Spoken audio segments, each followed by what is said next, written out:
Chapter 1, Cheetah Rival. The 63rd year of Konoha. Uchiha Sasuke. Here.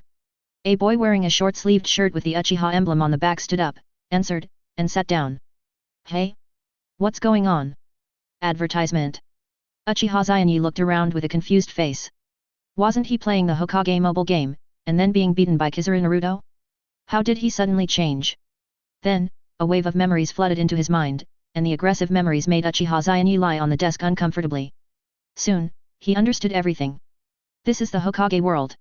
He traveled through time and space as a baby, but because he was too young at that time, his memories of his previous life were limited, causing him to forget most of the things. It was only just now that he remembered.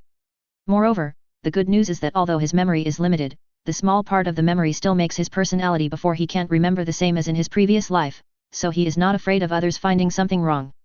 And his identity is that he is one of the only two Uchiha people who survived the night of the genocide. As for the reason for survival, if Uchiha Sasuke is said to be Uchiha Itachi's younger brother, and Uchiha Itachi is a Brahmin, he survived. And he was just a war orphan who no one cared about in the tribe because he simply had no sense of existence. He did not live in the Uchiha tribe on weekdays, so he was missed by Uchiha Itachi and survived by chance. After reading the memory of this life, Uchiha Itachi breathed a sigh of relief. It was only because his talent in this life was not good, otherwise he would have been captured by Danzo long ago. After all, he did not have Uchiha Itachi to endorse him, and the third generation would not care about his life or death. Itachi, are you okay? Hearing this, Uchiha Itachi turned his head and saw a boy with yellow hair and 3 whiskers on each side of his face looking at him with concern. Uchiha Itachi recognized the boy's identity. It was the famous prince in the Hokage world, Uzumaki Naruto. Naruto was also one of his few friends in this class. The reason why Naruto was friends with him was because they were both the last in the class. However, the reason why Naruto was the last was because he had 9 tails chakra in his body, which made his chakra unstable and he could not exert his due strength. But he was different, he was just a simple waste, just like Obito in the early stage, wasting the blood of the Uchiha clan. Nothing, I just didn't sleep well, and I was a little dizzy. Uchiha Itachi smiled kind, then looked at the podium. To be honest, he was very panicked now, because although he knew the subsequent plot, but unfortunately, he was too weak, no matter what he wanted to do, it was obviously impossible. Advertisement. Let alone the Tsutsuki clan and the Uchiha class, even if he met a genin, he would only have the option of running away. Moreover, the most important thing is that even if he lived his whole life as an ordinary person, it would be difficult to do so. After all, Konoha alone would be destroyed several times, and even the world would have the possibility of being destroyed. How could he survive? Just when Uchiha Itachi was distressed, he suddenly remembered that as a time traveler, he must have a system. Thinking of this, he silently chanted in his heart. System, system. I'm here. A voice sounded in Uchiha Itachi's mind. Uchiha Itachi's hanging heart was finally put down. System, system, quickly introduce your functions. Uchiha Itachi said to the system with some excitement. Please don't be too happy, because I can only exist for a while, and I will dissipate after a while. The system's words were like a basin of cold water, extinguishing Uchiha Itachi's excitement. You will disappear soon? What should I do then? Uchiha Itachi asked anxiously. So, I will give you a special ability, which will be of great help to you. The system's voice became smaller and smaller, as if it was moving away from him. Special ability? What special ability? Don't leave yet, tell me clearly before you leave. Uchiha Itachi wished that the system had a physical body, so that he could at least hold its thighs to delay time. Moves, cost, immunity. After the system said these 3 words, no matter how Uchiha Itachi called the system in his mind, there was no response. Uchiha Itachi, who did not get a response, had to lie on the table decadently, thinking about what the system meant by the last words. Moves, cost, immunity. What does it mean? He is a little confused. And at this time, Irika on the stage called Uchiha Itachi's name. Advertisement. Uchiha Kenai, please come to the podium. Uchiha Kenai, whose name was called, walked to the podium with a confused look on his face. Then, you review the transformation technique for everyone to see. Irika explained the reason why he was asked to go on stage. Seeing this, Uchiha Kenai had to start performing the transformation technique according to the steps in his memory. Soon, an obese Irika appeared in front of everyone, causing everyone in the class to laugh. Uchiha Kenai also changed back, but after he changed back, his expression was very shocked, because just now, when he performed the transformation technique, he could not feel any loss of chakra. Thinking of what the system said before it dissipated, moves, costs, exemptions, it couldn't be exemption from all the costs of using any moves. If this is really the case, then he will make a lot of money. Because if all costs are really exempted, and this includes death, then he can use 8 inner gates without injury. That scene would probably be quite shocking, just like your ultimate move is just my basic attack. Anyone who sees this would be upset. And most importantly, because all costs are exempted, it means that when he practices any move, it can actually be regarded as using a move, so he can practice this move infinitely without worrying about injuries and sequelae. Thinking of this, Uchiha Itachi's heart was burning. Iruka saw Uchiha Itachi standing on the podium in a daze, and felt a little reluctant, so he asked him to go back and sit. Uchiha Itachi returned to his seat and thought about what ninjutsu he had on hand. The school bell rang. Naruto originally wanted to invite Uchiha Itachi to go together, but Uchiha Itachi ran out at the fastest speed when the bell rang. Naruto saw this and had no choice but to leave by himself. And Uchiha Itachi did not go there, but came to a small training ground in Konoha, which was almost deserted. Except for Naruto and him, basically no outsiders would come. Uchiha Itachi threw his school bag aside, came to the open space, took a deep breath, and began to practice Uchiha Fluid technique, which was one of the few physical ninjutsu left to him by his father. After a set of Uchiha Fluid technique, Uchiha Itachi did not feel any decrease in physical strength, nor did he feel any soreness or fatigue in his body. This verified Uchiha Itachi's idea that the exemption cost exempted even physical strength and fatigue. Uchiha Itachi, who wanted to get the verification, did not stop and continued to perform Uchiha Fluid technique until he practiced for nearly 2 hours, when Uchiha Itachi felt hungry. He knew very well that this was not caused by his practice, but simply because it was time for dinner, he was hungry. From this, he also understood that although the cost exemption could exempt the consumption caused by using moves, he still had daily needs such as eating and sleeping. Thinking of this, Uchiha Itachi was still very satisfied with the ability of exemption cost, and happily carried his bag home. Chapter 2, Planning to seal the book. After figuring out the ability to exempt the cost, Uchiha Itachi entered into crazy training. Since he was not talented, he became synonymous with hard work like Xiao Li. Anyway, there was no consumption brought by training.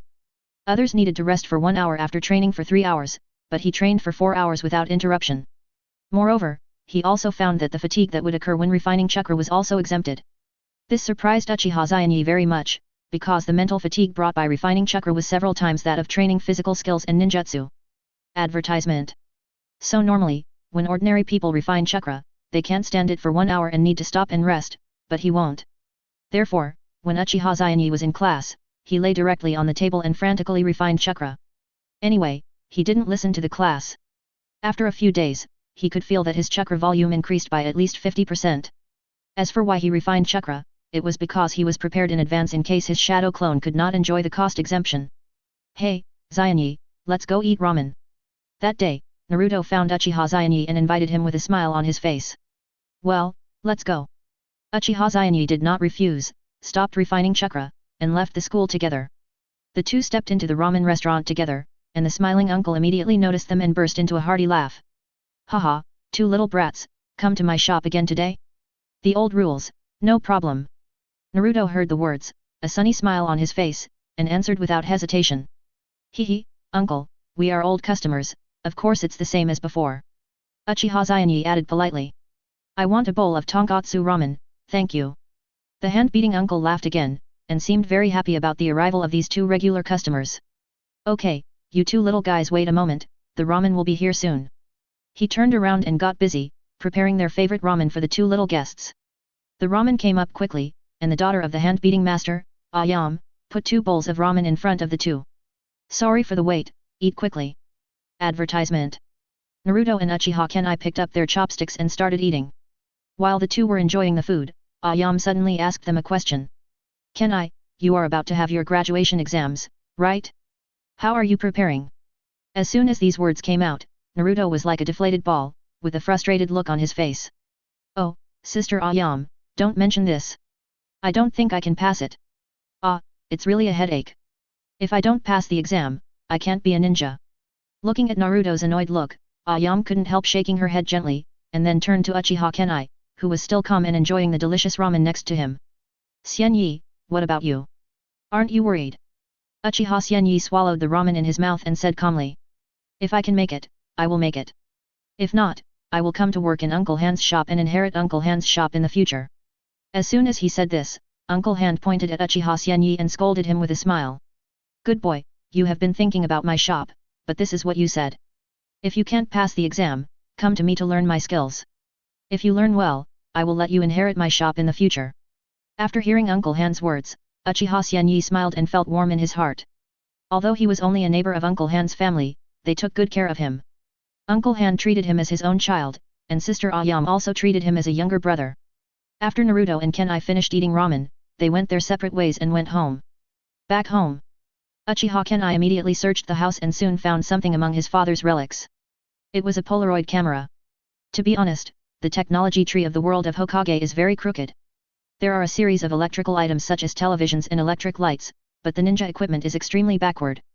The reason why Uchiha Kenai wanted to find a Polaroid camera was because of what Ayam said just now about the graduation exam, which reminded Uchiha Kenai of a big thing, that is, Naruto was tempted by Mizuki to steal the Book of Seals. Although Naruto only learned Shadow Clone, it was because he had the influence of Nine Tails Chakra, and Shadow Clone was a superior skill of clone technique, which was easier for Naruto to learn. And Uchiha Kenai wanted to take advantage of this incident to mix some ninjutsu with Naruto and find a Polaroid camera just to take pictures of the ninjutsu of the Book of Seals and then learn it after returning. A few days later, the graduation examination began. Unlike Naruto's worries, Uchiha Xianyi was not panicked at all. After all, he had been training 3 body techniques since he returned home. Although he was not perfect, he could still handle the exam. As expected, Uchiha Xianyi got his forehead protector under Irika's relieved eyes. Outside the school, Uchiha Xianyi saw Naruto sitting on the swing. At this moment, there was another person beside him. Uchiha Xianyi also knew him, Mizuki. Advertisement. It seems that he has already tempted Naruto. After Mizuki left, Uchiha Xianyi walked slowly towards Naruto. With a hint of curiosity in his eyes, he asked softly, Naruto, what did Teacher Mizuki look for you just now? Naruto's face was flushed, and his eyes were shining with excitement. He glanced at Uchiha Xianyi, a smug smile appeared at the corner of his mouth, and he whispered. Xianyi, guess what, Mr. Mizuki gave me a surprise. He told me a way to graduate early. Although he told me not to tell anyone, you are my best friend, so of course I have to share this good thing with you. As long as we do what he says, I can graduate successfully. Mr. Mizuki is such a good person. Is there any good idea? Uchiha Xianyi asked along with Naruto's words. Naruto looked around and answered in a low voice after confirming that there was no one else. Mr. Mizuki asked me to steal the sealed book, saying that as long as I learned the ninjutsu on it, I could graduate early. Uchiha Xianyi's eyes narrowed slightly, and he secretly said, here it comes. Naruto scratched his head, looking a little troubled. However, the sealed book is stored in the 3rd Hokage's house, how can I steal it? Or, I'll lure. Uchiha Xianyi originally planned to lure the 3rd Hokage out by himself so that Naruto could successfully steal the sealed book. But he suddenly thought of it again. In the original work, Naruto was able to steal such a precious seal book. It is impossible for the 3rd generation to have no calculations. So his move might lead to Naruto's failure. So Uchiha Xianyi thought about it and said to Naruto. You go in directly. If you meet the 3rd generation, use the seduction technique. That old man will definitely not be able to resist. Haha, Xianyi, you really know me. That is the strongest ninjutsu I created. Naruto immediately laughed proudly and boasted about himself. That's right, Teacher Irika just can't see it. Uchiha Xianyi smiled and responded. Then why didn't you learn when I wanted to teach you? Forget it, I still like men. Naruto said okay disappointedly. Let's do it tonight. You wait for me in the abandoned wooden house outside the village, we will meet there, and then help you learn ninjutsu. Chapter 3, The Seal of the Corpse Demon. A dilapidated wooden house in the corner of Konoha. Kenyi. Naruto appeared beside the wooden house with a large scroll on his back, and shouted excitedly at Uchiha Kenyi. Keep your voice down. Look, the sealed book. I got it. It's just as you said, the seduction technique is used, and the 3rd generation old man immediately bleeds and falls to the ground. Advertisement. Naruto threw the sealed book in front of Uchiha Kenyi with a bang, breathing heavily. Open it and take a look. Uchiha Kenyi's eyes flashed with curiosity. After all, neither the animation nor the comics have ever described the details of this book in depth. Naruto opened the page and saw multiple shadow clone technique written on it. He covered his head and smiled bitterly. Oh, what bad luck. The first one is the ninjutsu I am least good at.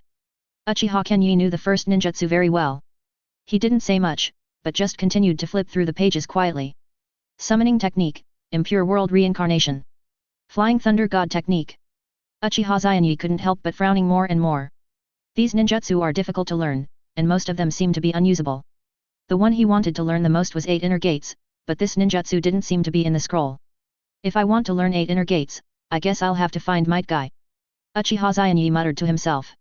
Turning his head, Naruto's eyes followed the scroll. He was confused and excited by the forbidden technique at the back. No. If this goes on, Mizuki and Iruka will be here. According to the plot, Naruto just learned Shadow Clone, and Iruka found him.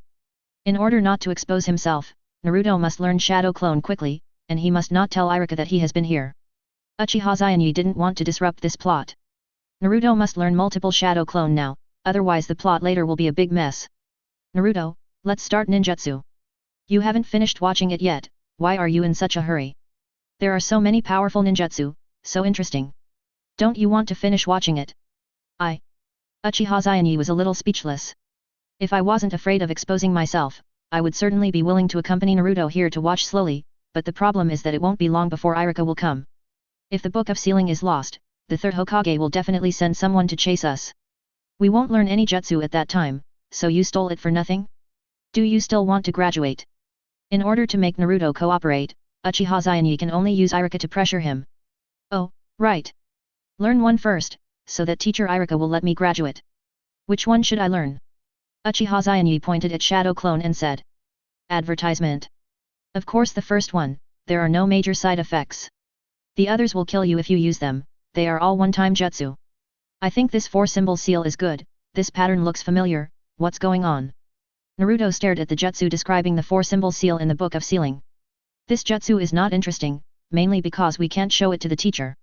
We can't seal something for no reason, right? Uchiha Itachi was shocked. You want to learn the 4-symbol seal? What if you accidentally untie the seal on your stomach and 9 tails runs out? Stop looking at it, and learn ninjutsu quickly. Uchiha Itachi, who was frightened, quickly pushed all the sealed books away and spread them on the ground. He took out a camera from the cloth bag on his waist and took pictures of the sealed book. He saw the sealed book smoothly, but he still felt a little disappointed. Because these forbidden techniques look really good, but the problem is that even if he learns them, he can't use them directly. In the early plot, there are only ninja missions, competitions between classmates, and Chunin exams. He can't start with a forbidden technique. What's the difference between this and using a nuclear bomb to kill a mosquito? From this point of view, the most suitable for him at this stage is the 8 inner gates. The cost is exempted, and he can be regarded as a genius by opening the first few gates at will. After seeing Naruto start learning Shadow Clone, Uchiha Itachi hid the things on hand and practiced Shadow Clone with Naruto. After practicing to the point where he could successfully perform Shadow Clone, Uchiha Itachi said to Naruto. Naruto, I have to go, otherwise if Mr. Mizuki sees me here, he will probably say something about you. In order to prevent you from being said, I'd better leave first. Hearing this, Naruto was moved and patted Uchiha Itachi's shoulder, calling him a good brother. Uchiha Itachi quickly left the broken wooden house and ran to another place. Soon, Uchiha Itachi came to the back of Konoha Rock. After searching for a while, Uchiha Itachi came to a dilapidated temple. Uchiha Itachi looked at the dilapidated temple and walked in without hesitation. After entering, Uchiha Itachi saw many masks on the wall on one side. Uchiha Itachi saw this and took all the masks away without stopping. Back home, Uchiha Itachi took out the photos he had taken. The ninjutsu on them was still complete and clear, so there was no need to worry about anything wrong. In the photos, Uchiha Itachi found the ninjutsu he needed. Advertisement. Sealing technique, Shiki Fuujin. The reason why he needed this ninjutsu was because he needed to use it to unlock a treasure that was sealed. The 4th Hokage separated the other half of the 9 tails. The reason why he wanted to obtain 9 tails was only because, although he could be exempted from the cost when performing his moves, his shadow clone might not be exempted, which meant that he still had to refine chakra for his clone. And he knew very well that if he wanted to increase a large amount of chakra in a short period of time, it would be too slow to refine chakra at his current speed, so he had to rely on external forces to allow himself to have a large amount of chakra. Then, as the 9 tails with the most chakra among the 9-tailed beasts, it was the best choice. And Shiki Fuujin was also the most restraining sealing technique for the 4th Hokage's half of 9 tails, because that part of 9 tails, which can be called Yin 9 tails, is the 9 tails of soul energy, so it was killed by Shiki Fuujin. And now, what he needs is to practice Shiki Fuujin to the extent that he can quickly seal 9 tails in the next few days. As soon as he said it, Uchiha Kenai immediately started practicing the training method in the photo. After a while, Uchiha Itachi successfully performed the Shiki seal. A shadow appeared behind him. The shadow had purple skin, a huge yukata wrapped around the whole body, and a short blade in its mouth. Uchiha Itachi looked at the Shinigami he summoned and felt very curious. Now that he had seen it, Uchiha Itachi planned to lift the Shiki seal, but soon he found that he couldn't lift it. Uchiha Itachi looked at the Shinigami helplessly. Could it be that he had to seal something to make it disappear? Thinking of this, Uchiha Itachi planned to do a small test, cast Shadow Clone, and then manipulate the Shinigami to capture the soul of the clone. The soul of the clone disappeared at the moment of extraction. As the main body, Uchiha Itachi did not feel any discomfort, which means that the soul of the clone was damaged, and it would not have a bad effect on the main body. Just when Uchiha Itachi was happy about his new discovery, the Shinigami behind him was stunned. Oh, that's not right. I completed the seal, but where is the corresponding sacrifice soul? Oh, that's not right. Where is the soul I just caught? Why is it gone? Didn't I get scammed? Shinigami watched himself begin to dissipate, and looked at Uchiha Itachi with anger, but he could do nothing about it. Uchiha Itachi also felt Shinigami's anger, and smiled like a dragon king. Cheat, Shinigami! Chapter 4, Nine Tails came out, Nine Tails was sealed again. After that, Uchiha Itachi did not practice Shiki Fuujin directly, because he felt that he practiced too slowly, so he let Shadow Clone practice. After he successfully cast Shadow Clone, he tried it. As he thought, Shadow Clone could not enjoy the cost exemption, so it was still necessary to refine chakra. Anyway, except for the training experience, any other negative effects of the clone could not return to the original body, so he could use Shadow Clone to practice Shiki Fuujin as much as he wanted. It was 4 or 5 in the morning, and Itachi, who was tired of casting Shadow Clone, decided to go to bed and practice tomorrow. Advertisement. Hey, Itachi, are you home? After sleeping until noon, Uchiha Itachi was awakened by Naruto's loud voice. Rubbing his eyes, he came to the door, opened the door, and saw Naruto standing at the door with a silly smile on his face. Itachi, let me tell you, last night, I got the recognition of Teacher Iruka and became a ninja. Naruto excitedly told Uchiha Itachi what happened last night, and took out the forehead protector that Iruka gave him to show Uchiha Itachi. Uchiha Itachi poured Naruto a glass of water, and smiled as he danced and described how he dealt with Mizuki last night. At the end, while Naruto was drinking water, Uchiha Itachi asked him. Did you tell others that I was there last night? Naruto patted his chest and said confidently. Don't worry, I still know this, of course I didn't tell others that you were there. Hearing this, Uchiha Itachi breathed a sigh of relief. It's good that he didn't say it, he didn't want to be exposed to the sight of the third generation so soon. By the way, Itachi, I heard from Teacher Iruka that after we become ninjas, there will be Jainin as our team leader to teach us. What do you think our teacher will be like? Naruto suddenly said to Uchiha Itachi. I don't know about this. After all, I haven't met Jainin, and I don't know which Jainin will be our teacher. In fact, Naruto's teacher Uchiha Itachi has been very sure that Kakashi will be Naruto's teacher, but the problem is that he himself is a variable, and he doesn't know which Jainin he will be assigned to, so he can't talk more about this topic with Naruto. Let's not talk about this. Since you have successfully graduated, I will treat you to ramen. Uchiha Itachi said to change the subject. When Naruto heard that there was ramen to eat, he happily shouted long live Itachi. Advertisement. After eating ramen, Itachi returned home and continued to practice Shiki Fuujin. After 2 days of unremitting efforts, Uchiha Itachi's Shiki Fuujin's speed of extracting souls has reached the point where it can be completed in a few seconds. Uchiha Itachi, who got this result, waited until night before leaving home and ran towards the abandoned training ground. In the abandoned training ground, there was no one at this time. Uchiha Itachi put the bag of masks in his hand on the ground, and then took them out one by one and put them on his face to try. Among these masks, there was a Shinigami mask, which was a prop used to remove the Shiki Fuujin. After trying more than a dozen masks, a light blue flame emerged from his body. Shinigami, who had been out all night, was forced to open his business again. He looked down, and sure enough, it was Uchiha Itachi again. All night, this kid summoned himself out for a night, and the sacrifices he received were all false souls, Shadow Clone. Shinigami was also looking at Uchiha Itachi with despair at this time, his eyes seemed to say, hurry up, destroy it, tired. After Shinigami came out, Uchiha Itachi prepared for the Shiki Fuujin, and let Shinigami cut open his stomach and release the 9 tails in his stomach. Shinigami was shocked. No, you have been using escape techniques these days without offering sacrifices, and you have even given him a fake soul. Now you want him to have his stomach cut open? You are such a jerk. But helplessly, under the control of the Shinigami mask, Shinigami had to do it. He took the short blade from his mouth, then put it against his stomach and slowly cut open his stomach. A light blue fireball flew out from the cut he made, and then Shinigami saw that Uchiha Itachi had no scars, and even quickly formed a seal with his hands to perform the Shiki Fuujin. At this moment, Shinigami's spirit collapsed. It was too bullying to the gods. However, Uchiha Itachi didn't know Shinigami's psychological changes. He stared at the soul flame in front of him. The soul flame suddenly became larger, and a huge figure emerged from the soul flame. It was a huge fox with dark orange hair all over its body and 9 tails behind it. It opened its eyes and looked at Uchiha Itachi in front of it with contempt for all living beings. "Little ghost, are you the one who unsealed me?" As soon as it finished speaking, Uchiha Itachi's seal was completed, and the Shinigami phantom that had just dissipated behind him condensed again, directly grabbed 9 tails and pulled him into his body. 9 tails was a little confused. No, he had just come out, how could he be caught by the Shinigami again? 9 tails reacted quickly and began to struggle, but it was of little use. After all, the Shiki seal restrained it, which belonged to the soul energy. Advertisement. So, it was quickly dragged into Uchiha Itachi's body and sealed. Seeing the seal pattern on his stomach, Uchiha Itachi smiled slightly. In this way, his chakra volume was guaranteed. Moreover, he didn't have to worry about the Akatsuki organization looking for him, because now he was the only one who knew that there was a yin 9 tails in his body, so when the Akatsuki organization knew that he had another 9 tails, he would probably be able to resist them. Uchiha Itachi stretched and went home. Back home. He sat on the bed, closed his eyes, and sank into his own spiritual world.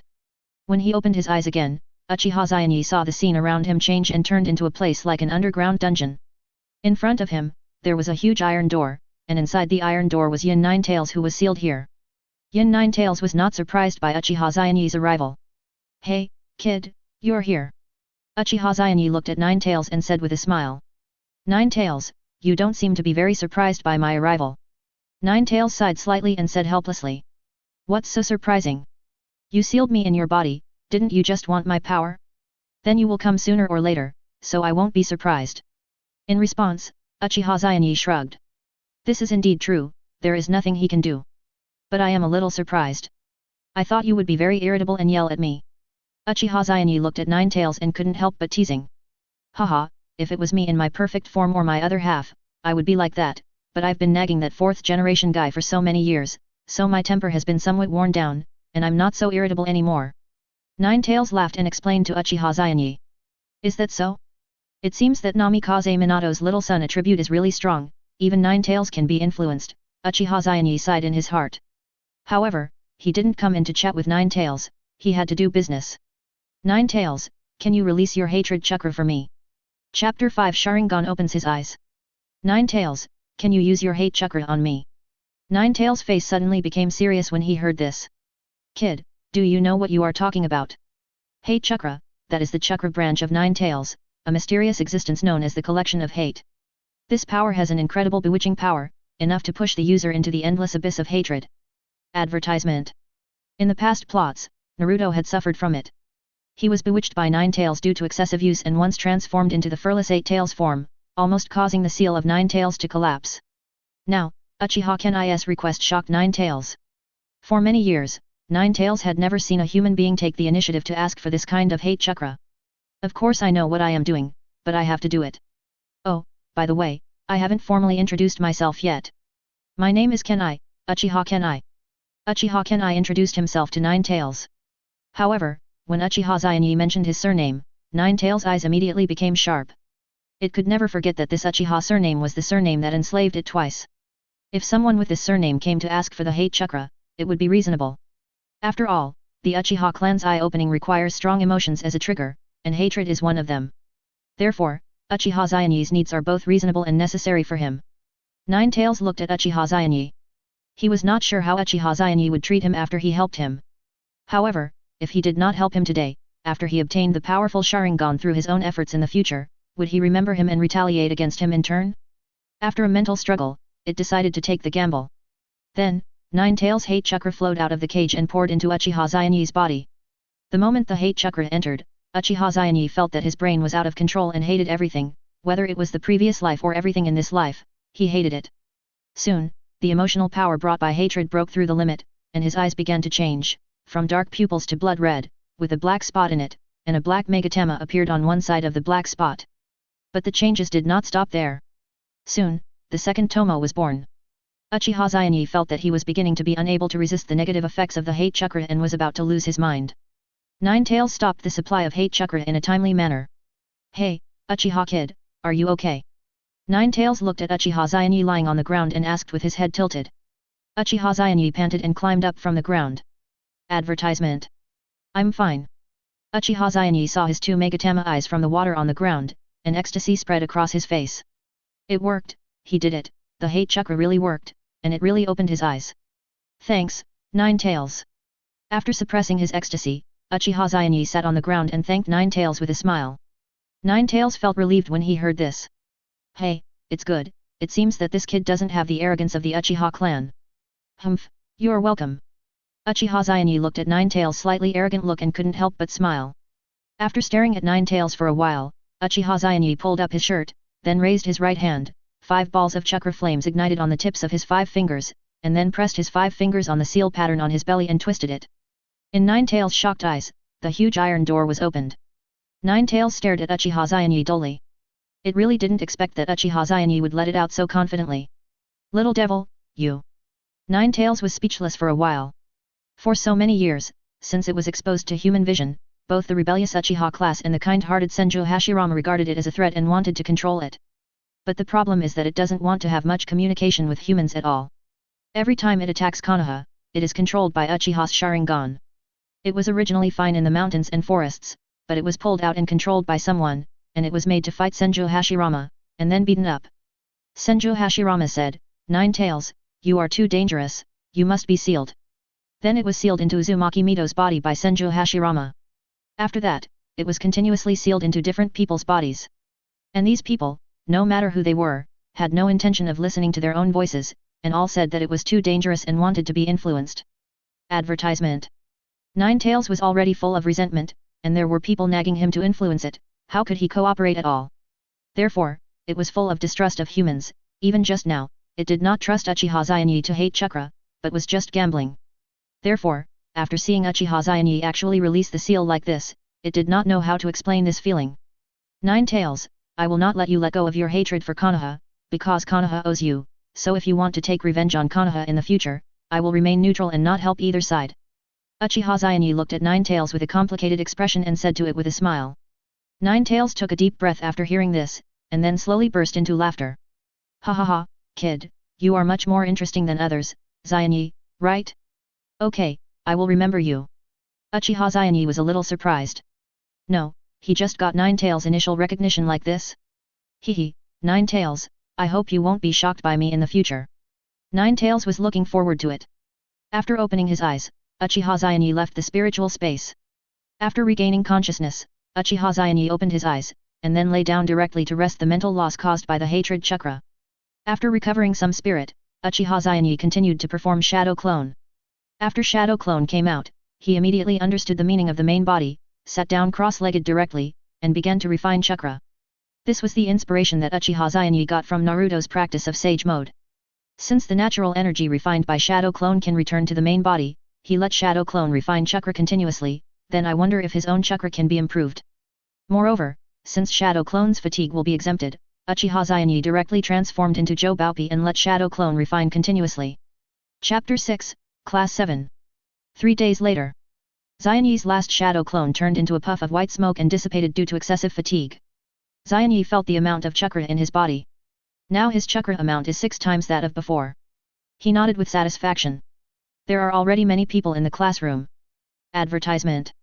They are all old acquaintances, Hinata, Shikamaru, Chiji, Sasuke, etc. Naruto was sitting in the classroom early. When he saw Uchiha Itachi coming in, he greeted, Itachi. Sit here. Itachi nodded and sat next to Naruto. Behind him was Sasuke, and the seat next to him was empty. Little Sakura and Ino rushed into the classroom, but their goals were different. Little Sakura ran towards Sasuke, while Ino walked towards Itachi. The reason for this scene is that Itachi and Shikamaru and others are also good friends, so he has more opportunities to get along with Ino. Although Sasuke and Hyunyi are both handsome, Sasuke is cool and handsome, while Hyunyi is warm and handsome. In addition, Hyunyi and Ino Shika play more together. After a long time, Ino gave up Sasuke and turned to the warm and handsome Hyunyi. Hyunyi, good morning. Ino sat next to Hyunyi and greeted her. Behind her were the other 2 members of Ino Shika Shikamaru and Chiji. Shikamaru yawned, and Chiji ate potato chips. Good morning, Ino, Shikamaru, Chiji. Hyunyi smiled back at Ino and greeted Shikamaru and Chiji. I didn't expect that Hyunyi could pass the assessment. It seems that you were playing badly before. Shikamaru looked at Hyunyi with a smile, with a hint of recognition in his eyes. After all, he likes to play badly. If it weren't for his own lousy, he wouldn't want to become a ninja. How can it be a bad game? Can't I just get lucky and pass? Hyunyi propped up his chin with one hand and looked at Shikamaru playfully. Haha, do you think I believe it? Shikamaru didn't believe what Hyunyi said. Humph, you can believe it or not, I believe it, right, Hyunyi? Ino glared at Shikamaru, then smiled at Hyunyi. Advertisement. Shikamaru scratched the back of his head helplessly when he saw this. The few of them chatted for a while, but didn't notice that Naruto saw little Sakura's eyes shining, and stood up to say hello. Hyunyi saw this, but didn't stop him, waiting to watch the famous scene with interest. Sure enough, Naruto quickly got into a fight with Sasuke, and then Naruto was pushed by someone behind him and kissed Sasuke. Hyunyi, who had watched the famous scene, nodded with satisfaction. At this time, he sensed a sight, turned his head and found that it was Hinata looking at him. As Xianyi looked at her, Hinata also lowered her head shyly, not daring to look at him. The fate between him and Hinata is actually very simple. At the beginning, when she was bullied by several children, he and Naruto reached out to help Hinata who was in trouble. Compared with Naruto's straight male speech, Xianyi's warm words are more likely to touch the girl's heart, making her have a deeper impression of Xianyi in her heart. So the object of Hinata's secret love became Xianyi. After seeing Hinata lower her head, Xianyi stopped looking at her and turned back to continue chatting with Shikamaru and others. Soon, Irika came to the class. He glanced at the class and saw Naruto grinning at him, and he couldn't help but smile with relief. Then he began to announce the class arrangement. As expected, the other teams are the same as the original, but when it comes to Naruto and others, it is a little different. Naruto, Sasuke, and Sakura are in the 7th team as expected. After Irika finished reading Sasuke, he paused, looked at Xianyi and continued reading. Uchiha Xianyi. Xianyi. We are in the same class. Naruto said happily. Yeah, I heard it. Xianyi looked at Irika on the stage with some surprise. He actually became the 4th person in Team 7? What did the 3rd Hokage think? Did he smoke into his brain? But it didn't matter. It was okay to be in the same class with Naruto. But such a class division made Ino unhappy. Ah, Xianyi, we can obviously expand to 4 people, why don't you be included in our class? Ino complained with dissatisfaction, pouting. But she was just complaining. After all, their Inoshika CH 3-person team was too cooperative, and it was difficult to integrate a 4th person. Xianyi just smiled and comforted Ino until their team teacher, Sarutobi Asuma, came to take them away. Not long after, there were only 4 people from Team 7 left in the classroom. Advertisement. Naruto was extremely bored, and in order to kill time, he actually set a trap to trick the late teacher. Little Sakura said speechlessly. Naruto, the teacher will not fall for such a low-level trap. But Naruto turned a deaf ear and continued to set the trap. This made little Sakura a little dissatisfied, but her shoulder was tapped, and she turned around and saw that it was Xianyi. Okay, little Sakura, let Naruto do it. Although our team leader may not fall for it, we can also use this opportunity to see what kind of person our teacher is.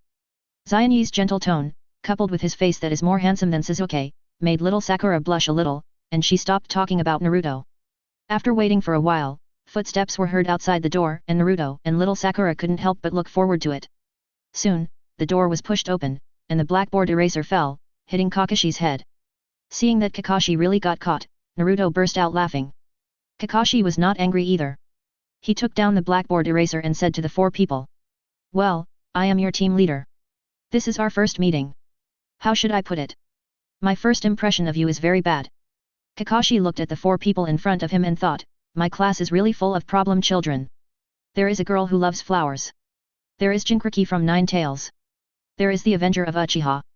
There is also the Tail and Uchiha Kenai, who the Hokage has specially asked to pay attention to. Everyone is here. You were all classmates in the ninja school before, so you should know each other. However, I don't know you. I hope everyone can introduce themselves and talk about dreams, interests, and so on. Well, let me start. My name is Hatake Kakashi. I don't want to tell you anything else. Kakashi said casually while sitting on the railing. Then the 3 of them said the same words as in the original play. When it came to Uchiha Kenai, he spoke calmly. My name is Uchiha Kenai. I like to have fun. My ideal is to protect the people I care about. Kakashi looked at Uchiha Kenai with complicated eyes. To be honest, there were almost no 2 Uchiha in a Genin team before the Uchiha was exterminated. After giving him the list, the third generation told him to observe Uchiha Kenai more and see if he was abnormal. Chapter 7 Assessment. After the four of them introduced themselves, Kakashi began to speak. Okay, let me announce something. Tomorrow, we will conduct a survival exercise. Everyone was confused, only Zion was bored. A story that has been spoiled will be boring no matter who is in the story or outside. Advertisement. The bell grabbing trial. It's the teamwork again. No, what if I grab those 2 bells by myself and others don't? What will Kakashi say then? Interesting. If I give one of the bells to Naruto, will Kakashi let only the person who grabs the bell pass as he said before? Zion thought of this and raised a mischievous smile at the corner of his mouth. At this time, Kakashi was explaining the content of the survival exercise. This is a competition with a 66% elimination rate. Do you think you will be a genin after graduation? Is it so easy to be a ninja? Hey? He saw the smile on the corner of Uchiha Zion's mouth. Is this kid smiling? My words frightened the other 2 children. Even the calmest Uchiha Sasuke had a serious face. This Uchiha Zion was actually smiling. Gather early tomorrow morning. Don't eat breakfast. You will vomit. Although he was a little confused about Uchiha Zion's smile, he didn't say it directly, and still told the 4 people on his own. Kakashi turned around and waved his hand after speaking, and left directly in front of the 4 people. As soon as Kakashi left, Sasuke left without saying hello. Little Sakura said goodbye to the 2 and left. Zion, I will definitely not be eliminated. You will definitely not be eliminated. But remember to eat in the morning. Zion reminded. Didn't teacher Kakashi say not to eat just now? That's not an order, just a suggestion. I think it's better to eat a little. If you are afraid of vomiting, eat less. Oh, that's right. Naruto nodded. See you tomorrow. Advertisement. Abandoned training ground. Zion did not go home directly, but came here. Because he has too few ninjutsu to use, if he wants to surprise Kakashi, he still has to work hard on the shadow clones. After training shadow clones again, Zion gave them some Uchiha fire-style ninjutsu that he asked Uchiha Sasuke for yesterday. Perhaps because he saw that he was a surviving Uchiha like him, he did not refuse Zion's request for ninjutsu. This made Uchiha Zion have many Uchiha fire-style ninjutsu. After letting shadow clones train continuously, Uchiha Zion suddenly thought that he should let shadow clones practice tree climbing as well. Thinking of this, Uchiha Zion asked some shadow clones to train to climb trees with chakra. The training lasted until the early morning of the next day, and Uchiha Zion went home yawning. After having breakfast, he went home and set the alarm clock to catch up on sleep. The alarm clock rang at 10 o'clock. Uchiha Zion sat up, stretched, washed up, ate something, and went to the training ground for the assessment. On the training ground, Uchiha Zion caught a glimpse of the 3 complainers, who were standing there straight, as if waiting for something. "Ha, you guys are quite active." Zion's tone was a bit teasing. As soon as he said this, the 3 people turned their eyes to him, with incredible and angry lights flashing in their eyes. "Zion, why did you come so late?" Naruto rushed forward, grabbed Zion's shoulders tightly, and his tone was full of dissatisfaction. "Oh, I slept late last night." Uchiha Zion explained lightly, without any guilt on his face. "Where's the teacher? Why haven't I seen him yet?" Uchiha Zion looked around and said calmly, as if he was not surprised by Kakashi's lateness. Naruto was a little discouraged when he heard this. "Don't say it, he hasn't come yet. We clearly agreed to gather at 6 o'clock today, but it's almost noon and he hasn't come yet." Uchiha Zion was not surprised by this. After all, Kakashi has inherited Obito's habit of being late since Obito and Nohara Lin died. "Really? Did you have breakfast?" "Yes. X2. Naruto and little Sakura answered together, while Sasuke did not answer coldly. Naruto had breakfast, which Zion reminded him yesterday, but he didn't expect little Sakura to have eaten it too. It is estimated that Naruto talked to her about it. As for Sasuke, Uchiha Zion didn't know, but there was no need to worry too much. Time soon came to 11 o'clock, and Kakashi finally arrived. "Ah, sorry, I got lost on the road of life." Kakashi apologized to the 4 people in a very perfunctory manner. Advertisement. After Naruto and little Sakura complained, Kakashi officially started this assessment. After Kakashi announced the start, except for Naruto, everyone flashed into the woods. And Naruto, just like in the original work, was killed by Kakashi with 1,000 years of death. Sasuke and little Sakura were also killed one after another. Finally, only Uchiha Zion was left hiding in the dark. Uchiha Zion stood on the branch and watched Sasuke and little Sakura being killed, but did not take action. "Oh, teammates were killed, and you don't take action." A voice sounded from behind Uchiha Zion, and Uchiha Zion immediately responded, turned around quickly and jumped off the branch, and kept taking out kunao from his waist bag and throwing them at his original position. And in his original position, Kakashi stood on it, holding a kunao in his hand. Facing the kunao thrown by Uchiha Itachi, Kakashi dodged it with a few simple dodgers and landed on the ground at the same time. Seeing this, Uchiha Itachi rushed towards Kakashi with a kunao in his hand. Well, if the long-range attack doesn't work, then switch to close combat. Seeing Uchiha Itachi rushing towards him, Kakashi nodded in agreement, and his ability to respawn temporarily was still good. However, this was still not enough. I saw Uchiha Itachi holding the kunao in reverse and stabbing Kakashi. Kakashi grabbed Uchiha Itachi's hand with just one hand, preventing him from moving forward half an inch. However, at this time, something strange happened. Because Kakashi saw a smile on the corner of Uchiha Itachi's mouth from the corner of his eye, he immediately felt something was wrong. Just as he was about to let go of Uchiha Itachi's hand, he was grabbed by Uchiha Itachi. Then Kakashi saw that a lot of white smoke suddenly appeared nearby, and a bunch of Uchiha Kenai appeared in the white smoke. Kakashi immediately understood that these were all Uchiha Kenai's shadow clones, and these shadow clones were hiding here with transformation technique, waiting for him to arrive. These shadow clones all hugged Kakashi tightly, trapping him like Kakashi's 8 ninja dogs. And several shadow clones stretched their hands towards the bell. Seeing this, Kakashi hurriedly dragged several shadow clones on his body and kept dodging. Shadow clone is a physical entity after all, and its weight is real, which greatly affects Kakashi's actions. Although Kakashi has many ways to deal with these shadow clones, they are not suitable for use in the assessment. Otherwise it would be too beyond the scope. In the end, Kakashi's bell was still snatched by shadow clone, and for this, Kakashi was extremely helpless. This is not Kakashi letting the game go, but Hyunyi has too many shadow clone. He solved one batch, but another batch came, as if it was endless. This made Kakashi wonder, is this guy's chakra infinite? This is shadow clone and transformation technique. Chapter 8 Mangekyō. Back to the stake. Kakashi and Uchiha Itachi brought Sasuke and little Sakura back, and Naruto was tied to the stake by Kakashi because he wanted to steal the lunchbox. Uchiha Itachi saw this and shook his head with a smile. Then, I declare that only Uchiha Itachi succeeded in snatching the bell. The other 3 of you are unqualified. Go back to the ninja school to retake. Kakashi said to the 3 people mercilessly. Advertisement. These words made the 3 people extremely unwilling, especially Sasuke. In his opinion, Uchiha Itachi, who used to be the last one with Naruto, actually snatched the bell, but he didn't. This made him feel extremely unwilling. If he only had this strength, how could he take revenge on that person? Well, Teacher Kakashi, if that's the case, then I'll go back with them. Uchiha Itachi tossed the bell in his hand, and then threw it back to Kakashi. Kakashi and the other 3 looked at him in surprise. Oh, why? Yes, Uchiha Itachi, why, you finally got the bell, why do you want to go back to the ninja school with us? Naruto said anxiously. In response, Uchiha Itachi smiled slightly, showing a warm smile. Because we are companions of the same team, as companions, you don't want to abandon me, do you? Uchiha Itachi's joking words made the 3 little ones feel warm in their hearts. Naruto and little Sakura looked at Uchiha Itachi with a touching face, even Sasuke's face became softer. No, Itachi, you can grab the bell, which means that your strength is stronger than us. We are really sorry to drag you down like this. Yes, Itachi, you don't have to worry about us, it's just going back to study for a year, it's no problem at all. Yeah, that's right. Kakashi saw this scene, and a smile appeared under his mask.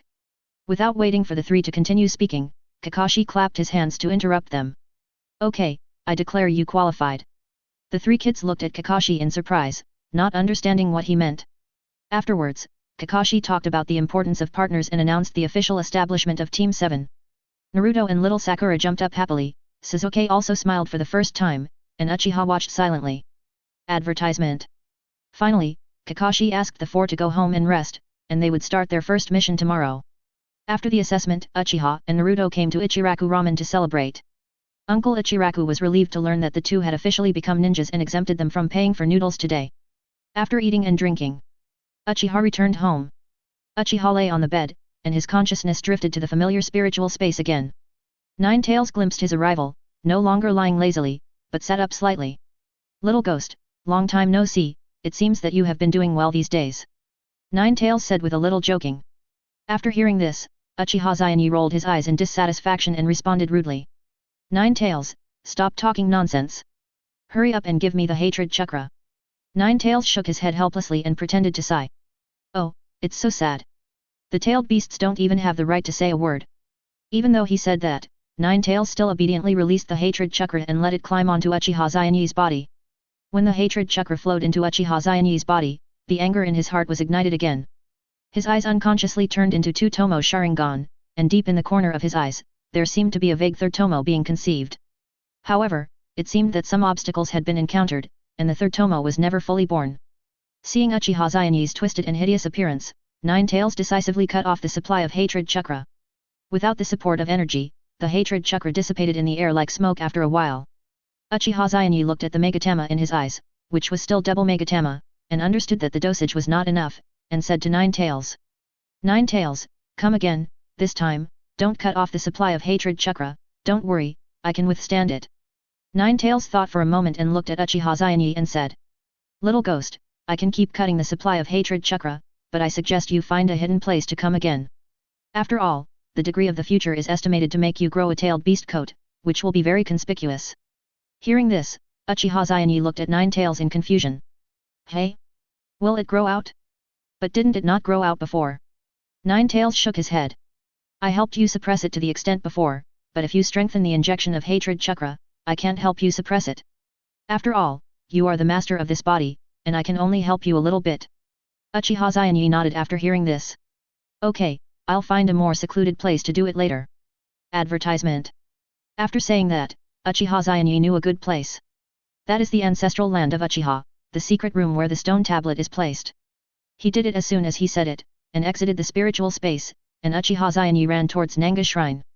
After searching for a while at Nanga Shrine, he found the entrance. Came to the underground. Uchiha Itachi looked at the stone tablet in front of him and opened the Sharingan. Under the two Tomo Sharingan, Uchiha Itachi could understand very little, but Uchiha Itachi didn't care. After all, this stone tablet was fake and was modified by Black Zetsu. Now, he sat cross-legged and entered the spiritual space again, allowing Nine Tails to release hatred chakra on him. This time, Nine Tails released a large amount of hatred chakra without any care. Uchiha Itachi could clearly feel that this time the hatred chakra was as majestic as the sea, and the previous two times were just streams. Endless negative emotions emerged from Uchiha Itachi's mind. From the outside world's point of view, at this moment, Uchiha Itachi's whole body has been wrapped in the tailed beast chakra and has grown 3 tails, and the 4th tail is also brewing. Uchiha Itachi's Sharingan successfully produced the 3rd Tomo in such a huge negative emotion. At the same time, the 4th tail of Uchiha Itachi's flesh outside appeared, and Uchiha Itachi's skin fell off and turned into a fiery red chakra skin. At this point, Nine Tails just watched silently, and it wanted to see how far Uchiha Itachi could hold on. The negative emotions in Uchiha Itachi's mind grew stronger. After the number of tails in the outside world reached 6, Nine Tails sighed a little. It was indeed too reluctant. When he was about to retract the hate chakra, the 7th tail that was appearing stopped, and Nine Tails sensed it in an instant. Then Nine Tails saw Uchiha Itachi, who was kneeling on the ground, stand up. When he raised his head, Nine Tails was shocked. Because in Uchiha Itachi's eyes, it was not the 3 Tomo Sharingan, but a Sharingan composed of a pentagram with black edges. Seeing this Nine Tails immediately recognized that this was the Mangekyō Sharingan. Unexpectedly, this kid actually awakened the Mangekyō Sharingan all of a sudden. And this was something Uchiha Itachi didn't expect. The reason why he was able to awaken Mangekyō was because the hate chakra couldn't distinguish between his current life and his previous life, and amplified the emotions when his family members died in his previous life, thus opening Mangekyō. Uchiha Kenai saw his Mangekyō in the pool on the ground, and his heart was filled with joy. He didn't worry that he would go blind from using too much Mangekyō, nor did he worry that he had no blood relatives to exchange eyes with, because as the saying goes, the price exemption made him immune to the curse of blindness. Chapter 9, Weak Ghost Brothers. Kid, have you activated Mangekyō? Nine Tails looked at Uchiha Itachi in shock. No, has he activated Mangekyō just now? When it was sealed in Shinigami's stomach, Namikaze Minato talked to it and said that very few people in the Uchiha clan have activated Mangekyō now, and it seems that it is because they don't know how to activate it. And now, in front of it, a 12-year-old Uchiha kid has easily activated Mangekyō. It made it wonder if Namikaze Minato was lying to it, because it didn't look like it didn't know how to activate Mangekyō. Advertisement. When Nine Tails saw Uchiha Itachi looking up at him, the Scarlet Sharingan was staring straight at him, which made Nine Tails instantly frightened and hurriedly looked away. Hey, kid, before you look over here, can you take that Sharingan first? I have a psychological shadow on Mangekyō. Nine Tails said with a little panic. Seeing this, Uchiha Itachi couldn't help but chuckle and shook his head, but still closed the Sharingan as he was told. Is this okay? He asked easily. Ninetales opened his eyes slightly, and a cunning light shone through the gap. Seeing that Uchiha Itachi really closed the Sharingan, it breathed a sigh of relief. So, now do you still need me to continue to instill the chakra of hatred in you? Ninetales looked at Uchiha Itachi with a playful look and asked lightly. Uchiha Itachi shook his head firmly. No, but I hope to establish a connection with your chakra and become a true perfect Jinchuriki. Ninetales did not refuse, but instead showed a cunning smile, and gently stretched out his huge front paws and placed them in front of Uchiha Itachi.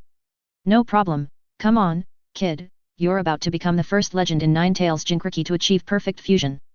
Uchiha Itachi also smiled at Ninetales' words, stretched out his hand and clenched his fist to bump fists with Ninetales. Instantly, Ninetales' huge chakra poured into Uchiha Itachi's body and began to merge with his own chakra. Uchiha Itachi felt that his chakra volume began to increase continuously under the fusion of Ninetales' chakra. Advertisement. It was not until his chakra volume increased to 30 times that of the beginning that he stopped. Uchiha Itachi took a deep breath with excitement in his eyes. With such chakra volume, the ninjutsu that could not be cast due to the chakra volume can now be used. Uchiha Itachi, who had been significantly improved, said something to Ninetales and returned to consciousness. In the outside world, Uchiha Itachi opened his eyes, stood up with a carp jump, and then a thought came to his mind, and soon, Uchiha Itachi's body began to flash with dark orange flames. Gradually spread to the whole body. Finally, when the flames dissipated, Uchiha Itachi's body was shrouded in a dark orange light, and his appearance changed drastically. Ninetales' chakra rushed outside Uchiha Itachi like a torrent, and finally condensed into a dark orange divine robe. The black lines attached to the robe were like the veins of life, smooth and mysterious. On his head, a pair of fox ear-like sharp horns stood upright, as if announcing his new life to the world. And on the open-collared chest, 6 black megatamas shone brightly, like stars dotted in the night sky, exuding a mysterious and profound atmosphere. Uchiha Itachi gently opened his eyes, looked at his new look, and couldn't help but raise a satisfied smile at the corner of his mouth. Compared with the tyrannical-tailed beast chakra coat, his appearance had an inexplicable sense of sacredness. Uchiha Itachi nodded with satisfaction. After all, being strong or handsome is a matter of a lifetime. After Kurama mode was released, Uchiha Kenai left Nanga Shrine and returned home to rest. In the next few days, Team 7, where Uchiha Kenai was, began to carry out missions, but they were basically simple D-level missions such as finding cats, helping weeds, and helping people. This was not a big deal for Uchiha Kenai, after all, as long as he got paid, it was fine. But it is obvious that compared to Uchiha Kenai's calmness, Naruto is a little noisy. Once, after finishing the cat-catching mission, Naruto was noisy in the 3rd Hokage's office, so that the 3rd generation could only give them a C-level escort mission. Facing Desna who was drinking and mocking Naruto, Uchiha Kenai was no longer smiling, but had a serious expression with his slightly narrowed eyes. Oh, old man, watch your attitude when you speak, if you still want someone to take your mission. Uchiha Kenai's words with a hint of murderous intent made Desna shut up. Advertisement. Kakashi looked at this scene helplessly. Through these few days of getting along, he has more or less understood Uchiha Kenai's character. He can smile at ordinary times, but once he encounters something of principle, he will go hard. He shook his head and asked several people if they agreed to take on this mission. After obtaining everyone's consent, Kakashi took on this escort mission. The reason why Uchiha Kenai agreed was because he had something to do and needed to go to the Land of Waves. After taking the mission, Kakashi announced that they would set off early tomorrow morning and give them one night to rest. Naruto jumped up excitedly. The next day, at the entrance of the village, the members of Team 7, led by Kakashi, gathered together. The core position was the target of this mission, Mr. Desna. Naruto had never been out of the village, so he was very excited. Although Sasuke didn't say anything and still maintained a cool expression, he was also very excited in his heart, and even Uchiha Kenai felt relaxed. Only little Sakura was a little depressed and unhappy. I guess she was defeated by Sasuke again. Coming out of Konoha village, there is a lush forest, endless and green. This is a major feature of the Hokage world. No matter when, the background of these trees is always countless. From the beginning to the end, it has been appearing all the time. After several people left Konoha for a distance, Uchiha Itachi, who had been paying attention to the road conditions, found a puddle not far away and sighed in his heart. Is this really the quality that an assassination ninja should have? Using water as a hiding place in such a dry road, not to mention Jainin, even those who have just become Chunin can find this loophole. However, Uchiha Itachi did not disturb all this, but walked silently to the middle position. This is the position for Naruto to strengthen his faith, so it is not good to interrupt.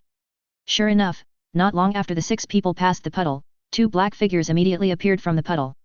Judging from the forehead protectors they wore on their heads, these two are the rebel ninjas of Mist Shinobi, the Ghost Brothers, the Dark Head and the Karma Head. The Ghost Brothers immediately rushed to the only Jonin in the team, Kakashi, and tied Kakashi's body tightly with countless sawtooth chains almost instantly. Nani? Kakashi, this wicked guy, cooperated with the two guys and pretended to be shocked. Then Kakashi was instantly minced into pieces by the sawtooth chains. Seeing this scene, little Sakura screamed sharply with fear. Sasuke and Desna on the side were also full of surprise. The change of things was beyond imagination, making them unable to react. Then the Ghost Brothers rushed to the next target, Naruto. Naruto was injured in the hand like in the original work, and Uchiha Itachi took action. Uchiha Itachi quickly made a seal and silently recited fire-style Halong fire technique in his heart. A huge dragon head-shaped flame spit out from his mouth. Instantly wrapped the Ghost Brothers who were ready to pursue the victory, and the two were burned to carbonization by Halong fire. Then, Kakashi walked out of the way and gave a lecture to the others. Naruto also strengthened his belief in being a ninja. Chapter 10 Desna's old tricks return. When Kakashi finished his lecture, Uchiha Kenai came to Desna's front and looked at him coldly. Now, I give you two choices. 1. Tell the truth. 2. We will go back to Konoha now and report your affairs truthfully. Your mission will be revoked on the grounds of concealing the content, and you will be blacklisted by Konoha. Desna was sweating and explained hurriedly. I didn't mean to do this. I really have no money. Those ninjas are too strong. They forced us to stop building the bridge. For the sake of the land of waves, I can only do this. At the end, he even had tears on his face, and said pitifully, my daughter and grandson are so miserable. No one helped their father and grandfather. They just waited to die. Advertisement. Naruto and others were moved by Desna's words. Naruto also planned to persuade Uchiha Kenai to agree to continue this mission. After hearing Desna's words, Uchiha Kenai kicked him directly. He kicked Desna to the ground and said with disdain. Your daughter and grandson are miserable? What does that have to do with us? It is Kato who oppressed you. Don't blackmail us morally here. Now, because you concealed the ninja in your mission, we will increase your pay according to the follow-up situation. Of course, you can also not pay, then you can go back and wait for death. Desna didn't expect that Naruto and others were shaken by his words, but Uchiha Kenai was not shaken at all. He immediately understood that he had offended the wrong person, so he could only nod his head repeatedly to show his determination. At this point, the mission was able to continue. Soon, they came to the border of the Land of Fire and took a boat to the Land of Waves. As the boat gradually approached the Land of Waves, the boatman looked at the shore with a vigilant face and said. After a distance, we will reach the territory of the Land of Waves. Now we must turn off the engine and row the boat by hand, otherwise we will be discovered by Kato's people. Kakashi frowned a little and looked at Desna with unkind eyes. Kato? Mr. Desna, if I remember correctly, when you confessed to us, you only said that there were ninjas who would attack you. Advertisement. Why is it Cardo now? I'm giving you a chance now, explain it clearly again, otherwise, even if my students agree to this mission, I will take them back. Desna saw that he could no longer hide it, so he had to bite his teeth and tell the truth. In fact, it was not those ninjas who were targeting me, but Cardo. Kato is the richest man in the Wave Country, and he monopolizes the maritime traffic and transportation of the Wave Country, which is equivalent to mastering the sea power. Once the bridge I built is completed, it will break Cardo's monopoly, so he will send people to assassinate me. Forget it, if you cancel the mission when you go ashore, I'm afraid I will definitely not be able to escape the fate of death, and I will definitely be killed by those vicious people before I get home. Desna said bitterly. Don't worry, even if I die, at most my 8-year-old, innocent and lovely grandson will cry all day long because of losing his grandfather. Moreover, even my daughter may hate the ninjas of Konoha for the rest of her life because of this, and can only live in endless loneliness and pain from now on. Desna became more and more excited, and tears even began to flash in his eyes. It's no big deal, it's not your fault anyway, ha ha ha ha. Although he said so, his laughter seemed extremely desolate and desperate. Kakashi looked at Desna in front of him speechlessly, thinking in his heart, it's a matter of life and death, and he is still playing the moral kidnapping trick here. Has he forgotten how Uchiha Kenai treated him before? At this moment, Uchiha Kenai walked in front of Desna with a gloomy face, suddenly stretched out a hand, and grabbed his neck tightly. His eyes were as cold and ruthless as ice. He stared at Desna and spoke slowly. Humph, you haven't told us the truth again and again, and you dare to use moral kidnapping here. In this case, it's just right. I will throw you off the boat right now and let you die. After saying that, Uchiha Itachi raised his arms without hesitation and pretended to throw Desna out of the boat. Desna was frightened by this posture and quickly begged for mercy from Uchiha Itachi. Advertisement. After Uchiha Itachi brought Desna back, his face was cold. After we get to the shore, if we don't receive the reward for the A-level mission, I will destroy your bridge completely without Cardo's help. Do you understand? Desna nodded repeatedly. At this time, he regretted it very much. Why did he talk about morality to such a cold guy like a ninja? Now it's all over. Seeing him nod, Uchiha turned around and saw Naruto and little Sakura were shocked. Even Sasuke was looking at him with surprise in his eyes. He sighed and said, I know what you are thinking. You think I am too cold, right? Naruto nodded. Uchiha sighed and said, it may be cold, but I have to do this because Desna's behavior is very serious, hiding the truth of the mission. That's why we accepted it, because we have an elite Genin leader like Kakashi in our team. If it was taken by another Genin team, their fate would definitely be death. So, I have to do this, increase the mission reward, let him understand the cost of concealing the truth, and let you know the importance of intelligence.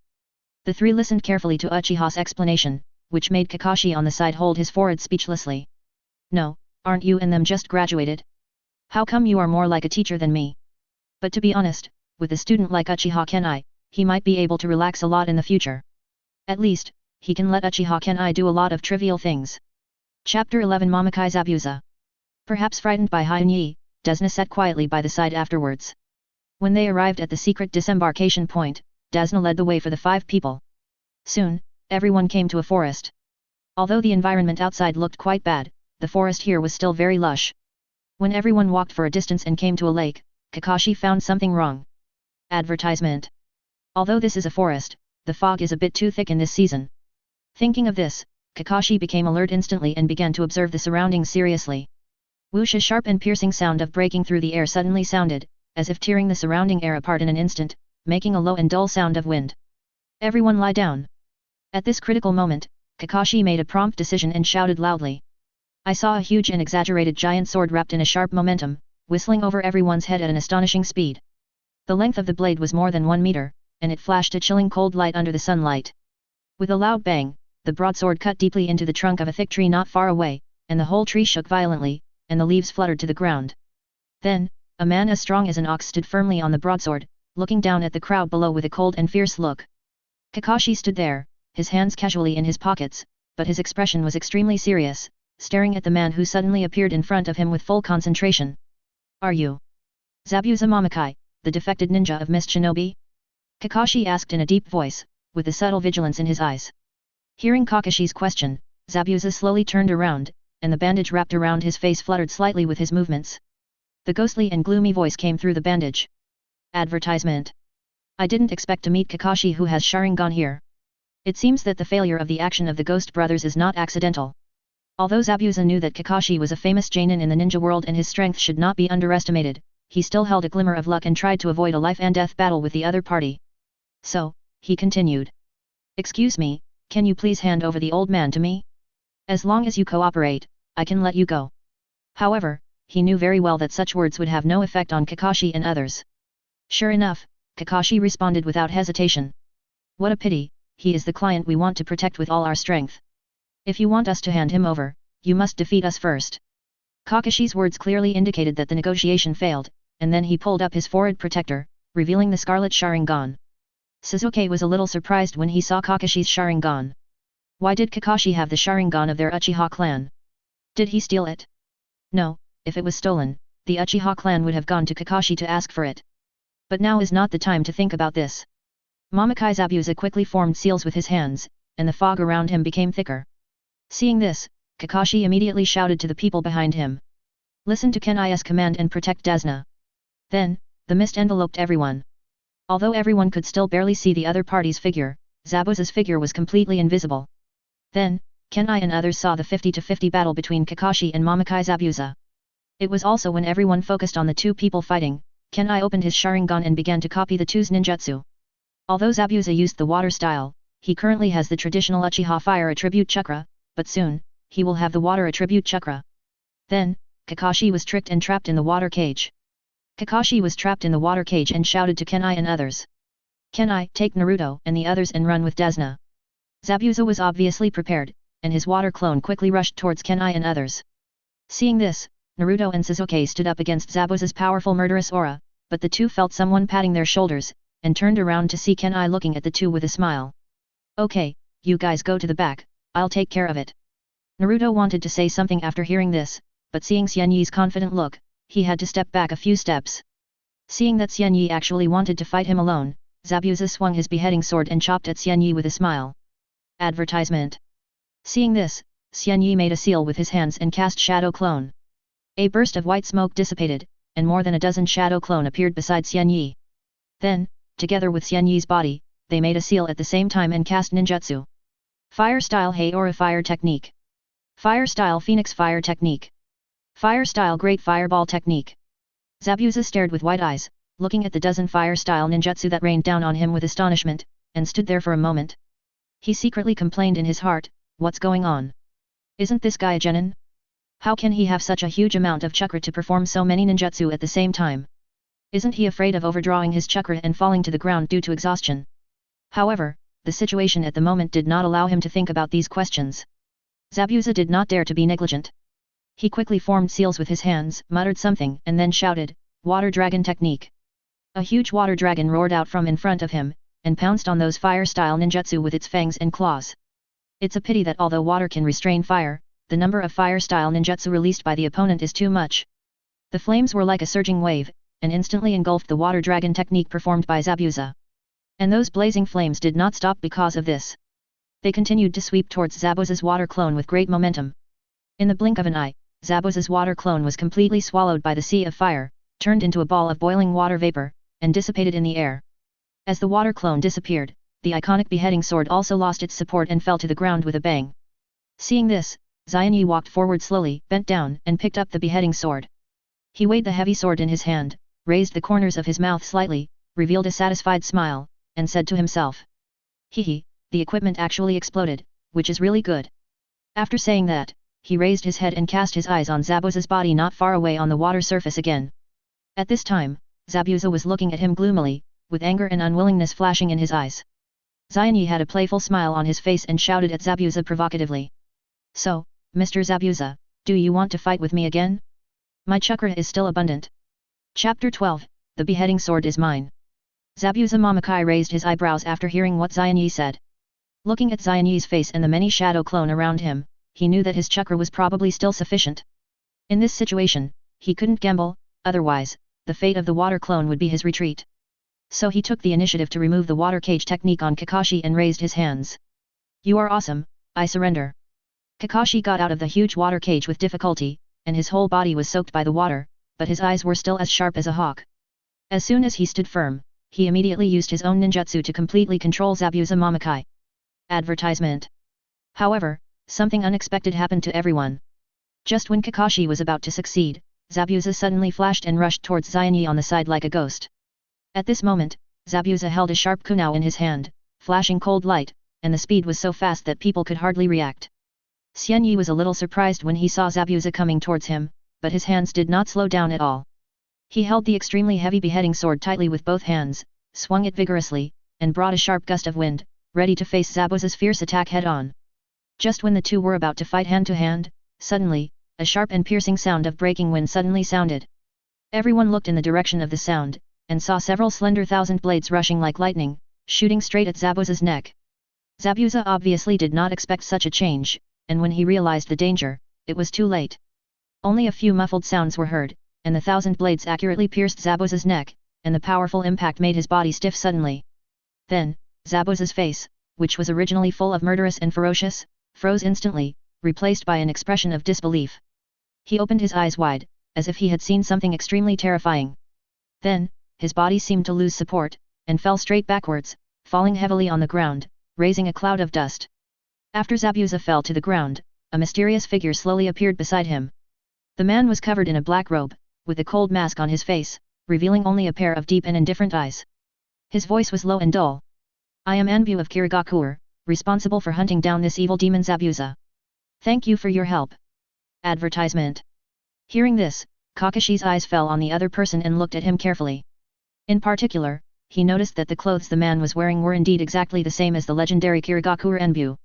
So he nodded and responded. You're welcome.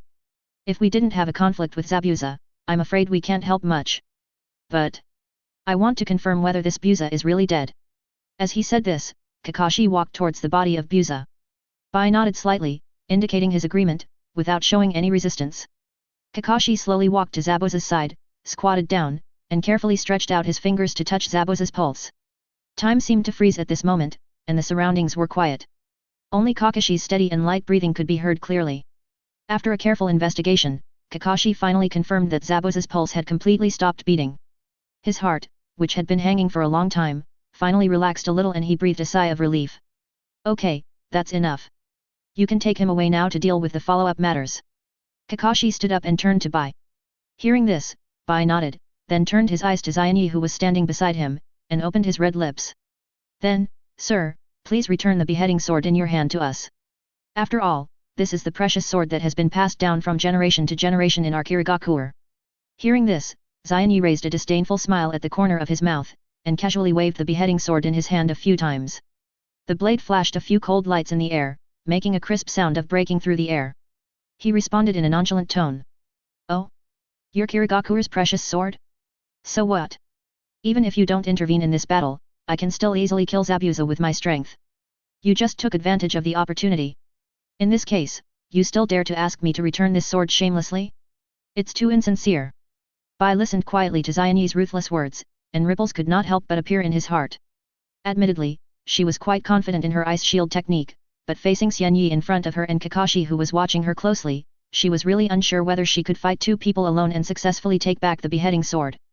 Thinking of this, Bai secretly gritted his teeth and decided to be patient for the time being, waiting for a more appropriate time to plan to seize the sword. Advertisement. After hesitating for a while, Bai took Zabuza's corpse away. After Bai left, Kakashi slowly walked to Xianyi's side, and then gently placed his slightly tired right hand on Xianyi's shoulder. Kakashi panted slightly and said, Xianyi, my chakra is running out. Next, you will be responsible for escorting Mr. Desna to leave safely. Hearing this, Xianyi turned his head to look at Kakashi. When he saw Kakashi's weak appearance, he couldn't help but feel speechless. No way, Mr. Kakashi, you are really as good as the saying goes, 50-50. You only used a few ninjutsu when fighting Zabuza, how come you are so weak? However, despite his complaints, Xianyi did not stop. He quickly summoned Naruto to the front and signaled Naruto to support Kakashi, while he took the initiative to walk to the back of the team to be responsible for the rear guard. In this way, the group set out on the road again. During this period, Sasuke, who was walking in front, turned his head from time to time to look at Xianyi.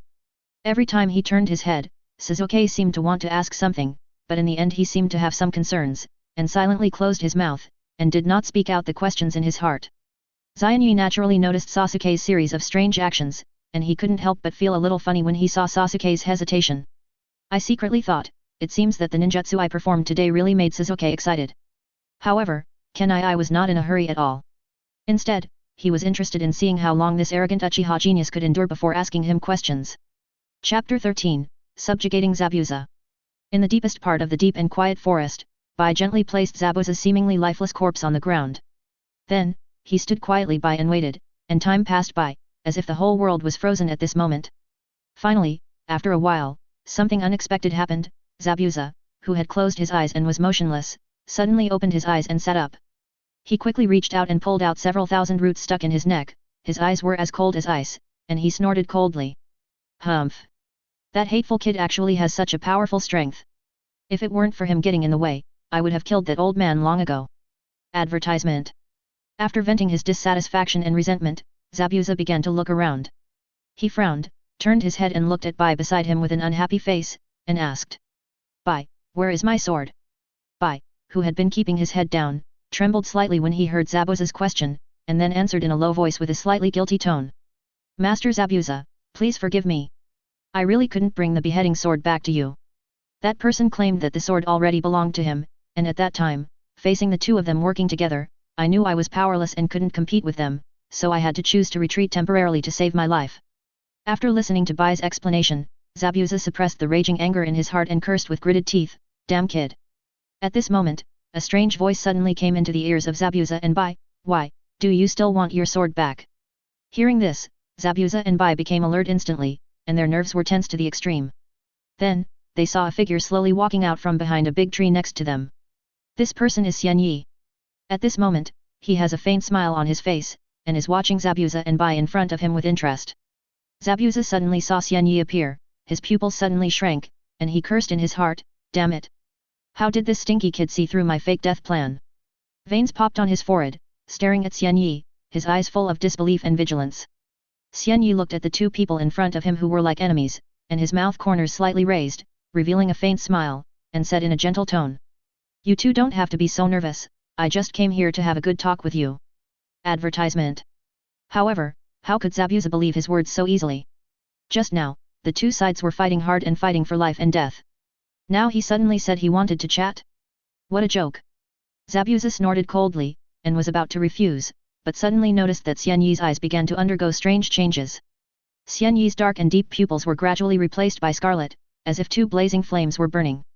Zabuza saw this, his face turned pale in an instant, and he swallowed back the words of rejection that were already on his lips. What the hell is this? This kid actually has the legendary Sharingan? This is really a big trouble. Zabuza secretly complained. He had just woken up from a state of suspended animation, and his body had not yet fully recovered, so he could not use much strength at all. Although Bai next to him mastered the ice escape ninjutsu, he was probably powerless to compete with the heaven-defying existence of Sharingan. Thinking of this, Zabuza gritted his teeth, suppressed the feeling of frustration in his heart, and asked coldly, "Humph, kid, what do you want to talk to me about?" At the same time, he made a veiled gesture to Bai that only they understood, asking her to attack Xian Yi as long as the situation was not good. It's not that complicated. I'm just in urgent need of a large amount of wealth. As far as I know, Cardo has a considerable amount of wealth. Therefore, I sincerely hope that you two can take the trouble to lead the way and take me to visit Mr. Cardo. Xian Yi smiled and spoke calmly. Hearing this, Zabuza and Bai were both stunned and at a loss for a moment. However, Zabuza soon came to his senses and laughed loudly, and the laughter resounded all around. Ha ha ha ha, it's really unexpected. A ninja from Konoha village would be so despicable and shameless, thinking about the money of an ordinary businessman, which is really incredible. However, facing Zabuza's ruthless ridicule, Xian Yi acted unusually calm and composed, as if these words had no effect on him. He crossed his arms and hugged his chest, staring at Zabuza silently, without saying a word. When Zabuza had almost laughed, he finally stopped laughing. At this time, his eyes became particularly sharp, staring at Xian Yi tightly, as if he wanted to see through him. Humph, if you came here just for the wealth of Kato, you wouldn't have come to us on purpose. Tell the truth, what ulterior motives do you have? Hearing Zabuza's question, Xian Yi not only did not show any embarrassment, but instead showed a hint of satisfaction. He nodded slightly to express his approval. Not bad, it is indeed easier to communicate with smart people. In this case, I will no longer hide it. To tell you the truth, in addition to wealth, I also need a group of capable subordinates. And with the strength of the two of you, if you can be recruited by me, you will definitely become my left and right arms. How about it, consider submitting to me. Advertisement. Zabuza narrowed his eyes slightly and stared at Xian Yi with a sharp gaze. Although Xian Yi just showed an astonishing amount of chakra, it does not mean that Zabuza will easily surrender to him. Humph.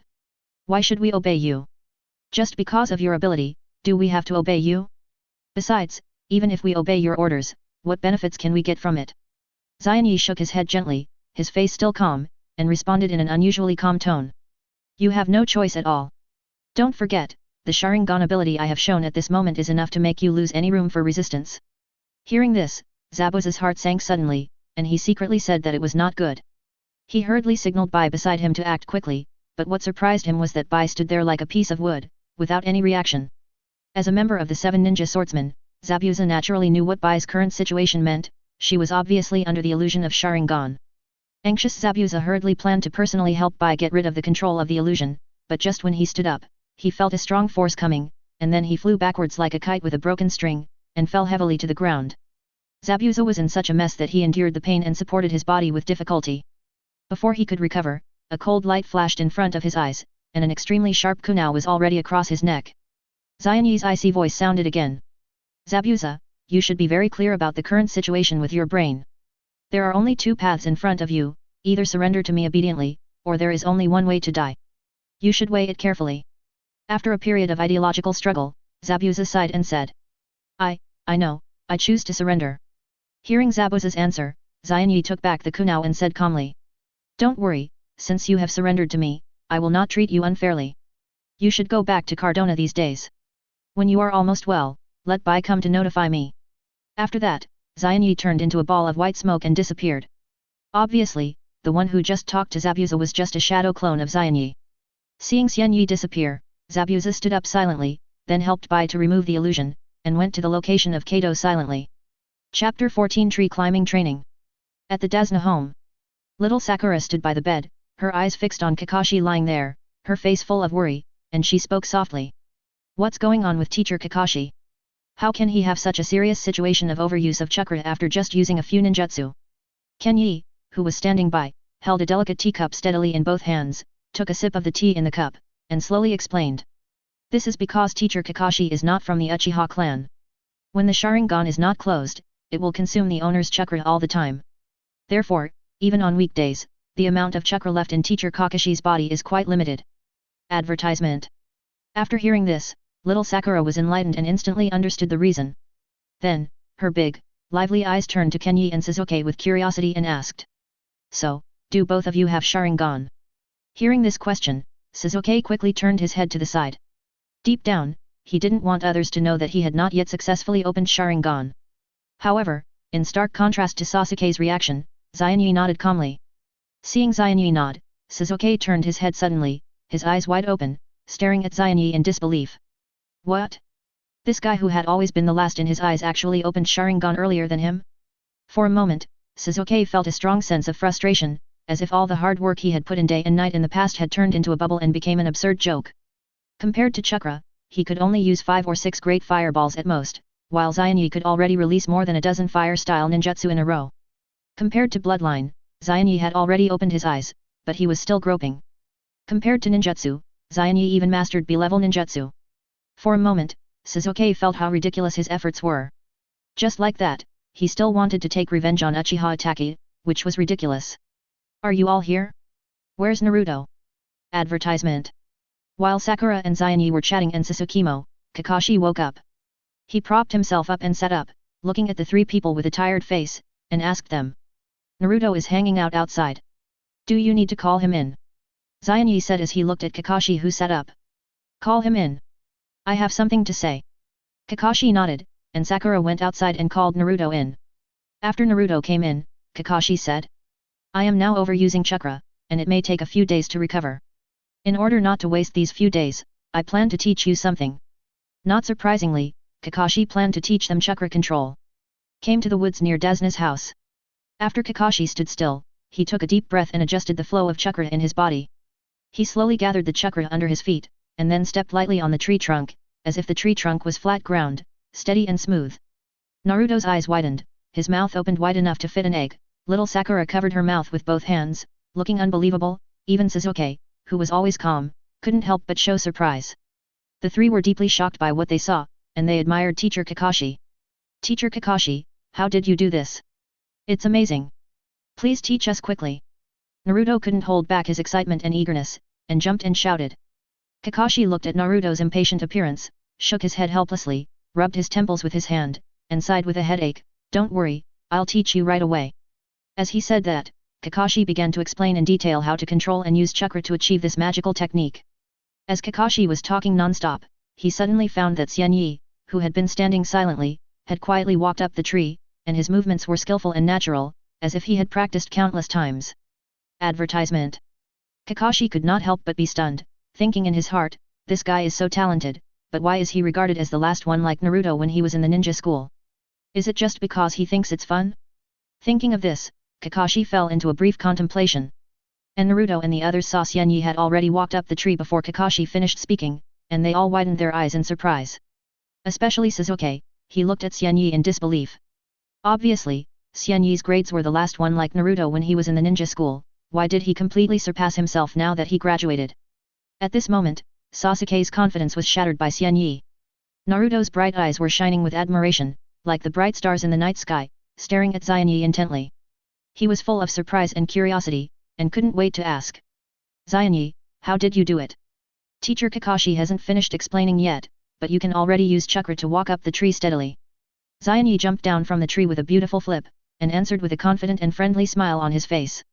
Actually, it's not difficult. Children in those families with a little power have been promoting and practicing this kind of training method very early. I have a very good relationship with Shikamaru and others. Every time they practice, they will call me to participate together. Naturally, I learned it early. Teacher Kakashi, who was standing aside and listening quietly, suddenly understood after listening to Xianyi's explanation. So that's it, no wonder Xianyi was able to master the skills of controlling chakra to walk up the tree so quickly, everything makes sense. At this moment, Sasuke clenched his fists tightly, and an indescribable feeling of grief and anger surged in his heart. If it weren't for that Uchiha Itachi who brutally slaughtered the entire family, he would definitely be able to receive systematic training under the guidance of the family like Kenai, and master these skills early. When he thought of this, Sasuke's hatred for Uchiha Itachi became stronger. And little Sakura looked at Kenai with envy, thinking secretly in his heart. Although his relationship with Ino was not bad, it was far from the level of intimacy and training together. If I could have such a partner, how great it would be. Then, seeing that Kenai had already become the Grand Master, Kakashi simply handed over the task of supervising the training of Naruto, Sasuke, and little Sakura to Kenai, and then turned and walked towards the Desna family. He had to take the time to go back and rest well, and try to get himself back to the best condition as soon as possible to deal with various situations that might arise next. Chapter 15 shocked little Sakura. Not long after Kakashi left, little Sakura went to the tree before the two of them. Little Sakura sat on the tree and gave Naruto and Sasuke a yes sign, which aroused their desire to compete. After little Sakura came down, she stood behind Xianyi and watched the two climb the tree with Xianyi. Seeing the two fall down again and seeing the two focus on climbing the tree, little Sakura pulled Xianyi's sleeve. Xianyi, that. I think the fine control of chakra is relatively easy, why are Naruto and Sasuke so bad at this? Advertisement. Little Sakura blinked her big watery eyes and asked Xianyi with a puzzled look on her face. Facing the question raised by little Sakura, Xianyi's heart was actually like a mirror, and he knew the reason. It's just that even he himself felt that this reason was a bit unbelievable and elusive. You know, Sasuke and Naruto are the reincarnations of Indra and Ashura respectively. According to common sense, they should have inherited the cultivation talents of these two people. This was the case for all the reincarnations in the past, but when it came to Sasuke and Naruto's generation, the situation took an unexpected turn. Let's talk about Naruto first. On the surface, he seems to have no talent in ninjutsu and performs very poorly. But in fact, it is because Nine Tails is sealed in his body. The powerful chakra released by Nine Tails interferes with Naruto's original chakra flow and control all the time. If there is no influence of Nine Tails, judging from the fact that Naruto can learn and skillfully use shadow clone technique in just one night, his talent in ninjutsu is undoubtedly top-notch, first class. Look at Sasuke's side, the whole family was wiped out overnight, and even his biological parents were brutally killed by his brother in front of him. After such a heavy blow, it stands to reason that Sasuke should have unleashed great potential and burst out with amazing talent. But what happened? He only opened one Tomo Sharingan. With such a talent level, if Uchiha Madara, who is also the reincarnation of Indra, knew about this, he would probably laugh so hard that he would even die from laughter. Advertisement. In this case, it should be that everyone has their own shortcomings, and this is the shortcoming of the two of them. Xianyi couldn't say it directly, so he could only say it euphemistically. After hearing this, little Sakura said oh and continued to watch the two climb the tree. After watching for a while, Xianyi glanced at little Sakura and said, Little Sakura, have you ever thought about how to stay in this team in the future? After hearing what Xianyi said, little Sakura looked at Xianyi a little dully, not understanding what he meant. To be honest, Sasuke and I are both Uchiha. As long as we open the Sharingan, our strength will increase dramatically. As for Naruto, as long as he solves the problem of chakra chaos, his strength will also increase dramatically. At that time, as a civilian, how can you stay in this team? Hyunyi's words pierced into Sakura's heart like a knife, and she lowered her head in disappointment. Then, what should I do? Hyunyi looked at Sakura's lonely and depressed appearance, and the corners of his mouth rose slightly, revealing a warm and gentle smile, and gently patted Sakura's shoulder. Okay, little Sakura, I'm not telling you this to undermine your self-confidence. On the contrary, I just hope to give you a boost and encourage you to study new knowledge and skills more diligently and attentively. As soon as he finished speaking, he took out a piece of white paper from the pocket of his ninja tool and handed it to little Sakura. This piece of paper is made of a tree that can absorb chakra. You just need to slowly inject the chakra in your body into this piece of paper, and then by observing the changes in the paper, you can accurately infer your chakra attributes. In this way, you can practice the corresponding escape technique in a targeted manner according to your own chakra attributes. Xianyi explained patiently and carefully. After hearing this, little Sakura's eyes suddenly flashed with excitement. She happily reached out to take the mysterious paper, took a deep breath, adjusted her breathing rhythm, and began to concentrate on continuously transferring chakra into the paper. A moment later, an amazing scene appeared. Half of the originally intact paper suddenly broke apart, and the other half became wet, as if it had been soaked in water. Seeing this, Xianyi showed a satisfied expression on his face and said, Congratulations, little Sakura. Judging from the state of the paper now, your chakra attributes are earth and water. In other words, for you, the most suitable types of ninjutsu to learn and master are water style and earth style. Our teacher Kakashi is known as the copy ninja. He should have many water style and earth style ninjutsu. I will go to teacher Kakashi in person to help you get some. When little Sakura heard this, her joy was beyond words. She bowed to Xianyi and thanked him, and her voice trembled with excitement. Thank you, Xianyi. Advertisement. Xianyi stretched out his hand and rubbed little Sakura's soft hair, saying with a smile. You're welcome, but since you've learned to use chakra to climb a tree so quickly, let's strike while the iron is hot and start the second stage of training. Little Sakura stood there quietly, letting Xianyi gently rub her hair. She could feel the tenderness conveyed by the warm hands. At some point, a faint blush quietly appeared on her cheeks. After a whole month of getting along, the balance in little Sakura's heart has begun to slowly tilt. Compared with Sasuke's consistent indifference, Xianyi's gentleness like spring breeze is obviously more attractive. Of course, it is not to say that just because of this short month, little Sakura immediately changed her mind and fell in love with Xianyi. However, it is undeniable that Xianyi's various actions did greatly improve little Sakura's favorability towards him. When she learned that there was a second stage of chakra control training, little Sakura raised her head, looked at Xianyi with a firm and confident look, and spoke without hesitation. What is the second phase of training? Just come over. Xianyi smiled slightly when she saw Sakura so confident, and then pointed to the turbulent sea not far away. The second phase of training is called treading water. Its principle is actually similar to the tree climbing we practiced before, and both require condensing chakra on the soles of the feet. However, since water is a substance with strong fluidity, it is constantly changing at all times, so the difficulty of this training is much higher than climbing a tree. Little Sakura looked in the direction of Xianyi's finger, and saw that the vast and boundless sea was surging with rolling waves, as if a ferocious beast would open its bloody mouth and swallow people at any time. She swallowed her saliva involuntarily, hesitated for a moment, and turned to look at Xianyi timidly. Well, Xianyi, I don't know how to swim very well, can I train in the creek? Little Sakura's voice was a little pleading, and her eyes were full of expectation. However, Xianyi just smiled and shook her head gently to refuse. It's best if she can't swim. Increase her fear so that she can learn quickly in fear.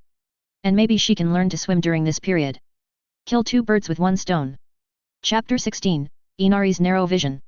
Seeing that there was no way to avoid it this time, little Sakura could only come to the coast and do treading water training. Naruto and Sasuke saw what little Sakura did, and they stopped curiously and asked Xianyi in confusion. Xianyi, what is little Sakura doing? Xianyi said with a smile. Little Sakura is doing the second stage of training, treading water. After you pass the tree climbing training, you can do treading water training with little Sakura. Only through this training can you be considered to have mastered chakra in the true sense. Advertisement. Naruto was immediately excited when he heard this. No problem, I will definitely climb to the top of the tree very quickly. Sasuke continued to climb the tree silently. After the two walked away, Xianyi continued to look at little Sakura. It must be said that little Sakura does have some talent in chakra control. However, don't underestimate the variability of sea water. Little Sakura can still stand steadily on the water at the beginning. Suddenly, a wave hit, and little Sakura had no time to react, no time to control her chakra, and she fell directly into the sea. She couldn't swim and kept floundering. Seeing this, Xianyi took a few quick steps, stepped on the water to the place where little Sakura fell into the water, pulled her up, and took her back to the shore. Little Sakura supported herself on the beach and spit out the sea water. Xianyi patted little Sakura's back to help her breathe. After spitting out all the sea water, little Sakura gasped in fear. Xianyi saw little Sakura's appearance and shook her head with some amusement. Okay, don't be afraid, you two, knowing that you can't swim, you still want to walk so far, now you are scared. Little Sakura looked at Xianyi with some resentment. Advertisement. How should I know, you didn't tell me, I thought you had to walk farther. Xianyi raised his hands helplessly in surrender. Okay, my fault. Now you know it. You should practice in the shallow water first before going to the big waves for treading water training. Little Sakura nodded after listening to Xianyi's words. After the two chatted for a while, little Sakura continued to tread water training. In this way, Xianyi supervised the three people's training until the sun went down, and then called the three people back. Back to Desna's house. Desna's daughter prepared dinner for them. Since the goods of the wave country were monopolized by Cardo, the prepared meals were just some coarse grains, but they were not picky. After dinner, Desna's grandson, Inari, looked at Xianyi and the others and said with a gloomy face. What's the point of your efforts? In the end, you will be killed by Cardo anyway. As soon as he said this, Everyone's eyes were instantly cast on him like a spotlight. Hyunyi slightly turned his head and glanced at Inari beside him with his peripheral vision. His face was expressionless and his tone was as flat as dead water. We will be killed? Humph, kid, do you think we are ordinary people like you? Kakashi, who was standing aside, saw this and quickly reached out to stop Naruto, who was about to refute. After all, it is more appropriate to let Hyunyi handle such things as educating children. At this moment, Inari's eyes were burning with anger, staring at Hyunyi, and the anger seemed to burst out of his eyes. What do you know? Here, anyone who dared to resist Kaido was brutally killed by his trusted men without exception. Even someone like Geisha could not escape his murderous hands in the end. Speaking of this, Inari could no longer suppress the grief and sorrow in his heart, and tears burst out and flowed freely along his cheeks. However, facing the sad and crying boy in front of him, Xianyi was as unmoved as a heart of stone, and did not even show a trace of pity. On the contrary, he remained calm and continued in an almost cold tone. Advertisement. I repeat, don't compare us with ordinary people like you. I can only say that you are short-sighted and narrow-minded. If you are so ignorant, don't embarrass yourself here. I guess you think that your father or adoptive father, who thinks he is a hero, was killed by Kaido, so you think that Kaido is invincible. He can only show off his power in your tiny place.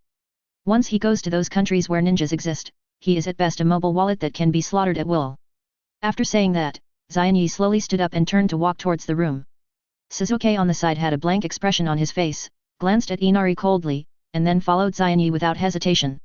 Little Sakura and Naruto stood there. They felt a little reluctant in their hearts, and wanted to comfort Inari, who seemed extremely lonely at this time.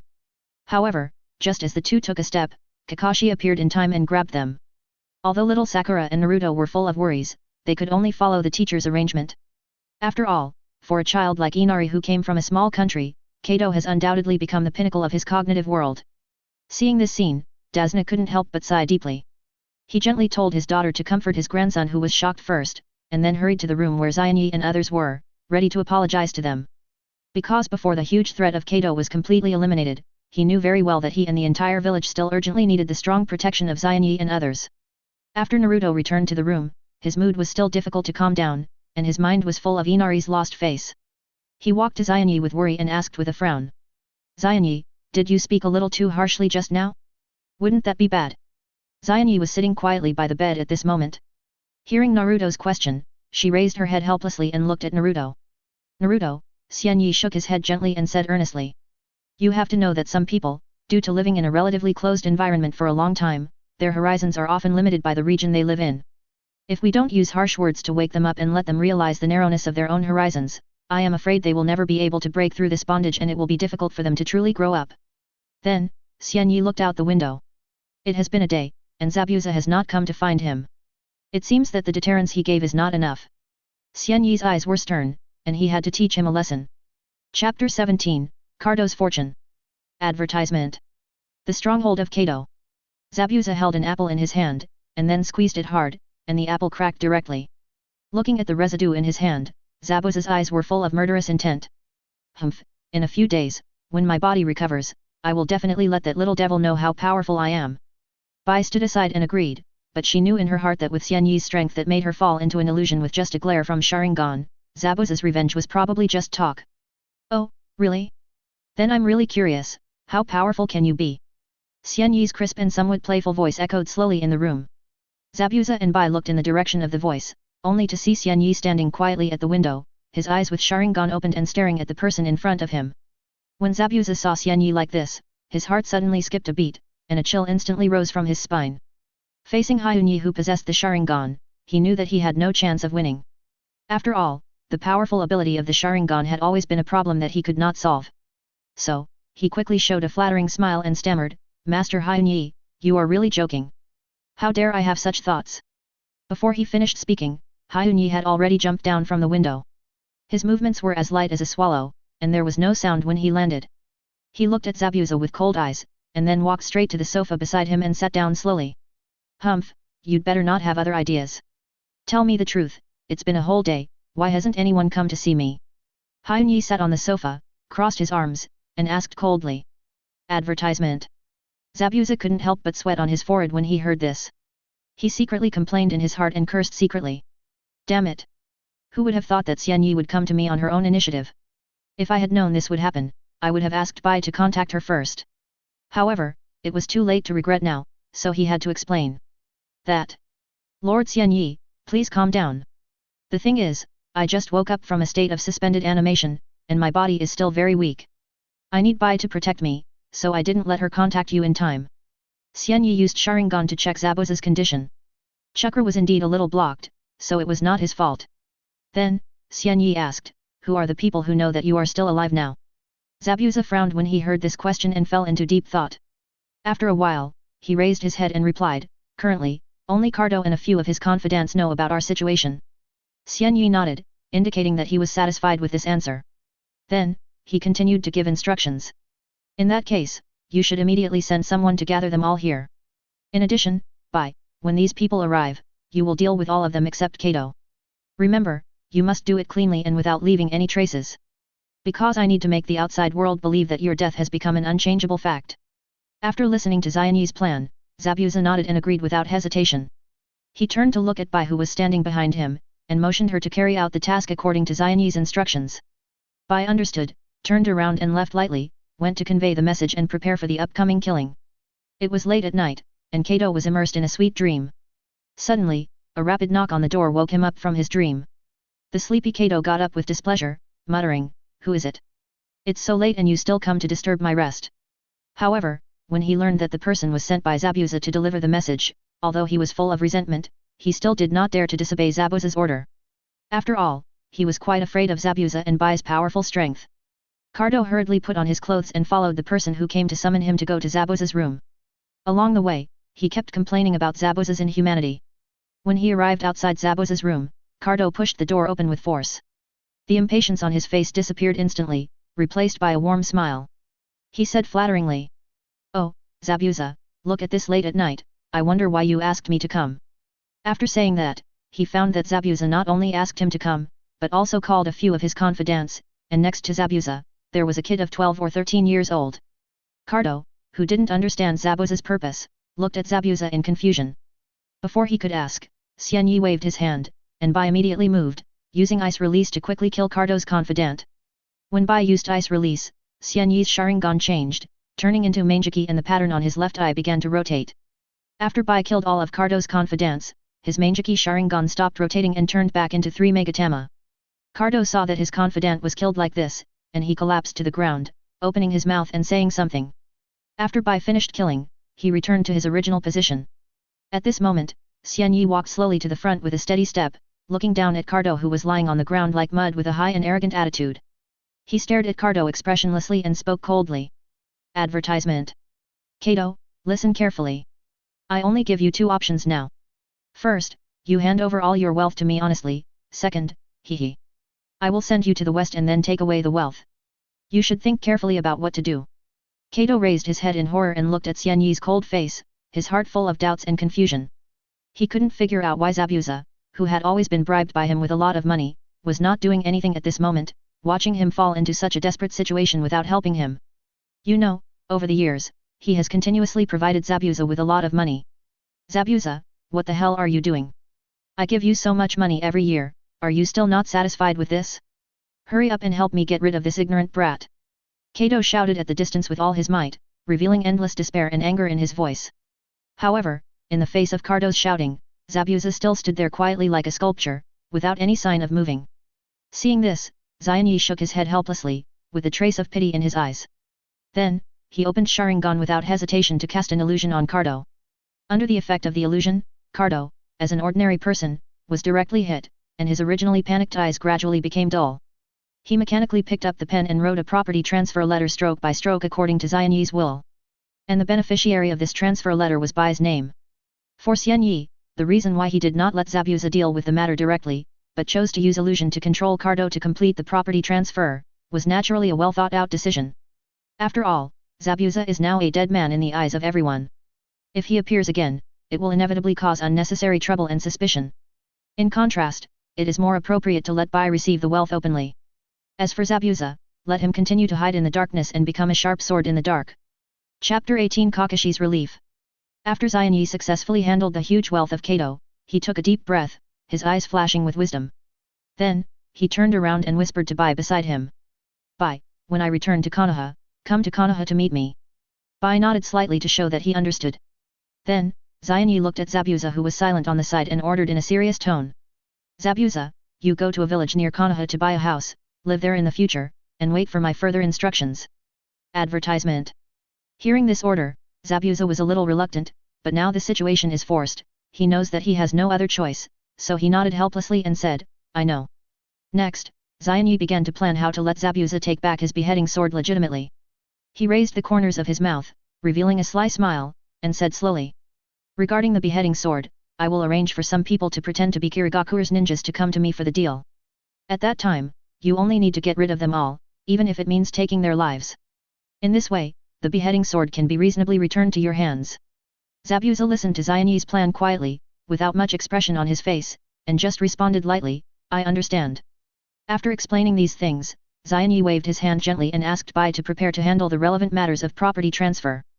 Before leaving, she looked at Zabuza deeply, and saw Zabuza nodded slightly, indicating his agreement and support. After getting permission, Bai left the room with firm steps and quickly got down to work. Not long after, Bai successfully completed the task. Her outstanding ability to do things was once again demonstrated, which made people look at her with new eyes. With the disappearance of the troublesome figure of Cardo, the original Cardo company has now been renamed Spark Company, and the person in charge has also changed to Bai. Under Xianyi's instructions, Bai began to invest heavily in the bridge construction plan, and various resources continued to gather. At the same time, Xianyi used his powerful illusion to directly mess up Cardo's consciousness. Cardo, who was once invincible, has now become a poor man who can only talk nonsense and is crazy. Later, he was locked up in a mental hospital, isolated from the outside world, and could no longer make waves.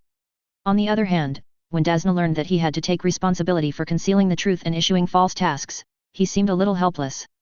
But he still worked with the people on the construction site to piece together and finally raised a sum of money to pay for the A-level task. Advertisement. However, if Dazna knew that even if the bridge of Wave Country was successfully built, due to the investment of Spark Company, the bridge would still be under the jurisdiction of Spark Company, and Wave Country would still not escape the fate of being monopolized by Spark Company, I wonder what he would think? Maybe he would really be angry to death. After finishing the mission in Wave Country, Kakashi did not need to fight Zabuza again like in the original novel, so this time when he returned to Konoha, Kakashi was in extremely good spirits. After returning to Konoha, Kakashi took the 4 people to submit the mission, divided the commission, and then went back to their own homes. However, this was only the case for the other 3 people. Xianyi found Kakashi after the 3 left. Teacher Kakashi, are you free? Kakashi looked at Xianyi in confusion. Well, probably, after all, I won't be taking any more missions recently. In that case, then Mr. Kakashi, can you please give me some of the water style and earth style you copied? I want to learn them. Kakashi's face became more and more puzzled when he heard this. He frowned and asked in confusion. Water style and earth style? As far as I know, your Uchiha clan is basically based on fire attribute chakra. This is one of the distinctive features of your family. Why do you suddenly want to learn earth style and water style, which are very different from the attributes of your clan? Xianyi shook his head slightly and explained. It's not that I want to learn these ninjutsu, Mr. Kakashi. The person who is really interested in earth style and water style is little Sakura. Her chakra attributes happen to be earth and water, so I promised her that after she completes the treading water training, I will help you ask for some related ninjutsu skills and guidance. Kakashi heard this, and a trace of relief appeared in his eyes, staring at Xianyi quietly. There is no clear mandatory rule that requires the team leader to teach the genin in person. Advertisement. However, Kakashi was an excellent ninja trained by Namikaze Minato and was deeply influenced by him. Therefore, as long as he is able and conditions permit, he will give his students as much help and guidance as possible. As described in the original work, if Jiraiya had not appeared unexpectedly later, I am afraid Kakashi would have planned to teach Naruto some of the essentials of wind-style ninjutsu. Moreover, from helping little Sakura find the ninjutsu that suits her, Kakashi keenly noticed that Kenai's sincere feelings towards his companions are really admirable. In this way, when he reports on his observations of Kenai in the Hyuga 3rd generation, he will be able to tell many positive examples. Okay, I understand. I will go back and carefully select and organize some earth-style and water-style ninjutsu information. You can come to my house tomorrow to pick it up and then pass it on to little Sakura. If you have any questions during the learning process, you can always come to me for consultation. Kakashi's tone became slightly gentler and he said softly. After hearing this, Xianyi nodded solemnly, then turned around and walked quickly towards his home. When he returned home, he casually threw the heavy beheading sword aside. Then, Not long after, a crisp and rapid knock on the door suddenly sounded. Xian Yi heard the sound and hurried forward to open the door. When he looked closely, it was Bai standing outside the door. However, Bai was no longer wearing the clothes she wore in the past. Instead, she wore a more casual and comfortable outfit. Not only that, she also deliberately let her long hair, which was originally tied up, fall softly on her shoulders. Bai looked like this, exuding a gentle and quiet, charming temperament like Yamato Nadeshiko. Master Xianyi. Hearing Bai calling him, Xianyi let Bai in. Chapter 19, Mangekyō Si Technique. After letting Bai in, Xianyi prepared tea and said, "How is it, has the Spark company started to settle in Konoha?" Bai nodded, took out the prepared documents and handed them to Xianyi. "My lord, the company has begun to gradually move into Konoha. First of all, since the wave country is surrounded by the sea, we will first focus on catering, and then the unique resources of the wave country." Xianyi looked at the documents and found that the plans on them were all good. Advertisement. Okay, after you have a firm foothold, you can recruit some hired ninjas to serve as the company's guards, and then train some scientific talents and develop some technological products. Then, Xianyi taught Bai the financial system of his previous life, in order to completely move the power of the Spark company from the wave country to the fire country. Bai was shocked when she heard what Xianyi said, because she had learned more or less about business when she was with Zabuza. So when she heard the financial theories taught by Xianyi, she felt that it was not a bad thing for her and Zabuza to follow Xianyi. They talked until the evening, and Xianyi stopped when he saw it was dark. "It's getting late, Bai, you should go back first." After hearing what Xianyi said, Bai nodded slightly, then stood up slowly and turned to walk towards the door. However, just as she was about to step out of the door, a shout suddenly came from behind her. "Wait a minute, Bai!" Xianyi called her out. Bai stopped, a trace of doubt appeared on her face, and turned back to look at Xianyi. Xianyi looked at her seriously and then spoke. "When you go back, sort out all the ice escape ninjutsu you have mastered and give them to me. I have important uses for them." Bai was stunned at first, and then nodded without hesitation. "Okay, no problem." For her, ice escape ninjutsu requires a specific blood limit to perform, so it doesn't matter if she teaches these ninjutsu to Xianyi. After all, if there is no corresponding blood limit, even if you know the method of practicing ninjutsu, it will be in vain. But at this time, Bai didn't know that Xianyi actually had the blood limit of ice escape. In fact, Kenai's ability to possess the powerful ability of ice release is entirely due to the Mangekyō Sharingan in his left eye. When he was in the base of Cardo, Kenai was able to successfully obtain the bloodline limit of ice release by relying on the unique root copy eye technique of the Mangekyō Sharingan in his left eye. This magical ability allows Kenai to conduct in-depth root exploration of the special abilities of the people he sees, and to achieve perfect replication on this basis. When he first met Bai and witnessed him using ice release, he immediately used root replication to explore the root of Bai's ice release, and then successfully completed the replication. In this way, Kenai has the bloodline limit of ice release from then on. Advertisement. It was also after having this ability that Kenai decided to find more people with bloodline limits and then replicate their bloodline limits. Moreover, he also wanted to try to see if he could replicate the eye technique after meeting Uchiha Itachi. After Bai left, Xianyi took out the photo of the sealed book that he had taken and began to learn the ninjutsu on it. Xianyi first chose the Flying Thunder God technique. Xianyi divided many shadow clones to practice, just to accumulate more experience at one time. It should be said that the Flying Thunder God technique is indeed an S-level forbidden technique. After practicing for a night, Xianyi didn't even get started. For this reason, Xianyi could only divide more shadow clones and let them practice at home. The next day, the sun was shining, and the breeze rustled the leaves. Xianyi strolled leisurely in the quiet and peaceful village, feeling particularly comfortable. At this moment, a crisp shout broke the peace. "Xianyi!" Xianyi turned his head subconsciously, and saw Ino, Shikamaru and Chiji walking towards him, and behind them, there was even teacher Asuma. As soon as Ino saw Xianyi, her face immediately bloomed with a bright smile, as beautiful as a blooming flower. She ran over without hesitation and gently took Xianyi's arm. Xianyi did not show any resistance, but instead raised the corners of her mouth slightly, revealing a gentle smile. In fact, over the years, he has been trying to maintain a good relationship with Ino, not just to learn valuable spiritual cultivation methods from her. Shikamaru and Chiji have long been accustomed to Ino's intimate behavior with Xianyi. They just smiled at each other and seemed to be indifferent to it. Advertisement. However, Asuma on the side couldn't help but frown. He never thought that Ino would get so close to the orphan of the Uchiha family. Moreover, Ino's father is the patriarch of the Yamanaka clan, with a noble status. If this child has ulterior motives, the consequences will be disastrous. Asuma thought to himself, staring at Xianyi closely, trying to find some clues from his words and deeds. But Kenai always had a smile on his face, his eyes were clear and pure, making it difficult to guess what he really thought. Asuma decided to keep quiet for the time being and continue to observe for a while to see what this Uchiha orphan was up to. Kenai, I heard that your team was sent to the Land of Waves to perform an important mission. Tell me quickly, did you encounter any thrilling things? Ino held Kenai's arm intimately, staring at him with a pair of big eyes full of curiosity, and asked impatiently. Kenai paused for a moment after hearing Ino's question, and then began to describe the various experiences they had during the mission in the Land of Waves. However, in the process of narration, Kenai deliberately attributed all the key achievements of the final successful victory over the powerful enemy Zabuza to teacher Kakashi, and did not mention his role in it, as if he was completely hidden behind the scenes. After listening to Kenai's story attentively, Ino showed a trace of envy on her face and couldn't help but sigh. Oh, Xianyi, you are so lucky. Look at your teacher, that is the famous Kakashi teacher who is known as the copying ninja. Look at us, our teacher is just a sloppy uncle who smokes all day and doesn't take care of his appearance. As soon as Ino finished speaking, Shikamaru and Shiki, who were standing not far behind her, shuddered at the same time when they heard this, and quickly dodged to the side, fearing that they would be implicated. At this time, Asuma was standing there with a black line on his face, secretly complaining in his heart, I am wronged. I am only 27 or 28 years old, how can I become a sloppy uncle? Chapter 20 Free Kakashi's Ninjutsu. Advertisement.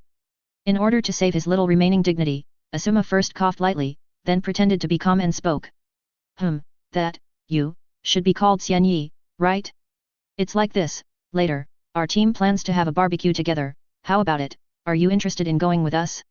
And I see that you get along well with Ino and the others. Hearing Asuma say this, Ino hurriedly nodded in agreement. Yes, yes, yes. Xianyi, come and have a barbecue with us, anyway, it's Asuma teacher's treat today. At this time, Shikamaru on the side put his hands in his pockets and shrugged lazily, indicating that he had no objection to this, while Shiki looked at everyone with expectation, and the corners of his mouth began to drool unconsciously. Obviously, he also agreed with Xianyi to join this dinner. Seeing that everyone invited so enthusiastically, Xianyi really couldn't refuse, so he smiled and nodded and agreed. In this way, the group of people walked towards the barbecue queue that Asuma's class often visited. As soon as they sat down, Shiki, who was the most greedy, couldn't wait to pick up the menu and ordered a lot of delicious food without hesitation, such as pork belly, beef, chicken wings, etc., almost ticking all the delicious meats on the menu. Asuma looked at Shiki's crazy ordering appearance, and his heart couldn't help but twitch, secretly feeling sorry for his wallet, which was not thick to begin with. In the barbecue restaurant, the charcoal fire was burning, the meat slices on the grill made a sizzling sound, and the rich aroma filled the air. In this lively atmosphere, Shikamaru, Asuma, and Shiki's eyes were involuntarily attracted by Xianyi and Ino on the side. Xianyi carefully picked up a piece of freshly roasted tender and juicy meat with chopsticks, blew a few breaths gently, and then gently brought it to Ino's mouth. Ino opened her mouth happily and took the delicious grilled meat, with a sweet light in her eyes. Then, Ino was not to be outdone, and quickly picked out another piece of meat that was grilled to perfection, and handed it to Hyunyi with a smile. Hyunyi accepted it with a satisfied smile on her face. Advertisement. Shikamaru and Asuma couldn't help but twitch their lips when they saw this scene. Especially Shikamaru, he muttered to himself, if I remember correctly, these two people should not have officially confirmed their relationship, right? How can they be so intimate? Thinking of this, he couldn't help but shake his head. If these two people really established their relationship as a couple, how sweet the scene would be when they were together, it was simply unimaginable. Looking at Asuma again, he originally mistakenly thought that Hyunyi and Ino had already become a couple. Looking at the warm scene of the two feeding each other in front of him, he couldn't help but yearn for it, and began to imagine if he could get together with Yui Kurane, whether he could also be as loving as them. The more he thought about it, the better it seemed, so much so that Asuma began to drool unconsciously. However, Shiki on the side didn't care about the romantic interactions between Hyunyi and Ino at all. At this moment, he only had the barbecue in his eyes, and he had no interest in the emotional entanglements of others. They finally finished the meal in the sweet atmosphere between Hyunyi and Ino. After promising Ino to go on an outing with her the day after tomorrow, Hyunyi separated from them. Hyunyi stretched out his arms comfortably and stretched hard, as if all the muscles and bones in his body were stretched and relaxed. At this moment, he suddenly realized that there was still one important thing he hadn't done, to ask Kakashi for the ninjutsu scroll. So, Xianyi quickly recalled the detailed address Kakashi gave him yesterday, and then rushed to Kakashi's residence without stopping. After a while, Xianyi arrived at his destination. He stood in front of the door, raised his hand, and politely knocked on the slightly quaint door.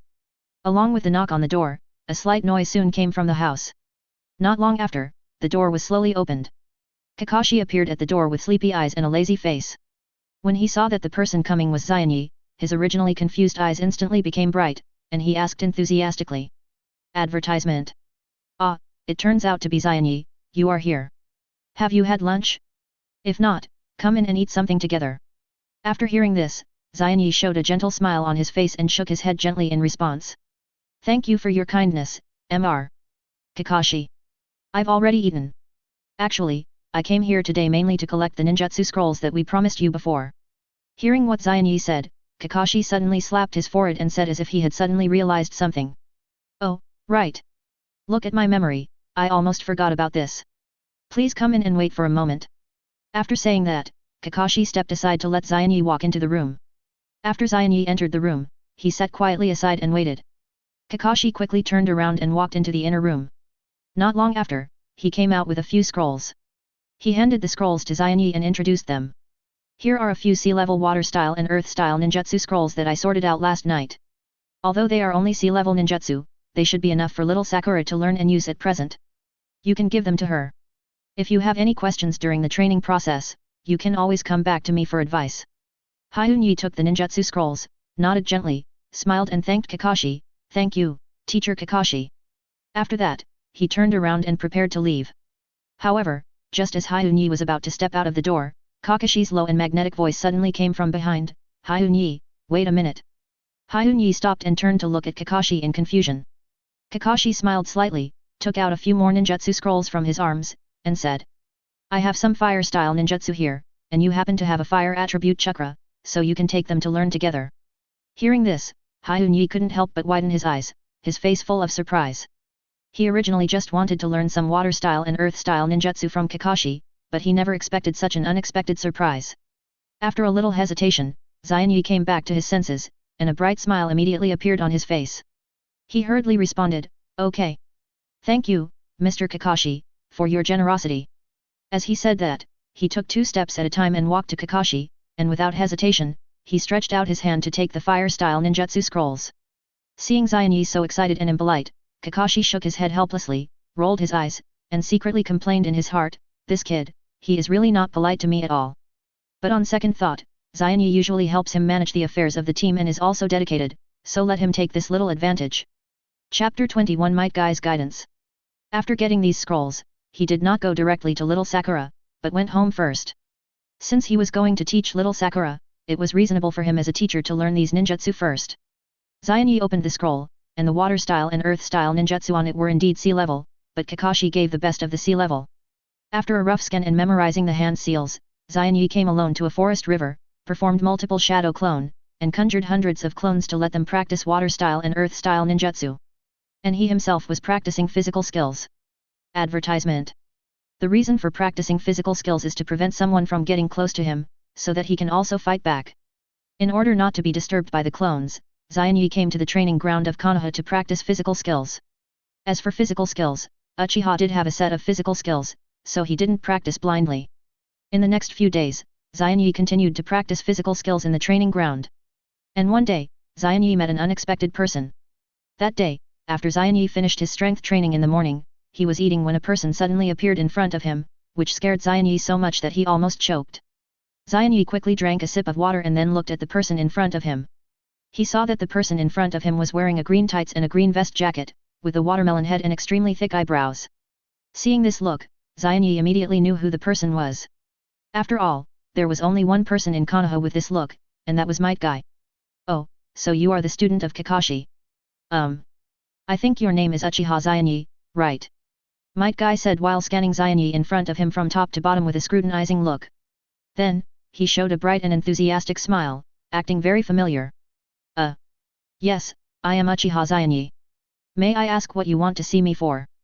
Xianyi was a little surprised, but still responded politely. At this time, his face was full of doubts. Might Guy waved his hand and said generously. Oh, here's the thing. Yesterday, Kakashi mentioned to me that one of his students was practicing taijutsu very hard. So, he asked me to come and see if you have the talent for taijutsu. If not, it doesn't matter. I can give you some guidance on taijutsu techniques, and then suggest that you focus on studying ninjutsu. Might Guy told the purpose of his trip without reservation. Advertisement. After hearing this, Xianyi suddenly realized that it was no wonder that he always felt that someone was secretly spying on him in the past few days. He originally thought that he was being watched by Anbu, but he didn't expect that it was teacher Kakashi who did it. This Kakashi, instead of visiting Obito and Nohara Lin's graves, came to secretly observe him, making him think that he was being watched by Anbu. But it's better this way, so that he doesn't have to find a reason to approach Might Guy in the future. Well, teacher, what do you think? Might Guy thought for a moment and said. Just call me Teacher Guy. Well, you can't tell from this. Let's fight and we'll know. Xianyi immediately understood that this was an opportunity. Question, why does Might Guy favor Xiao Li so much? Answer, Xiao Li is really able to work hard all the time. So, it can be seen that Might Guy is very optimistic about people with strong willpower and perseverance. If he wants to learn 8 inner gates from Might Guy, then what he has to do now is to show him his strong perseverance. Then, Xianyi covered the lunchbox and put it aside, and fought with Might Guy. To be honest, Might Guy is truly the best taijutsu master in Konoha. Even when faced with Might Guy's deliberate letting him go, Xianyi still couldn't stand up to the opponent's fierce attack. After just a few moves, he couldn't hold on and fell to the ground. Might Guy looked at Xianyi lying on the ground, nodded slightly, and said slowly. You performed quite well. Without anyone's guidance, you can make your moves reach a qualified level. Xianyi endured the pain in his body, supported himself with his hands, and stood up with difficulty. His resolute eyes were fixed on Might Guy, and he responded without flinching. Thank you for your praise, Teacher Guy, let's continue. Might Guy did not refuse Xianyi's request. In fact, he came here at the request of his good friend Kakashi, aiming to give Xianyi a little setback and blow, so that he can redirect his talent to ninjutsu practice. In this way, Might Guy knocked Xianyi to the ground again and again, but Xianyi never gave up, stood up again and again, and continued to challenge Might Guy. Advertisement. This situation really surprised Might Guy a little, because according to Kakashi, Xianyi is an absolute genius. Generally speaking, geniuses often have strong self-esteem. Shouldn't they fall into confusion and self-doubt when they are defeated so easily by themselves like now? However, Xianyi in front of him not only did not have the slightest intention of being discouraged, but became more and more courageous, and his fighting spirit became more and more high. Moreover, Xianyi's moves were constantly improving, and the angle and strength were gradually improving in a good direction. Might Guy guessed that Xianyi was most likely a humble and perseverant genius, and this kind of genius was the most likely to grow into a strong man. Thinking of this, Might Guy's appreciation for talent surged, and he instantly forgot Kakashi's instructions. He focused on fighting with Hyunyi and correcting his moves. After receiving Might Guy's guidance, Hyunyi's physical skills improved significantly. After a full hour of intense and fierce sparring, Might Guy finally shouted loudly, "Okay, stop." Hearing this, Hyunyi immediately pretended to be out of breath and stopped, supporting his knees with his hands and breathing heavily. At this time, Might Guy's sharp eyes like a hawk fell on Hyunyi, and his eyes showed full satisfaction without concealing it. He said with a grin. Hyunyi, after seeing your performance today, I think you are a promising talent. How about it, do you want to learn my unique physical skills from me? Although my ninjutsu may not be the best, I am quite confident in physical skills. After hearing this, Hyunyi deliberately pretended to be thoughtful, paused for a while, and then slowly nodded and responded. Well. Okay, it would be great if I could get your advice. Then, I hope Mr. Guy will teach me more in the future. Seeing Hyunyi agreed, Might Guy laughed heartily, and his laughter was deafening. After laughing, he reached into the ninja bag he carried with him, fumbled for a while, and took out a piece of clothing. It was an emerald green tights. He handed the tights to Hyunyi and said enthusiastically. Haha, in that case, I don't have anything else special and precious to give you, so this dress is your gift. It's what I often wear when I exercise, and it's great to wear it to train. However, facing the gift handed over by Might Guy, Xianyi chose to decline without hesitation. The reason is that the green color of the tights is too eye-catching, and the style is extremely tight, which makes people feel not very beautiful no matter how you look at it. Xianyi muttered to himself, won't I be laughed at to death if I wear this green tights? Absolutely unacceptable. Xianyi's refusal obviously surprised and disappointed Might Guy, and his originally cheerful expression dimmed a little. But fortunately, this emotion did not last too long, and Might Guy quickly adjusted his mentality and regained his smiling state. Then, he earnestly told Xianyi. Well, since you don't like this dress, I won't force you. Remember, gather at the main entrance of Konoha village at 5 o'clock tomorrow morning. We'll start training together, and I'll introduce you to another student of mine. Hyunyi nodded, and then Might Guy left the training ground. When he left, Might Guy was still wondering, as if he had forgotten something, but he couldn't remember it for a while. Waiting for Might Guy's message at home for a day, Kakashi sent Might Guy of aminos. Chapter 22, Might Guy's Training. Xian Yi, who was recognized by Might Guy, returned home and couldn't help laughing. It was also thanks to Might Guy's hot-bloodedness, otherwise he would not have been recognized by Might Guy. As for Kakashi, he waited from early morning to nightfall, but he still didn't receive any news from Might Guy. He was extremely anxious and finally decided not to wait passively, but to go to Might Guy's house to find out. When Kakashi arrived at Might Guy's door, he didn't want to wait even a second. He raised his hand without hesitation and knocked hard on the closed door. The knock was like thunder, which was particularly loud in the quiet night. Might Guy in the house was startled by such a rapid and heavy knock on the door. He hurried to the door and opened it. Advertisement. Kakashi stood outside the door with a serious face, staring at him sharply. Might Guy was frightened by his look, and his face showed a puzzled expression. Kakashi saw Might Guy's confused look and understood everything in an instant. Obviously, this guy had already forgotten his previous instructions. He frowned and asked with a slightly reproachful tone. Guy, what's the situation with Xian Yi? I asked you to correct him, did you do it? Might Guy heard this, and suddenly a flash of lightning flashed through his mind, and he suddenly remembered the task Kakashi had given him. He couldn't help but feel embarrassed, and he scratched the back of his head with his hand, and laughed dryly. Ah ha ha ha, Kakashi, I'm so sorry. I found that Xian Yi is very talented in physical skills. I was so excited that I only focused on teaching him physical skills and completely forgot about ninjutsu. Hearing this, Kakashi felt a sense of helplessness. He held his forehead with his hand and sighed. He was secretly annoyed in his heart. He should not have entrusted such an important matter to this unreliable guy.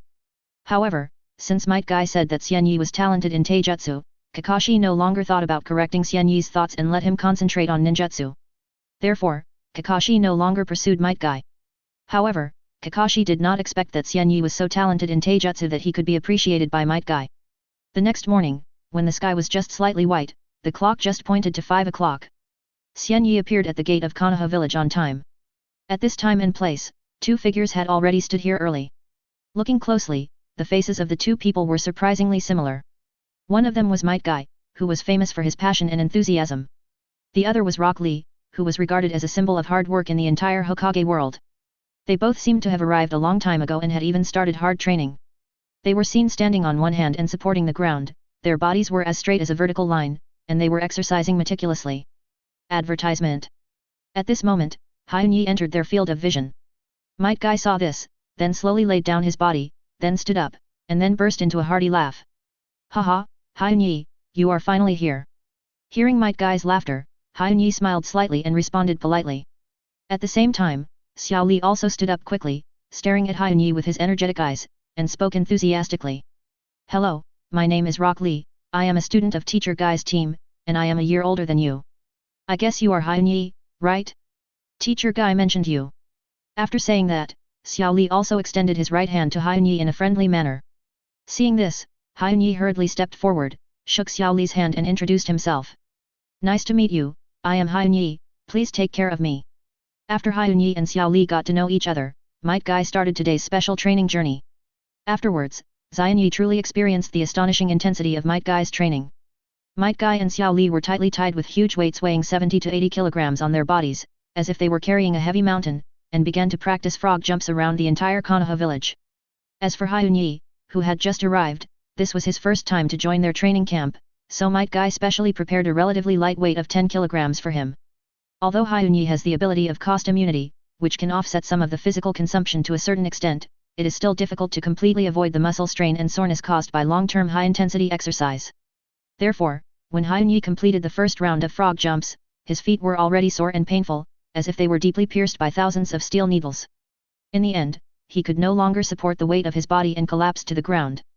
However, when he saw that Might Guy and Xiao Li were still moving forward without slacking off, the desire for the 8 inner gates made Hyun Yi grit his teeth, endure the pain, struggle to get up from the ground, take heavy steps again, and follow closely. At the same time, Might Guy always silently paid attention to Hyun Yi's every move. He was very curious and wanted to witness with his own eyes whether the tenacity shown by Hyun Yi yesterday was genuine. When he saw Hyun Yi was able to quickly adjust his state and stand up after collapsing on the ground, he continued to jump for 2 more laps before being stopped by Might Guy. Might Guy looked at Hyun Yi and nodded with satisfaction, with a hint of appreciation in his eyes. For someone who was doing this training for the first time, it really took a lot of perseverance to reach this level. Advertisement. After today's training, Hyunyi officially entered Might Guy's heart. Although he didn't teach Hyunyi the 8 inner gates technique, it probably wouldn't take long. When he returned home, he applied the ointment given by Might Guy on his legs, combined with acupuncture points to rub the lactic acid in the muscles. The ointment given by Might Guy was really good. After resting for about an hour, his leg soreness was almost relieved. Then he went to take a nap. In the solemn interior of the Hokage building, the Hokage office looked particularly solemn at this time. Today, the third Hokage specially summoned all the leaders of the genin team to come here. Third generation sat steadily behind the large desk, his eyes were like torches, scanning the teachers standing in a row in front of him. He cleared his throat and spoke slowly. Everyone, I called you here today, and I believe you all know the reason. That's right, it's time for the annual genin assessment again. Now, please examine the team you lead to see if there are any students who are qualified to participate. Hearing this, the teachers present fell into deep thought. Most of them shook their heads gently, saying that their students were still immature. After all, these children have just graduated from the ninja school for only 3 or 4 months, and both their experience and strength need to be further honed. It is indeed a bit beyond their ability to let them participate in such an important and rigorous genin assessment now. However, at this moment, Kakashi, Asuma, Ui Kurane and Might Guy stepped forward without hesitation and said in unison that they would sign up for the students in their team. The team members led by these teachers are not ordinary. They are either gifted geniuses or come from prestigious families. Iruka saw Kakashi actually stepped forward to sign up, and his face immediately showed worry and opposition. In his mind, although Naruto has become a genin, his grades in the ninja school have always been unsatisfactory. Now it is too reluctant to rashly participate in the genin examination. But his protest was directly rebuffed by Kakashi. After deciding on the registrants, the third generation asked the others to leave first, but let Kakashi stay alone. Chapter 23 Cancelling Surveillance on Hyunyi. After everyone else left, the third generation member slowly took out the old and time-honored pipe from his bosom, gently put it to his lips, and lit the tobacco skillfully. As a wisp of green smoke rose, the third generation member took a deep breath and then slowly exhaled, as if the smoke could take away some of the fatigue and worries in his heart. Then, he turned his head to look at Kakashi beside him and asked in a steady tone, Kakashi, how has the student I asked you to focus on observing recently performed in recent times? Kakashi nodded, with a serious expression, and began to tell the third generation member about his careful observation of Xianyi in these days without reservation. The third generation member listened quietly, nodding slightly from time to time to show his approval. To be honest, Xianyi is a child with a special identity. Advertisement.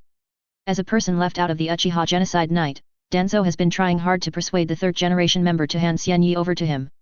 Danzo vowed that as long as this kid could go to the route to receive his personal training, he would definitely become a sharp butcher knife in Konoha's hands in the future, and could eliminate all the difficult obstacles and enemies for Konoha, and handle those dirty and tiring jobs that were not allowed to see the light. However, the third generation held a different view on Danzo's proposal. He firmly believed that Kenai should thrive under the influence and guidance of the will of fire. Only in this way could Kenai truly become a sharp sword of Konoha, play a greater role in protecting Konoha and defending justice, and make a more penultimate contribution to the village. Faced with the insistence of the third generation, Danzo did not back down and his attitude was extremely tough. He always insisted that the Uchiha clan was born evil, and as a fish that slipped through the net, Kenai's only value of existence was to serve as Konoha's butcher knife. In his opinion, the so-called will of fire could not influence people like Kenai at all. When the two sides were deadlocked, the third generation had no choice but to use his authority as Hokage to suppress Danzo's strong demands. After all, in the face of major decisions related to the future of the village, the third generation would never allow anyone to act recklessly, even if the other party was a companion who had worked with him for many years. Seeing Sarutobi Hiruzen once again using his status as Hokage to suppress him, Danzo's face instantly turned livid.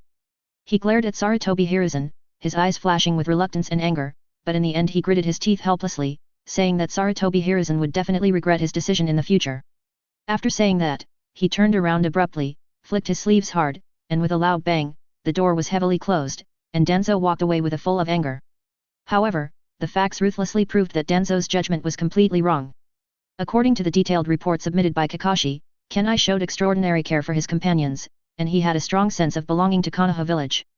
How could such a kind-hearted and enthusiastic child bring any adverse consequences to Konoha? At this moment, Kenai, who was sleeping peacefully in his house, suddenly sneezed loudly without any warning. He rubbed his nose in a daze, turned over, and muttered some unclear words, Konoha? Yang for you. Then he fell into a deep sleep again.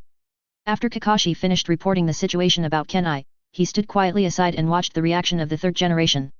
The third generation nodded slightly, with a satisfied smile on his face. Advertisement. Obviously, he approved of Ken-I's performance. Since Ken-I has fully demonstrated his deep sense of belonging to Konoha, the third generation thought it was unnecessary for Kakashi to continue to observe him secretly. From now on, just treat Hyunyi as an ordinary student. Kakashi was relieved to get the promise of the third generation. Then he went to inform his team and told them about the Chunin assessment. Hyunyi was immersed in a sweet dream. At this moment, a rapid and loud knock on the door suddenly sounded, instantly waking Hyunyi up from his deep sleep. He was so shocked that he sat up straight. With a face full of resentment, Hyunyi dragged his feet and slowly walked to the door, muttering, "Who is it? I won't sleep well in the middle of the day." While complaining, he reached out to hold the door handle and pulled it hard. What appeared in front of him was Naruto's familiar face that was always full of laughter. "Naruto, why don't you go to practice well and come here to make trouble?" Hyunyi glared at Naruto unhappily, his tone full of dissatisfaction.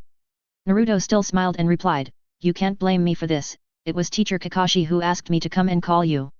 Hearing Kakashi's name, Hyunyi couldn't help but feel a little confused. Why did Kakashi suddenly call them at this time? After a moment, a thought flashed through Hyunyi's mind like lightning. Not long after the thrilling plot in the Land of Waves, it seemed that the Chunin exam was coming. Thinking of this, everything suddenly became clear, and he immediately understood why Kakashi called them at this time. So Hyunyi didn't delay anymore, hurriedly changed his shoes, and then hurried to the agreed meeting place with Naruto. When Hyunyi and Naruto trotted all the way to the meeting place, they saw Sasuke and little Sakura waiting there quietly from a distance.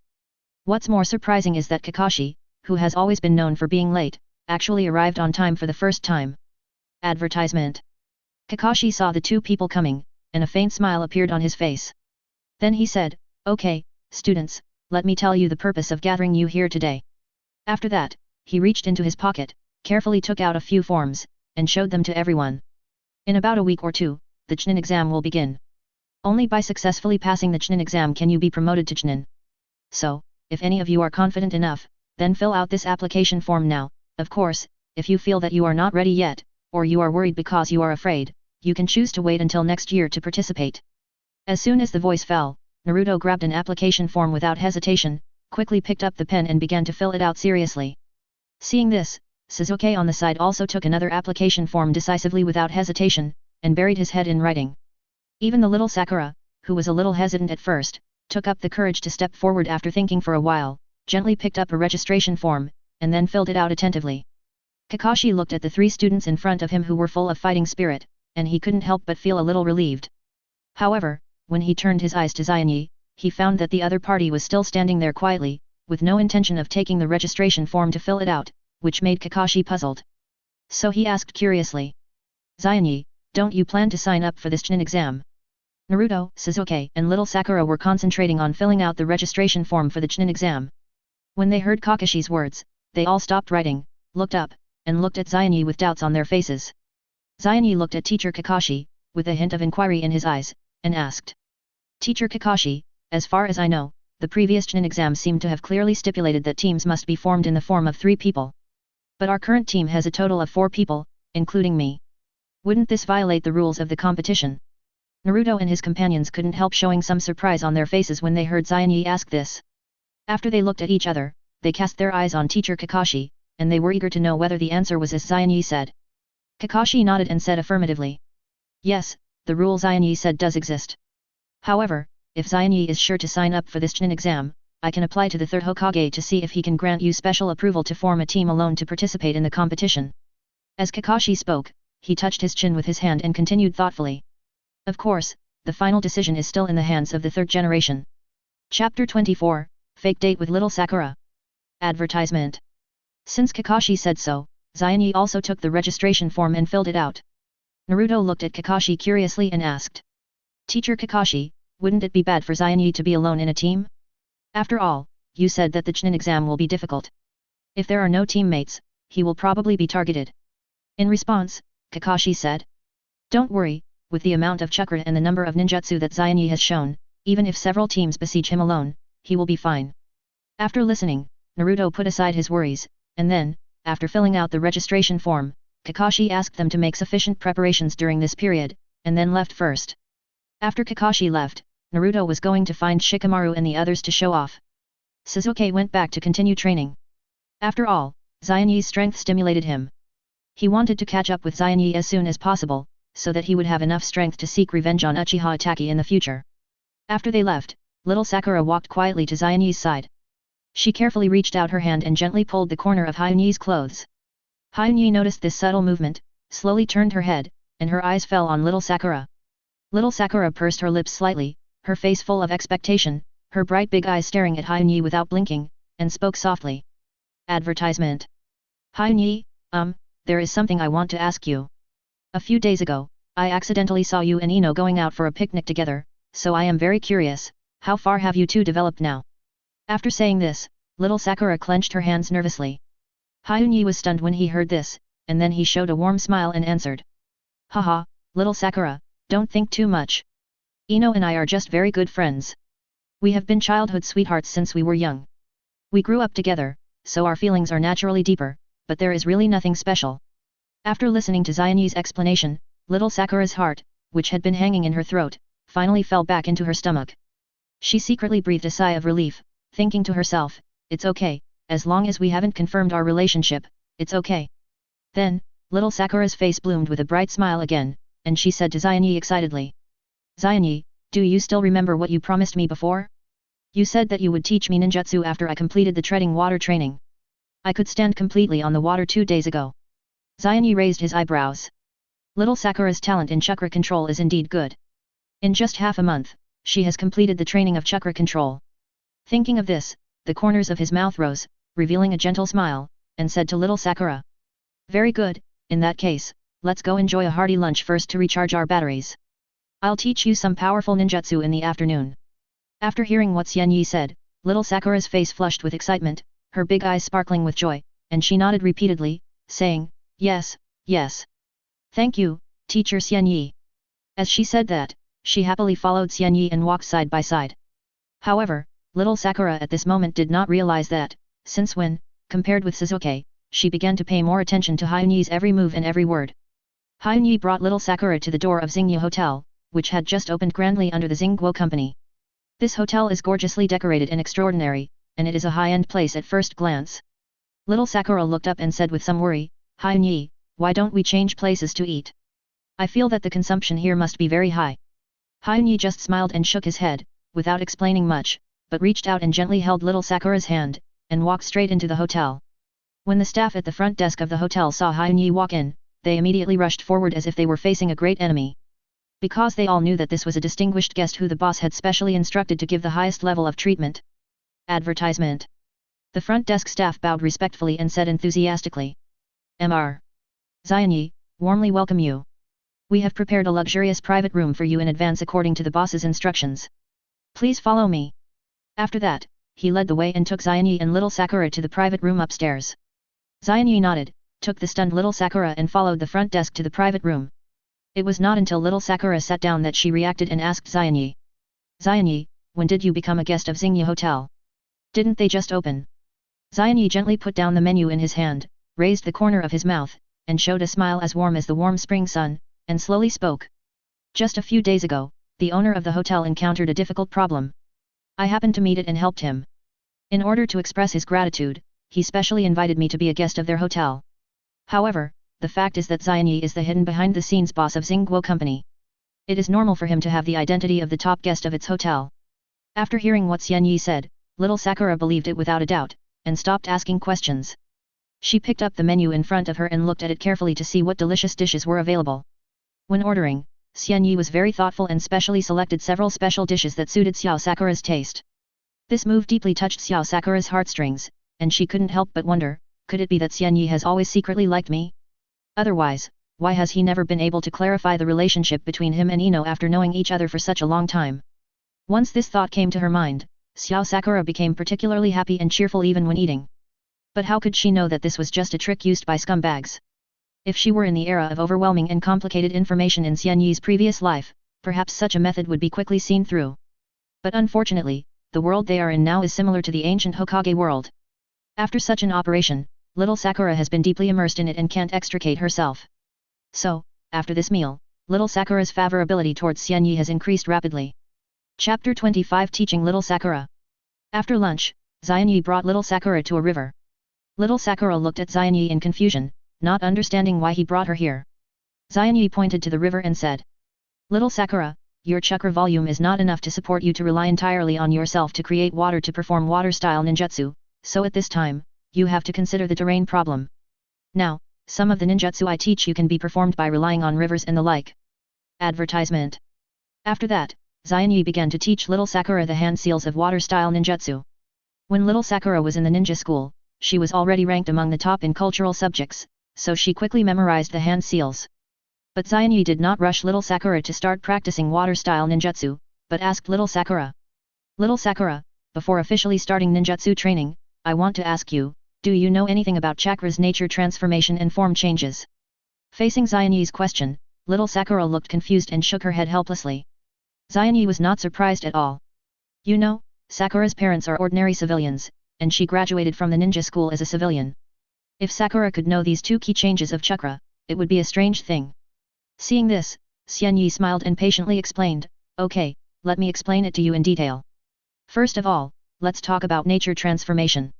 Simply put, when we perform ninjutsu, we need to transform the chakra in our body into the corresponding chakra attribute. Usually, everyone is born with a specific chakra attribute. Regarding this, you have actually been tested before. That's why I specially asked Mr. Kakashi for the water-style and earth-style ninjutsu that are suitable for you. As for the form change, it gives ninjutsu various forms. In this way, you can effectively control the power released by the ninjutsu and the distance of the attack and other factors. However, at this stage, you don't need to pay too much attention to the knowledge of form change. After all, any ninjutsu involving form change is basically at the A level or even higher." Advertisement. Little Sakura didn't expect that there was such knowledge about chakra. If it weren't for Xianyi, she really didn't know. Then, what should I do now? Hyunyi pointed his finger at the rushing river and said seriously, "What you need to do now is to calm down and carefully feel the surge, flow and change of the water. Remember the unique properties of water, and then try to transform and shape your own chakra according to the appearance of water. Only in this way can you successfully perform the water-style technique." After speaking, Hyunyi made 3 hand seals, took a deep breath, and then he suddenly sprayed a surging torrent towards a big tree next to him. The torrent was like a ferocious beast, instantly washing away half of the thick tree trunk, and wood chips were splashing everywhere. The scene was very shocking. Did you see it clearly? This is the most basic escape technique in water-style nature transformation, water-style water wave. Hyunyi took a breath and continued. Then, he flexibly changed his gestures again and made 5 more hand seals. This time, the water stream that came out of his mouth was obviously much smaller than the previous torrent, but just when little Sakura thought its power had been greatly reduced. Xianyi suddenly shook his head, and the seemingly insignificant stream of water was like an extremely sharp blade, cutting a giant tree that required 2 people to hug together in half at lightning speed. The giant tree fell down with a bang, stirring up a cloud of dust. See? This is based on the water-style nature transformation, and it is an advanced water-style technique formed after the form change is further added, water-style water-severing wave. At this time, little Sakura's eyes were shining with excitement and desire, and she stared at Xianyi's demonstration intently. And little Sakura, you are quite lucky, because in terms of feeling this, the water attribute is easier than the other 4, and you have a better talent in chakra, so you should be able to simulate the appearance of water flow in your own chakra soon. After listening to Xianyi's words, little Sakura nodded seriously, and then walked to the river, put her hand in the water, and felt the changes in the water flow. Seeing this, Xianyi would not stand there idly. He took out the scroll of ninjutsu given by Bai and unfolded it to read it carefully. Advertisement. However, after just a moment, Xianyi could not help but frown, with a hint of dissatisfaction and doubt on his face. It turned out that the number of ice escape ninjutsu in this scroll of ninjutsu was pitifully small, only 3 or 4.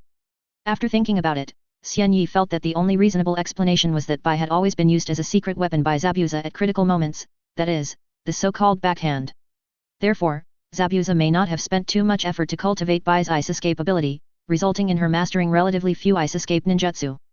However, even so, Xianyi still muttered in his heart, even if Bai only exists as a backhand, it is too shabby to rely on these 3 or 4 ice escape ninjutsu, right? Could it be that Zabuza has never considered letting Bai try to improve some common water-style ninjutsu and transform it into a more powerful ice-style ninjutsu? Thinking of this, Xianyi couldn't help but sighed deeply helplessly, thinking to himself, it seems that this matter has to be done by me myself. So, Xianyi made a prompt decision and decided to leave a shadow clone to continue to check on the practice of little Sakura, while he walked away, ready to find a quiet and undisturbed corner, calm down and study how to successfully improve those ordinary water-style ninjutsu into powerful ice-style ninjutsu. First of all, what Xianyi wants to improve is the water-style water dragon technique. This is an attack that injects a large amount of chakra into the water, and then uses chakra to condense the water into the form of a giant dragon. And what Xianyi has to do is to inject the ice-style chakra after the water dragon appears. The water dragon began to freeze from the head, and finally turned into a whole ice sculpture dragon. Xianyi controlled the ice dragon to crash into the woods nearby. The ice dragon rushed forward and broke all the trees along the way. Seeing this power, Xianyi nodded with satisfaction. If it was just a simple water dragon technique, it would probably be half as powerful as the ice dragon technique. Chapter 26 Niji and Hinata. After improving the water dragon technique into ice dragon, Xianyi continued to look for other ninjutsu that could be improved into ice style. Later, Xianyi improved 4 or 5 ninjutsu. For example, C-level and B-level ninjutsu such as water style water barrier and water trumpet were all improved into ice style. This was also thanks to Kakashi. If he hadn't provided so many ninjutsu, he wouldn't have been able to master so many water styles. However, to be honest, what he hoped most was to meet Yamato as soon as possible so that he could copy from his roots to wood style. Advertisement. There are a lot of escape techniques, but only the first generation wood style is called God. Moreover, Xianyi is confident that with the price exemption, his wood style will never be like Yamato, which is not even 1/10 of the first generation. It's just that Yamato seems to be still in Anbu, and Xianyi can't meet him. After finishing the ice style, Xianyi prepared to return to the location where little Sakura was, and then he received a message from Shadow Clone. It was Shadow Clone who saw little Sakura go home and lifted Shadow Clone. In that case, Xianyi did not go over and turned to walk home. The night enveloped the entire Konoha village, and the Hokage building stood like a silent giant in the center of the village. On the top floor of the building, the lights in the Hokage office were soft and quiet. Third Hokage Sarutobi Hiruzen sat behind a large desk, holding a registration form submitted by Kakashi. He narrowed his eyes slightly and carefully examined the information on it. After a moment, he raised his head, his eyes fell on Kakashi standing in front of him, and asked. You mean, you plan to let Xianyi form a team alone to participate in this Chunin exam? Kakashi nodded in affirmation. That's right, third generation master. After observing Kenai for some time, I found that he has surpassed the level of ordinary Chunin in terms of chakra control and the use of ninjutsu. Therefore, I think it is entirely feasible for him to form a team to participate in the Chunin exam alone with his current ability. Moreover, this can also be regarded as a strict test of his personal ability. If he can successfully pass this Chunin exam on his own, then it is reasonable to give him the qualification to be promoted to special Geinin. At this point, Kakashi paused, as if waiting for the third generation master's response. The third generation master fell into a brief thought. Advertisement. Special Geinin, this special level between Chunin and Geinin, is actually set up for those ninjas whose strength does not reach the Geinin standard but is far superior to ordinary Chunin. Ninjas like Ebisu, Gekkou Heiate and other outstanding talents are at this level. Although they do not yet have all the conditions to become Geinin, they have outstanding advantages in certain specific areas or combat skills, so they are awarded the title of Special Geinin. After a while, the third generation leader nodded slowly, revealing a hint of approval in his eyes. Well, Kakashi, your suggestion makes sense. Since you have such confidence in Xianyi, then arrange it according to your idea. But you must also be careful not to put too much pressure on him. After all, the Chunin exam is not an easy thing. I hope he can really show extraordinary strength in this exam as you said. After getting the approval of the third generation leader, Kakashi bowed to him again, then turned and left the Hokage's office. As the door closed gently, the room returned to peace, only the third Hokage's pensive figure remained under the dim light, and I don't know what he was thinking. The next day, Kakashi came to Xianyi's house and told him that the third generation leader agreed to let him be a separate team. Xianyi was a little surprised to hear this news. He didn't expect that the third generation leader was actually willing to set a precedent for him. But it's good this way, so that it will be convenient for him to find someone at that time. In the following period, perhaps because the Chunin exam was approaching, many Genin teams stopped accepting missions and entered a stage of recuperation. As a result, during this period, Hyunyi either accompanied Sakura or Ino to train every day, or trained with Might Guy and Lee. He was almost too busy. During this period, Hyunyi met the other two members of the Might Guy team, Hyaganiji and Tenten. They didn't expect that there would be someone other than Lee who could withstand the training volume of Teacher Guy. During this period, Hyunyi and Hyaganiji exchanged physical skills many times. When neither side used the Byakugan and Sharingan, Hyaganiji, who had practiced physical skills since childhood, was naturally the winner every time.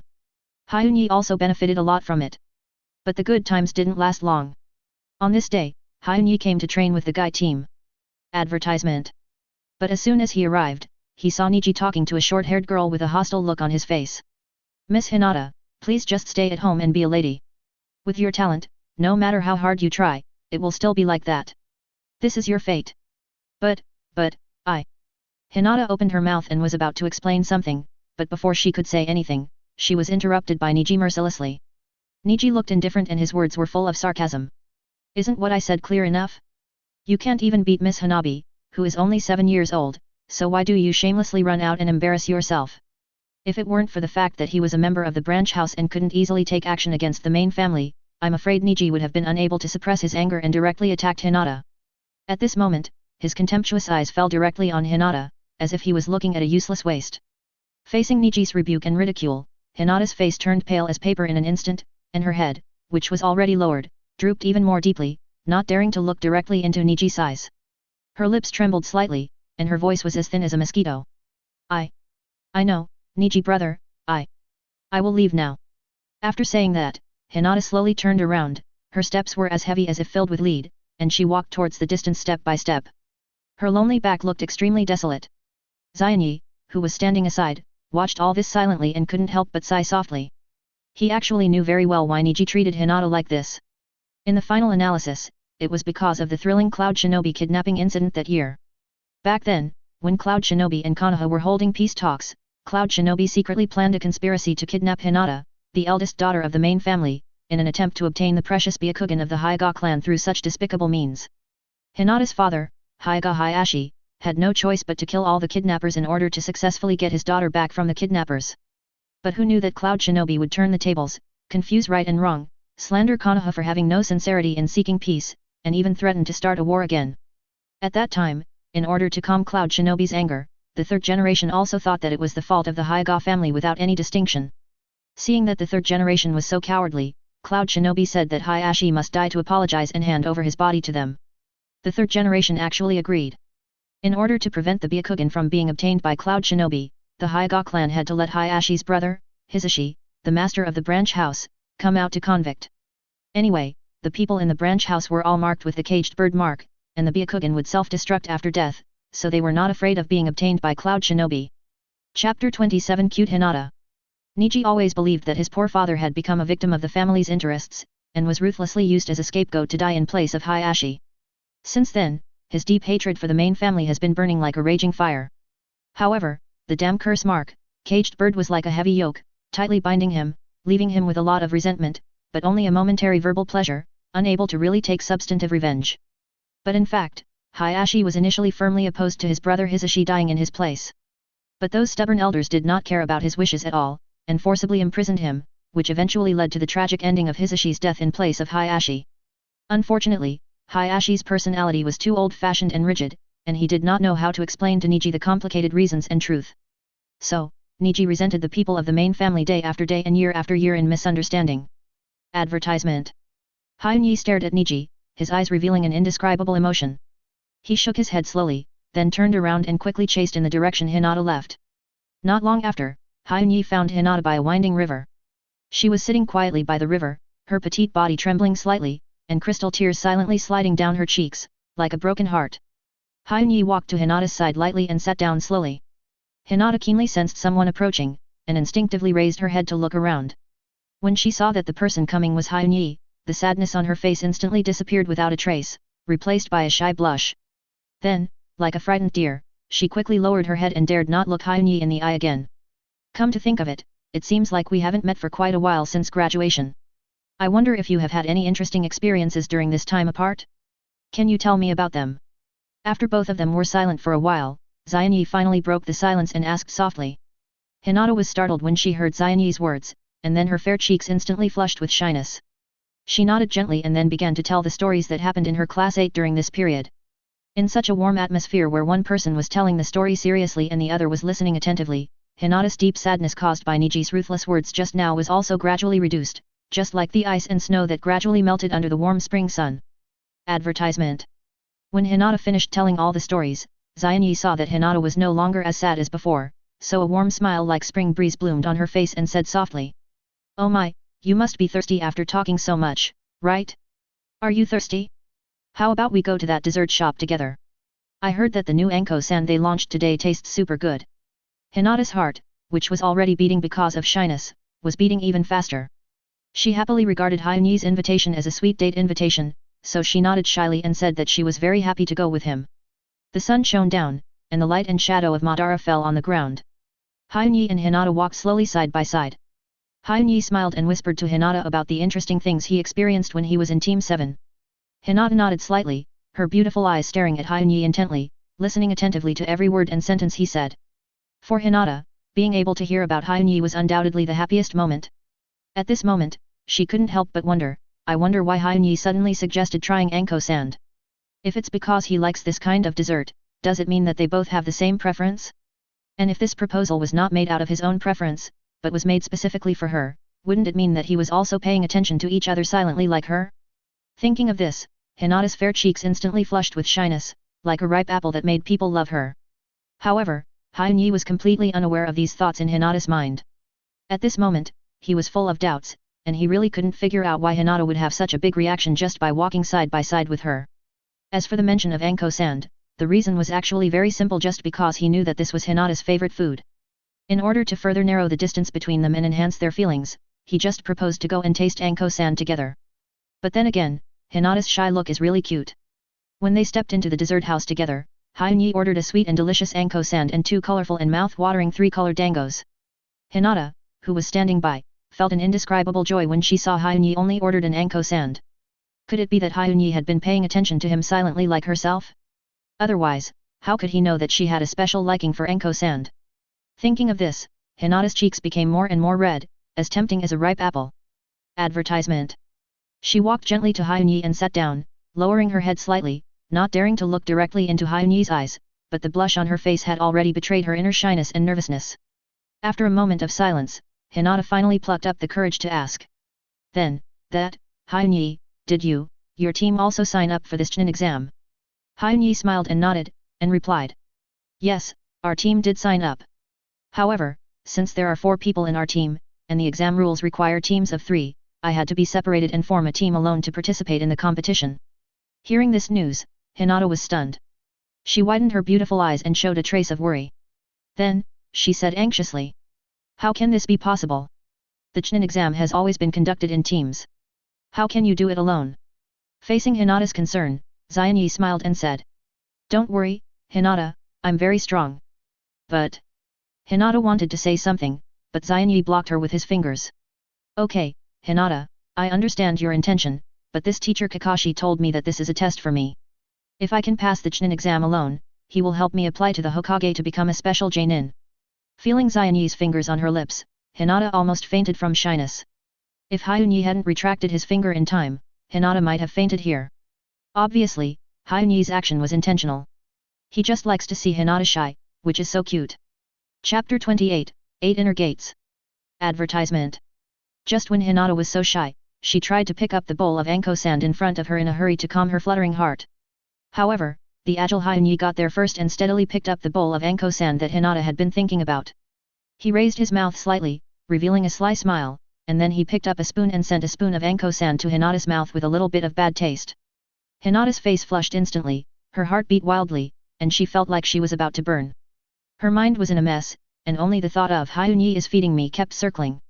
Although she was so shy that she almost fainted at this moment, there was still a force in her heart that supported her, allowing her to barely open her Sakura peach mouth, gently hold the spoon handed over, and slowly swallow the sweet Anko sand. After swallowing the Anko sand, Hinata lowered her head shyly as if all her strength had been drained away. At this moment, it seemed as if steam was rising from her head, and she looked extremely shy. After taking a short break and calming down a little, Hinata mustered up the courage to raise her head again. But who knew that what she saw was Hyunyi holding the spoon she had just used, leisurely tasting the Anko sand in the bowl. Is this an indirect kiss? This thought flashed through Hinata's mind like a flash of lightning. In an instant, she felt dizzy and the world in front of her became blurred. Finally, Hinata could no longer bear such a huge shock of shyness. She closed her eyes and fainted on the seat. Seeing this, Hyunyi on the side hurriedly reached out to support Hinata, and a helpless bitter smile appeared on his face. Although Hinata's charming appearance when she was shy was really lovable, maybe I really teased her too much this time. In the future, I should try not to tease her too much like this. When Hinata woke up slowly, her hazy eyes gradually focused, and what she saw was Hyunyi's handsome face with a concerned expression, and at this time she was lying safely in Hyunyi's arms. This sudden situation made Hinata's heart beat faster instantly, and she almost fainted again. However, her strong willpower finally made her hold on and did not fall into darkness again. Advertisement. That, Hyun-yi. Hinata blushed, and looked at Hyun-yi timidly with her big eyes that were slightly moistened by shyness and as clear and moving as autumn water, and her voice was as soft as a mosquito. Hyun-yi originally thought that Hinata would faint immediately after waking up and seeing herself in his arms, just like before, but this time she actually held on strongly, which really surprised Hyun-yi. However, out of respect for Hinata's feelings, he slowly loosened his arms and let Hinata leave his warm embrace. After Hinata stood up, her cheeks were still as red as ripe apples. She stood there quietly, waiting for the surging shyness in her heart to subside a little. When the blushing feeling gradually faded away, Hinata's mind began to involuntarily recall Hyun-yi's safe and warm embrace just now, and an indescribable sweet taste surged into her heart. Perhaps realizing that Hinata was still in an extremely shy state, Hyun-yi wisely decided to stop teasing her temporarily, so as not to really scare this lovely girl to faint again. Although he no longer teased Hinata on purpose, in order to prevent the atmosphere from becoming awkward and cold, Hyun-yi took the initiative to find topics to chat with Hinata. Hinata calmed down a little and responded to Hyun-yi's words. The two chatted and laughed, and time seemed to stand still at this moment. Before they knew it, they had been chatting for a long time, and the exquisite desserts in front of them were eaten up. However, good times are always short. Seeing that it was getting dark, Hinata had to wave goodbye to Hyun-yi even though she was reluctant. She walked away slowly, looking back every few steps, and her figure gradually went farther and farther until she disappeared at the end of the street corner. Hyun-yi also watched Hinata leave, and just as he was about to go home, Niji came out from the side. He first looked at Hinata with a hint of hatred, and then looked at Hyun-yi. "Teacher Guy is looking for you, saying that there is something important." Hyun-yi nodded, and then followed Niji to the training ground.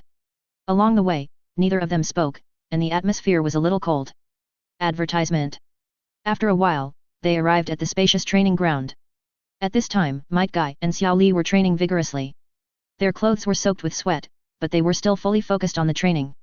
When they noticed Hyun-yi coming, Might Guy stopped, stood up slowly, and said with a hearty smile on his face. "Hyun-yi, you are finally here." Hyun-yi also smiled and nodded politely. "Teacher Guy, is there anything important that you asked me to come for?" Hearing Hyun-yi's question, Might Guy's originally relaxed and happy expression suddenly became serious. He took a deep breath and said to Hyun-yi solemnly. "Hyun-yi, actually I called you here this time because Kakashi told me something about the upcoming Chunin exam. According to him, in this exam, you will form a team alone to participate in the competition. So he hopes that I can teach you a powerful physical skill." After saying this, Might Guy paused, staring at Hyun-yi closely, as if trying to see something from his eyes. Xian-yi listened quietly to Might Guy's words, secretly looking forward to what was to come. As expected, Might Guy continued. "After observing you carefully these days, I finally decided to teach you such a physical technique. That physical technique is 8 Inner Gates Technique." When Xian-yi heard the words 8 Inner Gates Technique, his heart suddenly became extremely hot. You know, during this period of time, he has been training with Might Guy and others tirelessly and unremittingly. In addition to sincerely wanting to improve his physical fitness, learning this legendary physical technique is his greatest desire in his heart. Now that he has finally got what he wanted, how can he not be ecstatic?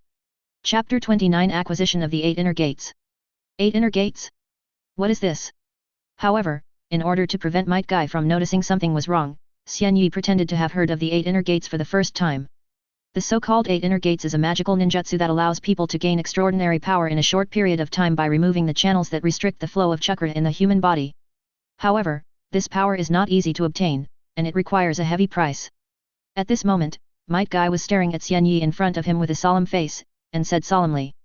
"Before I teach you this skill, I must make it clear to you that this physical skill will cause a great burden on the body. Therefore, unless it is a matter of life and death and you have no choice, you must not use it recklessly." Advertisement. Might Guy knew that Xian-yi and Xiao Li had different personalities, so he did not set strict self-restraint conditions for Xian-yi like he did for Xiao Li. All he hoped was that Xian-yi would act cautiously and not bury hidden dangers in his body and leave difficult-to-cure diseases due to the rash use of the 8 Inner Gates technique. Xian-yi nodded firmly, indicating that he had kept these words in mind. Then, Might Guy decided to show Xian-yi the amazing power of the 8 Inner Gates. He took a deep breath and shouted in a low voice, "First gate, open the door, open." In an instant, a strong cyclone suddenly burst out around Might Guy's body, whistling like a whirlwind. The airflow brought by the cyclone blew up dust and rustled leaves around. Before the cyclone dissipated, Might Guy shouted again, "Second gate, rest gate, open." With this roar, Might Guy's momentum became stronger, as if endless power was constantly pouring out of his body. The third gate, the gate of life, open. When Might Guy shouted this, a layer of light green chakra began to emanate from his body. The green chakra surrounded Might Guy like a protective shield. Hyun-Yi squinted his eyes due to the cyclone that Might Guy burst out, and his eyes were full of excitement. Advertisement. Finally, he was finally going to get the 8 inner gates.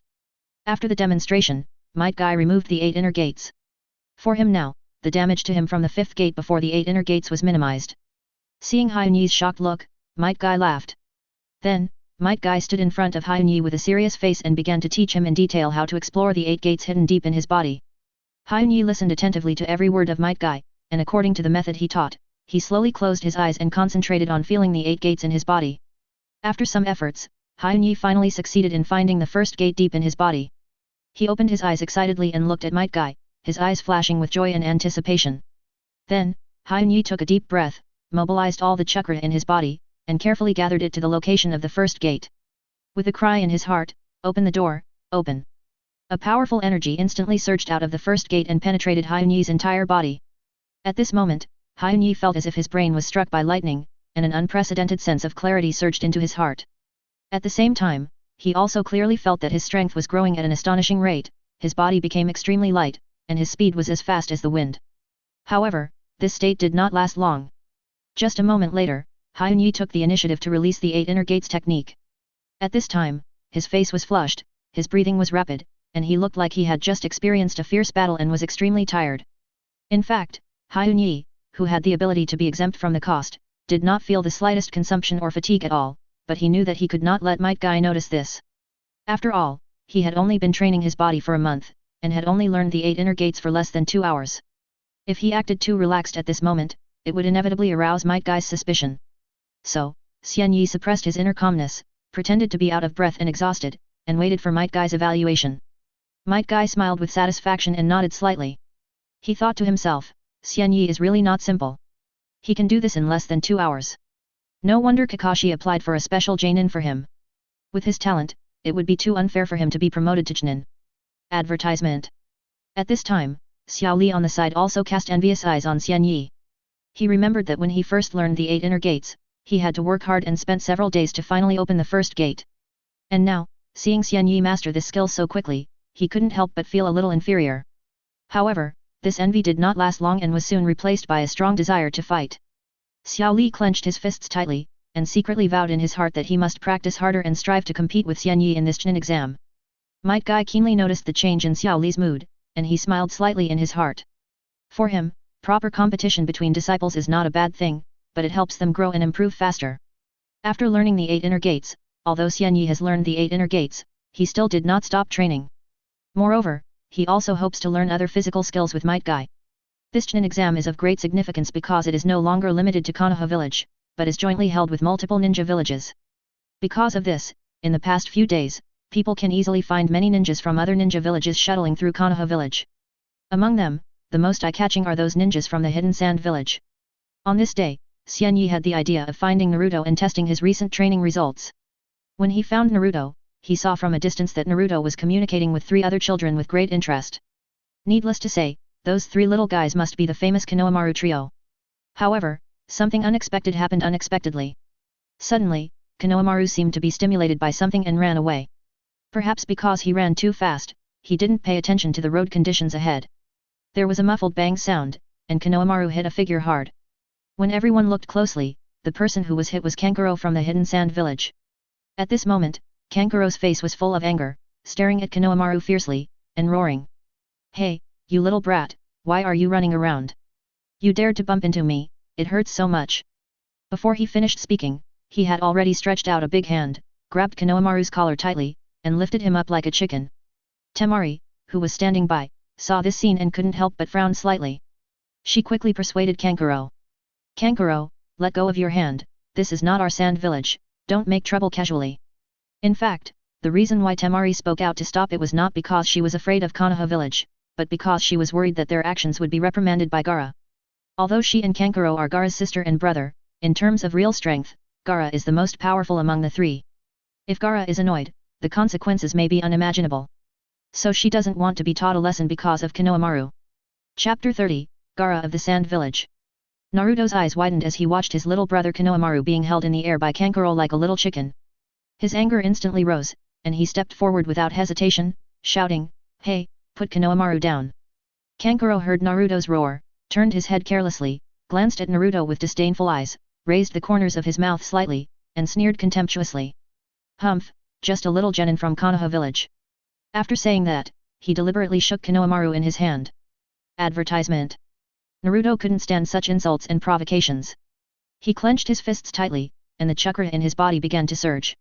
He was ready to rush up and teach this arrogant guy a lesson regardless of everything. However, at this moment, Naruto suddenly felt a gust of wind blowing beside him, and then a figure flashed to Kankuro's side like a ghost. This person was Xian Yi.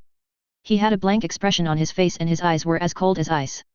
He firmly grasped Kankuro's arm that was holding Konohamaru with his right hand and said lightly, "Sagakure, if you don't want to cripple this hand, let go quickly." Before he finished speaking, Xian Yi had already exerted force on his hand. At first, Kankuro didn't take Xian Yi seriously and still looked disdainful. But as Xian Yi gradually increased the strength of his hand, Kankuro finally felt a huge force coming from his wrist, as if to crush his bones. At this moment, Kankuro realized that what the other party had just said was not alarmist. His face instantly became extremely gloomy, and even a layer of fine sweat beads appeared on his forehead, but under the pressure of the situation, he had to grit his teeth and let go of his hand. As soon as Konohamaru was free, he collapsed to the ground, gasping for breath, obviously frightened. Seeing Kankuro let go, Xian Yi also let go of his hand, then turned around and walked slowly towards Naruto. Kankuro looked at Xian Yi's back as he left, and the anger in his heart was like a volcanic eruption that was difficult to contain. He felt that he had suffered a great humiliation, especially being despised in public, which was simply a trampling on his dignity. Advertisement. So, Kankuro's eyes were blazing, and he gritted his teeth and threw the puppet with bandages tied on his back heavily to the ground. Then, he reached out to untie the bandages wrapped around the puppet, and it seemed that he was going to let the puppet show its skills and teach Xian Yi a lesson. But just as Kankuro was about to take action, Temari on the side hurriedly ran up, grabbed him, and persuaded him anxiously. "Kankuro, don't be impulsive. This is Konoha village after all, we can't easily provoke trouble." Kankuro didn't intend to listen to Temari's words, and when he insisted on taking action, a cold voice came from the side. "Kankuro, Temari, what are you two doing?" Kankuro paused for a moment when he heard the scolding, and then his body became a little stiff. He slowly turned his head and looked in the direction of the voice. Gaara was standing steadily on a big tree in a hanging position, and his deep and cold eyes were staring at Kankuro, as if he could see through people's souls. Kankuro's heart tightened when he saw this scene, and he stammered to explain, that, Gaara, I am. However, before he finished speaking, he was interrupted by Gaara coldly, "Don't try to find any excuses for yourself." This sentence was like a basin of icy water, ruthlessly pouring on Kankuro's heart. "I'm sorry, I know I was wrong." Facing Gaara's powerful aura, Kankuro felt that his forehead was instantly covered with fine beads of sweat. He didn't even dare to look directly into Gaara's eyes. He could only lower his head and apologize repeatedly. After Gaara glared at Kankuro fiercely, his figure flashed, and he jumped down from the tree lightly like an agile cheetah. After landing, he still had a cold face, and his eyes looked straight at Xian Yi like a knife. "I'm very sorry that my people have brought unnecessary trouble to you." Seeing this scene, Naruto on the side wanted to say something, but was stopped by Xian Yi. At this time, Xian Yi was also staring at Gaara. "It doesn't matter. After all, the cause of this incident is that our people accidentally bumped into him first." Xian Yi responded calmly. Gaara nodded slightly after hearing this, then turned around and coldly ordered Kankuro and Temari in a tone without any emotion, "Let's go." Advertisement. Kankuro and Temari, who received the order, did not dare to be negligent at all, and hurriedly followed Gaara's departing back. Looking at Gaara's back, Xian Yi's heart was burning. Sand Village, you are just good, and sent such a great gift." Naruto was still shouting beside him, asking Xian Yi why he didn't teach them a lesson. Xian Yi helplessly held his forehead, and in order to make him shut up, Xian Yi said that he would treat him to Ichiraku ramen. Naruto heard this and immediately shut up, smiling and urging Xian Yi to leave quickly. After eating ramen, Xian Yi took Naruto to the training ground and competed with him to see if he had been lazy during this period. The result was obvious. Although Naruto had trained during this period, it was not much. After all, Xian Yi only had 5 or 6 moves to knock Naruto down. Xian Yi held his forehead with his hand helplessly. If he was asked to teach Naruto, it would be a difficult matter. Apart from other things, considering Naruto's ability to understand, it would be harder than climbing to the sky to teach him some complex ninjutsu skills. After thinking about it, perhaps only when Jiraiya personally took action in the future, there would be hope to train Naruto. At this moment, Xianyi's heart suddenly moved, and a strange feeling of being watched surged into his heart. He turned his head subconsciously and saw Sasuke standing quietly not far away, looking at him with a look that seemed to be hesitant to speak. It seemed that there was something important that was difficult to say. Seeing this, Xianyi couldn't help but smile slightly and walked towards Sasuke. When he got close, he still had a gentle smile on his face and asked softly, "Sasuke, you look like this, do you have something to ask me?" Hearing Xianyi's initiative to ask, Sasuke seemed to have finally made up his mind. After taking a deep breath, he slowly said, "Xianyi, I want to ask you for a favor, can you help me open Sharingan?" Hearing this, Xianyi was slightly startled. In an instant, his mind was like lightning, and he instantly remembered that because he had subdued Haku and Zabuza in advance, the original plot of Commander helping to open Sharingan did not happen. In this way, Sasuke has not yet opened Sharingan at this moment. If Sasuke still cannot open Sharingan at this moment, then when Kakashi teaches Sasuke Chidori and fights with Gaara later, it will inevitably be greatly affected. Thinking of this, Xianyi knew that in order to make up for this shortcoming, he must help Sasuke successfully open Sharingan no matter what. Chapter 31 Helping Sasuke Open His Eyes. Advertisement. Xianyi narrowed his eyes slightly and whispered to Nine Tails in his body, "Please sense if there are other people around." Nine Tails quickly released its powerful perception ability and synchronized it to Xianyi, and it was aware of it after a moment. Xianyi frowned slightly and thought to himself, It seems that there are indeed two strange chakra fluctuations around. These two people should be Anbu members who are secretly monitoring Naruto. Thinking of this, Xianyi made a quick decision, turned to look at Naruto and said gently, "Naruto, you go back first." Hearing this, Naruto stood up from the ground with some doubts. He scratched his head and couldn't help wondering, strange, why did Sasuke ask Xianyi for help? And why does he want me to go first now? Although he was puzzled, Naruto always trusted his partners, so he didn't ask any more questions, just nodded and said, "Okay. Then I'll go home first." After that, Naruto turned and walked towards home. Just as Naruto walked away, the two Anbu chakras that were originally hidden in the dark followed Naruto like a shadow. Xianyi remained highly alert until he confirmed that the two Anbu had completely left the place. His expression became extremely serious and his eyes were fixed on Sasuke in front of him. "Sasuke, I have thought of a feasible way to help you open the Sharingan. But before that, I must remind you that this process may be quite painful. I wonder if you can do it?" Xianyi asked solemnly. Sasuke's eyes suddenly lit up with a fiery flame when he heard this. He nodded without hesitation and answered firmly. "Don't worry, Xianyi. No matter how much it costs, I must successfully open the Sharingan." Seeing Sasuke's resolute attitude, Xianyi nodded with satisfaction.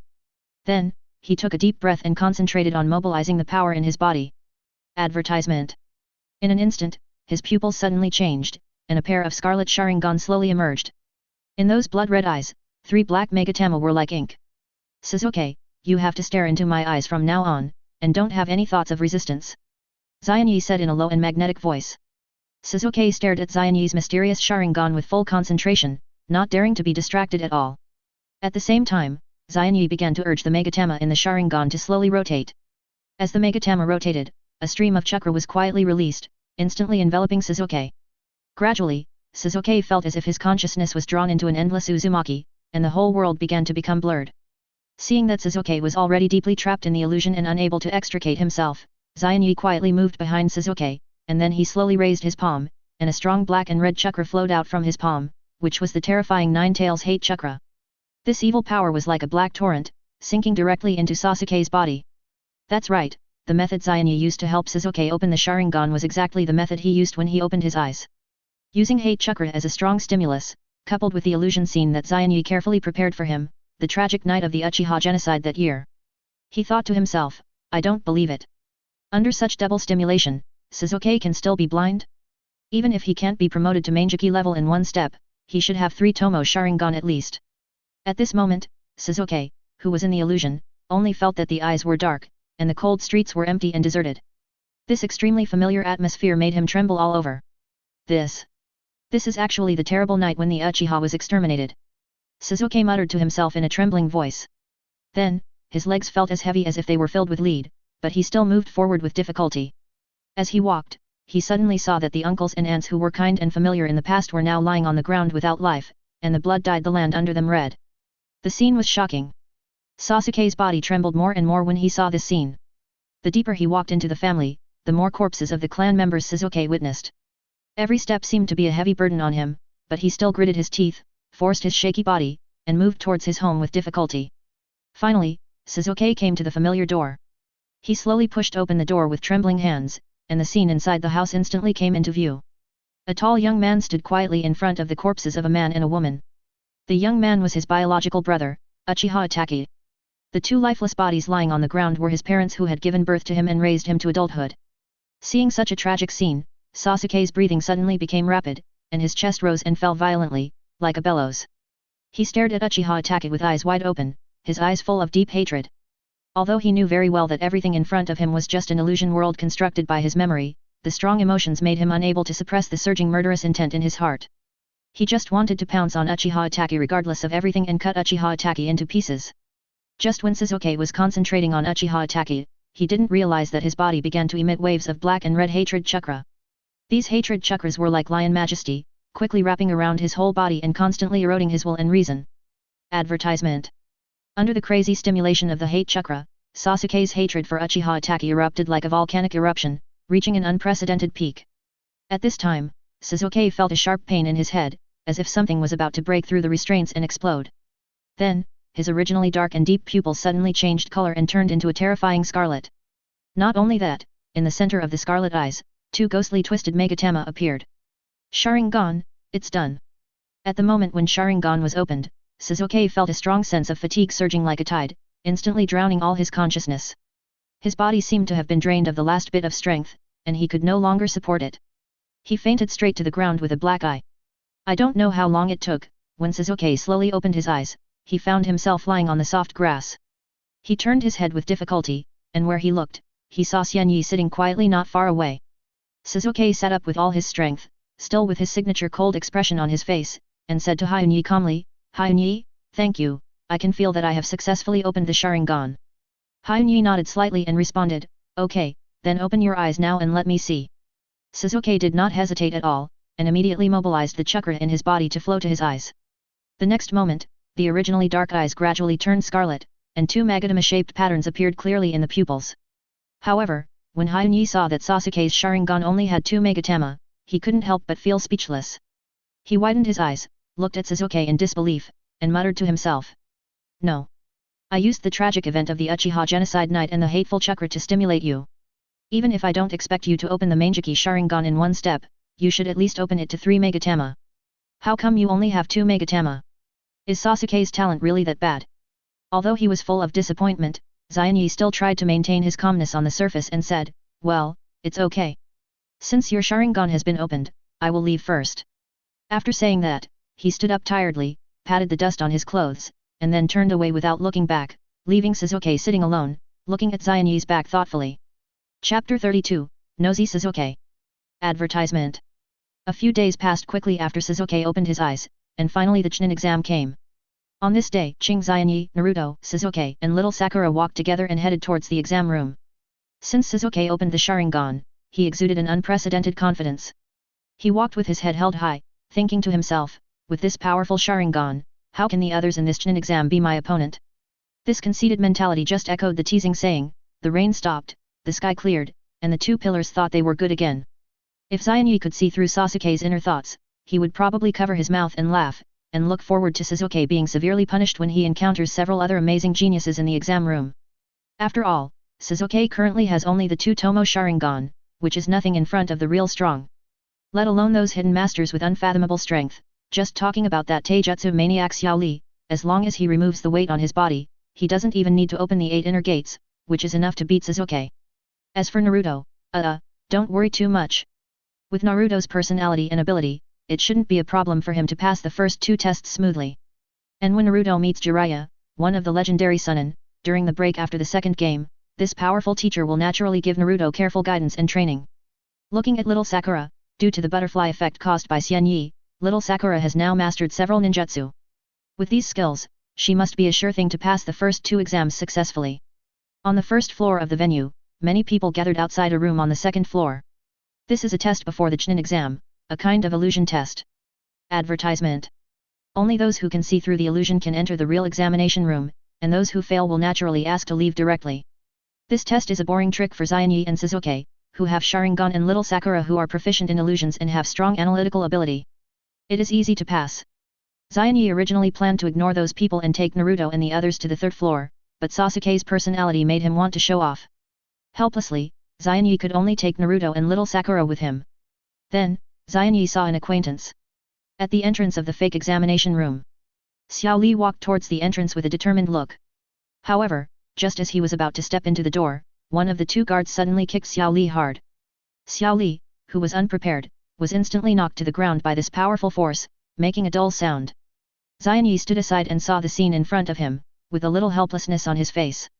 He walked forward slowly, looked at the fallen Xiao Li, and said softly, "Xiao Li, you really tried to hide your abilities too much this time." Hearing Xian Yi's words, Xiao Li, Tian Tian, and Niji all turned their heads and cast their eyes on Xian Yi. At this time, Xiao Li said solemnly, "Teacher Guy once warned us that the Chunin exam must not be taken lightly, and any situation may occur. Maybe this is also part of the assessment." Xian Yi was stunned at first after hearing Xiao Li's words, and then couldn't help but feel a little funny. "Hey, you really don't say it, this scene is indeed part of this assessment." However, the focus of the assessment is not on how to enter this fake examination room, but to test whether the candidates can see through the illusion cast on the plaque hanging on the door. Advertisement. Not only that, in order to increase the difficulty and prevent someone from easily seeing the truth just by observing the number of floors, even the stairs leading to the third floor are also cast with illusions, giving people the illusion that they have successfully climbed to the third floor. Usually, as long as one member of a team has a little research on illusions and is a grandmaster, it is enough to pass this assessment level smoothly. But as luck would have it, the team that Li was in was a real physical training team. Except for Tian Tian, who had made some progress in summoning ninjutsu, Li and Niji were both focused on physical training. However, Niji could see through it, after all, he had the Byakugan. Before Xian Yi could explain to Li secretly, Sasuke explained publicly that the ticket for this exam room had been modified by illusion, and in fact, this was only the second floor, and the real exam room was on the third floor. It was because of Sasuke's quick mouth that those who originally could not see through the illusion suddenly woke up one after another, and turned around as if they had suddenly realized something, and hurriedly ran to the third floor. Xian Yi was so angry about Sasuke's stupid behavior of adding a competitor to himself for no reason that he secretly said, "I really want to hit this guy to death with a brick." After all, the increase in these competitors is not important to Xian Yi himself, but if it causes any adverse effects on little Sakura, Hinata, and Ino, it will be a big trouble. Xian Yi secretly made up his mind that if such a situation really happened, he would catch Sasuke after the exam and train him hard according to the devilish training volume of Might Guy so that he would remember it. After hearing what Sasuke said, Xiao Li on the side also got enlightened instantly and understood the mystery at once. Then, his eyes fell on little Sakura behind Xian Yi involuntarily. At that moment, he felt that his heart was struck by lightning and he was stunned. I have to admit that although little Sakura was often criticized by netizens on the internet in her previous life, no one can deny that she is indeed very beautiful. Otherwise, how could Xian Yi improve her favorability with little Sakura?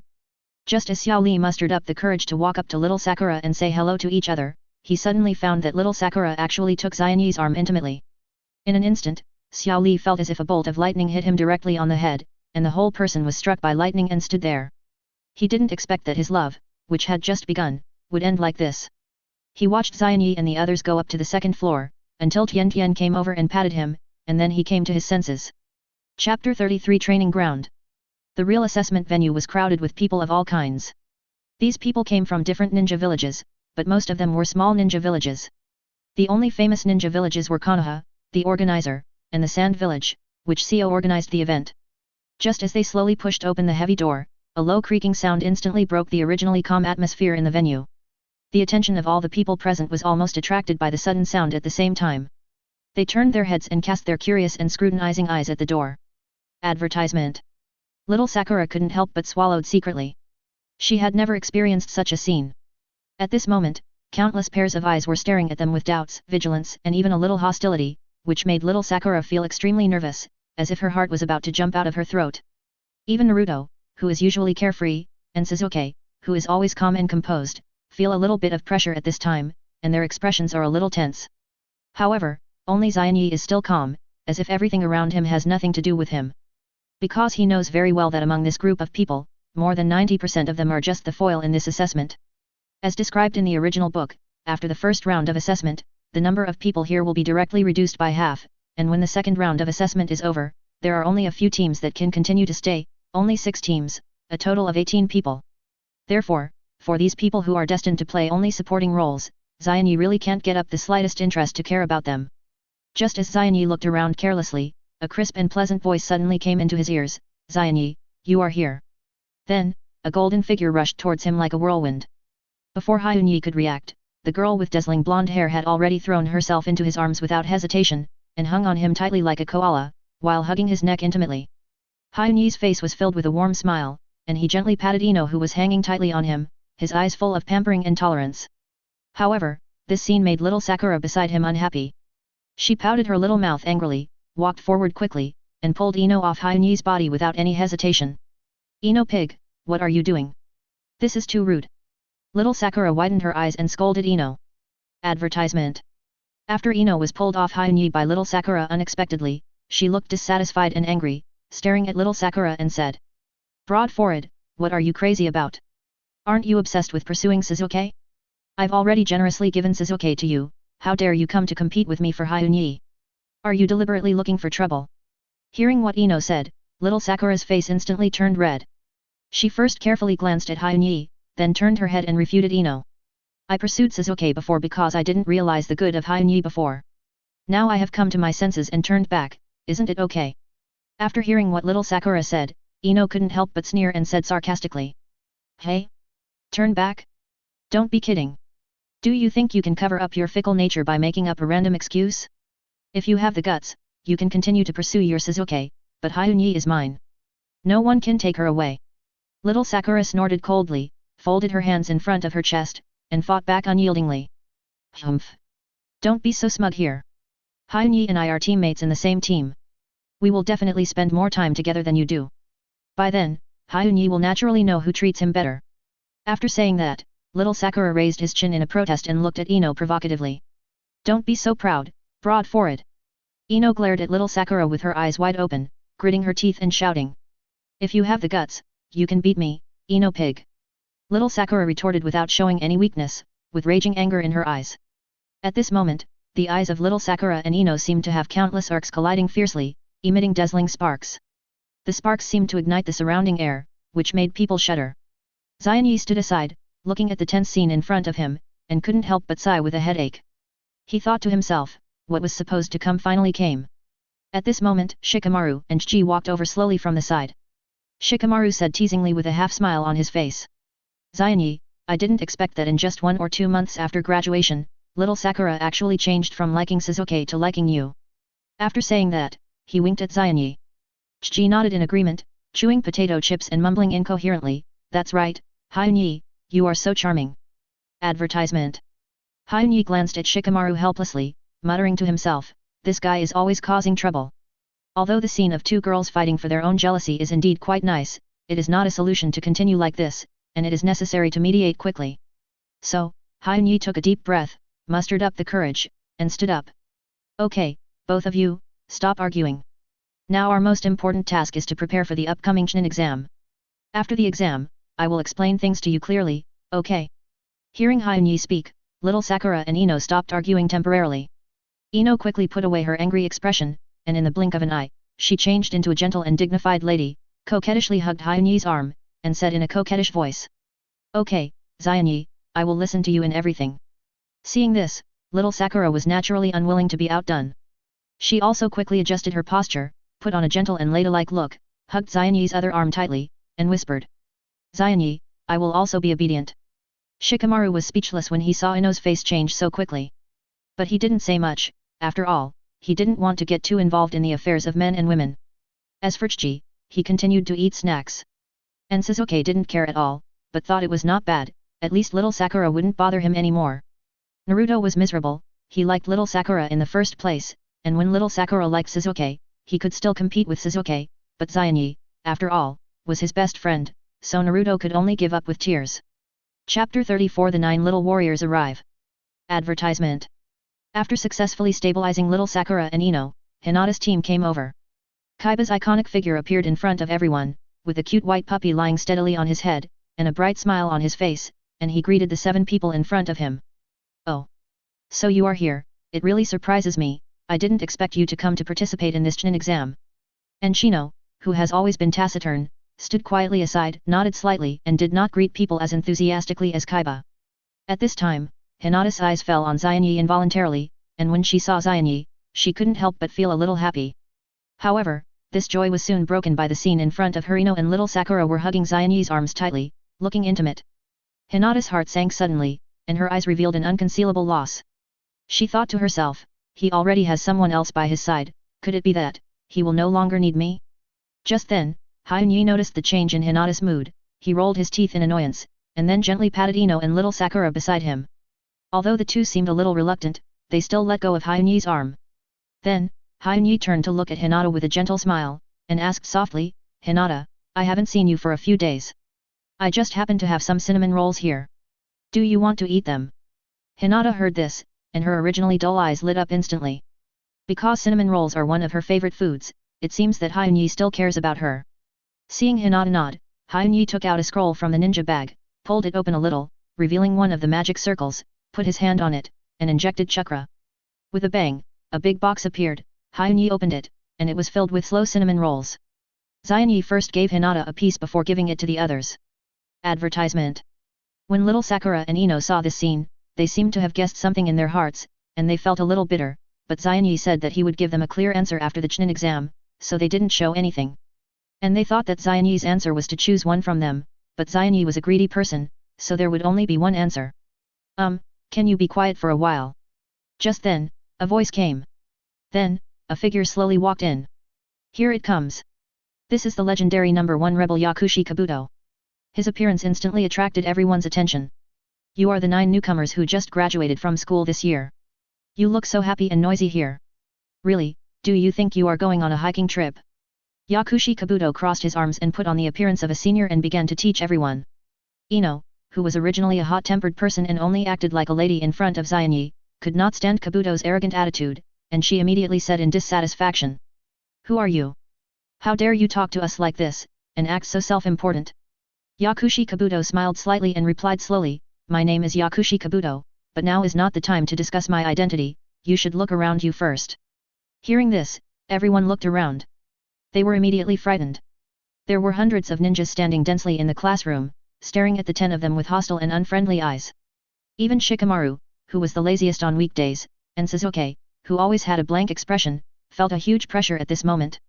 Only Xianyi remained calm and didn't seem to be affected too much. Xianyi quickly scanned the hundreds of ninjas with serious expressions and sharp eyes in the field, then slightly turned sideways and whispered to Shikamaru beside him in a low voice. Shikamaru, look, they are staring at us so straight, as if they want to eat us alive, otherwise, how about I go and show them a bit of power? Advertisement. As she said that, she raised her eyebrows, and a look of eagerness appeared on her face. Shikamaru was surprised when he heard this.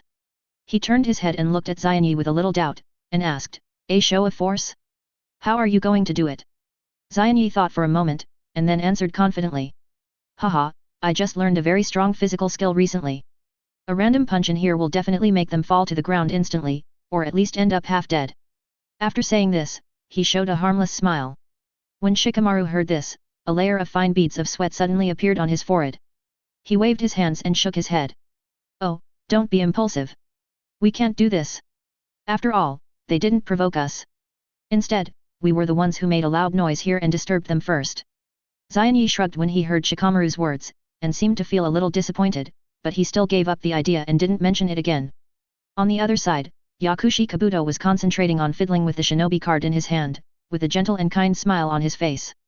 He was like a caring older brother, patiently introducing the strength of other ninjas present and the number of tasks they had completed to Naruto and others. After listening to Yakushi Kabuto's detailed introduction of the powerful strength of other candidates, Xianyi deliberately pretended to sigh and dejected, and said with a sad face. Hey! This time, the Chunin exam is really full of masters. There are so many powerful guys participating. Look at their strength, and then look at myself. I feel that I have lost confidence all of a sudden. As he spoke, he shook his head helplessly, as if he was full of worry and fear about this exam. As soon as these words came out, Naruto, Sasuke and little Sakura instantly widened their eyes, with the look of seeing a ghost on their faces, staring at Xianyi. They all thought in their hearts, this guy is really good at making up nonsense. Although Xianyi has not yet successfully completed a difficult A-level mission, his amazing strength in the last wave country, coupled with the high evaluation given to him by teacher Kakashi, his strength level is definitely higher than that of ordinary Chunin. However, Ino and Hinata, who did not know Xianyi's true strength, believed Xianyi's self-deprecating words and comforted him. At this time, Hinata was so focused on comforting Xianyi that she did not notice that her soft and delicate hands had been quietly held in Xianyi's palms. When she finally realized this, her pretty face, which was originally as white as snow, instantly turned red, as delicate as a ripe apple. She lowered her head shyly, not daring to look at Xianyi anymore, and her heart was pounding like a deer. Chapter 35 The Otonagakure Trio Deserves a Beating. Sakura and Ino's eyes were drawn to the scene at the same time. They clearly saw Xianyi holding Hinata's white and soft hand tightly. For a moment, the two looked at each other, and no one said a word, but each other's eyes revealed deep doubts and confusion. When did Xianyi develop such deep feelings for Hinata? Before this, there was no sign that he had a special liking for Hinata. How could they suddenly become so close, as if they had known each other for a long time? What's more surprising is that from the details of Xianyi's treatment of Hinata, he seems to know Hinata's preferences very well. Whether it's what kind of food Hinata likes to eat or some of her daily habits, Xianyi can grasp them accurately. Advertisement. This is really strange. If it weren't for a long time of getting along and careful observation, how could he do this? In fact, things are not as simple as they seem. At the beginning, Xianyi knew that he had limited power in this world full of variables and dangers because he had never been able to obtain the so-called cheat. Therefore, he did not dare to get too close to Hinata and other important characters, but chose to focus most of his energy on building a good relationship with Naruto. After all, Naruto's growth trajectory is closely connected with the main line of the whole story. As long as Naruto finally ascends to the position of Hokage, Xianyi believes that he can benefit from it to some extent. Moreover, these key figures are often involved in complex plot developments. If you are not careful and get involved in them, you may bring yourself unexpected trouble. However, when Xianyi unexpectedly obtained the coveted cheat, everything changed. With the powerful help of cost exemption, he is no longer as timid as before, and began to boldly expand his social circle, including getting closer to many people including Hinata. And at this moment, suddenly, there was a sharp sound of breaking wind coming from the door. In an instant, Xianyi reacted quickly and stretched out his hand, pulling Hinata into his arms. Hinata was caught off guard and was suddenly pulled into Xianyi's arms. Her face flushed and her heartbeat accelerated. She even instinctively felt that she was about to faint because of excessive shyness. However, before she really fainted, she heard a light puff sound. She subconsciously looked back and saw an extremely sharp kunai firmly inserted in the position where she was originally standing. Xianyi's face suddenly became gloomy. He turned his head with a bad look and stared at the door. At this time, 3 supporting roles from the Union village were standing at the door. Among them, Sak, whose clothes had a big death written on them, was full of sarcasm and disdain on his face, and laughed. Haha, you didn't even notice the kunai I threw, and you dare to come to the Chunin exam? You'd better go home and find your mother as soon as possible. At the same time, Tos, who was tightly wrapped in bandages and looked like a terrifying mummy, stared at Xianyi and others with cold and ruthless eyes, and he also echoed contemptuously. Yes, the so-called Konoha shinobi is at this level? It's really disappointing, it's simply vulnerable. Xianyi slowly let go of Hinata, his face was as calm as a pool of still water, and his eyes stared coldly at Sak, Tos, and Jin in front of him. The corners of his mouth slightly raised, revealing a disdainful smile. It seems that you seem to be a little blindly confident in your own strength. Sak heard this and couldn't help but sneer. He opened his mouth and was about to continue to mock Xianyi and others with words, but at this moment, Xianyi's figure was like a ghost, and at a jaw-dropping speed, he flashed in front of Sak in an instant. Then, with a loud bang, Xianyi's fist, which contained 1,000 pounds of force, hit Sak's cheek hard. The blow was so powerful that Sak had no time to react, and the whole person flew backwards like a cannonball. Advertisement. Sak's body drew an arc in the air, and then hit the wall next to him heavily. The huge impact force caused the wall to dent, forming a clearly visible human-shaped mark. Seeing their companions being hit so hard, Tos and Jin were immediately furious. Without any hesitation, they roared in unison and rushed towards Xianyi at the same time. Facing the fierce enemy, Xianyi was unusually calm. A cold light flashed in his eyes, and he opened the mysterious and powerful Sharingan without hesitation. Tos and Jin had never expected Xianyi to have Sharingan. After all, Xianyi always kept a low profile and did not like to deliberately show the Uchiha family's family emblem on his clothes. Unprepared, the two instantly fell into the Sharingan illusion cast by Xianyi. For a moment, their consciousness became blurred and their movements became stagnant. Taking advantage of this perfect opportunity, Xianyi attacked again. He opened his left and right fists and hit Tos and Jin's faces accurately. 2 more dull collisions sounded, and Tos and Jin followed Sak's footsteps and were also hit and flew up, and finally hit the wall hard. After beating the Otogakure trio without any chance to fight back, Xianyi slowly turned his head and looked inside the venue. The pair of scarlet Sharingan was like 1,000-year-old ice, and the strong sense of oppression it exuded instantly spread, causing many people present to swallow their saliva uncontrollably. Now, I hope that all of you can clearly understand why Konoha can become the most powerful and the first among the 5 major ninja villages. Xianyi's voice was icy cold, like the biting wind in winter, chilling. If anyone dares to take chances and try to provoke them in Konoha village, then just come and give it a try. These words hit everyone's heart like a heavy hammer, especially those ninjas from other ninja villages. They swallowed hard and felt their throats dry. At the same time, the 3 people from the Hidden Sand village were also looking at Xianyi. Kankuro and Temari frowned, with a trace of fear in their eyes. Gaara still looked cold, but there was endless bloodthirstiness and madness in his eyes. For this Uchiha who he had never killed personally, he was filled with a strong desire to kill him, and he really wanted to rush forward and kill him immediately. Advertisement. Shut up. You bastards. At this moment, a thunderous voice suddenly sounded, instantly breaking the strange and quiet tense atmosphere at the scene. After hearing the voice, everyone turned their heads and saw a tall and burly man stepping onto the podium with steady and powerful steps. The man's face was crisscrossed with hideous scars, like a line of lion majesty entwined on his face, which was daunting. And behind him, followed closely by a dozen ninjas in uniformed nin costumes. They all looked solemn and exuded an invisible pressure. Sorry for the long wait. I am the examiner of the first round of this Chunin selection exam, Marino Ibiki. Ibiki's loud voice echoed throughout the classroom. His tall and mighty body stood on the podium, giving people a strong sense of oppression, as if he was the absolute ruler of this field. At this moment, Ibiki suddenly locked his eyes on Uchiha Kenai at the back of the crowd and shouted. Uchiha Kenai, put away your Sharingan immediately. If you want to show your true strength, there will be enough opportunities for you to show it in the second test, but at this moment, please sit down. Kenai, who was called, slowly turned his head, and his scarlet Sharingan stared at Ibiki coldly without any emotion. Then, the corners of his mouth slightly raised, revealing a chilling smile.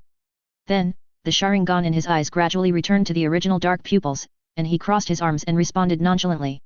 Sorry, I'm a little too excited for my first time taking such an important exam.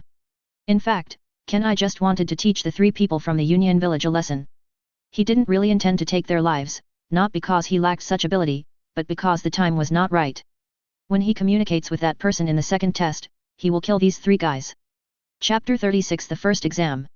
Seeing that Xianyi closed the Sharingan as he wished, Ibiki's frown finally relaxed as if relieved. At this time, Ibiki's tense face finally relaxed a little, and he spoke seriously. In this case, please go back to your corresponding seats, our first test is about to begin. As soon as the voice fell, everyone including the 9 little strong men, Xianyi and Yakushi Kabuto went to find their seats according to their test numbers. It was a coincidence that Xianyi happened to sit between Naruto and Hinata. Advertisement. When he saw his position, he couldn't help but raise his eyebrows slightly, and then looked around thoughtfully at the number of people who were taking the test in the entire examination room. At this moment, an idea suddenly came to Xianyi's mind. So, he gently approached Naruto and whispered to him in a low voice. Naruto, if you don't know how to answer the questions in the written test later, don't worry about it and just skip it. But remember the most important point, that is, no matter what happens, you must sit there calmly when facing the last question, and don't act rashly, understand? After hearing this, Naruto showed a confused look on his face, but out of trust in Xianyi, he nodded obediently, indicating that he knew. However, their little actions did not escape Ibiki's sharp eyes. Ibiki not only has excellent eyesight, but also has superb hearing. Therefore, even in this meeting room where absolute silence is required, he can still clearly hear every word Xianyi said to Naruto. Instantly, Ibiki felt a strong sense of uneasiness in his heart, and thought to himself, what is going on? Why does this guy know about the 10th question? Could it be that the information about the test questions has been leaked? But, this is impossible. Thinking of this, Ibiki's brows were tightly knitted together again, and he fell into deep thought. But Xianyi only told Naruto quietly. Although Ibiki was a little confused, he did not delve into the matter, and still began to distribute the test papers calmly. The candidates took the test papers and wrote their names. After writing his name, Xianyi quickly propped up his chin with both hands, with a playful smile on his face, and his eyes were cast straight at Ibiki on the podium. Ibiki noticed Xianyi's strange behavior and instantly determined that Xianyi really knew the additional questions of the first exam, which was the most critical 10th question. However, facing this situation, Ibiki not only did not show any anger, but appeared to be particularly calm. Because for him, this 10th question was not an absolute secret. Generally speaking, those who have taken an exam are mostly familiar with the ins and outs of it, even those who have never taken an exam can get relevant information by asking experienced people. Therefore, Ibiki did not take it seriously that Kenai knew the test questions in advance. On the contrary, he looked at Kenai's confident demeanor and could not help but feel a little admiration in his heart. In his opinion, only those ninjas who are good at collecting sufficient information in advance can be called truly outstanding ninjas. At the same time, Naruto noticed Kenai's relaxed performance, so he did not hesitate to scribble his name on the test paper, and then fell asleep on the table as usual. Advertisement. And Hinata saw that after Kenai wrote his name, he quickly turned the test paper over, which made Hinata very confused and puzzled. She couldn't help but wonder, is it because the questions are too difficult that Zaini doesn't know how to answer them? Thinking of this, Hinata couldn't help but feel anxious. She wanted to help Zaini, but she was helpless because at this moment, she was surrounded by more than a dozen Chunin with excellent observation skills, who were always keeping a close eye on every move of every candidate in the examination room. In fact, this is the most important part of this exam, to test whether these genin have enough ability to successfully cheat under so many strict surveillance. Yes, you heard it right. The focus of this first exam is not the traditional knowledge reserves or problem-solving skills, but to test whether they can cleverly use various means to cheat without being noticed by the invigilators. When everyone learned about this special rule, the whole examination room instantly became lively, and everyone racked their brains to use all their tricks, showing a variety of dazzling cheating methods.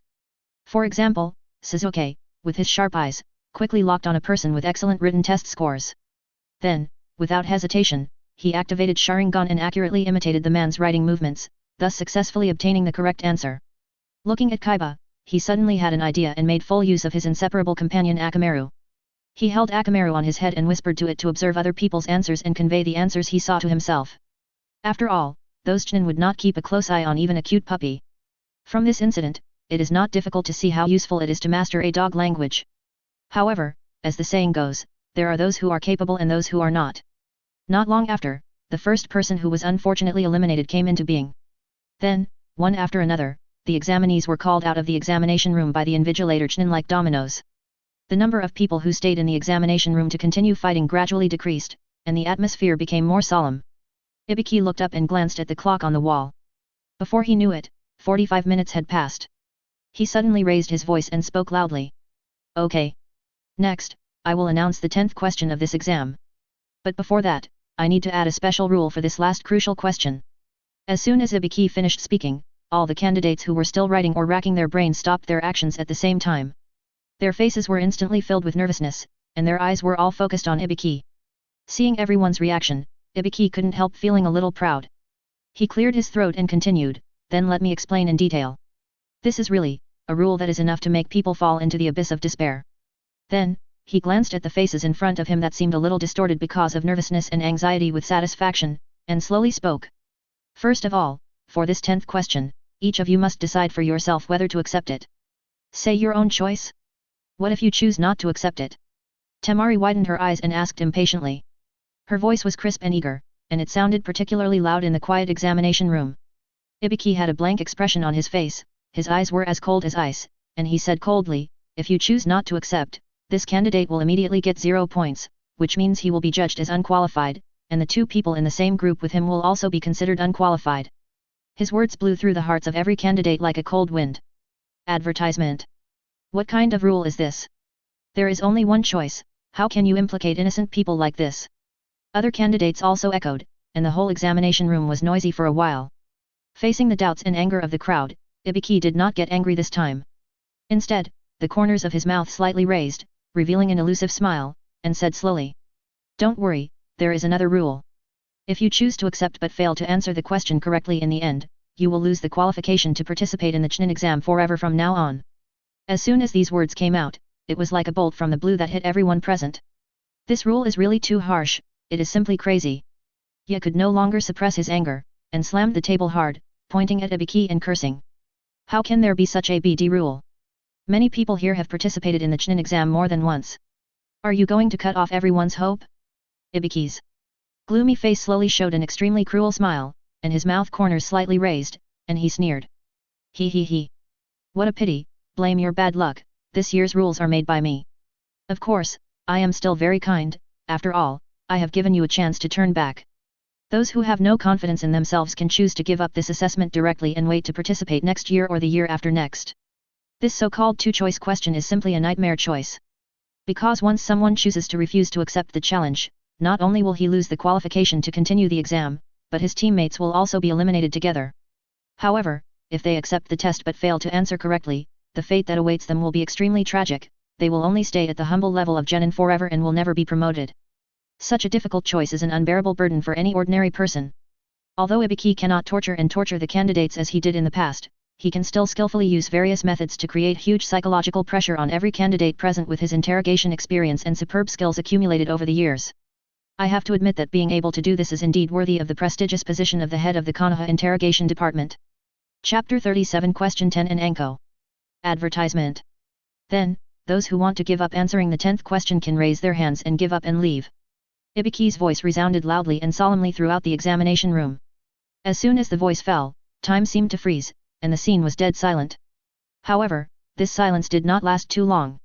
In less than half a minute, someone began to be unable to bear the huge pressure in his heart, and a hand was raised tremblingly. Number 18 gives up. Chnin on the side announced calmly with an expressionless face. Then, candidates number 23 and number 65 slowly stood up. They were all teammates of number 18, and according to the rules, they had to leave the examination room together. The three people lowered their heads, their steps were heavy and slow, and their faces were full of loss and frustration. They walked out of the examination room silently, and their figures gradually disappeared from people's sight. As the first person took the lead in giving up, more and more people seemed to have found an exit and chose to give up. For a while, hands raised in the examination room appeared one after another like mushrooms after rain. In just 5 minutes, the originally lively and crowded examination room was actually more than half empty. However, among those who stayed, many were still in a state of hesitation. Xianyi carefully counted the number of people left, thinking to himself, according to the current situation, there are indeed not too many people left, and this number should be enough for the next second round of assessment. Thinking of this, he supported his face with one hand, raised the corners of his mouth slightly, revealed a faint smile, and turned to Ibiki and said, "Hey, Mr. Ibiki, I think it's almost enough now, should we move on to the 10th question?" Ibiki frowned when he heard Xianyi's words, and looked at him with some dissatisfaction. In his original idea, this exam should have eliminated more talents, but he didn't expect that after 5 minutes, only about half of the candidates voluntarily gave up and left. Since 5 minutes have passed, it's time to end it. Advertisement. At this time, Ibiki shouted in his low and serious voice. In that case, let's start answering the 10th question now. As he said this, he suddenly turned his hand over and slapped it hard on the huge blackboard behind him, making a dull sound. This sudden action instantly attracted everyone's attention, and the originally noisy examination room suddenly became silent. Then, under the gaze of everyone, a faint smile slowly appeared on Ibiki's face. He cleared his throat and said loudly, "Congratulations, everyone, you have successfully passed the 10th question." Hearing this news, everyone couldn't help but look puzzled. They looked at each other, completely wondering why they had passed the exam inexplicably. Looking at everyone's puzzled expressions, Ibiki smiled slightly and explained patiently. This 10th question is actually a severe test of your team's cohesion. As long as everyone in the team can firmly choose not to give up answering the questions for their companions, then the entire team will pass. Moreover, this 10th question has a score of up to 60 points. So, as long as the students who can stick to it, they are qualified. After hearing this, the candidates present breathed a sigh of relief. Afterwards, they excitedly communicated with their companions around them, sharing this hard-won joy with each other. Bang! Suddenly, a deafening loud noise sounded without warning, as if a thunder exploded in people's ears. The candidates who were originally immersed in joy were frightened by the sudden sound and trembled all over, and their hearts almost jumped out of their throats. Then, everyone's eyes were cast on the broken window. In a flash, a black shadow suddenly jumped out of the broken window like lightning. In the blink of an eye, the black shadow quickly unfolded, and 4 shurikens were thrown out of the window in succession, accurately fixing the 4 corners of the black shadow that had just opened. Only then did everyone see clearly that it was a huge curtain as white as snow. On this curtain, a line of big words was written in black paint, "The second examiner Mitarashi Anko, please see me." Ibiki looked at what was happening in front of him, with a helpless and speechless expression on his face. He muttered to himself, "This woman is always so impetuous." Just then, a tall woman with an exaggerated explosive braid strode to the front of the curtain. This person was Mitarashi Anko, who held her head high and shouted loudly with full energy. "Now is not the time to be happy. I am the examiner in charge of your second exam, Mitarashi Anko. Don't stand there like an idiot, go take the exam." Before she finished speaking, Mitarashi Anko raised her fist high without hesitation, with a flash of excitement in her eyes, and shouted again, "Follow me." As she shouted, there seemed to be an invisible wind blowing around, rolling up the fallen leaves on the ground and flying in the air. Everyone's face showed an expression as if they saw an idiot, staring at Anko. For a moment, the atmosphere became a little awkward and deserted. Anko seemed to have noticed this abnormality, and couldn't help but raise his hand to scratch his head, revealing a trace of embarrassment. Ibiki slowly walked out from behind the curtain behind her. He shook his head and sighed, "Anko, look at you, no one cares about you." Hearing this, Anko turned around instantly and punched Ibiki's stomach without saying a word. At the same time, she muttered, "Do you need to remind me?" Advertisement. After venting, she turned around again to face the candidates, carefully counted the number of people, and then showed some dissatisfaction on her face and complained. "Ibiki, there are still 67 people here, 67. Halfway through the words, Anko seemed to suddenly realize something and counted again seriously. Yes, it is indeed 67 people. In an instant, Anko felt that her brain was blank and completely fell into a state of downtime. That's not right. According to the rules, there should be 3 people in a group. How could there be such a weird number as 67? Anko frowned suspiciously, her beautiful eyes whirling around, her mind spinning like a windmill, trying to find the hidden secret. However, no matter how hard she thought, she could not figure it out. At this moment, Ibiki, who had been observing silently, saw Anko's embarrassment. He hurried to Anko's side, bent down, and whispered in her ear. "Don't bother thinking about it anymore. This year, there is a student who is a single team to take the exam, and this is specially approved by the Hokage himself." Ibiki's words were like a flash of lightning across the night sky, instantly illuminating the fog in Anko's heart. Her originally dull eyes suddenly bloomed with bright brilliance, and she was so excited that she seemed to have discovered a new world, and she shouted at the candidates at the top of her voice. "Hey, where is the kid from the single team? Come out and let me meet him." Ibiki was so frightened when she saw this that her face turned pale. She hurriedly stretched out a big hand to cover Anko's mouth tightly, and dragged her to the side, shouting to the bewildered candidates. Okay, you all go back and rest. The second exam will be held in the Death Forest tomorrow, and this examiner will explain the relevant rules to you in detail. Chapter 38 Shura Field Upgrade. Ibiki grabbed Anko's arm tightly and dragged her to another room effortlessly. After entering the room, Anko struggled hard and finally succeeded in getting rid of Ibiki's strong arms. She was furious, and her beautiful eyes stared at Ibiki fiercely, as if she was about to spit fire. "Ibiki, if you don't give me a reasonable and convincing explanation today, you will bear the consequences." After saying this, Anko crossed her arms and stared at Ibiki with hostile and unfriendly eyes. The look was like an enraged lioness, ready to pounce and bite the enemy at any time.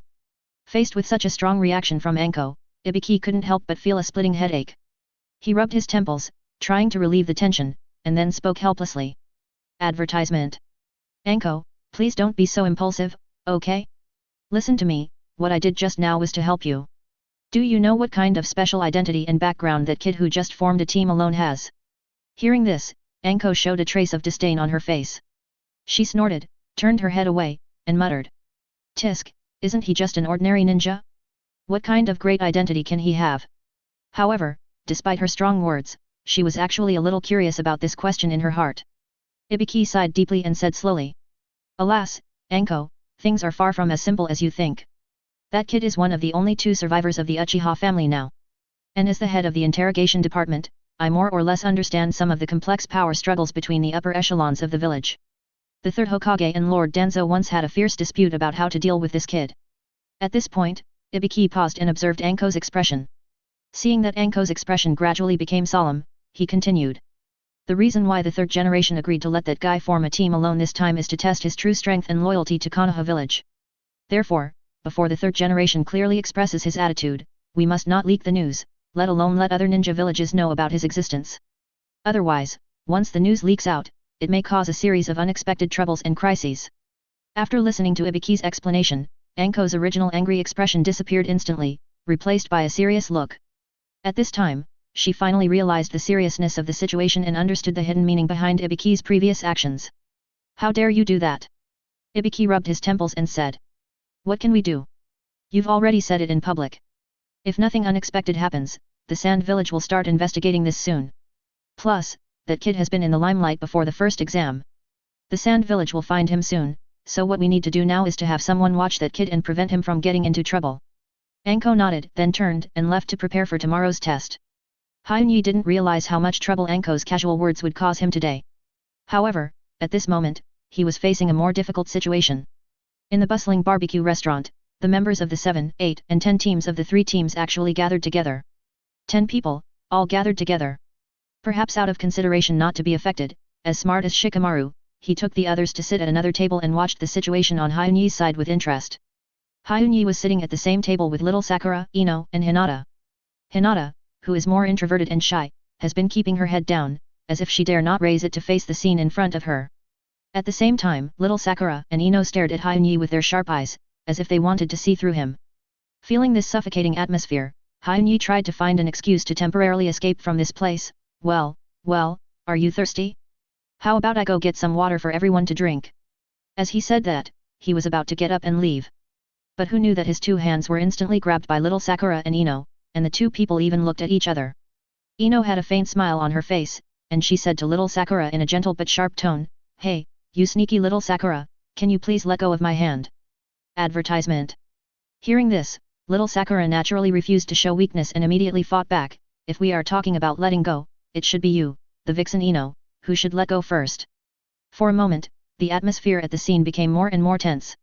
Seeing the tense situation in front of him, Xianyi's heart tightened. He quickly looked at Shikamaru for help, hoping that he could help him out.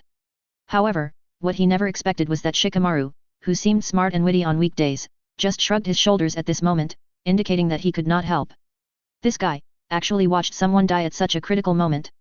Xianyi sighed secretly in his heart. However, at this point, he knew that he could no longer escape this dispute, so he could only sit down again helplessly. He took a deep breath, trying to make his tone sound as gentle as possible, and then slowly said to little Sakura and Ino, "Little Sakura, Ino, can you two stop arguing for a while? Can you listen to me for a few words?" Hearing Xianyi's words, although little Sakura and Ino were still competing with each other with hostile eyes, they at least temporarily shut their mouths and pretended to listen attentively. Seeing that the two finally calmed down, Xianyi breathed a sigh of relief and continued. "First of all, you really don't need to keep arguing like this. Because no matter who wins the argument in the end, I will never change my true thoughts deep in my heart because of this reason. Secondly." Speaking of this, Xianyi subconsciously glanced at Shikamaru and others who were sitting at the table next to him and watching the show with interest. He took a deep breath again, as if to encourage himself, and then continued. "Secondly, I want to say that I will never give up on any of you. To me, you two are as important as the 2 wings of my life. If you feel angry or dissatisfied, then vent all your anger on me, beat and scold me as much as you want, as long as you can calm down this dispute between you." When Xianyi finished speaking, not only Sakura and Ino were stunned, but even Hinata, who had been keeping her head down and silent, couldn't help but raise her head. 3 pairs of eyes looked at Xianyi at the same time, revealing all kinds of complex and incomprehensible emotions in their eyes. And Shikamaru and the others widened their eyes, revealing extremely admiring looks in their eyes, staring straight at Xianyi. Secretly amazed in their hearts. Really awesome. He actually had the courage to say it so blatantly. For a moment, the atmosphere became a little subtle. At this moment, after the 3 women were silent for a moment, Ino, who was more straightforward, took the lead in breaking the deadlock. She stared at Hyunyi with her beautiful eyes, as if she wanted to see through his inner thoughts, and asked slowly. Advertisement. "Hyunyi, tell me honestly now, from now on, will you always like me?" Hearing Ino's sudden question, Hyunyi was stunned at first, but soon came to his senses, nodded without hesitation, and said firmly. "I swear, I will like you all my life, and never change my mind." Hearing Hyunyi's affectionate words, Ino's face instantly bloomed with a smile as bright as spring flowers. She stretched out her hands with joy, tightly held Hyunyi's right hand, and said coquettishly, "Okay, I believe you." Then, Ino turned her eyes to the little Sakura beside her, raised the corners of her mouth slightly, and teased with a hint of playful smile. "Oh my, broad forehead, look at you, what a hesitant look. In my opinion, you should quit as soon as possible and stop wasting time and energy here." Little Sakura couldn't stand Ino's provocation, she immediately retorted without showing any weakness. "Humph. If you want to quit, it should be you. I, little Sakura, will never give up on Hyunyi easily. No matter what happens, I will stay by his side unwaveringly." After saying that, little Sakura also reached out and held Hyunyi's left hand tightly to show her determination. Just when the two were deadlocked, Hinata, who had always been introverted and shy, also plucked up the courage to stand up. She blushed, lowered her head and said softly. I have the same idea. I also don't want to give up on Hyunyi." Seeing the chaotic and explosive scene in front of him, Hyunyi sighed helplessly in his heart. But fortunately, the situation was temporarily stabilized and this difficulty was successfully overcome. So, he quickly tried to smooth things over. Okay, everyone, stop arguing, let's sit down and have a good meal. Seeing Xian Yi change the subject so coldly, Ino and little Sakura rolled their eyes at him, but also went along with him. Chapter 39 Ino and little Sakura's Kiss. Advertisement. In the smoke of the barbecue, the invisible war between little Sakura and Ino continued to heat up. The two of them were like two fighting cocks, vying for favor in front of Hyun Yi. The chopsticks in their hands were frequently crossed like lightning, constantly picking up the sizzling and fragrant meat slices into Hyun Yi's bowl, as if whoever picked up more would win this love battle without gunpowder. Even Hinata, who has always been gentle and introverted, quietly joined in this ranks. Although her movements were gentle, her concern for Hyun Yi could not be hidden in her eyes. Hyun Yi, who was in the center of this storm of love, was helpless and embarrassed. Facing the barbecue that the three girls kept sending, he really couldn't refuse the kindness, so he could only bite it one bite after another. Every time he swallowed a piece of meat, he felt a little more happy in his heart, but also accompanied by a trace of unspeakable pain. After all, this sweet burden is really not light. Shikamaru and others sat aside, watching Hyun Yi struggling under the passionate offensive of the three girls with relish, their faces full of jokes and smiles. Sometimes they whispered to each other, discussing this wonderful emotional drama, sometimes they laughed loudly, as if they were enjoying a unique comedy performance. Finally, when the last piece of barbecue was eaten up, everyone stood up and said goodbye. Everyone embarked on the road home with different feelings, ready to face the second exam the next day, which was more severe. However, just before they were about to part, Ino took advantage of little Sakura's carelessness and rushed to Hyun Yi like an agile deer. She stretched out her arms without hesitation, hugged Hyun Yi's neck tightly, and then kissed her fiercely. This sudden scene stunned everyone present, and time seemed to freeze at this moment. Little Sakura was the first to react, her eyes widened instantly, and her anger burned. She rushed forward in 2 steps, grabbed Ino's arm, and pulled her away from Hyun Yi. Ino, you vixen, how dare you seduce Hyun Yi in front of me? Little Sakura was so angry that she trembled all over. Advertisement. At this time, Hinata's face had already blushed. She covered her mouth with both hands and stared at everything happening in front of her. The scene of her kissing Hyun Yi in the future appeared in her mind involuntarily. Her heartbeat suddenly accelerated and she almost fainted. After being forcibly separated by little Sakura, Ino not only did not feel the slightest bit of shame, but licked her lips triumphantly and said with a smile. Hehe, now Hyun Yi's first kiss belongs to me. Hearing this, little Sakura was even more furious. She pointed at Ino with a trembling hand and shouted angrily. You, Ino pig, you are really too much. You dared to take Hyun Yi's first kiss first. After saying that, she stamped her feet fiercely. Looking at the victorious smile on Ino's face, little Sakura wished that she was the one who took Hyun Yi's first kiss. Hyun Yi gently touched her slightly hot lips, secretly surprised. She had just enjoyed delicious barbecue, but what remained between her lips was the faint mint fragrance brought by Ino's kiss. At this moment, the atmosphere between the two of them became more and more tense, as if a fierce quarrel was about to break out. Hyun Yi hurriedly cast a look of help to Shikamaru on the side, and quietly winked, signaling him not to stand by and watch like a play, and quickly help. Although Shikamaru was a little reluctant, he still reluctantly put away his thoughts of watching the fun, put on a pleasant look, and coaxed and persuaded Ino to embark on the road home. Meanwhile, Hyun Yi was walking home with little Sakura carefully. Along the way, little Sakura was always immersed in sadness, feeling sad that Hyun Yi's precious first kiss was taken away by Ino so rudely. Facing this situation, Hyun Yi was helpless. After all, he had never expected that Ino would suddenly pounce on him and forcefully kiss him without any warning. Finally, they arrived downstairs of little Sakura's house. Little Sakura slowly raised her head, staring at Hyun Yi with her big, watery eyes without blinking, revealing an indescribable expectation in the depths of her eyes. Seeing this, Hyun Yi instantly understood. Little Sakura was already looking at him with such affectionate eyes. If he still pretended to be confused at this time, it would be too much of a betrayal of little Sakura's sincerity. So, he stretched out his hands without hesitation, gently grasped little Sakura's weak shoulders, and then slowly leaned down. Seeing what Hyun Yi did, little Sakura's face suddenly flushed with shyness, and she closed her eyes obediently with joy. Time seemed to stop at this moment, and everything around them became unimportant. After a long time, the two reluctantly separated their lips. Little Sakura was extremely shy. She turned around and ran upstairs like a frightened deer, leaving only a light and agile back. Hyun Yi stood quietly, smiling, staring at the direction where little Sakura left. The sweet taste still remained on his lips for a long time. After barely dealing with little Sakura and Ino, only Hinata was left. But he didn't plan to find Hinata now. After all, Hinata's personality was too introverted. Holding hands could make her faint with shyness. Advertisement. So Hinata's side should be considered in the long run. Hyunyi returned home. As soon as he entered the door, a familiar voice suddenly came from the spiritual space deep in his mind. Hey, kid, let me tell you a news. There are several people near your house who are secretly watching you now. The lazy voice of Nine Tails sounded in Hyunyi's spiritual world. Hearing this news, Hyunyi was shocked, but on the surface he remained calm. He quickly walked to the bed, jumped lightly, and landed on the soft bed like a feather. Then, he closed his eyes and pretended to be asleep, but in fact, he sank his consciousness into the spiritual space. In the spiritual space, Xianyi frowned, stared at Nine Tails in front of him and asked, "Someone is watching me? Who is it?" Nine Tails rolled his eyes and answered unhappily. "Hey, you ask me? I have been in your body all the time, how can I know the identity of those people outside? But from the breath they exude, it seems that there is no malice. It can even be said that they seem to have a little kindness towards you, as if they came to protect you." After hearing this, Xianyi was stunned. Protect me? This is really strange. Who would send someone to protect himself?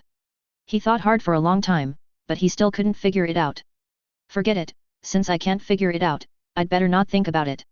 Anyway, as long as we make sure that the other party has no ill intentions towards us, at most we can stop using Shadow Clone for training today.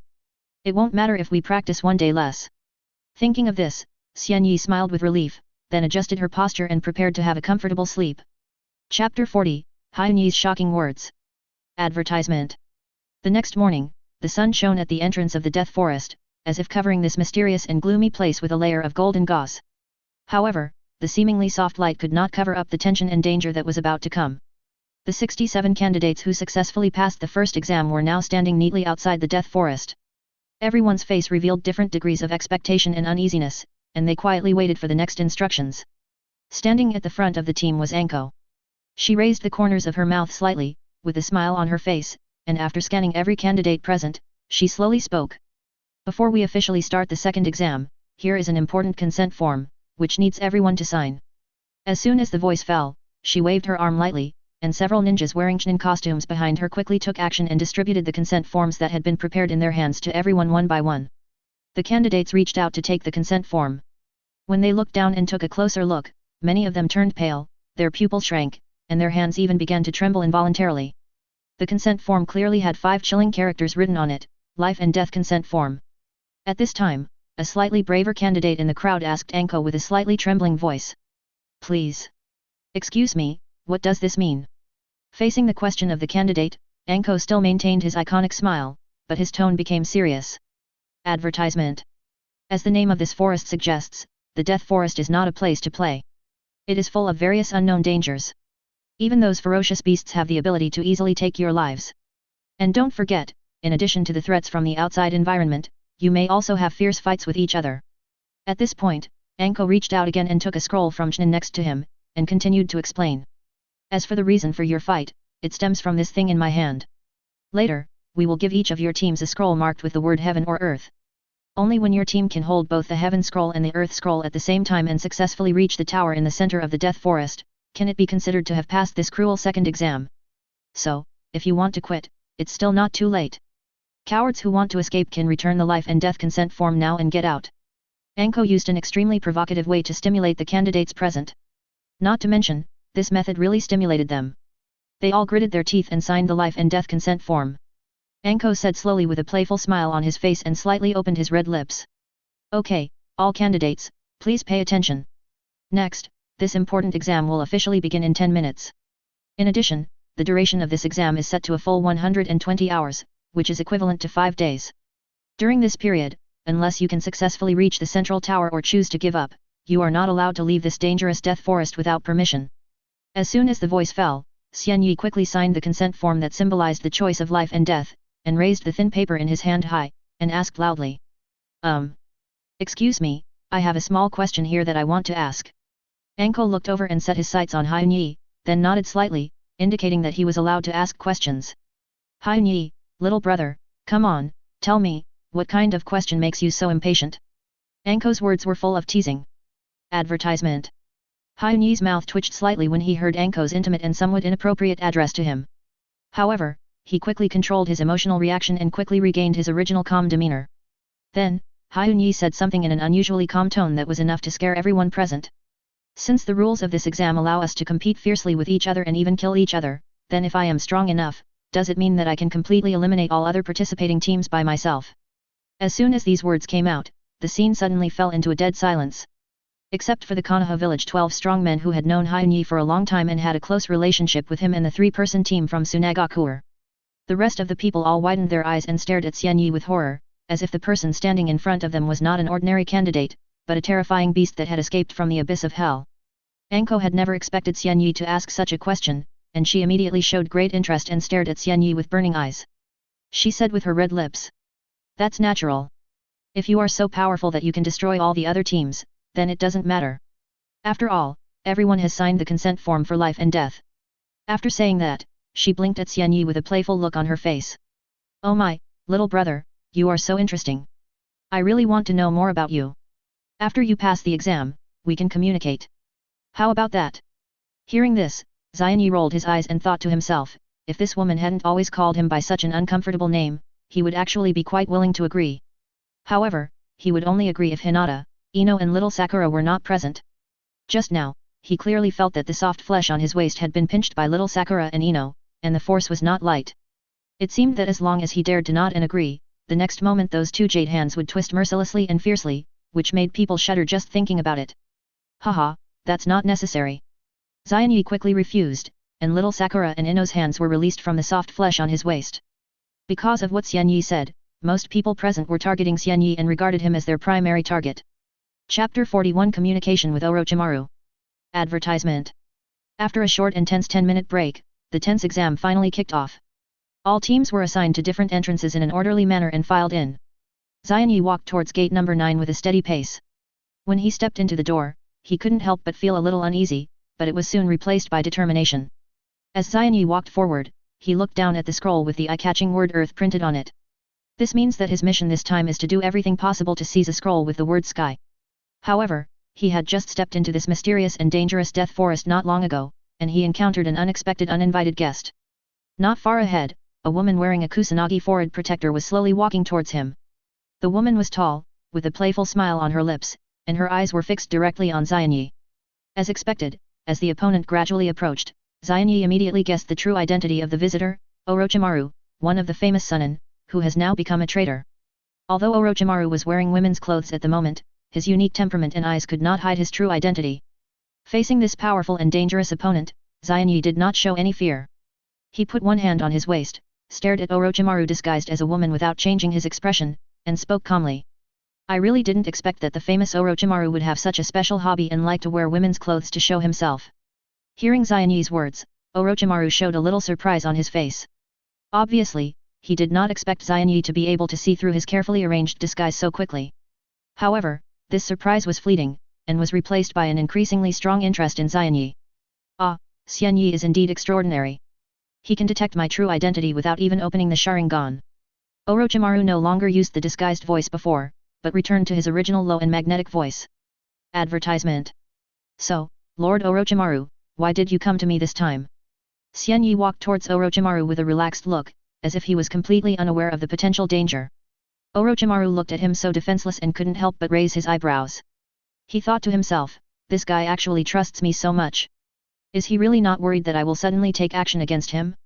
I saw a gloomy smile on Orochimaru's face, and he slowly said, "Hee, nothing special, I just want to see what this new so-called genius is like." After that, he stared at Hyun-yi with his narrow and cold eyes, trying to capture some useful information from the other party's expression and reaction. However, Hyun-yi walked straight to Orochimaru without fear, raised the corner of his mouth slightly, showed a slightly provocative smile, and said, "So that's the case, but Lord Orochimaru, don't forget that you are a traitor to Konoha village. Now you dare to come back to the village with a swagger, aren't you afraid that I will report you to the higher UPS immediately?" Hearing this, Orochimaru not only did not panic at all, but looked up and down at Hyun-yi with interest, and after a moment, he responded with a meaningful smile. "Ha ha ha ha, I don't think Hyun-yi-kun would do such a thing. And from what I see, Hyun-yi-kun doesn't seem to be surprised at all that I'm here." Hyun-yi shrugged and replied nonchalantly. "Well, it's hard to say for now.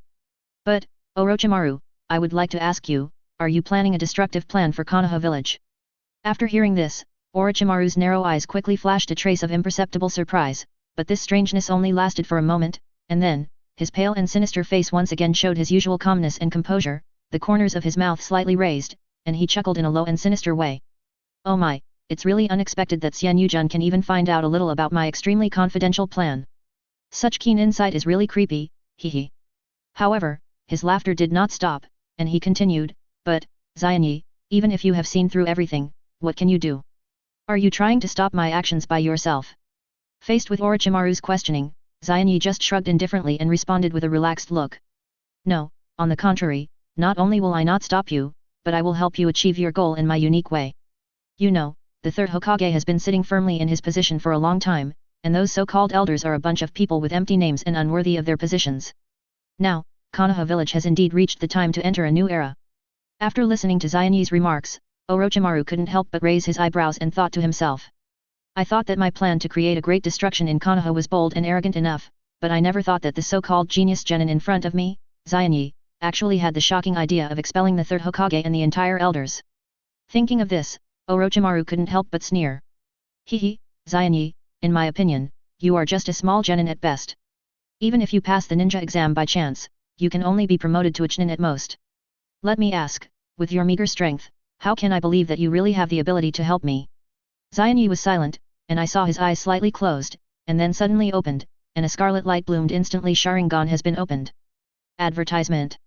However, for this scene, Orochimaru's heart did not have too many waves. After all, it's just Sharingan, how much effect can it have? But in the next second, the disdain and indifference on Orochimaru's face suddenly solidified, replaced by a face full of astonishment and disbelief. Because he clearly saw that Xianyi's Sharingan, which originally had only 3 Megatama, had undergone an amazing change in an instant and evolved into the legendary Mangekyō Sharingan. The last time he saw Mangekyō Sharingan, Orochimaru had not yet betrayed the Akatsuki organization. At that time, he had witnessed this terrifying eye technique on Uchiha Itachi. That is, from that moment on, after personally experiencing the powerful power contained in Mangekyō Sharingan, he had an extreme desire for it and wanted to take this power for himself. At this moment, when he saw Mangekyō Sharingan appear in front of him again, the desire that had been hidden deep in Orochimaru's heart was instantly ignited. His eyes were fixed on Xianyi, and he secretly planned how to seize the other's body and possess the coveted Mangekyō Sharingan. However, when Orochimaru noticed that Xianyi was squinting his eyes, revealing a subtle sense of danger, he had to temporarily suppress his inner impulse and greed, and put that crazy idea behind him. How is it? Such a powerful force should be enough to help you, right? Xianyi's face was calm, but there was a hint of rebelliousness in his eyes, staring at Orochimaru coldly and said. Orochimaru stuck out his tongue and licked his dry lips gently, his eyes flashing with excitement and curiosity, looking up and down at Xianyi with interest. Of course. With the blessing of such power, my plan this time will surely go smoothly, and no one can stop it. Chapter 42 Save Karin and Become Baiyu Wang. When the two sides finally finalized the cooperation, Orochimaru's narrow and inquiring eyes stared at Xianyi like two lion majesties. His slightly hoarse but doubtful voice slowly sounded. Xianyi, to be honest, I am really curious why you trust me so much. After all, the things I did before have made me listed as an S-class rebel. Xianyi just glanced at him lightly, his expression was still calm, as if nothing in the world could really shake his heartstrings. He responded in a calm and almost indifferent tone. Orochimaru, what you did is indeed inhumane.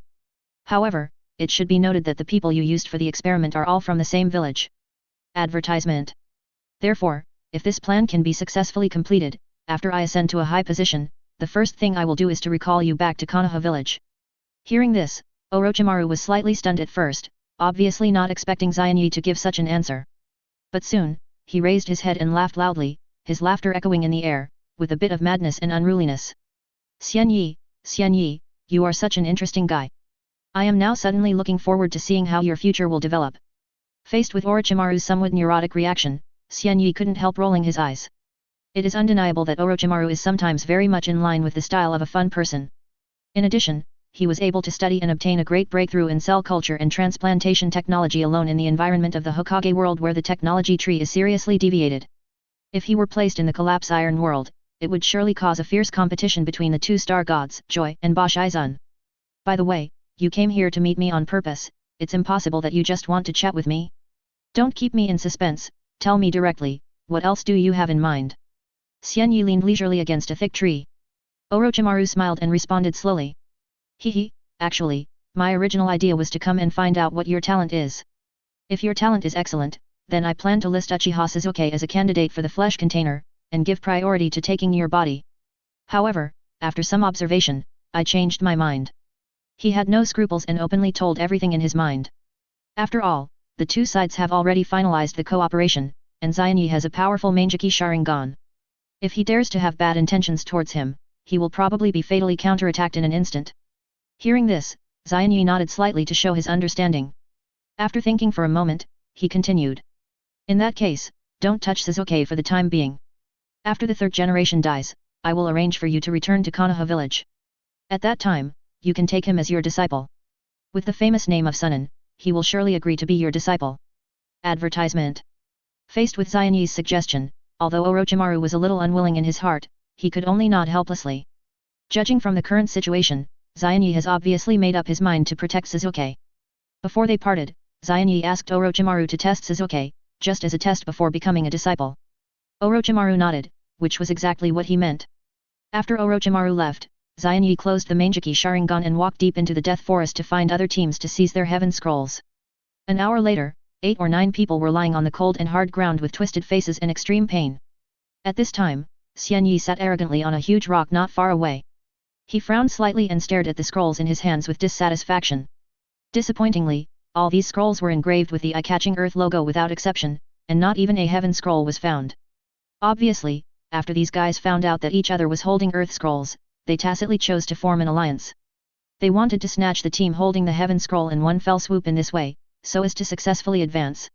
Unfortunately, although their wishful thinking was loud, their luck was really bad. As soon as they made a move, they encountered the powerful Xianyi.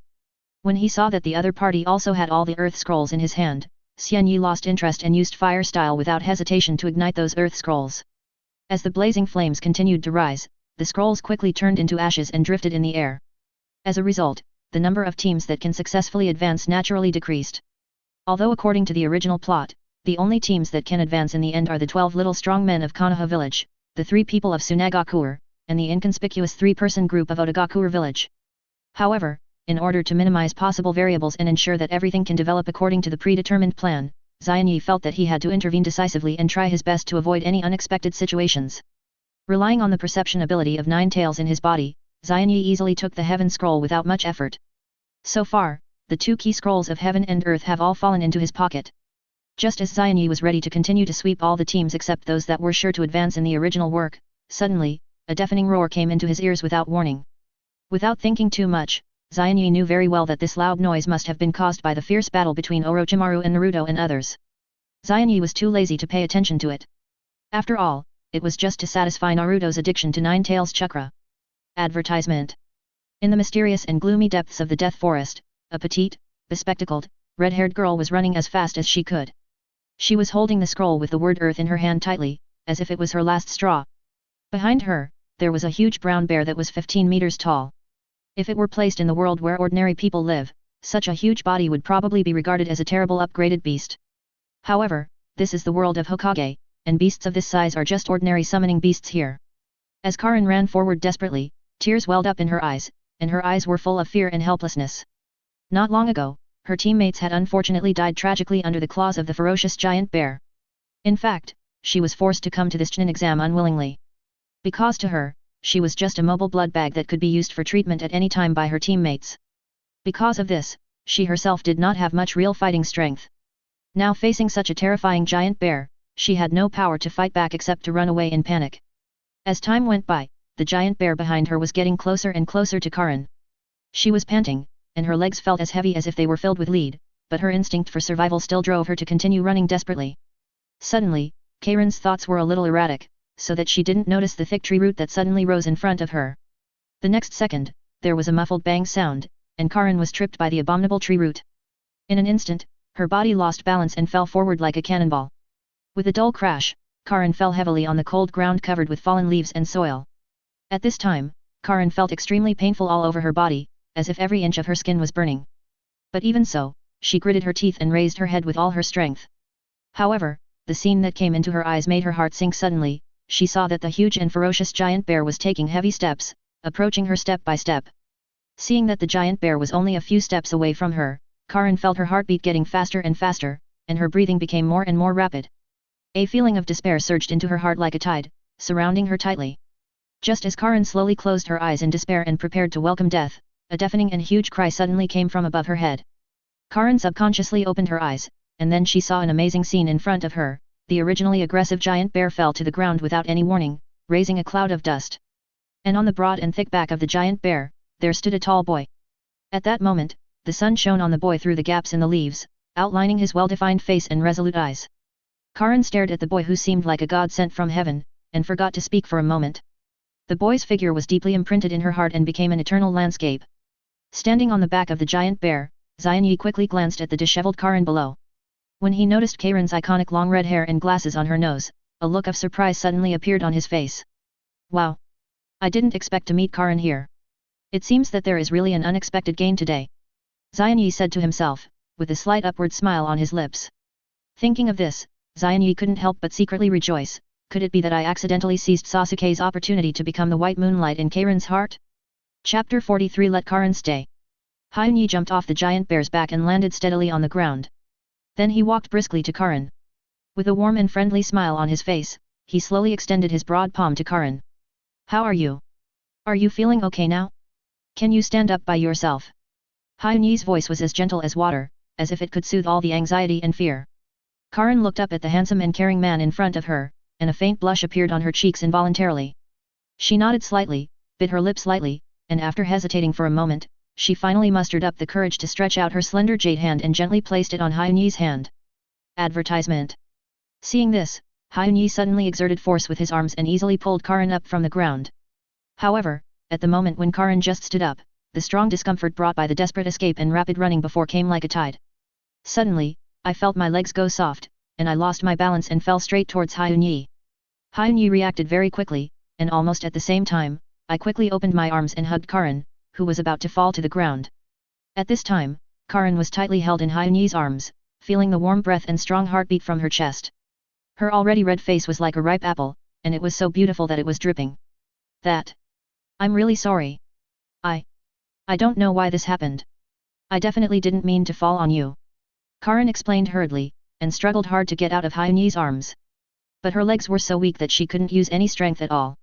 It's okay, don't be nervous. You may just be too tired. I'll help you to rest for a while.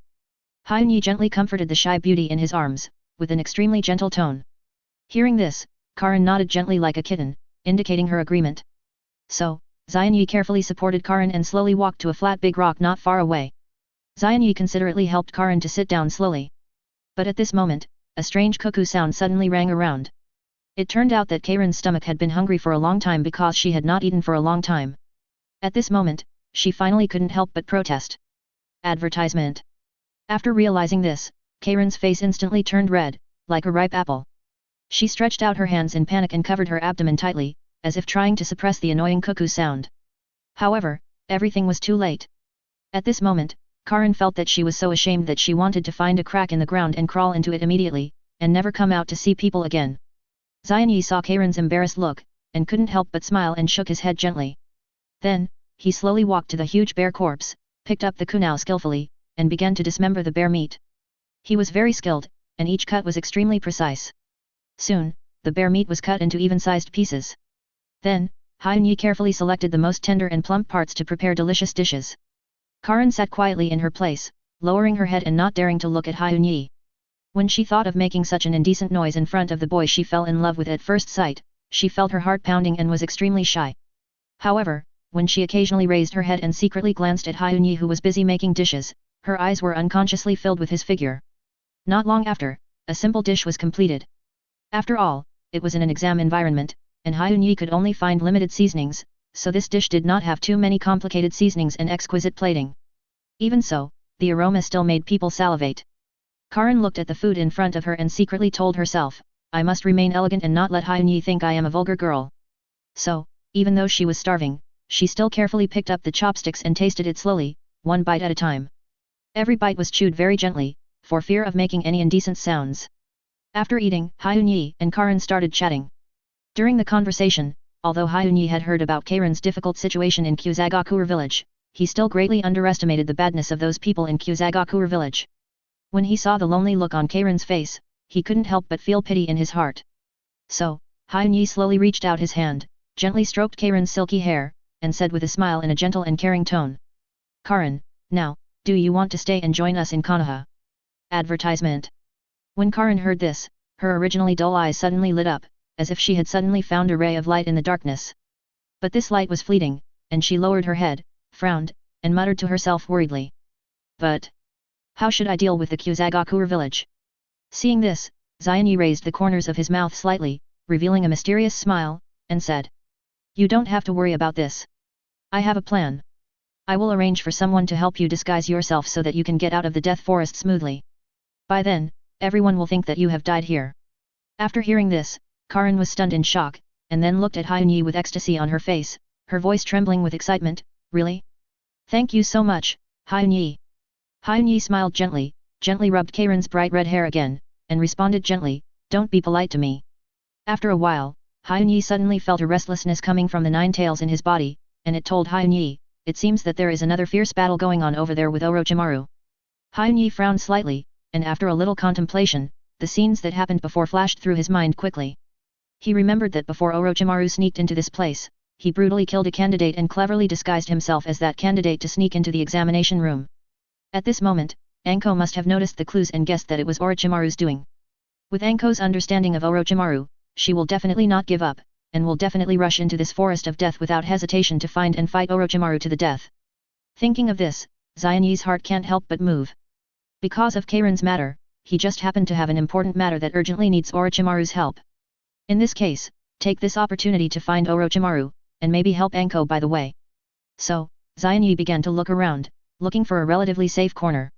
Finally, he found a hidden place and decided to temporarily place Karen here. In order to ensure Karen's safety, create a shadow clone to stay in place to protect her. After everything was arranged, Hyun-yi took a deep breath, flashed, and rushed towards the direction of Orochimaru like a ghost. Chapter 44, Rika Cave Contract. Advertisement. On Orochimaru's side, the situation was completely under his control. He stood there steadily, smiling at Anko who was kneeling on the ground. Anko was firmly pinned to the ground by him, kneeling on one knee, struggling to resist the force exerted on her by Orochimaru. Sweat beads oozed from Anko's forehead. She clenched her teeth tightly, trying her best to suppress the pain and restraint brought by the curse seal that Orochimaru had planted on her neck. Despite this, the curse seal continued to erode her body and will like a demon. Orochimaru, you traitor! What exactly do you want to do by returning to Konoha? Are you trying to assassinate the Hokage? Anko's eyes were wide open, staring fiercely at Orochimaru who was gradually approaching, and asked sternly. At this moment, her heart was full of anger and unwillingness. After hearing Anko's question, Orochimaru just smiled slightly. He slowly reached out his hand and pulled off the human skin mask used to disguise his identity, revealing his creepy face. Then, he took light steps and approached Anko step by step. Ha ha ha ha. Orochimaru laughed sinisterly. It's hard to say, maybe I have other purposes.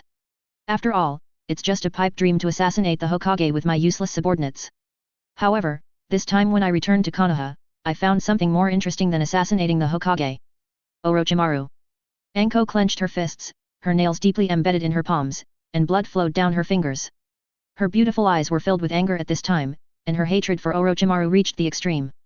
Seeing this, Orochimaru not only did not restrain himself, but squatted down and approached Anko. He stretched out a hand and gently stroked Anko's sweaty cheek, speaking in a seemingly gentle tone. Ah, Anko, after so many years, are you still upset about my abandonment of you? However, despite what Orochimaru said, Anko could not see a trace of sincerity in his eyes, only endless teasing and ridicule. I might as well tell you that I have taken a fancy to a very interesting little guy. I really want to obtain his body, but unfortunately, his strength is very strong, so I can't do it. I can only choose another person as a second choice. Advertisement. I have planted the same heaven's curse seal as you in that little guy. Although this seal has only a 1/10 chance of survival after implantation, I think he will definitely survive. After all, in comparison, his talent is far higher than yours, and he has the blood of the Uchiha clan flowing in his body. With such excellent physical conditions, he is undoubtedly the best choice for a container. Orochimaru said to Anko expressionlessly, without hiding his intentions in his words. Hearing this, Anko, who knew the power of the heaven's curse seal and the huge risks involved, widened her eyes, her face full of shock and anger. As the only successful experimental subject of the heaven's curse seal, she knew the torture brought by the seal very well. At this moment, Anko tried to struggle to stand up due to strong resentment. She had only one thought in her mind, to stop Orochimaru completely no matter what. However, the curse seal on her neck broke out at this moment, and a piercing pain spread all over her body, making her unable to move at all. Don't waste your energy. The game is not over yet, so I advise you not to try to interrupt this exam. Otherwise, the consequences are not something you or Konoha can bear. Orochimaru said this coldly, then slowly stood up and pretended to leave. Anko gritted her teeth, her eyes wide open, watching Orochimaru walk away, and finally her eyes went black, her body could no longer support her, and she fainted. Just before her consciousness was about to completely dissipate, she seemed to see a familiar figure rushing like lightning and blocking Orochimaru steadily. Orochimaru's cold eyes fell on the figure that suddenly appeared in front of him, and he saw that the person blocked his way, so he slowly stopped. Ah, Xianyi, I wonder what you are doing here. Orochimaru's mouth corners slightly raised, revealing a strange smile, and at the same time looked at the person in front of him with interest. Xianyi glanced at Orochimaru expressionlessly, and then his eyes moved to Anko who was lying unconscious on the ground not far behind him. Just leaving like this? Not playing for a while? Xianyi's voice was as calm as water, without any emotional fluctuations. Orochimaru chuckled and shook his head, saying, No, it's enough to meet Anko and see how she is doing as the only successful experiment subject of the Heaven's Curse Seal. After saying that, a subtle complex expression flashed across his face. Seeing this, Xianyi shrugged and said, Don't look at you, Orochimaru, you always say harsh words, but in fact, Anko is the only one among your many experiments who was accepted as a disciple. I believe you still have some feelings for her. Orochimaru was silent for a moment, and did not refute, as if he acquiesced to Xianyi's statement. Indeed, although he acted cold and ruthless just now, he still had some special feelings for Anko, his former disciple, deep in his heart. And he deliberately provoked Anko before, in fact, he also hoped to make Konoha village more accepting of her. Okay, by the way, I remember that you signed a summoning contract with Cave, right? Give me the contract scroll, and I want to sign my name on it. Xianyi suddenly changed the subject and made a request. Hearing this, Orochimaru nodded without hesitation, then opened his mouth, and a scroll flowed out of his mouth. Advertisement. However, when Xianyi saw this scene, he couldn't help but frowned and looked at Orochimaru with disgust. No way, do you have to take out the contract scroll in this way? It's really disgusting. Hehe, there's no way. I've been a snake for too long, and many habits have changed in the direction of snakes. Orochimaru wiped the saliva from his mouth. Xianyi looked at the saliva-stained summoning contract scroll in front of him helplessly. He picked up a branch and carefully opened it. There were many people's names on the scroll. Xianyi wrote his name in the latest grid with his own blood. However, this was not enough. Xianyi put his finger into his mouth without hesitation and bit it hard. He quickly pressed the bloody 5 fingers on the scroll, leaving 5 bright red fingertip marks. At this moment, Orochimaru, who had been standing by and watching coldly, suddenly spoke up. Kenyi, it seems that you are very interested in the summoning contract of Cave. It seems that you also know that there is a fairy art inheritance there. However, I have to kindly remind you that the test of Cave is not something that ordinary people can bear. As he said this, Orochimaru showed a playful smile on his face, as if waiting to see Kenyi make a fool of himself. Kenyi completely ignored Orochimaru's words and responded without raising his head. Humph. Do you still need to tell me? If I didn't know this, how could I come to you to ask for this summoning contract? Seeing that Kenyi was so confident, Orochimaru shrugged and said no more. After all, he had said everything he should say. If Kenyi didn't listen to the advice and insisted on trying, then the consequences would only be borne by himself. After Xianyi completed all the steps, he kicked the summoning contract back to Orochimaru, waved his hand impatiently and said, Okay, it's done, you have nothing to do here, hurry up and leave. After that, he walked around Orochimaru and walked quickly towards Anko who fainted on the ground. Orochimaru saw this scene, and the corner of his eye twitched unconsciously. At this time, he finally realized that the reason why Xianyi chose to appear and find him at this time was not a coincidence, but a long-planned one. Chapter 45, Curse Seal Sensing Natural Energy. But then again, although Xianyi is much younger than Anko, if he really has enough ability to capture Anko's heart, then it's fine. Also, Orochimaru, you go to a place later, I need you to help me disguise a person and then take him out of the death forest. Orochimaru looked at Xianyi speechlessly. Did this kid treat him as a wishing bottle? Why is he so troublesome? Okay, I know, tell me, where is it? Xianyi roughly described the location of Karin to Orochimaru. Advertisement. Orochimaru nodded, not knowing whether he owed him in his previous life. Why is he so troublesome? Just when Orochimaru was about to leave. By the way, Orochimaru. Before you leave, plant a heaven's curse seal on me. Orochimaru, who was about to leave, stopped after hearing Xian Yi's call. Orochimaru slowly turned around, stared at Xian Yi with a meaningful look, and said slowly. Have you really decided? You should know that once I plant the curse seal on you, you will certainly gain unparalleled power, but at the same time, it also means that you will be bound and controlled by me. Xian Yi nodded without hesitation, indicating that he had made up his mind. Seeing this, Orochimaru said no more, because he was not the kind of indecisive person. He laughed eerily, and then his neck stretched and stretched like a snake, and quickly bit towards Xian Yi's neck. In an instant, the Heaven's Curse seal was successfully planted on Xian Yi's body. Xian Yi only felt a sharp pain in his neck, and then a violent will suddenly emerged, as if a ferocious beast was rampaging in his body, making him unable to suppress the desire to fall into a state of madness. However, surprisingly, just a moment later, Xian Yi opened the Mangekyō Sharingan without hesitation. The blood-red eyes exuded a powerful pupil power, like two Uzumaki, forcibly suppressing the violent will. Orochimaru saw that Xian Yi was able to suppress the influence of the Heaven's Curse seal so quickly, and couldn't help revealing a look of greed and desire. Advertisement. He thought to himself that if it weren't for the huge gap in strength and he couldn't defeat the young man in front of him, he really wanted to make Xian Yi his new body container immediately. Moreover, he couldn't help but feel astonished because he noticed an amazing thing, his control over the Heaven's Curse seal on Xian Yi was completely gone.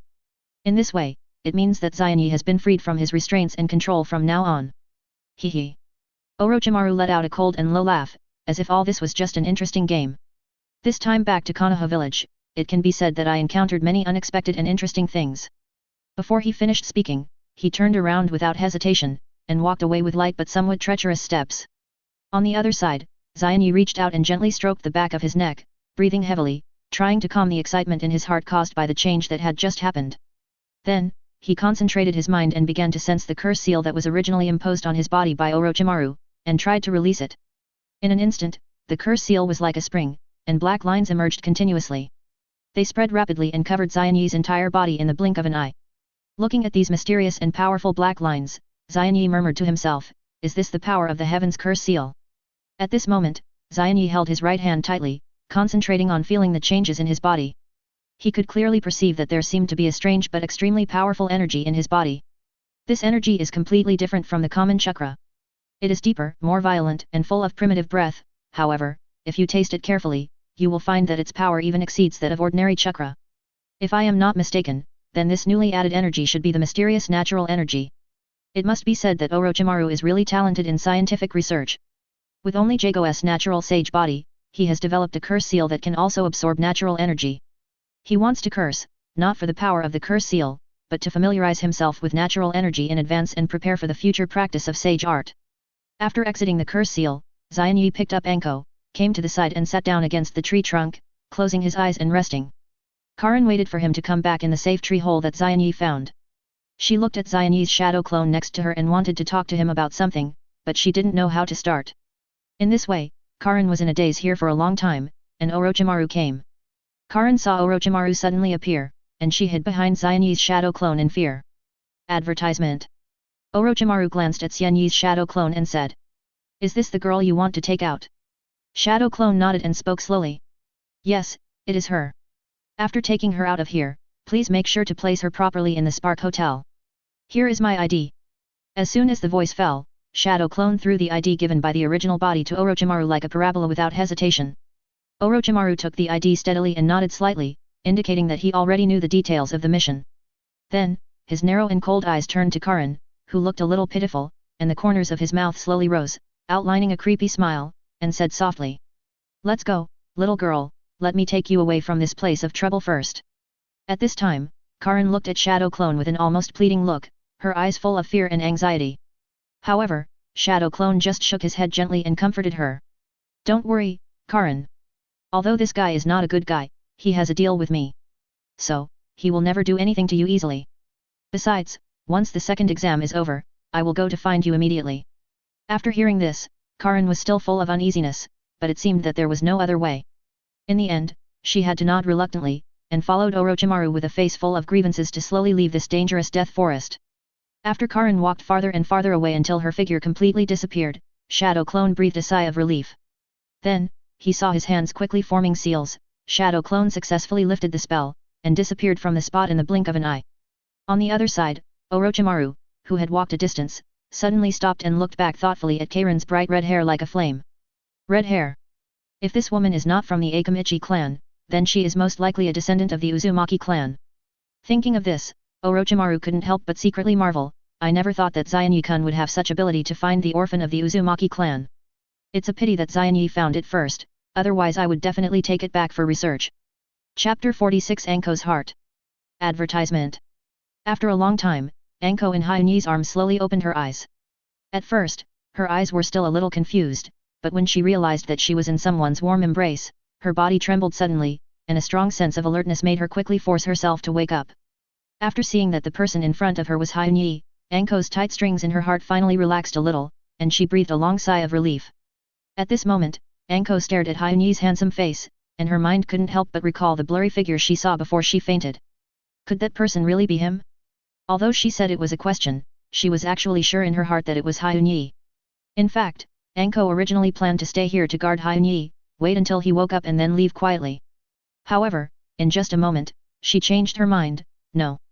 I am the examiner of this exam, how can I just stay by a candidate like this? This behavior is really inappropriate. So, Anko gritted her teeth, turned around resolutely, and prepared to leave. But at the moment she turned around, she suddenly saw a very familiar mark on Hyunyi's neck. Anko's eyes widened immediately, her face full of astonishment. She hesitated again and again, but finally couldn't suppress her curiosity and doubts, and carefully approached Hyunyi, wanting to take a closer look at what the mark was. When Anko got closer, she suddenly found that it was a curse mark, and what was even more surprising was that this curse mark was exactly the same as the heavenly curse mark she had on her body. In an instant, Anko felt as if she was struck by lightning, and the whole person froze in place. Then, her thoughts surged like a tide, and she recalled what Orochimaru had said to her before, he had just planted the Heaven's Curse seal on someone here, and that person also had the blood of the Uchiha clan. Could it be that the person pointed to by all these characteristics was Xianyi in front of her? When she thought of Xianyi dragging her body that had just been planted with the Heaven's Curse seal, enduring great pain to find Orochimaru, and protecting her. Advertisement. Anko's heart, which had always been as cold as ice, seemed to be hit hard by something at this moment, and an indescribable emotion surged in her heart, which made her moved. Anko reached out and gently stroked Xianyi's face, and her good impression of Xianyi in her heart rose. Although she was so bold and unrestrained when she teased Xianyi before the second exam, in fact, she had an extremely tragic and dark past. Since she was a child, she was ruthlessly imprisoned as a test subject of the curse seal by Orochimaru. After successfully testing the Heaven's Curse seal, she was accepted as a disciple by Orochimaru. She thought she had a bright future, but soon she was ruthlessly abandoned by Orochimaru. Later, she was taken back to Konoha village. In Konoha, the trauma in her heart was still difficult to heal. For many years, she has been obsessed with hunting down Orochimaru who abandoned her, which has become the only motivation to support her to live. Therefore, in terms of men and women, she can be said to be completely zero. So how could Xianyi's actions not make Anko feel moved? Thinking of this, Anko's heart full of holes seemed to be repaired. She completely ignored her identity as an examiner and decided to wait quietly by Xianyi's side. At this time, Xianyi had actually woken up, but when he keenly noticed that Anko was gently stroking his face, he couldn't help but panic. In desperation, he had to close his eyes and pretend to be still in a coma. Xianyi naturally had no idea of Anko's innermost thoughts. If he could see through all this, he would surely be secretly grateful. Thanks to Orochimaru for planting this curse on her before he left. But even if she later found out that the person Orochimaru really liked was Sasuke, with her rich imagination, she would probably make up another scene again. Hyunyi suddenly appeared, and in order to protect her, he fought a fierce life and death battle with Orochimaru. Unfortunately, he was defeated by the powerful Orochimaru and was cursed. So no matter what Anko thought, Hyunyi was the winner. The next morning, the sun shone through the gaps in the leaves, casting Madara's shadows. Hyunyi slowly opened his eyes, and his consciousness gradually woke up from his deep sleep. When his vision became clear, he saw Anko at the side at first sight. She was quietly waiting there, looking a little tired but showing concern. Seeing Hyunyi wake up, Anko immediately came forward and asked softly, "Hyunyi, how do you feel? Is there anything wrong with your body?" The worry in her tone was beyond words. Hyunyi shook his head gently, raised a smile at the corner of his mouth, and answered. "I'm fine now. Thank you, Mr. Anko, for guarding me all night. But as an examiner, you should be punished for guarding me all night." Hearing this, Anko laughed heartily, and her laughter was as clear and pleasant as a silver bell. "Haha, don't worry about that. The invigilation work is not just me, so it doesn't matter if I'm missing. But you, Orochimaru just planted a curse seal on you, so you must be careful in the future. Don't overuse the power of the curse seal, otherwise, if you use it too many times, you may fall into a state of madness and become a fighting maniac who only knows how to kill. At this point, Anko's expression became extremely serious, and he solemnly warned Xianyi. Xianyi nodded repeatedly, saying that he would definitely remember Anko's warning. At this time, Anko stood up and prepared to leave this forest of death. Although she said it lightly, she knew in her heart that guarding a candidate here all night was indeed against the rules. So, she must go to her superiors as soon as possible to apologize. Just as she turned to leave, Anko couldn't help but look back at Hyunyi again. At that moment, a hint of tenderness and love appeared in the depths of her eyes. Then, she left in an instant, and her figure disappeared into the dense woods. Advertisement. After Anko left in an instant, Hyunyi slowly sat up, and then stretched his arms comfortably, as if to drive away all the fatigue in his body. A confident and complacent smile appeared on his face. Judging from the affectionate look in Anko's eyes when she left just now, her heart must have been firmly captured, and it was almost certain. Thinking of this, Hyunyi felt that he couldn't waste any more time, and it was time to continue to snatch the remaining scrolls. It was early in the morning, and most of the teams were still immersed in dreams or resting, and they didn't expect Hyunyi to suddenly attack. This was undoubtedly a great opportunity for Hyunyi. With his excellent skills and quick reaction ability, Hyunyi shuttled between the teams like a ghost. In just 1.5 hours, he successfully snatched the scrolls from most of the teams. Looking at the scrolls in front of him, Xianyi nodded. He did not see Gaara and his team. It seemed that they had already reached the central tower. Then, Xianyi began to think about the team that Naruto was in. If nothing unexpected happened, their team suffered heavy losses in the fierce battle with Orochimaru. Naruto and Sasuke were likely to be unconscious, leaving only little Sakura to guard them alone. After all, during this period of time, under his careful guidance and assistance, little Sakura's strength has improved significantly. Now she can not only skillfully use several water-style and earth-style ninjutsu, but also control chakra more accurately and delicately. She can release ninjutsu many times in a row, and her level has reached the Chunin level. In fact, he was not worried about the safety of Naruto and others. The reason why he decided to go to find them was more to take the opportunity to get close to little Sakura. He is indeed a scumbag. He just finished flirting with Anko and he is already thinking about little Sakura. Chapter 47 Little Sakura to the Otagakure Trio. On the 7th team side, little Sakura sat quietly at the entrance of the tree hole, her beautiful eyes vigilantly scanning the surroundings, not missing any slight movement. She was full of worries because Naruto and Sasuke were in very bad condition at the moment. Naruto was knocked unconscious by the fierce battle with Orochimaru and lay motionless on the ground. Sasuke was even more miserable. After being planted with a terrible curse by Orochimaru, he fainted due to unbearable pain. Both of them have completely lost the ability to fight. Little Sakura herself was despised by Orochimaru, or Orochimaru deliberately left someone to watch over Sasuke, so she didn't suffer much damage, but she didn't help much. She turned her head to look at Naruto and Sasuke with concern from time to time.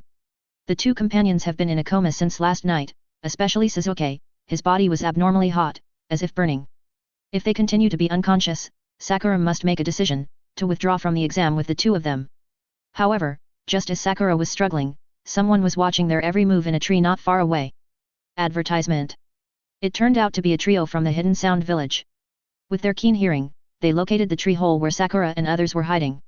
They carefully hid behind the bushes and secretly observed the movements of Sakura and others. Sakura was the first to lose control of his temper. He stared at Sasuke who had fainted on the ground and complained with an unhappy face, "Hey! Why is that guy named Uchiha Sasuke lying down? How can we have a good fight with him?" Hearing this, Toss frowned and scolded in a low voice, "Well, don't be careless. Maybe this is just an illusion, be careful of fraud." After saying that, he gently pushed aside the leaves in front of him and looked carefully in the direction of little Sakura and the others. Jin frowned slightly and snorted coldly. Who cares if it's a false impression or not? Anyway, our goal is to defeat Sasuke. Toss looked at Jin, this woman, with a headache. But that's right, anyway, their target is Sasuke, a small trap, nothing to be afraid of. Thinking of this, Toss nodded and agreed to go straight ahead. Just when little Sakura was concentrating on keeping alert, suddenly, a clear sound of footsteps came into her ears. Little Sakura's heart tightened suddenly, and without hesitation, she quickly reached into her arms, took out an extremely sharp kunai, held it tightly in her hand, and put on a posture of being ready for battle. In an instant, Toss and the other three slowly walked out of the dark. Toss, who was in the lead, had an arrogant look on his face and shouted to little Sakura. "Hey, little girl, can you please wake up that Sasuke?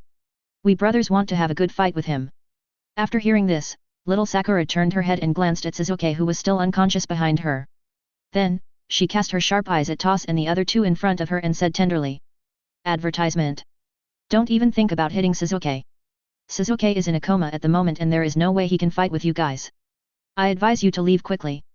Faced with little Sakura's warning, Toss just sneered disdainfully, and said in a cold and cruel tone, Humph, so what if he is unconscious? Isn't this better? Just take this opportunity to send him to the west. After saying that, Toss' figure flashed, like an arrow from a bow, and rushed towards little Sakura at lightning speed. At the same time, he showed off the peculiarly shaped armor full of holes on his right arm without any concealment. This porous armor is Toss' unique attack weapon. It can create a strange special sound wave, which not only has a powerful attack power, but can even paralyze the opponent's auditory nerves. Seeing Toss' aggressive approach, little Sakura did not dare to be arrogant at all. She saw her hands flexibly and quickly forming seals, chanting, water-style water wave. He took a deep breath, then suddenly opened his mouth and ejected a surging torrent of air from his mouth. Seeing this, Toss' pupils suddenly shrank, and he quickly dodged to the side in a panic. After dodging the attack, he quickly winked at Sack beside him. Seeing the situation in front of him, Sack raised his hands without hesitation, and in an instant, people could clearly see that wind hole devices appeared in each of his palms. This unique design is precisely to create a powerful and deadly attack method like a pneumatic bomb. For long-range targets, this attack method is simply perfect. Sack took a deep breath, and then suddenly pointed his palm at the little Sakura not far away. With a loud shout from his mouth, Zang Combo. An invisible and intangible air pressure cannon shot towards little Sakura like lightning. Although little Sakura could not see the existence of this air pressure cannon with her naked eyes, when she saw Sack raised his hand and pointed his palm at her, she immediately realized that the other party must have performed some powerful moves. So, she almost instinctively made a dodge. However, the speed of this air pressure cannon was so fast that even though little Sakura's reaction was extremely fast, she still failed to completely avoid its attack. There was only a muffled bang sound, and little Sakura's left leg was unfortunately hit hard by the air pressure bomb. The huge impact force made little Sakura lose balance instantly and fell heavily to the side. At this moment, little Sakura had no time to care about the injury to her left leg, because the battle was not over yet. She gritted her teeth, endured the severe pain and quickly formed a hand seal again. As she slapped the ground with both hands, she whispered, Earth-style thrust. Then, the ground under Sack's feet suddenly seemed to come alive, with several sharp earth spikes protruding. Faced with this sudden change, Sack was also shocked, and he hurriedly dodged sideways. Unfortunately, although his movements were agile enough, his cheek was still lightly rubbed by one of the earth spikes. Advertisement. Feeling a burning pain on his face, Sack couldn't help but reach out and touch the wound. Looking at the bloodline on his fingertips, his eyes suddenly ignited with rage. You damn BCH! Sack roared in anger. Then, he took a deep breath again, and this time, he was ready to launch a series of more violent air pressure cannon attacks. Seeing this, little Sakura formed a seal again. Earth-style earth flow wall. Little Sakura shouted, and slapped the ground with both hands quickly and forcefully. As she moved, a powerful chakra surged out and blended with the power of the earth. In an instant, a thick and solid earth wall rose from the ground and stretched in front of little Sakura. This earth wall was like an indestructible fortress, successfully resisting the powerful air pressure bomb attack of Sakura. In the dust, little Sakura secretly felt lucky. Fortunately, she listened to Xianyi and mastered a few more powerful ninjutsu, otherwise she would probably die here today. However, before little Sakura could breathe a sigh of relief, a cold voice suddenly came from behind her, Hey, don't forget, there are 3 of us. Little Sakura's heart tightened and her face changed suddenly. She wanted to get up and dodge, but found that her injured left leg was completely out of control and could not support her to stand up. At this moment, Jin flashed behind little Sakura like a ghost, and a pair of big hands suddenly grabbed little Sakura's arms, firmly controlling her, making it impossible for her to form seals and perform ninjutsu. Toss and Sack sneered at each other, looking past little Sakura and directly at Sasuke in the tree hole. At this time, Sasuke was still unconscious and had no power to resist. Seeing this, little Sakura was anxious. She struggled desperately, trying to break free from Jin's restraints. But Jin was obviously prepared and held little Sakura's wrist tightly, without any intention of relaxing. Moreover, after little Sakura's performance of using multiple ninjutsu in succession just now, Jin was already wary of this seemingly weak girl. You know, for genin, it is not uncommon to know some simple ninjutsu, but if you can use B-level ninjutsu like the earth flow wall freely, it must not be underestimated. Be honest with me, otherwise you will be in trouble. Jin warned little Sakura fiercely. Seeing Toss and Sack getting closer and closer to Sasuke, little Sakura's eyes flashed with a trace of determination. She gritted her teeth and struggled with all her strength. There was a crisp sound of crackling, and little Sakura's arm was severely injured due to excessive force, but she finally succeeded in breaking free from Jin's restraints. Chapter 48 Sasuke is confident again. After breaking free from Jin's restraints, little Sakura endured the severe pain in her arm and formed a seal again. Water-style water wave. Little Sakura spit out a torrent at Jin at a very close distance. Jin had no time to react to avoid the surging torrent, and was rushed away by the torrent in the blink of an eye. Her petite body was like a fragile leaf. After drawing an arc in the air, it hit the thick tree beside it heavily. Advertisement. With the dull sound of the collision, Jin felt that her eyes went black, her head was buzzing, and then she lost consciousness and fainted. Hearing the huge movement here, Toss and Sack turned their heads almost at the same time and happened to witness the scene of Jin being ruthlessly rushed away by the torrent. The faces of the two people were instantly gloomy as if water could drip out, and their eyes were as fierce as wolves, staring at little Sakura. "You ignorant BCH, why are you so stubborn?" Sack roared furiously, his face twisted by anger looked particularly hideous. At the same time, he quickly raised his hands high, and the wind hole in his palm quickly inhaled, obviously preparing to launch a powerful air pressure cannon at little Sakura. Little Sakura's chakra was already running out at this moment. She had performed so many ninjutsu in a row before, which was undoubtedly a huge consumption for her. 067 Now facing the attack that Sack was about to launch, she felt a deep sense of powerlessness. But even so, little Sakura still closed her eyes stubbornly and decided to use her remaining strength to force the next attack. At this moment, a voice as cold and piercing as from the netherworld suddenly rang out in this space, "Hey, what are you two doing?" Hearing this voice, little Sakura suddenly opened her tightly closed eyes, and a look of joy that was hard to conceal first appeared on her face, but when she saw Sasuke's current situation, the originally joyful expression suddenly became heavy. Sasuke was covered with strange black lines all over his body, and his iconic Sharingan was flashing scarlet light, and the whole person exuded a creepy evil aura. Advertisement. When Sack and Tos saw Sasuke like this, they couldn't help but feel a little fear in their hearts. Without any hesitation, they immediately turned around and ran away, trying to distance themselves from Sasuke. Sasuke saw the two people distance themselves from him, sneered, stomped his feet hard, and instantly came in front of Sack, punching Sack in the face at a very fast speed. Although Sack was hit and had stars in his eyes, he still fired the air pressure cannon that was originally charged to attack little Sakura at Sasuke. But Sasuke was now in the curse seal mode, and his speed increased greatly, so he easily dodged it. Behind Sack, who was lying on the ground, just like in the original book, he grabbed his two hands and pulled them hard to disable him. When Tos saw this scene, he immediately lost the idea of continuing to kill Sasuke and turned around and ran away. Anyway, he was not a very good friend, so he abandoned him. Sasuke watched Tos flee like a stray dog, and immediately wanted to chase him. However, at this moment, a figure hurried over the person who came was Dai Yi. As soon as Xian Yi arrived, he quickly looked around, frowned slightly, and asked with a puzzled face, "What's going on?" "It's over." Although there was a hint of regret in her words, she soon smiled in relief and comforted herself, "Forget it, just consider it as missing a wonderful show." "Xian Yi." Little Sakura called Xian Yi's name in a tender voice, her eyes full of grievance and helplessness. She threw herself into Xian Yi's arms like a young swallow. If her arms were not injured, she would probably hug Xian Yi tightly and refuse to let go. Seeing this, Xian Yi hurriedly patted little Sakura's back and comforted her softly. Inadvertently, Xian Yi noticed that little Sakura's arms were drooping limply as if she had lost her strength. Her heart tightened, and she couldn't help but frown and asked with concern, "Little Sakura, how did your arm get injured?" Little Sakura sobbed and told Xian Yi the thrilling battle she had just had with the Otogakure trio. After listening to Sakura's story, Hyun Yi turned his eyes to Jin, who was lying beside him, Sack, who was stepped on by Sasuke, and Tos, who had disappeared. He thought to himself, "I never thought that the butterfly effect caused by me would cause Sakura to face the Otogakure trio alone."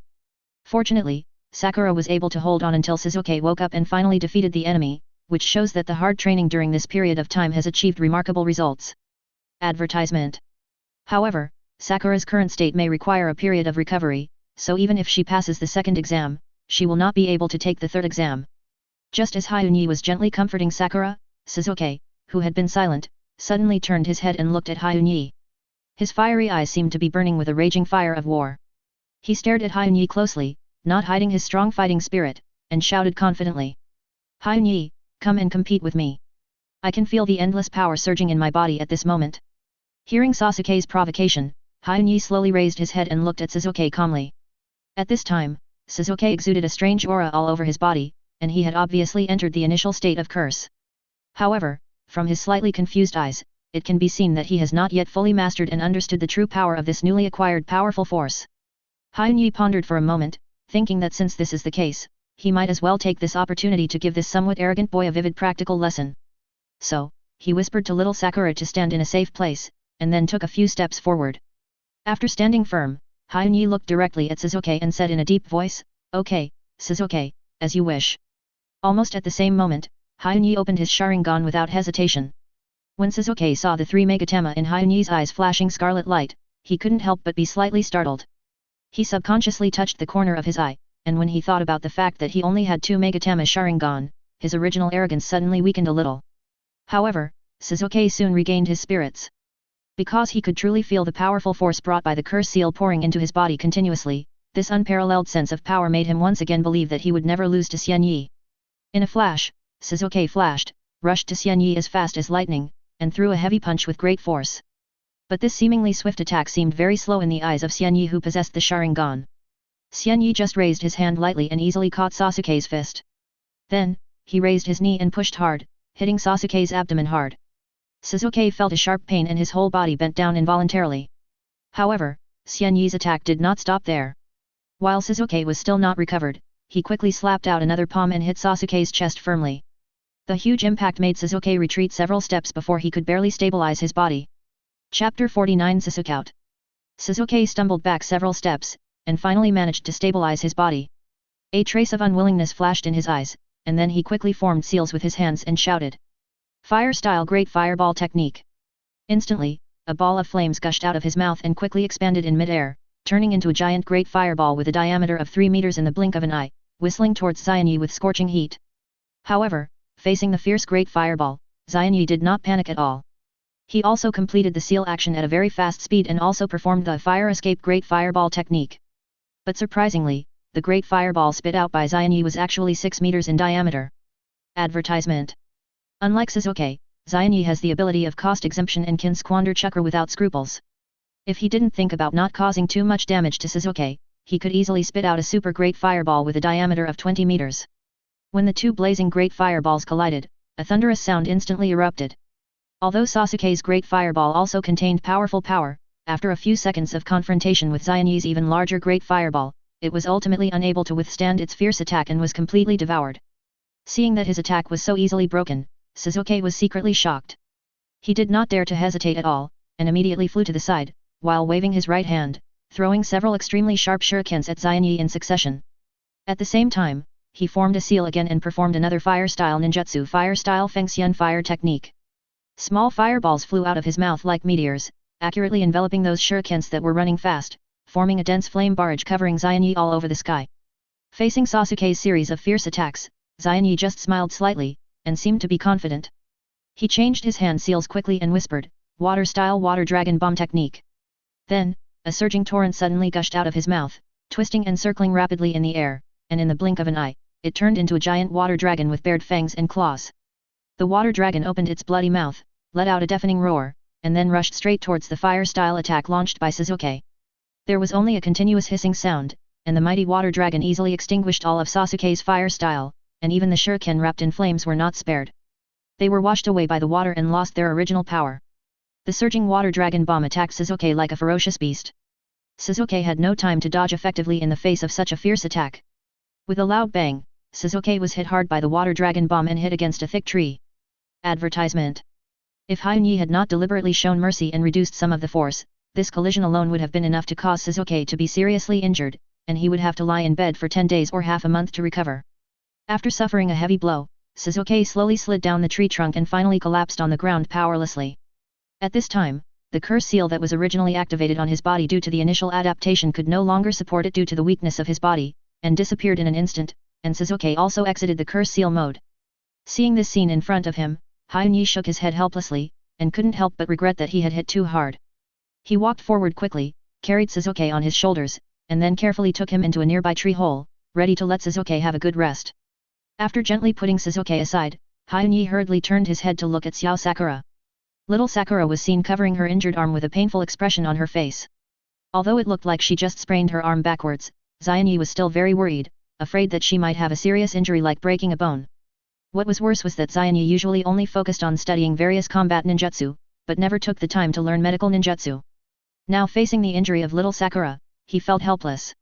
If he knew medical ninjutsu, he could at least help little Sakura with some simple treatment. Thinking of this, Xianyi decided not to delay the treatment time of little Sakura, and gave up the idea of teasing other teams. He took a deep breath and secretly made up his mind to take Sasuke, Naruto, and little Sakura to the central tower as soon as possible. But before setting off, the most urgent thing was to solve everyone's rumbling stomach. So, Xianyi turned and left the tree hole, walked towards the depths of the forest, and prepared to hunt some birds for food. Not long after, Xianyi returned with a full load. However, when he returned to the tree hole, he was surprised to find that Naruto had also woken up. Asterisk. Naruto saw Xianyi and immediately shouted excitedly. Xianyi, this way. Advertisement. Xianyi rolled her eyes at him. Okay, Naruto, stop shouting, I heard you, it's enough to see you so energetic. Naruto scratched his head with a giggle, and then Xianyi skillfully took out various ingredients and quickly processed them simply, and Xianyi also specially prepared a delicious and fragrant chicken soup. Little Sakura's arms were injured at this time, so Xianyi did it himself, personally picked up the soup bowl full of warmth and care, and carefully fed it to little Sakura. 0.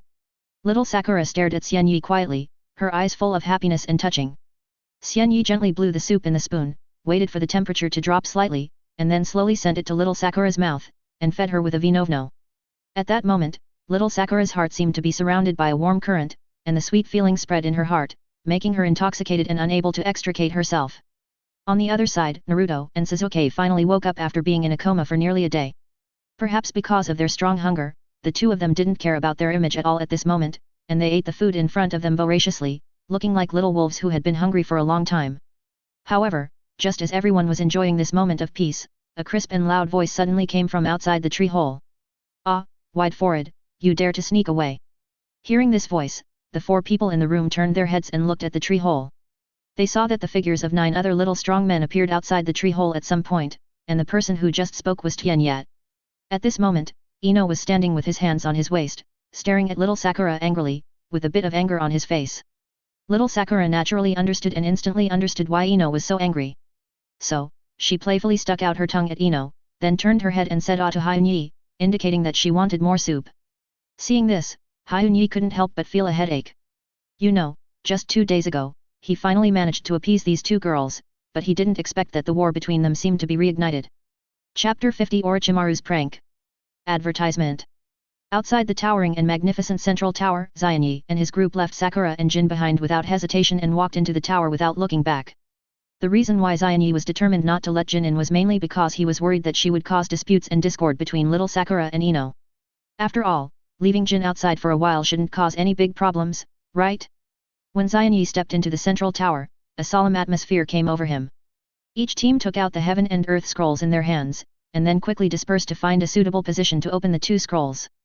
As the scroll slowly unfolded, everyone looked closely and was surprised to find that there was no other information or pattern on it except a complex and obscure summoning technique and the eye-catching human character in the center.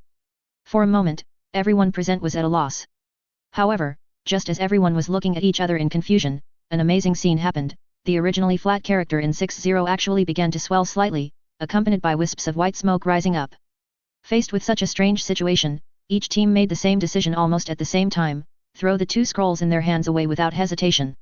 In a flash, with a whoosh sound, the scroll of the 8th team drew an arc in the air, and suddenly a clear figure appeared from it. When the smoke dissipated, everyone saw that the person who came was their leader teacher, the beautiful and gentle Yui Kurane. Immediately afterwards, a figure also emerged from the scroll of the 10th team. It was Asuma. When it was Naruto's turn, the person who appeared from the scroll was not the teacher they had been expecting, Kakashi, but the amiable teacher Iruka. But the most unexpected thing is yet to come. When Xianyi was nervously looking at the scrolls of his team, 10 familiar figures slowly walked out of it. Advertisement. When the smoke completely dissipated, Xianyi widened his eyes and was full of astonishment. The person who appeared in front of him was not Kakashi, but the teacher who was always eccentric and mischievous. The moment he saw Anko, Xianyi was stunned, his mind was blank, as if he was struck by lightning. Ah! Xianyi, you are really worthy of it. The speed is so fast, it only took 1 morning to successfully obtain the 2 precious scrolls of heaven and earth. Anko stretched out his hand excitedly and rubbed Xianyi's head hard without any hesitation. Xianyi looked helpless, but he could only let Anko fiddle with it at will, muttering in his heart, I thought the first person to come to congratulate would be teacher Kakashi, who would have thought that guy would be lazy even for such a small thing. However, Xianyi misunderstood Kakashi. In fact, Kakashi had intended to come in person to congratulate Xianyi on passing the second exam, but Anko asked Kakashi to come without saying anything. What could Kakashi do? Faced with Anko's enthusiasm and persistence, he had no choice but to give in and change the summoning connection to Anko. First of all, I want to sincerely congratulate you on passing the second exam. But this is far from the end. I just took a rough look at the number of remaining candidates and found that it is still a bit too many. So, I have suggested to the Hokage to hold another elimination match next to eliminate half of the contestants directly. In this way, the competition will become more intense, and it will also be better to select the truly capable ninjas. Anko smiled and explained to Xianyi in a soft voice. While speaking, she also very considerately stretched out her hands gently and carefully helped Yi to tidy up the hair that she had just messed up. Regarding the elimination match mentioned by Anko, Xianyi seemed quite calm and didn't seem to care at all. After all, given his strength, no matter how the competition format changes, the result should not be much different. After a while, the seriously injured little Sakura was quickly sent to the hospital for treatment. Advertisement. The others chose to stay where they were and wait for the second exam to officially end. Then, a fierce elimination match would begin to compete for the precious spot to participate in the third exam. During this time, everyone tried their best to get enough rest and adjust their conditions so that they could go all out and perform exceptionally in the elimination match 3 days later. During this period, Xianyi suddenly discovered that Orochimaru had disguised himself as the leader of the Otagakure village. So, he went to the door without hesitation and told Orochimaru directly that he hoped Orochimaru would transfer Jin to him. Orochimaru was very surprised when he heard this. He asked Xianyi with suspicion why he had such a strong interest in a woman with mediocre talent. Even at the beginning, Orochimaru mistakenly thought that Xianyi was just greedy for Jin's beauty. In fact, Orochimaru already felt that Jin was useless and was planning to use her as a sacrifice for the impure world reincarnation technique. But now that Xianyi has taken the initiative to ask for it, Orochimaru will agree to it. After all, he has too many subordinates like Jin, who is an insignificant character. At the same time, what about the other 3 people in the Union village, Sak, Jin, and TOS? When TOS escaped, he planned to kill Sasuke again in the future. Just to pass the exam, he looked for the team with the scroll alone and unexpectedly found the team that Beiyi missed and did not take the scroll. What's more coincidental is that this team happened to have the Earth Scroll that they had been looking for but never got. In this way, Sak and Jin passed the second exam inexplicably without knowing it and in a coma. After they passed, the person who congratulated them was Orochimaru. And afterwards, Orochimaru met Jin alone. His eyes were as cold as ice. He stared at Jin quietly, and then said in a calm tone, "From today on, you will follow Xianyi. I have transferred you to him." Jin's eyes widened, her face full of disbelief. Her lips trembled, and she asked with a hint of tears, "Why? What did I do wrong you want to transfer me to someone else?" Tears rolled in her eyes, as if they would roll down at any time. Orochimaru remained silent, and after a moment he slowly spoke. "It's better for you to follow Xianyi, better than you in Otagakure village, at least he is from Konoha village. Moreover, if Xianyi's plan can be successfully implemented, then Konoha village will be in his pocket. By then, following him will be much more promising than staying in Otagakure village." Orochimaru did not tell Jin this. After all, she couldn't know this now. Jin's face turned pale as paper in an instant, and she collapsed on the ground 1.1 powerlessly, her heart filled with despair and sadness. "Am I abandoned again like this?" she murmured to herself, and finally couldn't help but burst into tears. At this moment, a slightly dissatisfied voice suddenly came. "No, Orochimaru, you can't use a better attitude to talk to others. It's as if I'm some kind of unforgivable villain." It turned out that Xianyi appeared here at some point. Orochimaru stopped and looked back at Xianyi, with a playful smile on his face. "Oh? Is my attitude bad? Maybe." That smile is unpredictable, as if it hides some deep meaning. Seeing this, Xianyi couldn't help but twitch his mouth. He muttered to himself, "This guy must be taking revenge on me for asking him to help deal with so many things in the past 2 days." But on the surface, he still pretended to be indifferent, walked to Jin and gently helped her up. Chapter 51 Jealous Ino, the true meaning of the Chunin exam. Maybe only 2 or 3 chapters a day, but I will keep each chapter above 4,000. Although Jin was helped up by Hyunyi, his eyes were still empty, as if his soul had already wandered away. Hyunyi saw Jin like this, and couldn't help but feel helpless and speechless. He glared at Orochimaru beside him, but Orochimaru shrugged nonchalantly and spread his hands, as if to say, "This is your business, it has nothing to do with me." Hyunyi frowned slightly, put his hand on his forehead, and looked quite troubled. Finally, he stretched out his fingers to pinch Jin's chin and turned her face towards him. Jin was forced to raise her head and looked at Hyunyi with a confused look. Listen. Advertisement. Hyunyi's voice was low and serious. Orochimaru has abandoned you, but I chose to save you. If I hadn't helped you, your ending would have been exactly the same as before, thrown away like a pile of worthless garbage. Are you really willing to die like this? Hyunyi's words were like a thunderbolt, exploding in Jin Hundun's mind. Gradually, her originally dull eyes began to have some brilliance, and her expression was no longer as lifeless as before. Seeing this, Hyunyi struck while the iron was hot and continued. I'm saying this here, the choice is in your hands. If you still want to be a chess piece abandoned by others, then just pretend that I never said these words to you. After speaking, Hyunyi turned around without hesitation and left the place at a swift pace. At this time, Orochimaru stood aside, looking down at Jin with a condescending attitude. His eyes were cold and piercing, and he snorted coldly. Humph, Xianyi-kun is absolutely right. You can't even complete the task I gave you to kill Uchiha Sasuke. There's no need for me to keep incompetent trash like you around. If it weren't for Xianyi-kun's plea, you would have died by now. Humph, since you are so ungrateful and unwilling to follow Xianyi-kun, then unfortunately, I can only use you as the last sacrifice and make full use of the trash. Orochimaru said this expressionlessly, while slowly raising his hands, as if he was ready to make a hand seal in the next second. Seeing that Orochimaru was about to launch some ninjutsu, Jin's desire to survive in her heart erupted like a volcano. She was terrified, her steps staggered, and she ran towards Xianyi who had already walked to the door with all her strength. She ran to Xianyi's side and hugged his thighs tightly without hesitation, her body trembling constantly because of extreme fear. Master Xianyi, please save me. I am willing to follow you now, please don't kill me, I really don't want to die like this. Jin's face was covered with tears, and his voice was full of pleading and fear.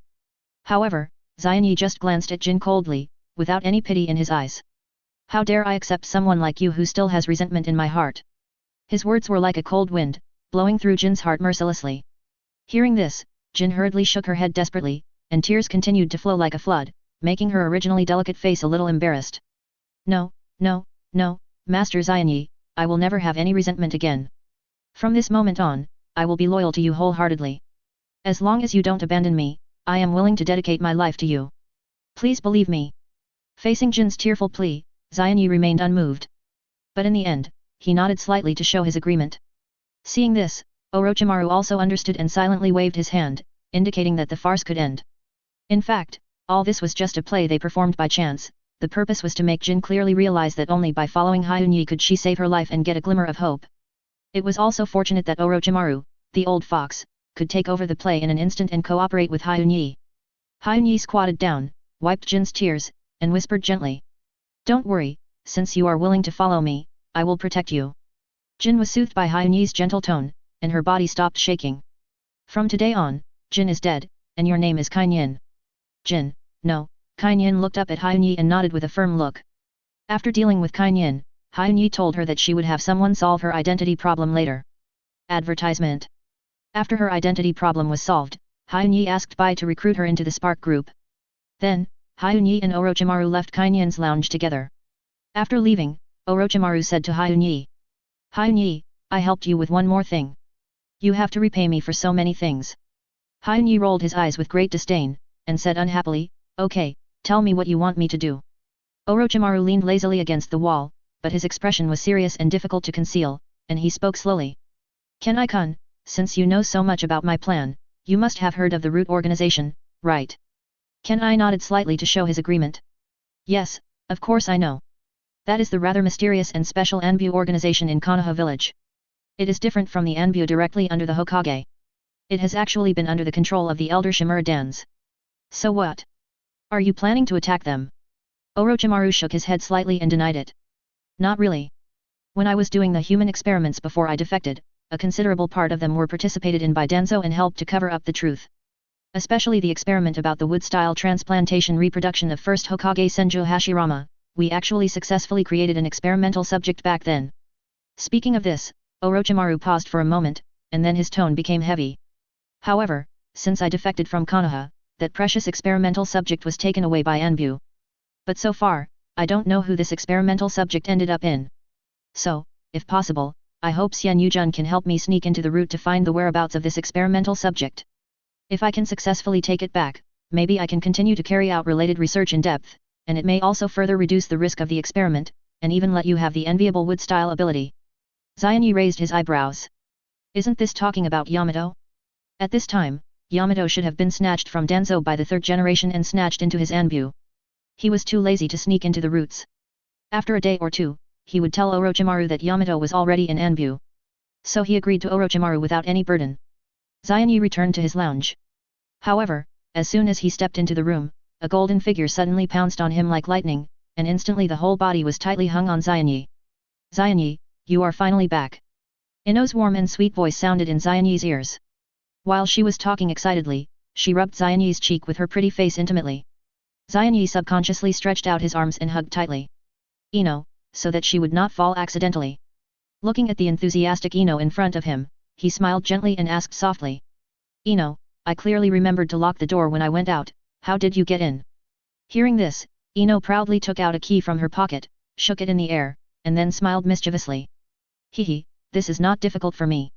I went to ask Mr. Asuma for help, and I persuaded him to give me a master key, so I can come in easily. After hearing this, Xianyi shook his head helplessly and dotingly, stretched out his hand and gently pinched Ino's pink face, pulled it slightly, and teased. You are such a naughty little girl. Then, he carefully held Ino and slowly walked to the bed and sat down. The two of them snuggled up to each other, quietly enjoying this warm and sweet moment. After the two of them snuggled up together warmly and enjoyed a moment of quiet and sweet time, Ino slowly sat up from Hyunyi's warm embrace. She pouted her pink lips and asked coquettishly. Hyunyi, tell me the truth. What's going on between you and Teacher Enko?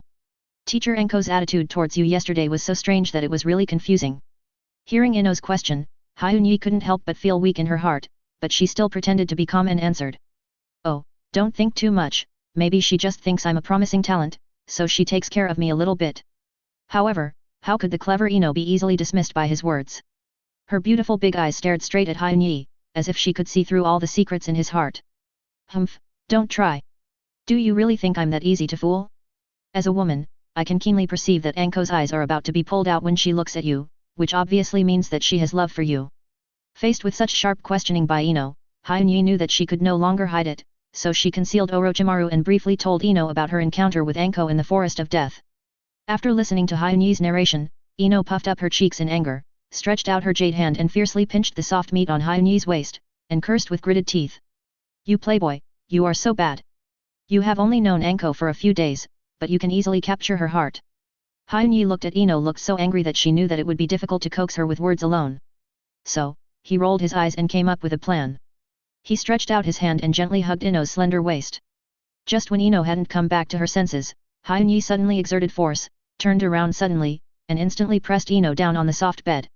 Then, without waiting for Ino to make any reaction, Hyunyi leaned down without hesitation and kissed her beautiful lips domineeringly and passionately.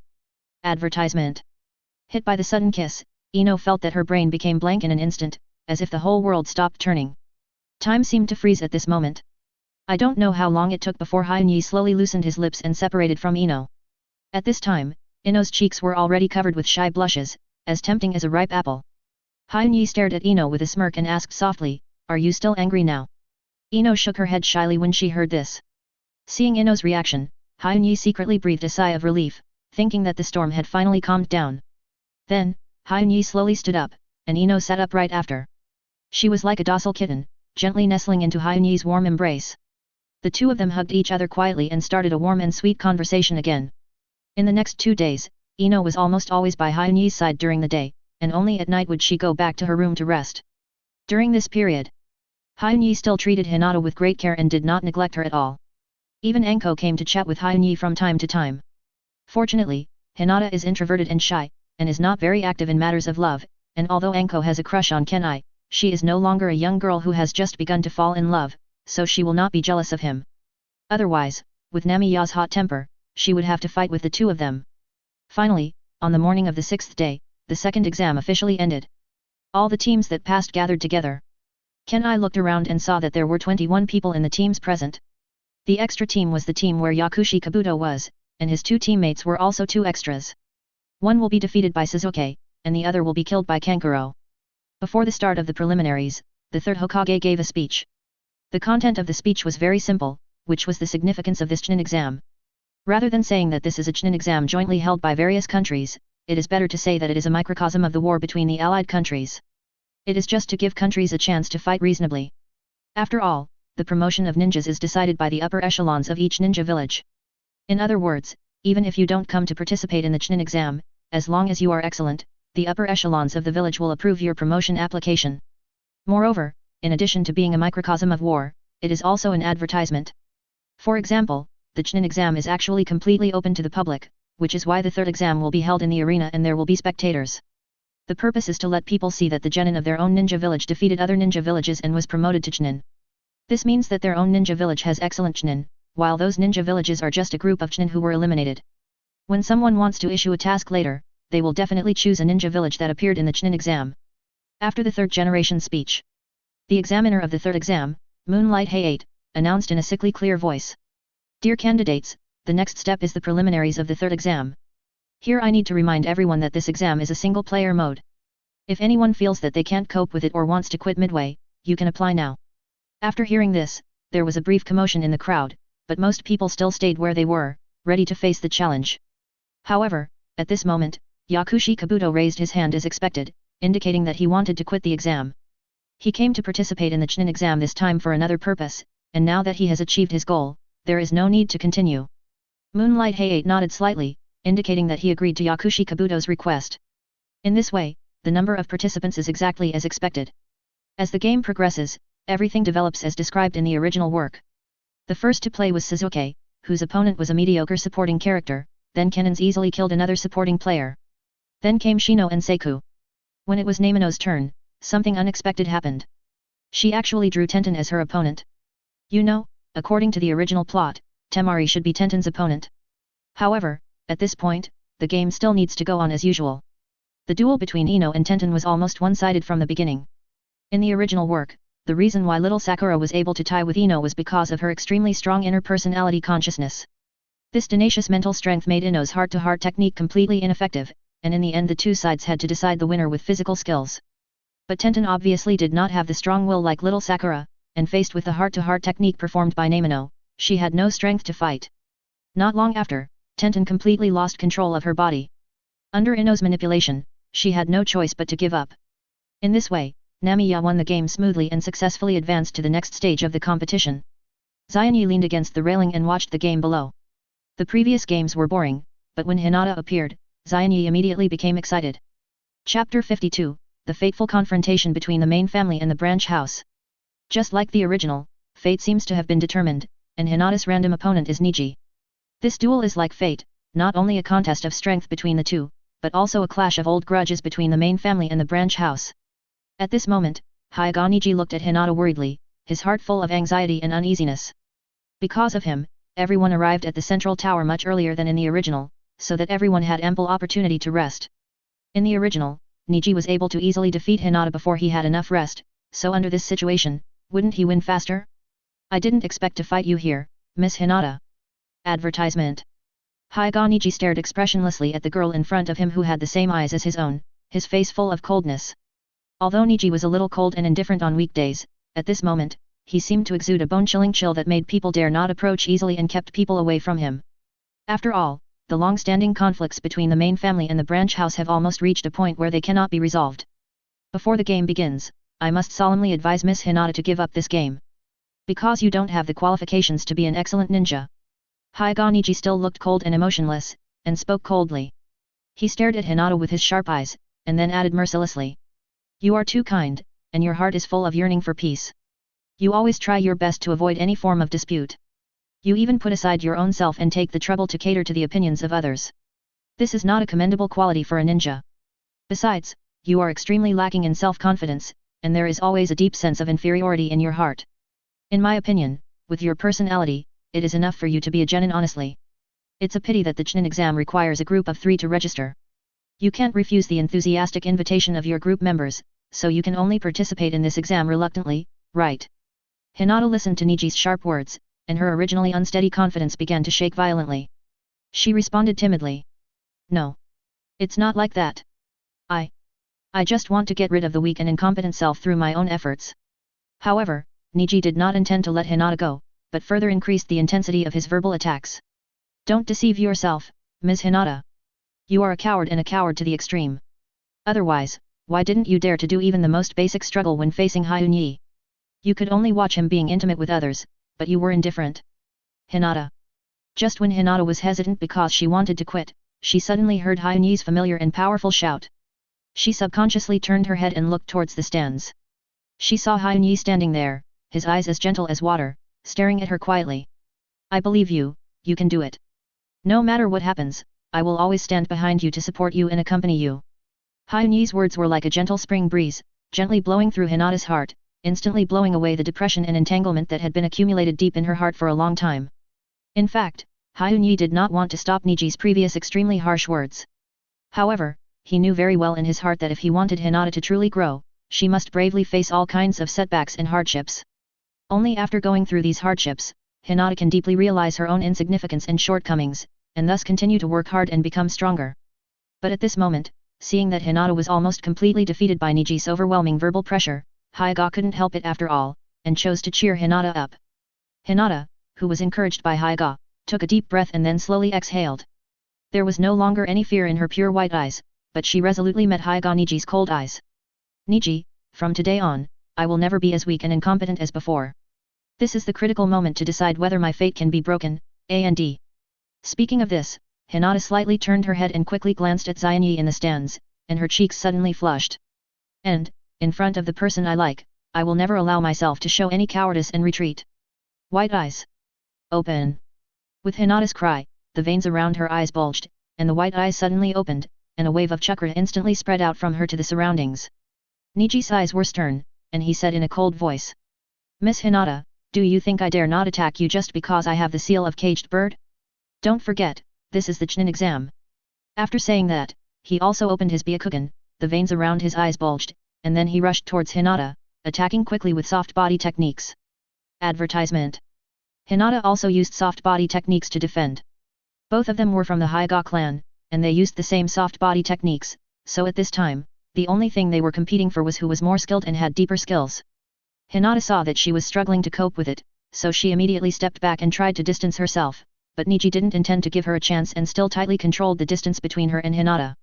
Seeing this, Hinata once again tried to distance herself, and threw a few kunao, trying to stop Niji's pursuit first. With the extraordinary insight of the Byakugan, Hinata can accurately predict and block every offensive step of Niji. However, Niji, who also has the ability of the Byakugan, can also see through all this. Facing the kunao thrown by Hinata, he easily avoided it as if he was strolling in the garden, and his figure flashed, and he approached quickly like a ghost again. Hinata stood in front of him, and then he swung his palm without hesitation, hitting Hinata's vitals.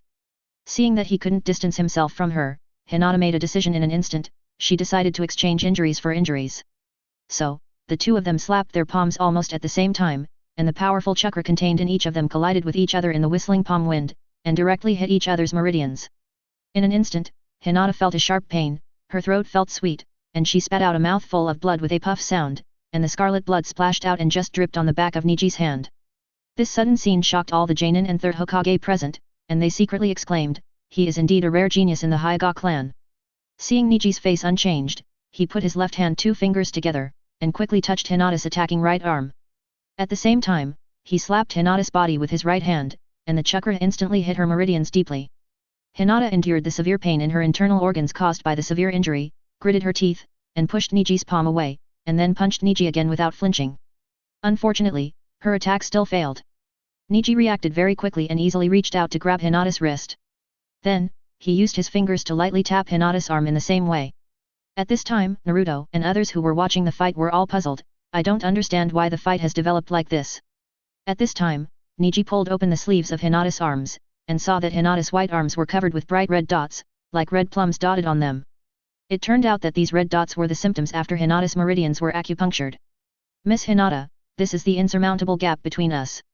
My Byakugan can already clearly see the acupuncture points. Niji said expressionlessly, revealing a hint of coldness in his words, mercilessly hitting Hinata's already fragile heart. So when you were fighting with me just now, you were actually secretly sealing my acupuncture points. Hinata was panting heavily, with beads of sweat sliding down her forehead. She raised her head with difficulty and looked straight at Niji, her eyes full of disbelief. Facing Hinata's questioning, Niji chose to remain silent. He suddenly swung out another palm, with a sharp gust of wind, and hit Hinata heavily.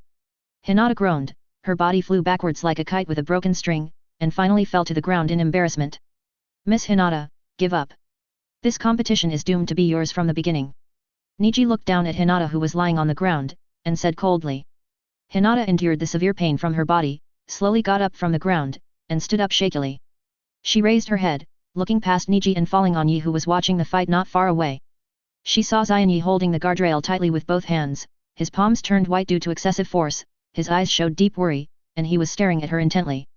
At this moment, an inexplicable force surged into Hinata's heart. She took a deep breath, gritted her teeth, and said firmly, I said, I will never be a coward in front of the person I like before. Hearing this, Niji frowned slightly, his eyes narrowed, and a trace of imperceptible murderous intent quietly emerged. However, Hinata did not retreat, she adjusted her breathing and rushed towards Niji again. However, at this moment, the acupuncture points on her hands were all sealed, and she could only perform the most proficient soft body technique. Niji dodged several times and swung his palm again, hitting Hinata and sending her flying again. Hinata fell to the ground again, and with the injury just now, Hinata was almost unable to stand up. Advertisement. But she still relied on her willpower, touched her chest, and stood up to face Niji. Give up, Miss Hinata, there is no point anymore. Niji said expressionlessly, his cold eyes staring at the shaky Hinata in front of him. Not only that, even the always fair examiner Moonlight Gale couldn't help but shake his head and sighed softly. Hinata, you really have no strength to fight anymore. Hearing Niji's ruthless words, Hinata's face, which was already as pale as paper, looked even more painful at this moment. She raised her head with difficulty, staring at her cousin with eyes full of sadness and determination. I know, Niji and in fact, compared to me, the one who has been trapped in the quagmire of pain is you. Although Hinata's voice was weak, every word was like a heavy hammer hitting Niji's heart. What? Niji's body shook violently when he heard this, and his face instantly became extremely ugly, with complex emotions such as humiliation and anger intertwined in his eyes. What do you mean? Do you think I will feel pain because of the so-called distinction between the main family and the branch house? It's ridiculous. Niji roared in a low voice. However, Hinata was not intimidated by his anger. She took a deep breath and continued to speak slowly. That's right, Niji brother, it is you who is suffering under this cruel family system. As soon as the voice fell, the whole venue fell into a dead silence. After being stunned for a few seconds, Niji seemed to lose his mind, like a ferocious beast out of control, exuding a chilling murderous intent. Then, he rushed straight towards Hinata without hesitation, and the speed was so fast that it brought a gust of wind. Moonlight Gale, who was standing by, witnessed this scene, and his heart suddenly tightened, thinking that it was not good. He didn't dare to hesitate, and rushed forward at the fastest speed, shouting loudly, Niji, enough. This game is over. However, Niji was completely immersed in boundless anger at this time, and he didn't listen to Yu Guangjifeng's dissuasion at all.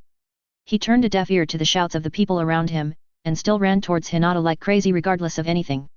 Seeing Niji getting closer and closer to Hinata, at this critical moment, there was a loud bang and a cloud of white smoke suddenly rose up.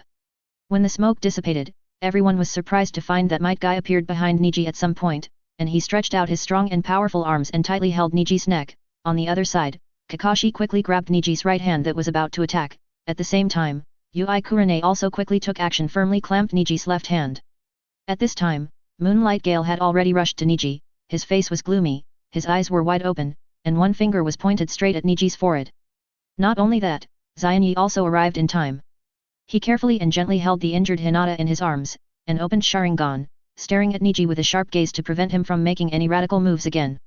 Finally, under Might Guy's earnest persuasion, Niji's killing intention gradually subsided. After taking a deep breath, he turned around and silently followed Might Guy to the stands. However, since then, Niji has stood there like a sculpture, saying nothing, and the whole person is immersed in a deep silence. At the same time, Yi, who has been closely watching the development of the situation, saw that Niji finally regained his composure, and then he gently blinked his eyes. Kanmato's Sharingan flashing with scarlet light disappeared instantly. Then, he carefully bent down, gently picked up Hinata, who had fallen into a coma, in his arms, and walked steadily to Yui Kurane, and gently handed Hinata to her arms. On the high platform in the distance, 3rd Hokage Sarutobi Hiruzen was watching everything happening below intently. When he saw Ken's Sharingan, he couldn't help but narrow his eyes slightly, thinking to himself, when did Ken open the Sharingan? Why didn't he mention it in the report he gave me before? Could it be that Kakashi deliberately concealed this for him? However, the 3rd generation soon denied his idea. Because from Kakashi's slightly surprised expression at the time, it can be inferred that even he himself did not seem to know that Ken had opened the Sharingan. Besides, Ken's Sharingan has evolved to the level of 3 Megatama, which is obviously not something that can be achieved overnight. In other words, it is very likely that Xianyi has been hiding the existence of Sharingan for quite a long time. So, why did he dare to show his Sharingan so blatantly now? What is his plan behind it? The reason why Xianyi dared to show his Sharingan like this is that in less than a month, Orochimaru's plan to collapse Konoha will begin. By then, the third generation will not be able to take care of themselves, let alone take care of him. Chapter 53 Xiao Li vs. Gaara. After Hinata and Niji's match, Naruto and Kaiba appeared. The fight between these two guys perfectly explained why Naruto was called number 1 in accident by Kakashi. Naruto was so flustered that he used too much force and farted when he was defeated by Kaiba. Kaiba in the mimicry state had the same sense of smell as a dog, and was just below Naruto, ready to attack Naruto, directly facing his breathing hole. For a moment, Kaiba was like being attacked by a biochemical attack, and rolled around crazily with his nose covered by the stinky smell. Naruto also used the mechanism to subdue Kaiba and won. Advertisement. Everyone else laughed when they saw it, only Sasuke covered his face and couldn't bear to watch, and some didn't want to admit that he and Naruto were in the same team. The next game was one of the most exciting battles in this Chunin exam. Lee vs. Gaara. Yoshi. Accompanied by an excited shout, Lee's eyes flashed with a fiery light, as if the blood in his body was boiling instantly. He turned over swiftly and rushed into the center of the field like an arrow. After standing still, he made a solemn gesture to Gaara on the opposite side and said loudly, "I didn't expect to fight with you so soon. This is really exciting." At this time, Gaara's light green eyes were like a bottomless cold pond, cold and ruthless. As a one-tail Shikaku, Jinchuriki has long suffered from various assassination threats. He has long lost the ability to feel happy. Deep in his heart, there are only endless madness, bloodthirstiness, irritability, indifference, and other extremely dark and terrifying emotions. Suddenly, with a swoosh, the plug of the gourd behind Gaara flew towards Xiao Li like lightning. However, Xiao Li reacted quickly. He easily stretched out a hand and steadily caught the plug that was coming at a fast speed. At this moment, the referee Moonlight Gale raised his arm high, waved it vigorously, and shouted loudly, "The game begins." As Moonlight Gale's voice fell, Xiao Li flashed and rushed towards Gaara at an astonishing speed. In just 2 breaths, he had arrived in front of Gaara. Then, Xiao Li suddenly exerted force with his feet, and the whole person flew into the air, and his body spun rapidly in the air. He shouted, "Leaf Hurricane!" Then, his roundhouse kick with strong wind kicked directly at Gaara. However, facing Xiao Li's fierce attack, Gaara didn't even look at it. I saw that the yellow sand around him seemed to have life, automatically gathered together, forming a solid defense line to protect him 340 in front of him. After the originally loose sand was integrated into Gaara's chakra, it became like a soft sponge cushion, easily absorbing the force of Xiao Li's kick. Then, a large amount of sand continuously gushed out from the huge gourd behind Gaara. They gathered together to form a sand flow like a huge wave, sweeping towards Xiao Li with overwhelming force. Seeing such a horrifying scene, Xiao Li did not dare to be negligent. He agilely performed several difficult backflips in succession, and quickly distanced himself from the sand like a flexible monkey, successfully avoiding the fierce attack of the sand. However, the aggressive sand seemed to have life. Once it found that it could not reach Xiao Li, it would automatically flow back to Gaara's side and flow slowly around him, like a loyal guard guarding its master at all times. These sands? What kind of magical ninjutsu is this? Naruto widened his eyes and asked curiously at the mysterious sand around Gaara's body. Xian Yi, who was standing aside, explained calmly. Well, this should be the special bloodline limit unique to Tsunagakuer, magnet style. Advertisement. Although Kenai said so, he didn't tell Naruto the whole truth. In fact, this powerful power to control sand is not entirely derived from the so-called magnet style. The real reason is one-tailed Jizukaku sealed in my body. It is because of the existence of Shikaku that Gaara can drive these sands to attack the enemy at will. And it is worth mentioning that Shikaku only gives Gaara a powerful offensive ability.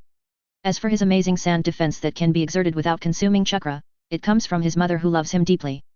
At the last moment of her life, Gaara's mother used her endless love for her child to give Gaara this unique and indestructible defensive power.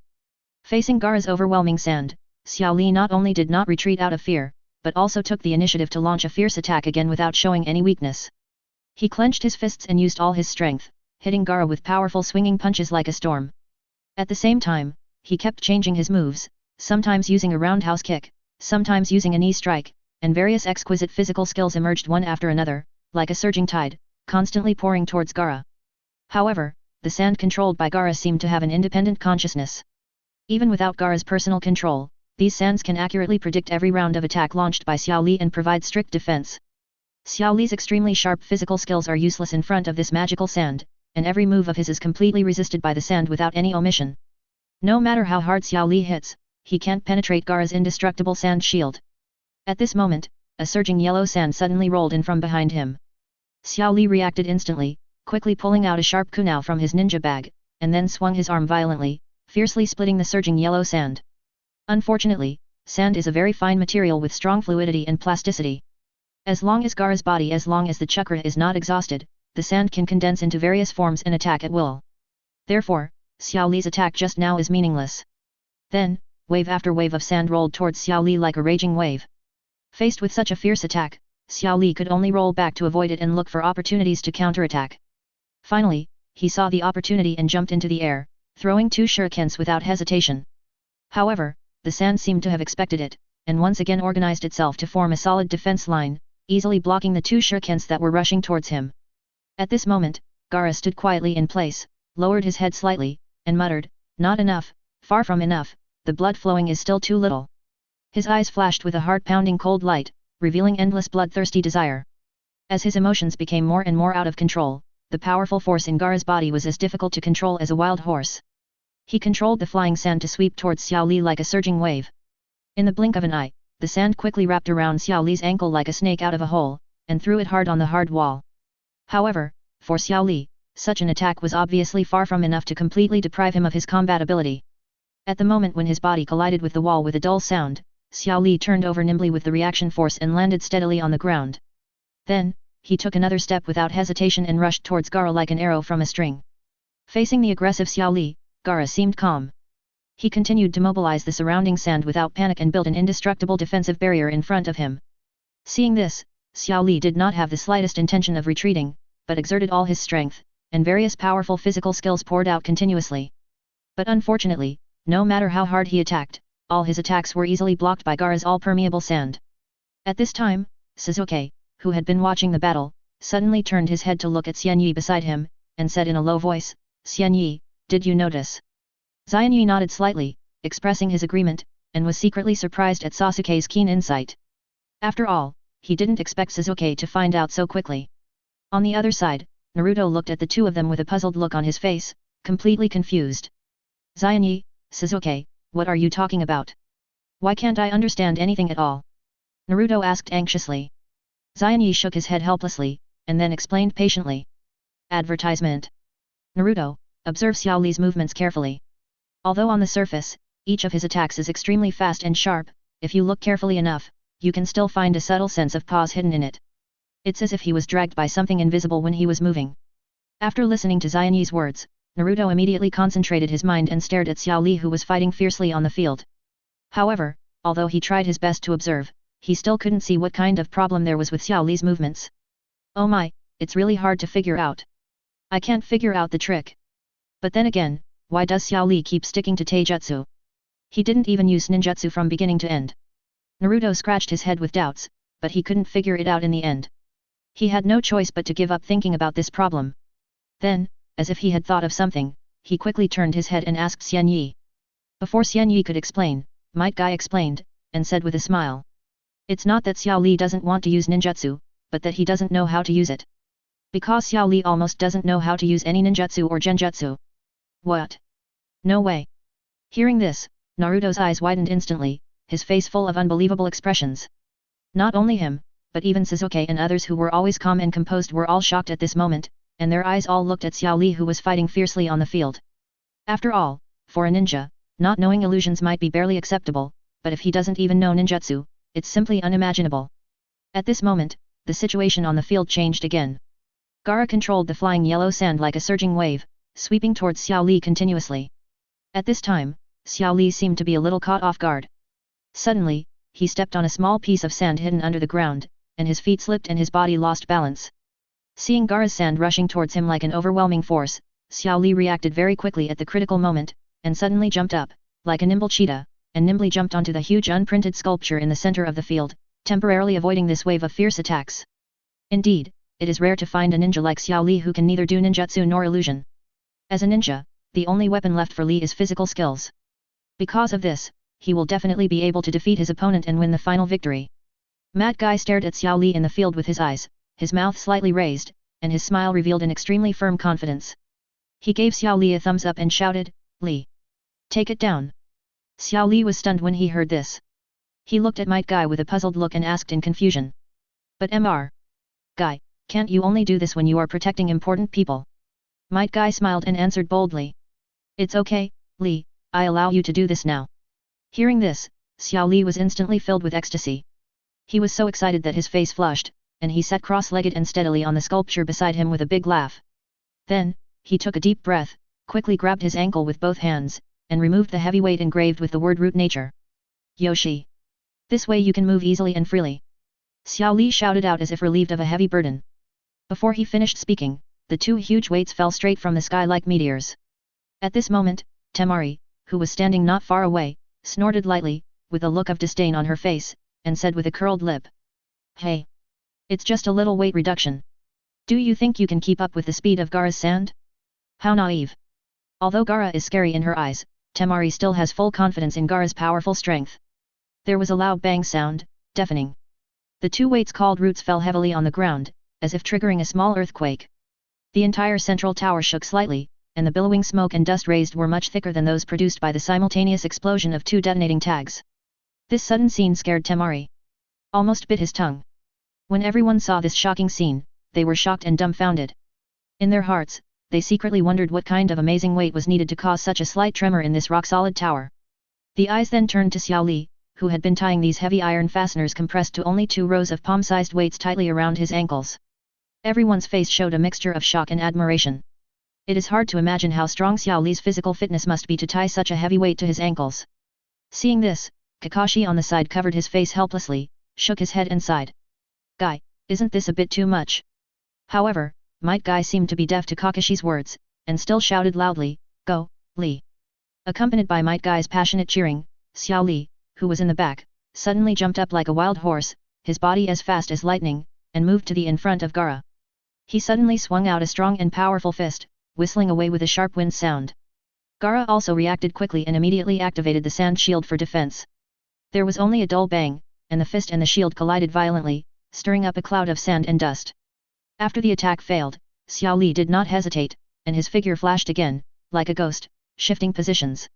Then, he lowered his body and used a swift sweeping kick, and the powerful force stirred up a turbulent yellow sand. Facing Xiao Li's violent attack, Gaara used all his strength to control the sand shield to try to resist, but the movement speed of the sand shield gradually couldn't keep up with Xiao Ji's dazzling body movements. Often, just after blocking Xiao Li's powerful punch, he appeared on the other side the next moment and kicked out a spring kick with lightning speed.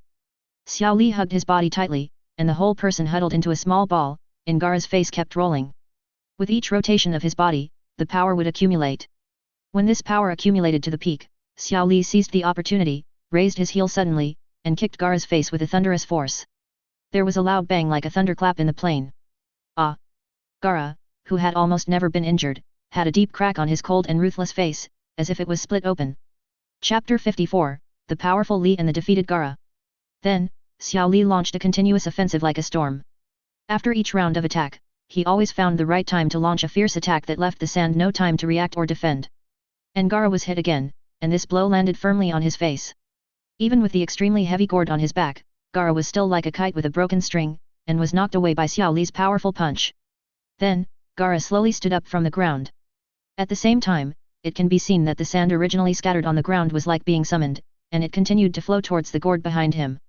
Looking at Gaara's face again, the part that was hit by Xiao Li's fist before began to show clear cracks.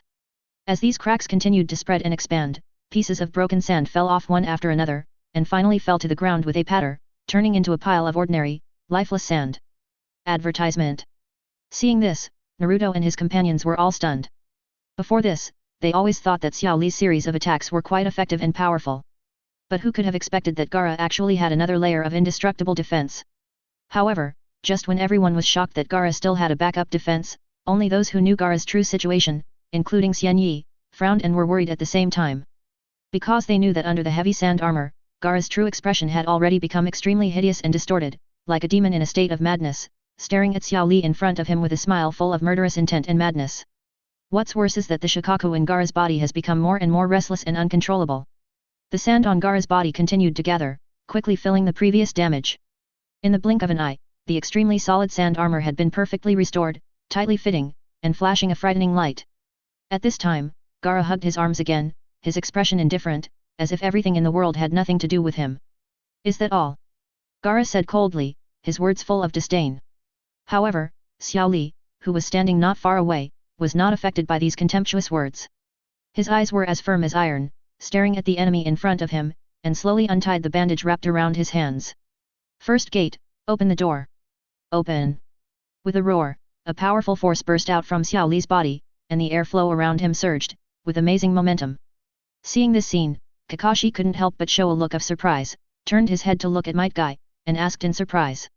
Guy, have you taught him 8 inner gates? Might Guy heard this, a proud smile appeared on his face, nodded heavily, and replied. Yes, I have said it before. Although Xiao Li has no talent in ninjutsu and genjutsu, he has devoted all his time and energy to physical skills. Therefore, it is not difficult for him to master the 8 inner gates. Before he finished speaking, Xiao Li's figure rushed out like lightning, and his speed was much faster than before. He ran around Gaara at a high speed, bringing a gust of wind. Before Gaara's sand could react, Xiao Li flashed in front of Gaara like a ghost. Shadow Dance Leaf. He suddenly supported the ground with his left hand, and with the help of this force, he kicked Gaara's chin with his right foot. There was a loud bang. Although Gaara was kicked away, he was only 1 meter off the ground because of the gourd filled with sand behind him. It's not over yet, Konoha Taijutsu's secret technique, Outer Lotus. Accompanied by Xiao Li's angry shout, he kicked Gaara like a swift cheetah in an upside-down posture. With that fierce kicking technique, Gaara was kicked back step by the series of fierce attacks, and finally flew high into the sky. Immediately afterwards, the bandage wrapped around Xiao Li's hand quickly wrapped around Gaara's body like a flexible snake. Xiao Li hugged Gaara tightly, and the two of them fell straight to the ground head first like 2 meteors. Seeing this thrilling scene, Might Guy, who was watching the battle, was anxious and prayed silently in his heart, this attack must defeat Gaara. He knew that even an ordinary lotus technique would cause a great physical burden on the caster himself, not to mention the outer lotus technique that Xiao Li performed after opening the 8 inner gates. If you are not careful, the consequences will be disastrous. There was a loud boom and Xiao Li fell heavily to the ground holding Gaara, raising a cloud of dust.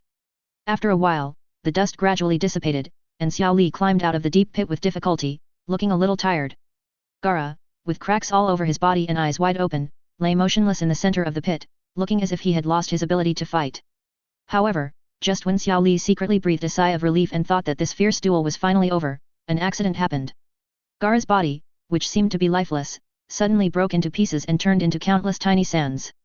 Seeing this, Xiao Li's heart sank suddenly and he secretly said that it was not good. Advertisement. Sure enough, the next second Gaara's body quietly appeared behind Xiao Li. His eyes were extremely cold, revealing a chilling breath. Gaara raised his hands slightly, controlling the surrounding sand like surging waves, sweeping towards Xiao Li. At this time, Xiao Li had just performed the lotus flower, and his body was under a huge burden. He could no longer move freely to avoid it. Facing the fierce sand waves, he could only grit his teeth and endure the violent attack.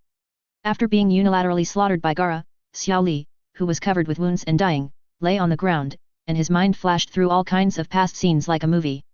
Those training days full of sweat and tears, those moments when he was ridiculed but still had firm beliefs. And at this moment, something unexpected happened. Xiao Li, who recalled the past, although his body was covered with scars, his mouth corners actually rose slightly, revealing a faint smile. Seeing this scene, Kankuro and Temari standing in the stands were full of confusion. They really couldn't figure out why Xiao Li could still laugh after being beaten so badly. At the same time, Xian Yi, who had been paying attention to this battle, also noticed Xiao Li's smile. He turned his head, looked straight at Sasuke, and spoke. Sasuke, you have to open your eyes and watch carefully, because the power that Xiao Li will show next will become the goal you need to keep striving to catch up with in the future. After hearing what Xian Yi said, Sasuke, who was originally relaxed, suddenly became serious. You know, even Xian Yi, who has always been calm and powerful, said this, which means that Xiao Li, who has shown a strength far beyond his own, actually has a more powerful trump card hidden. Thinking of this, Sasuke couldn't help but feel a strong curiosity about Xiao Li's true strength. Guy, how many gates can Xiao Li open now? Kakashi frowned slightly, and cast his eyes to the side, where Might Guy was looking at Xiao Li nervously, and then slowly spoke. It should be the 5th gate, the Dew Gate. What? The 5th gate? Might Guy's answer startled Kakashi, and he couldn't help but exclaimed. Guy, are you crazy? There should be a limit to everything, but you actually let Xiao Li open the fifth gate. Facing Kakashi's questioning, Might Guy's face showed no ripples, but he responded calmly. You don't understand that kid at all. He has something in his heart that he wants to prove until his death. After saying this, Might Guy no longer paid attention to others, but stared at Xiao Li on the field with full attention, his eyes full of concern and expectation. Niji and Sasuke have successfully advanced, so how can I be willing to stagnate here? Teacher Guy, please recognize my efforts. Xiao Li took a deep breath, exerted force suddenly, and shouted with his mouth. Third gate, Shenman. Open. Instantly, a powerful force gushed out of his body, and chakra rolled like a surging wave. In this instant, his strength was greatly improved, surpassing the Jainin level in one fell swoop, approaching the Quasi-Cage level. Advertisement. At this moment, the blood vessels in Xiao Li's body were like a surging river, and the blood flowed rapidly at an astonishing speed. His skin quickly turned a strange red, like a burning flame, and his face was even more ferocious with blue veins. However, Xiao Li was not satisfied with this. Then he roared again. Fourth gate, Yunman. Open. After the words fell, the blue veins on his face bulged high, almost bursting. The extremely violent chakra ran wildly inside his body, like a wild horse that was unbridled and difficult to tame. At this moment, the aura emanating from Xiao Li became more and more huge and violent. His body was slightly bent, like a bow with a full string. The next moment, accompanied by a deafening roar, Xiao Li flew out like a cannonball.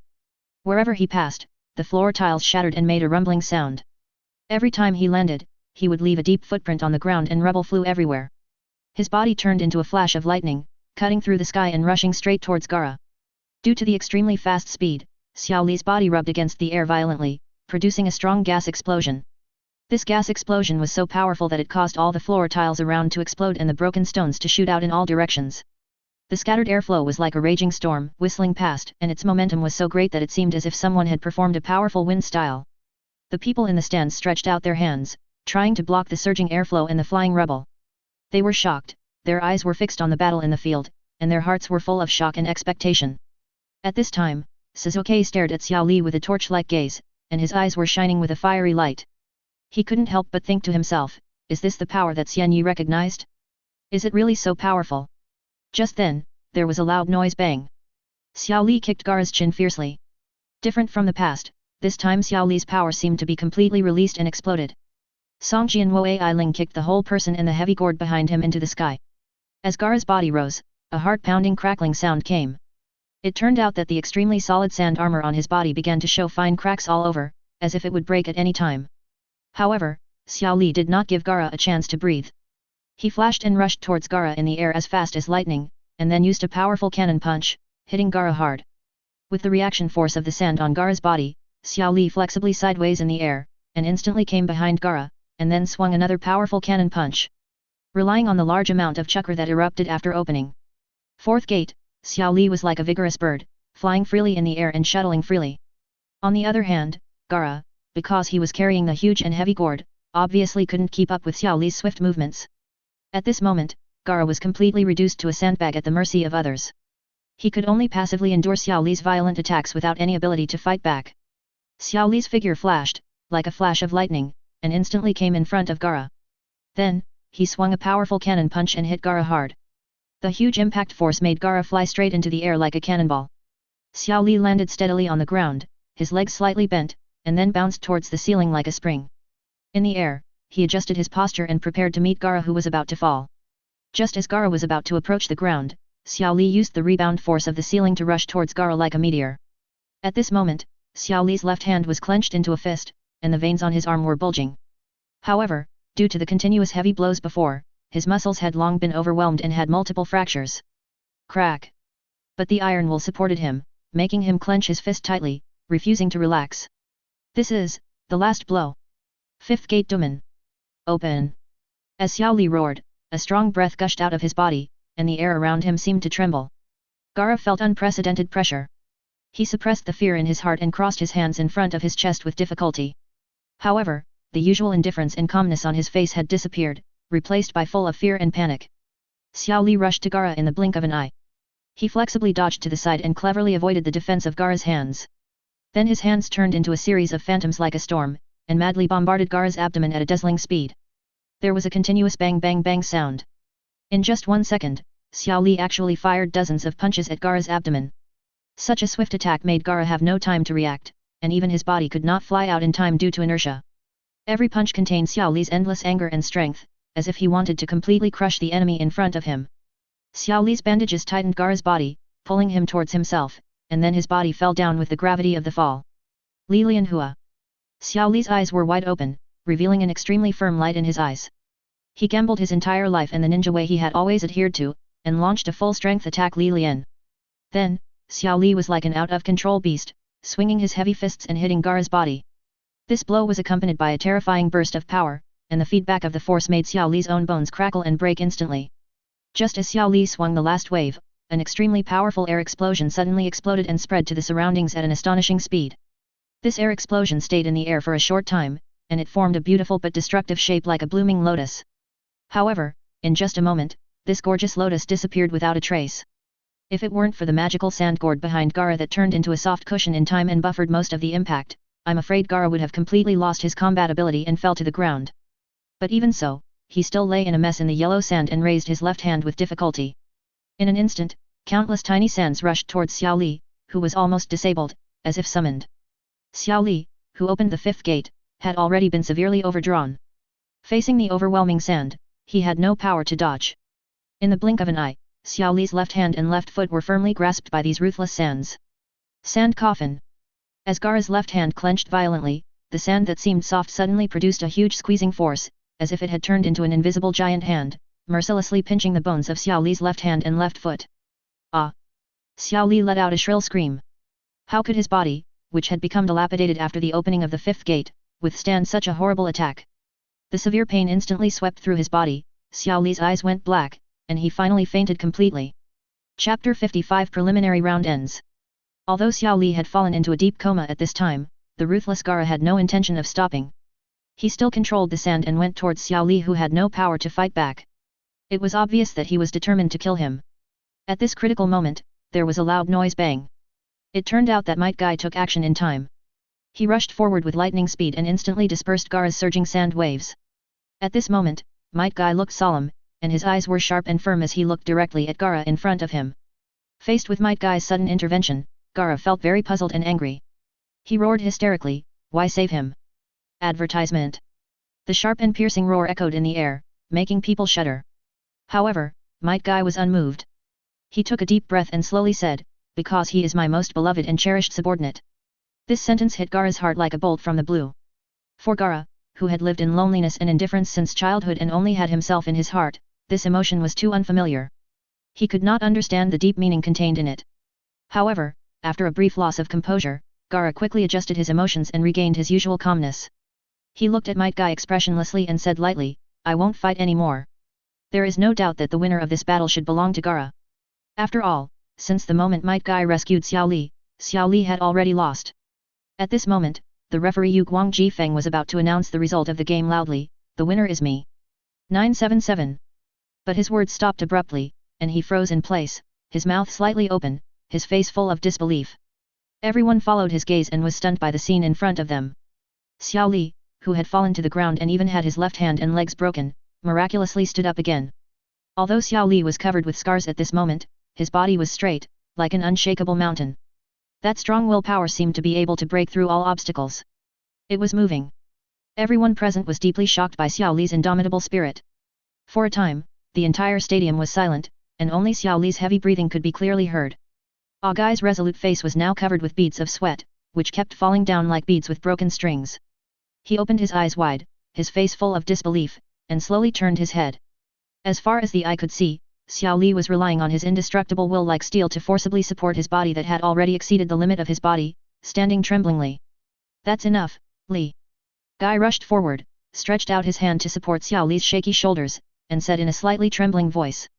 "That's enough, your body really can't bear such pressure anymore." "Ah, Li, you, how can you risk your life like this?" Guy's expression changed several times in an instant, first with shock, then with heartache, and finally with deep helplessness and sadness. 2 lines of hot tears flowed uncontrollably down his cheeks that were marked by the years. At this moment, his tears no longer carried the slightest humor and funny meaning of his usual days, but were completely the natural expression of the most real emotions from the bottom of his heart. Ti. Guy's voice choked, and the tears kept dripping on the ground like a flood that broke through the dam, splashing tiny water drops. Even if you lose consciousness, do you have to do everything you can to prove your ninja way? The whole venue fell into a dead silence, and everyone present, whether it was the partners from Konoha village or Temari and Kankuro and the others, were all speechless because of Xiao Li's amazing willpower. They watched the scene in front of them silently, and they were full of admiration for Xiao Li.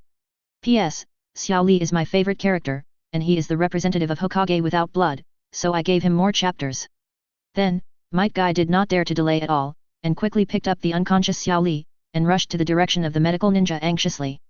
Everyone's eyes followed their backs, anxiously waiting for news.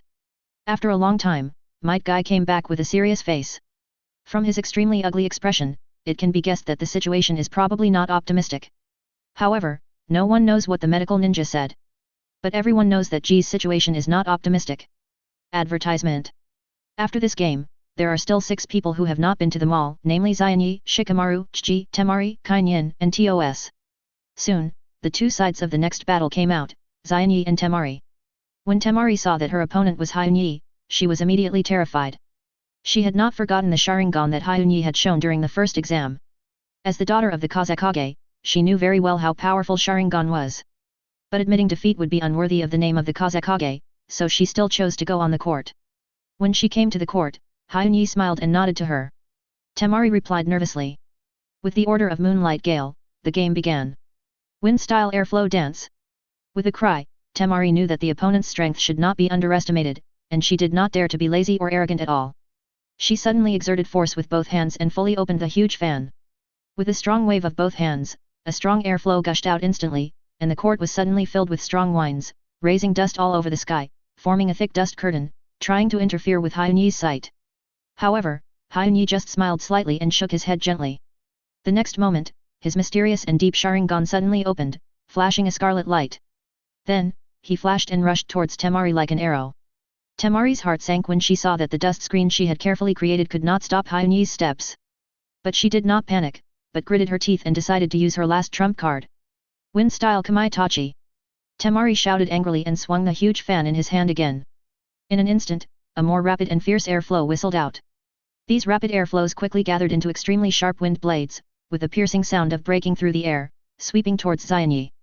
Xianyi was able to clearly capture the trajectory and direction of each air blade with the Sharingan.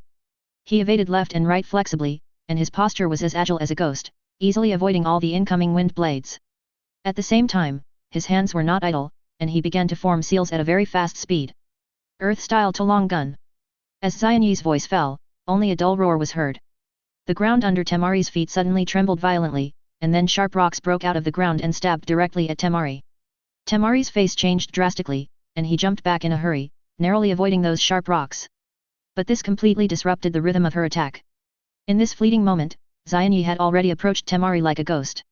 His movements were as fast as thunder. His left hand tightly grasped the giant fan in Temari's hand like an iron clamp, making it difficult for her to break free. His right hand clenched into a fist and swung it hard, hitting Temari's shoulder heavily. Temari suddenly felt a sharp pain and her body trembled involuntarily. However, before she could make a counterattack, Xianyi's fierce attack came again like a tide. Xianyi then hit her chest hard with a palm. When Hinata and Niji were fighting fiercely, Xianyi used his Sharingan to completely copy and learn the skills of how the two of them could inject their own chakra into each other's body to cause damage in the fist duel. Although Sharingan cannot locate the acupuncture points of the human body as accurately as the Byakugan, it can still clearly capture the flow trajectory of chakra in the human body. And the places where chakra flows are the vital meridians of the human body.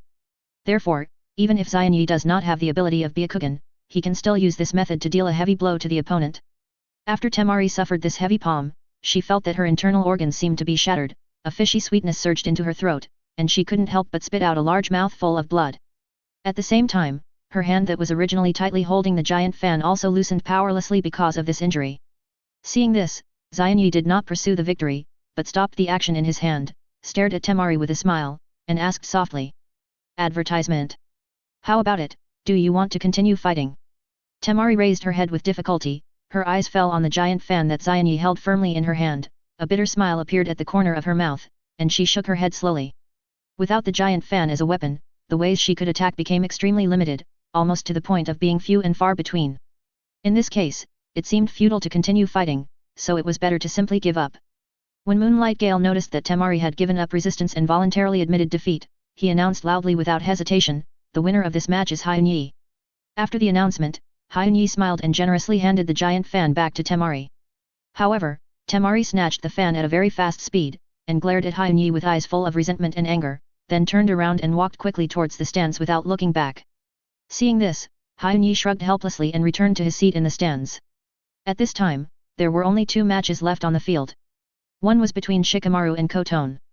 Before that, Xianyi specifically told Koton that it didn't matter whether the final result was a win or a loss, and she could just fight for a few rounds. With such instructions, Shikamaru easily won the victory with almost no effort. The other was a fierce battle between Chiji and Tos. Unfortunately, Chiji was relatively lacking in cultural knowledge. After performing the expansion jutsu, although his body became larger, he was unable to effectively deal with T's strategy.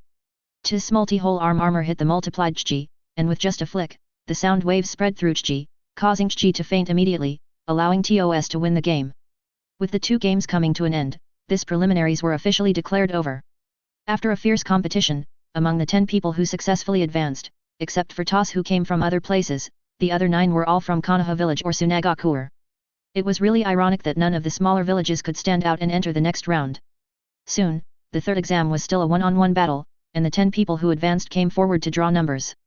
There were a total of 10 numbers in the lottery box. Those who drew numbers 1 and 2 were the first round, 3 and 4 were the second round, and so on. The numbers were quickly drawn: number 1 Shikamaru, number 2 Kankuro, number 3 Shino, number 4 Kenai, number 5 Sasuke, number 6 Gaara, number 7 Niji, number 8 Naruto, number 9 Toss, number 10 Ino. The competition finally came to an end. Amid GS excited and deafening cheers, the 3 team members who had a good relationship decided to go to 4.0 together to hold a celebration party.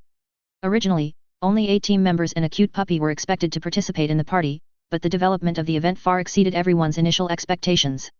First, Anko heard the news and said without hesitation that she would come to participate together. Since Anko has already appeared, her best friend, Kurane, will naturally not miss this joyful event. Then, Kurane's pursuer Asuma also followed Kurane's footsteps and came here. And Kakashi, who has always been known for his thick skin, asked to join in without any burden. In this laughter, if there is anyone who is the most unhappy person, it is undoubtedly Sasuke. It turned out that due to Ken's secret help, Orochimaru cleverly controlled the power of the curse seal on Sasuke when he participated in the preliminaries, so that Sasuke did not faint from the severe pain after winning as usual.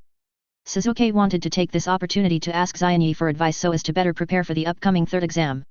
For this reason, he even agreed to the condition proposed by Xianyi: the expenses of this celebration will be borne by him alone. However, when Sasuke watched one person after another joining the party, he felt that his wallet was facing unprecedented pressure. The heartache was simply indescribable. Fortunately, when the Uchiha was exterminated, Sasuke was more than 6 years old, and the 3rd generation returned a considerable inheritance of Uchiha to Sasuke, so that he did not have to worry about money. Chapter 56, Eat Anko and Visit Little Sakura. Grilled meat is delicious. Hyunyi chewed the delicious meat that Ino had carefully grilled, but he couldn't take his eyes off Anko and Sasuke who were talking to him. Time passed by, and finally, the 2 ended their conversation and slowly walked back to their seats. After Anko returned, he didn't sit down leaning on Ui Kurane as before, but walked straight to Hyunyi and sat down gently beside him. Hyunyi saw this and understood. Presumably, Anko had learned from Sasuke that Orochimaru first approached Sasuke, and then it was his turn. Because of this, Anko's original speculation about the matter changed. Now she firmly believed that the reason why Hyunyi was cursed by Orochimaru was because he wanted to save her. Advertisement. As a result, Anko's favorability towards Hyunyi soared instantly, like a rocket straight into the sky. Not only that, she would occasionally take the initiative to pick up barbecue for Xianyi, and even thoughtfully offer drinks. Sitting next to her, Ui Kurane kept looking at her best friend and Xianyi with a meaningful look, and her mouth corners unconsciously raised, revealing a kind and gratified smile like an ant. When everyone was eating happily, Anko, Ui Kurane, Kakashi and Asuma suddenly decided to drink wine together. At first, everyone was immersed in the joyful atmosphere, talking and laughing. But as time went on, unexpected situations occurred. Perhaps Anko's alcohol tolerance was poor, or the wine tonight was particularly strong. In short, in the end, only Anko was drunk among the 4. Ui Kurane wanted to escort Anko home personally, but at this time Anko hugged Hyunyi's neck tightly, and kept mumbling some words that were not very audible, and refused to let go no matter what. In desperation, Xi Rihong had to give this difficult task to Hyunyi, and told him to send Anko home safely. Hyunyi supported Anko, nodded helplessly, asked where her home was, and then carried her away. Arriving at Anko's door, Hyunyi shook Anko behind him. Teacher Anko, where is your home key? Anko pointed to the mailbox at the door drunkenly, and Hyunyi immediately understood. When she opened the mailbox, there was indeed a key inside. When Hyunyi stepped into her house, he closed the door gently. He carried her on his back. Anko walked straight to the bedroom and gently placed her on the bed. At this moment, her face was flushed, her eyes were slightly closed, and she was murmuring from time to time. It was obvious that she was drunk. Hyunyi stared at her drunken appearance, and a trace of helplessness surged in his heart. So, he turned and walked into the kitchen silently, took out a clean glass from the cupboard, and filled her with a glass of warm water. Teacher Anko, come, drink some water, so that you may feel better in the second half of the night. Hyunyi called her name softly, and at the same time reached out to gently lift her body so that he could drink the glass of water smoothly. With Hyunyi's support, Anko barely propped herself up, slightly opened her lips, and sipped the water in the glass. After drinking a few sips, she seemed to have regained some consciousness, but still looked a little drowsy. Seeing that she had finished drinking the water, Hyunyi put the cup on the bedside table beside her and carefully covered her with a quilt. Teacher Anko, if you are thirsty in the middle of the night, you can get up and drink water at any time. After saying that, he was about to turn around and leave. However, at this moment, his hand was suddenly tightly grasped by a force. He turned around in astonishment, only to see that Anko had opened her eyes at some point, and the pair of eyes that were originally clear and bright now became blurred and hazy, staring straight at him. Teacher Anko, what's wrong? Hyunyi asked with a puzzled look. However, Anko did not respond to his words, but continued to stare at him with that kind of heart-stirring eyes. Under this fiery gaze, Hyunyi felt his heartbeat speed up and his breathing gradually became rapid. Just when he was about to be unable to bear this tense atmosphere, Anko suddenly exerted force on her hands and instantly pulled the defenseless Hyunyi down on the bed. Then, she turned over and pressed Hyunyi steadily under her body. Teacher Anko, you are still drunk now, don't do anything that will make you regret it. Advertisement. Although Hyunyi said so, his heart was already distracted. At this moment, he clearly felt the charming charm of the delicate body in front of him, and an irresistible impulse quietly rose in his heart. Anko's face slowly moved closer to Hyunyi, and the distance between them was now less than a fist away. Anko's cheeks were flushed, her eyes were blurred and hazy, and she was still mumbling, I am sober, and I know what I am doing. However, Hyunyi looked at the drunken and staggering woman in front of her, and her heart was full of doubts and worries. It was hard to believe what she said at this moment. Just when Hyunyi was about to say something, Anko suddenly rushed forward, sealed Hyunyi's lips, and started a passionate and domineering kiss. Faced with this sudden move, Hyunyi was stunned at first, but soon gave up resistance and no longer violated her true feelings. Begin to respond enthusiastically to Hong Kong Lei. The next morning, the sun shone through the window on the bed, and Anko opened her eyes lazily. At first, she was still a little confused and her consciousness was not fully awake. But when she sat up, she felt as if her whole body was crushed by a heavy object, and the pain was unbearable. As soon as she moved, she felt a pain, and at this time, she caught a glimpse of a bright and dazzling red.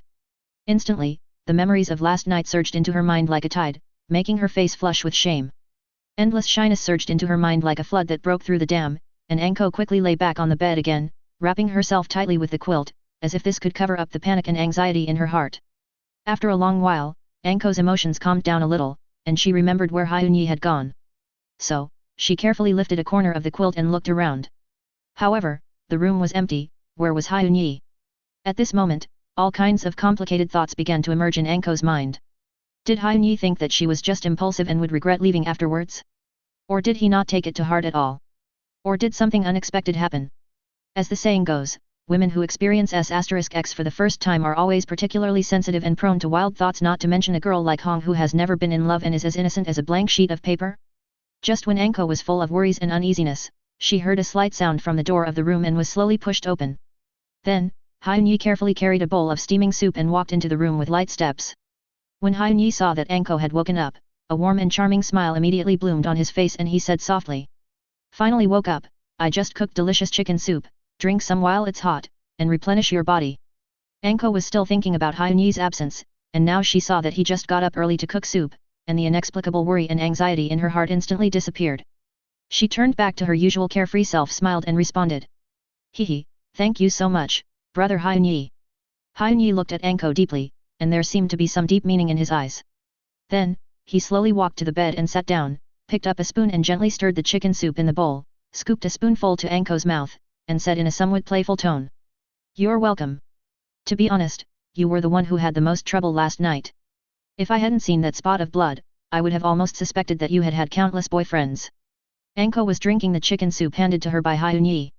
When she heard these teasing words, she blushed immediately, glared at Hyun-yi angrily, and scolded her coquettishly.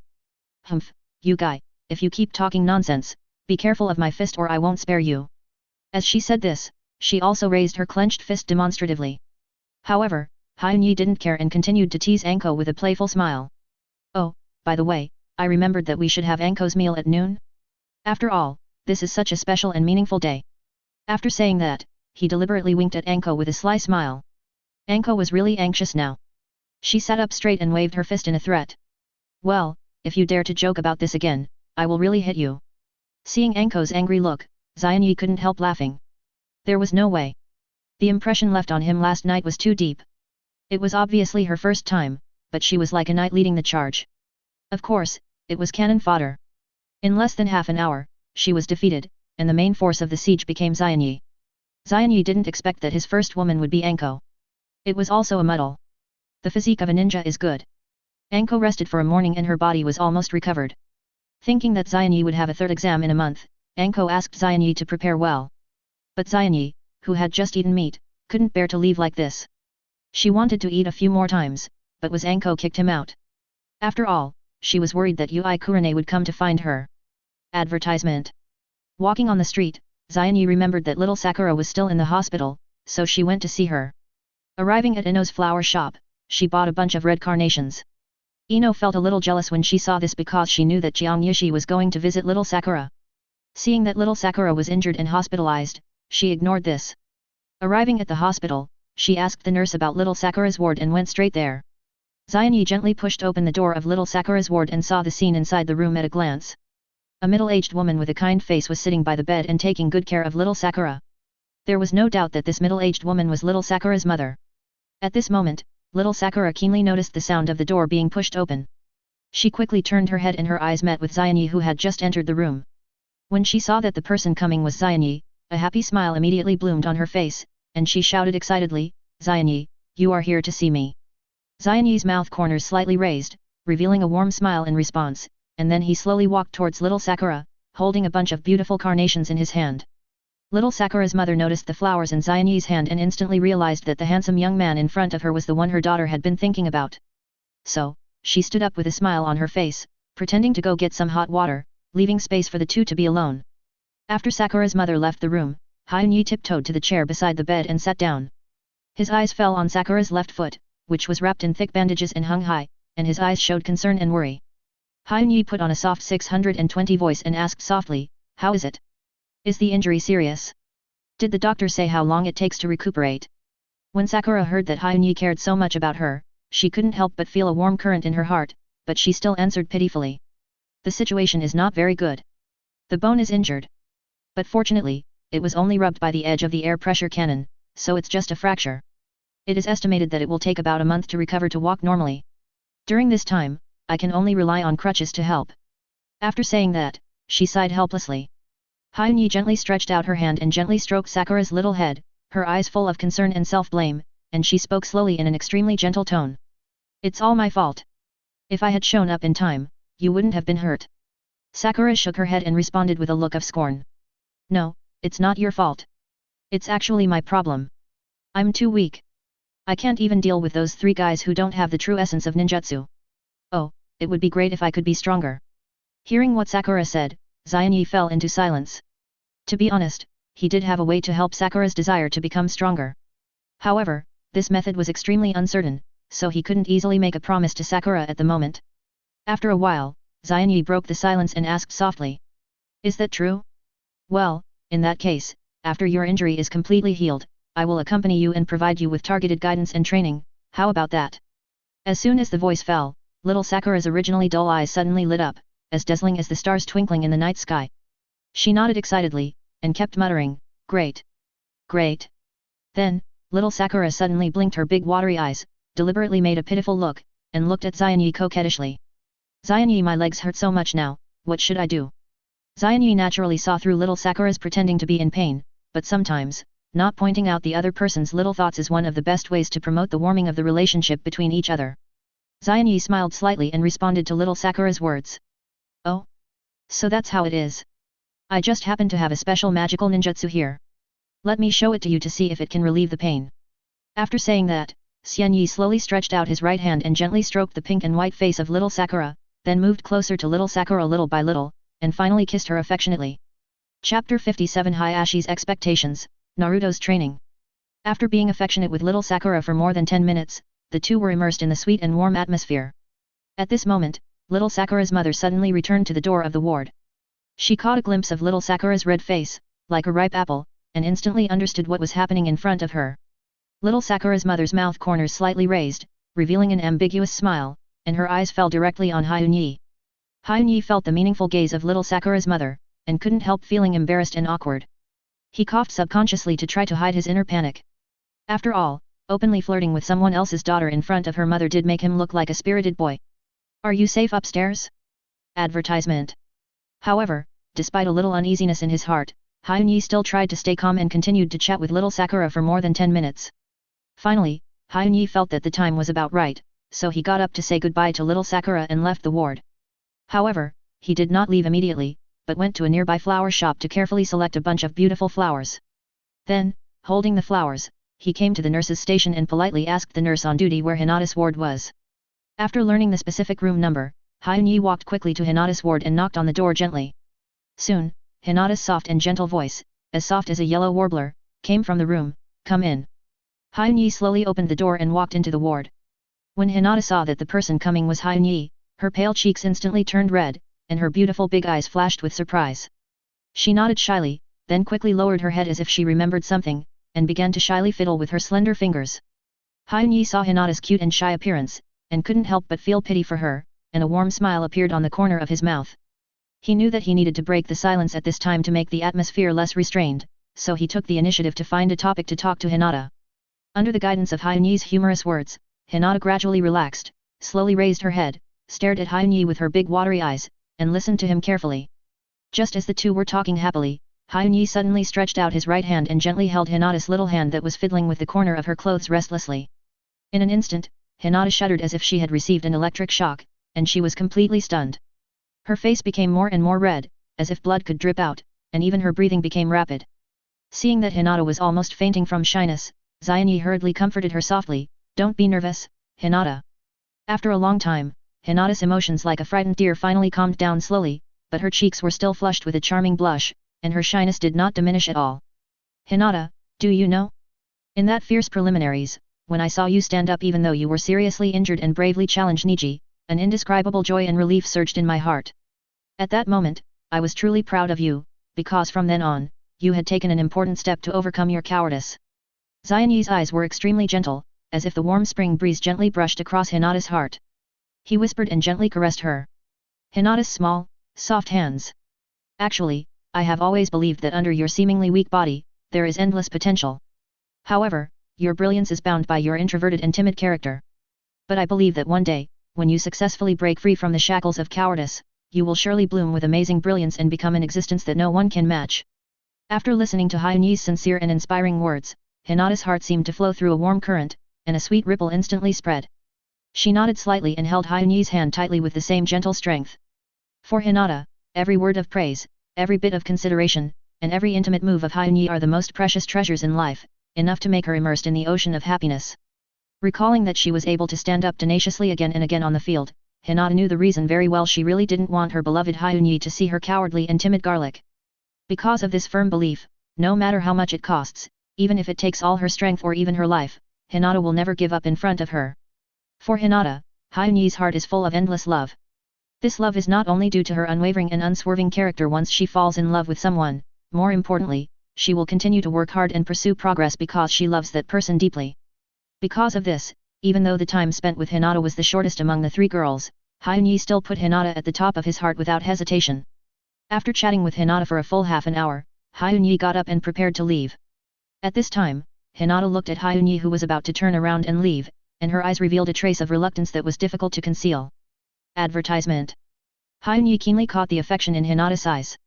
Without any hesitation, he gently but decisively stretched out his hands, gently held Hinata's jade-like cheeks, then slowly leaned over and kissed her gently.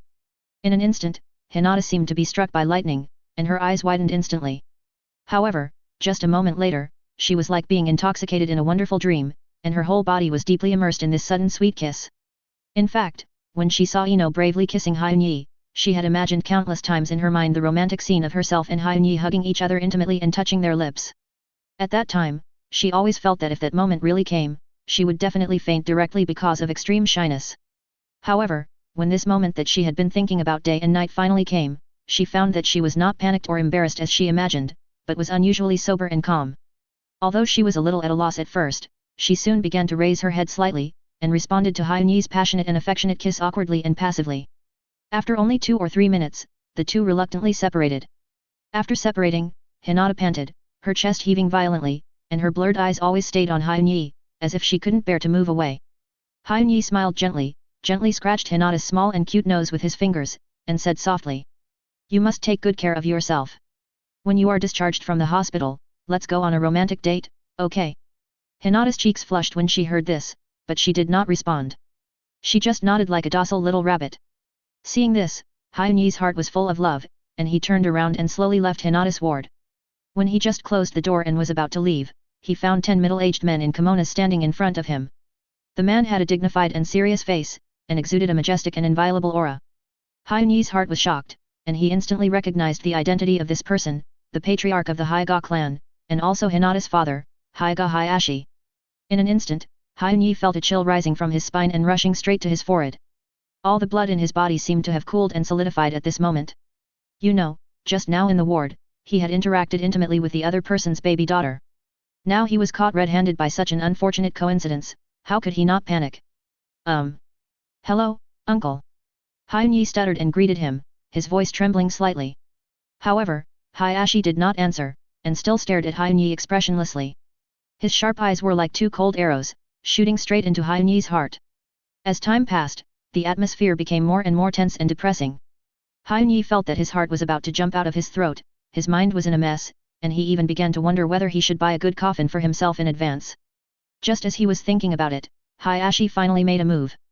He slowly moved his feet and brushed past Hyunyi, saying lightly, "Be good to her, that's enough." After that, he went straight into the ward without looking back.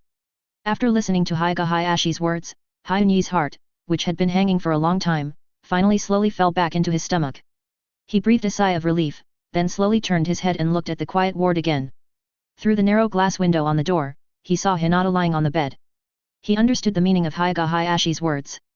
Hinata is introverted and shy by nature, and this character greatly limits the full release of her own potential. Because of this, although she has made a lot of efforts, the strength she shows in front of everyone now is far less than her 7-year-old sister Hanabi. In the Hyuga clan, there is a long-standing and inviolable clan rule: when the clan leader has 2 or more children, the most outstanding one will become the head of the clan and inherit the core power and glory of the clan. The rest of the children must accept the caged bird mark, and from then on they will be classified as branch houses, with low status and will be controlled by the main family for life. However, as a father, Hyuga Hayashi naturally couldn't bear to see his children fall into such a cruel fate.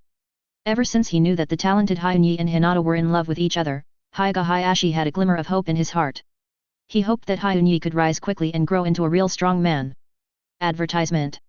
By then, Hinata could be spared from the torture of the caged bird mark by the name of marriage. However, this was not the result Hyunyi wanted. If possible, he didn't want to completely change this rule of the Hyuga clan. After leaving the hospital, Hyunyi originally planned to go straight back home and have a good rest. However, at this moment, a loud noise suddenly came from behind. Out of curiosity, Hyunyi stopped and turned to look back. Not far away, Naruto and a tall man wearing sunglasses were arguing fiercely. The two of them were fighting back and forth, neither of them giving in. Hyunyi looked carefully and found that the man was Ebisu. When he thought about the fact that Naruto was now with Ebisu, Hyunyi suddenly realized that Kakashi must have entrusted the task of teaching Naruto to Ebisu. In this case, Hyunyi thought that he might as well join in the fun and see what happened. So, he walked towards Naruto and the others and asked, "Naruto, what are you doing here?" When Naruto heard Hyunyi's voice, he immediately turned around, his face full of indignation, and complained loudly to Hyunyi. "Hyunyi, come and see, this hateful pervert teacher said he wanted to teach me, but in fact he just took me around and kept teasing me, and didn't teach me anything seriously at all." Facing Naruto's blunt accusation, Ebisu was naturally displeased, and he immediately retorted. Shut up, little brat. I've told you so many times that I did that to observe you more comprehensively and find out the problems with you. After saying that, Ebisu turned his head to look at Xianyi who was approaching, and said after looking him up and down. So you are the super genius that Kakashi mentioned, Xianyi-kun. Xianyi smiled and shook his head gently, saying softly. I really don't deserve to be a super genius, I just have a little talent. Hearing this, Ebisu nodded with satisfaction. As a teacher, he always likes students who are both talented and humble. At this time, he suddenly cast his eyes on Naruto, smiled, and said. In this case, it's just right, how about you come to train with us? Maybe with you as a companion, Naruto will be more motivated. After hearing this, Naruto nodded without hesitation and agreed. In fact, compared with Ebisu's teaching, he still hopes to get Xianyi's guidance in his heart. Seeing this, Xianyi naturally nodded in agreement. He knew very well that it would not be long before Naruto would meet Jiraiya. After that, Ebisu took the two of them to Ichiraku ramen restaurant. The three of them sat around the table, ready to have a full meal before starting training. During the meal, Ebisu carefully observed Naruto and pointed out his current shortcomings bluntly, which was that his chakra concentration and control were really bad. In order to let Naruto understand the difference more intuitively, Ebisu deliberately used Kenai and Sasuke as examples for comparison. Ebisu explained in detail. Kenai can perfectly concentrate and control the chakra in his body, without even a little waste, and can easily divide 4 shadow clone. Sasuke is also excellent, but he is still slightly inferior in comparison, and he will need to consume more chakra when dividing shadow clone. As for Naruto, at your current level, the amount of chakra consumed to divide a shadow clone is more than twice that of the two. After listening to Ebisu's words, Naruto's original excitement instantly fell to the bottom, and the whole person became listless. He has always believed that he was able to separate a large number of shadow clone, entirely relying on his own strong strength. However, it seems that this is not the case now. At this moment, Xianyi had a warm smile on his face and comforted Naruto softly. Naruto, you might as well think about the problem from a different perspective.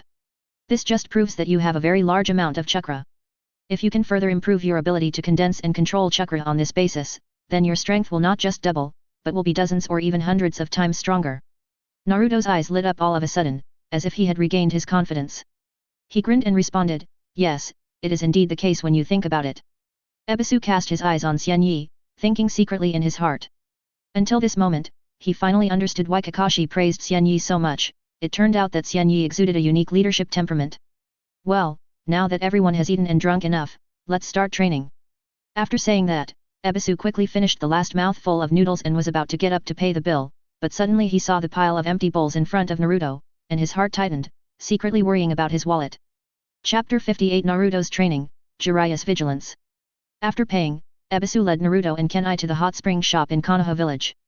When Naruto saw the hot spring shop, he was overjoyed and thought that Ebisu was going to invite them to take a comfortable hot spring bath, so he was very excited and rushed into the shop with Kenai. However, just as they were about to step into the shop, Ebisu reached out to stop them. Hey, we are not here to take a hot spring bath. Ebisu said slowly. Naruto stared at Ebisu with a puzzled look on his face, blinking his big eyes and asked, ah? Then what are we doing all the way here? Advertisement. Suddenly, as if he thought of something terrible, he widened his eyes and pointed at Ebisu angrily and shouted. Ah! Are you trying to bring us here to spy on girls bathing? Hearing this, Ebisu was so angry that veins popped up on his forehead. He gritted his teeth and shouted with all his strength. You little brat, what are you thinking about all day long? Take a good look over there. As he said this, he pointed to a hot spring at the entrance of the store that was steaming and looked the hottest.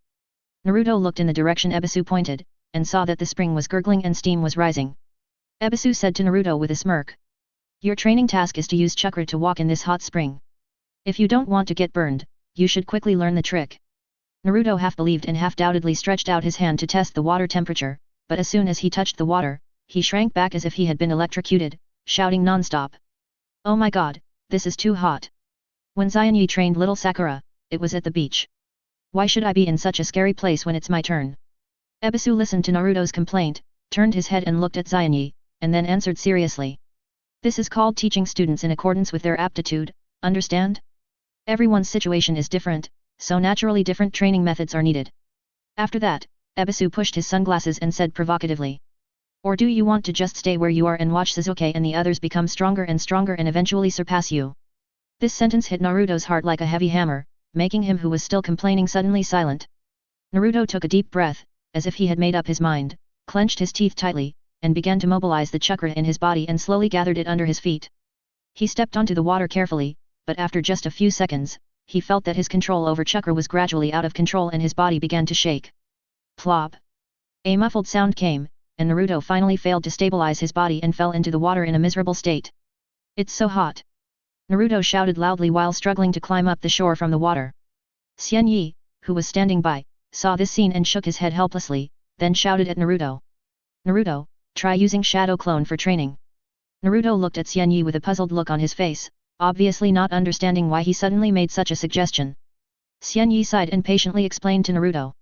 The Shadow Clone technique has a special property, that is, when the clone is released, everything it has experienced will be fed back to the original body in the form of memory.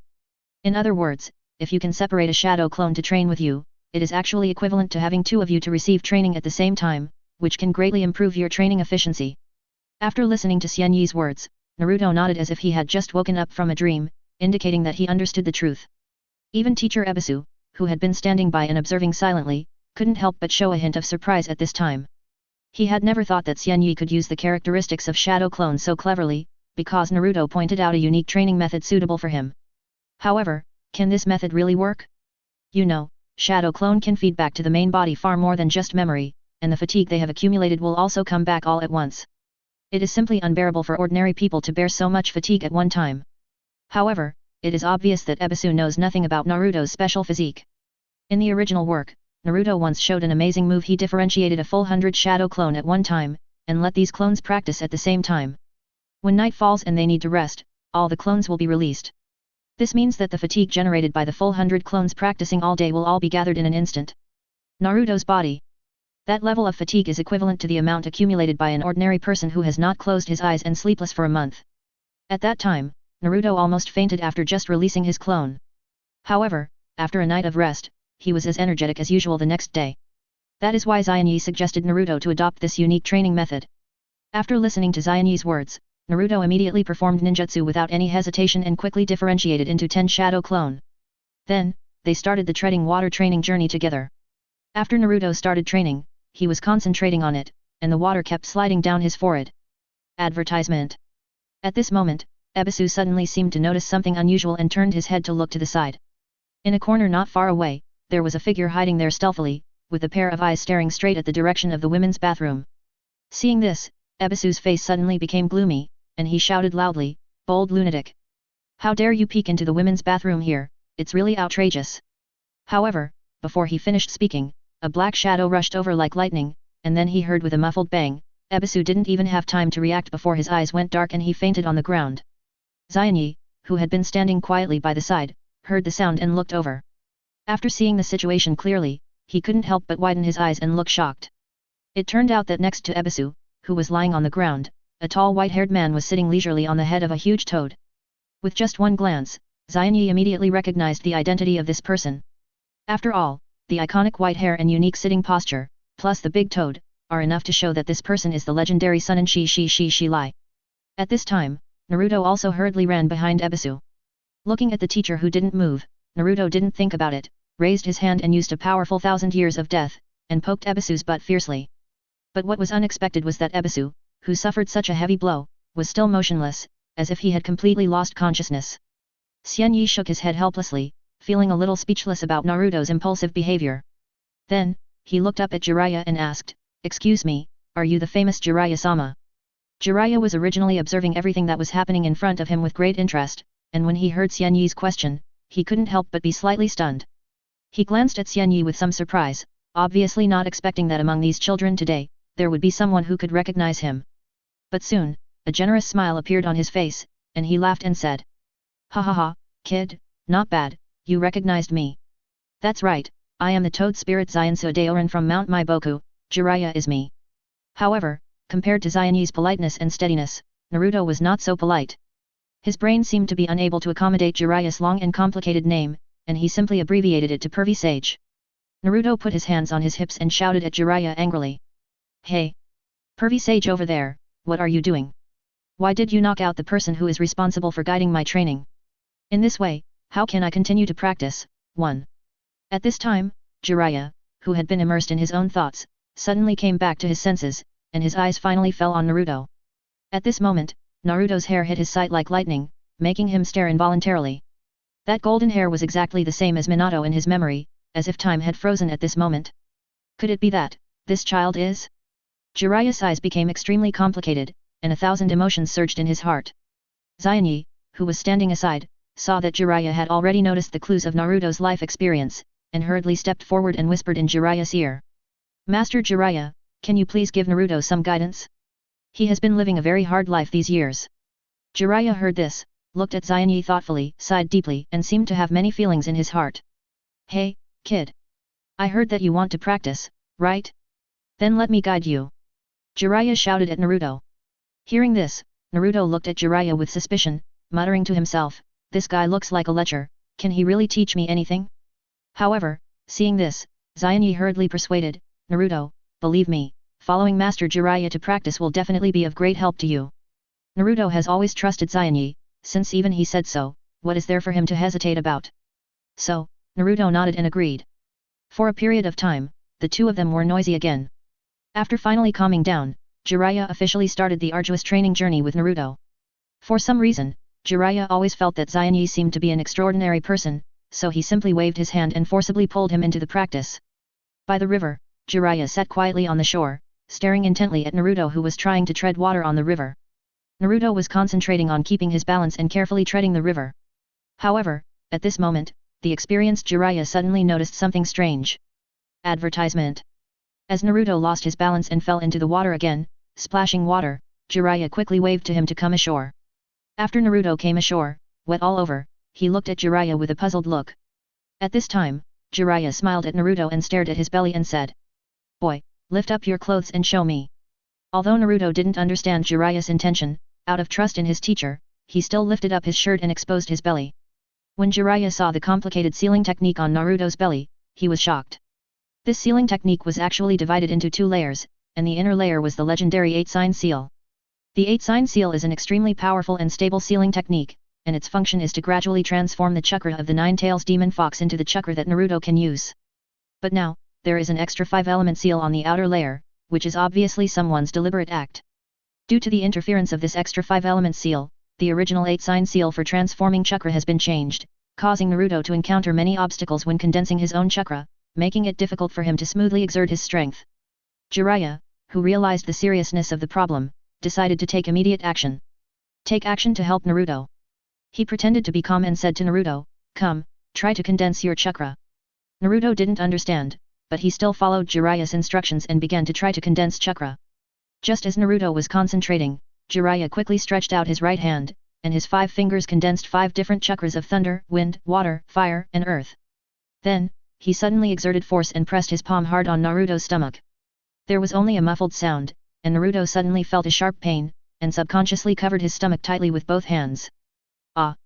Pervy sage, what are you doing? Good. Naruto couldn't help shouting. However, Jiraiya ignored Naruto's shouting. He carefully observed the seal on Naruto's stomach and confirmed that the 5-element seal had been successfully cracked, and the 8-sign seal had also resumed its normal function. Okay, kid, go tread water.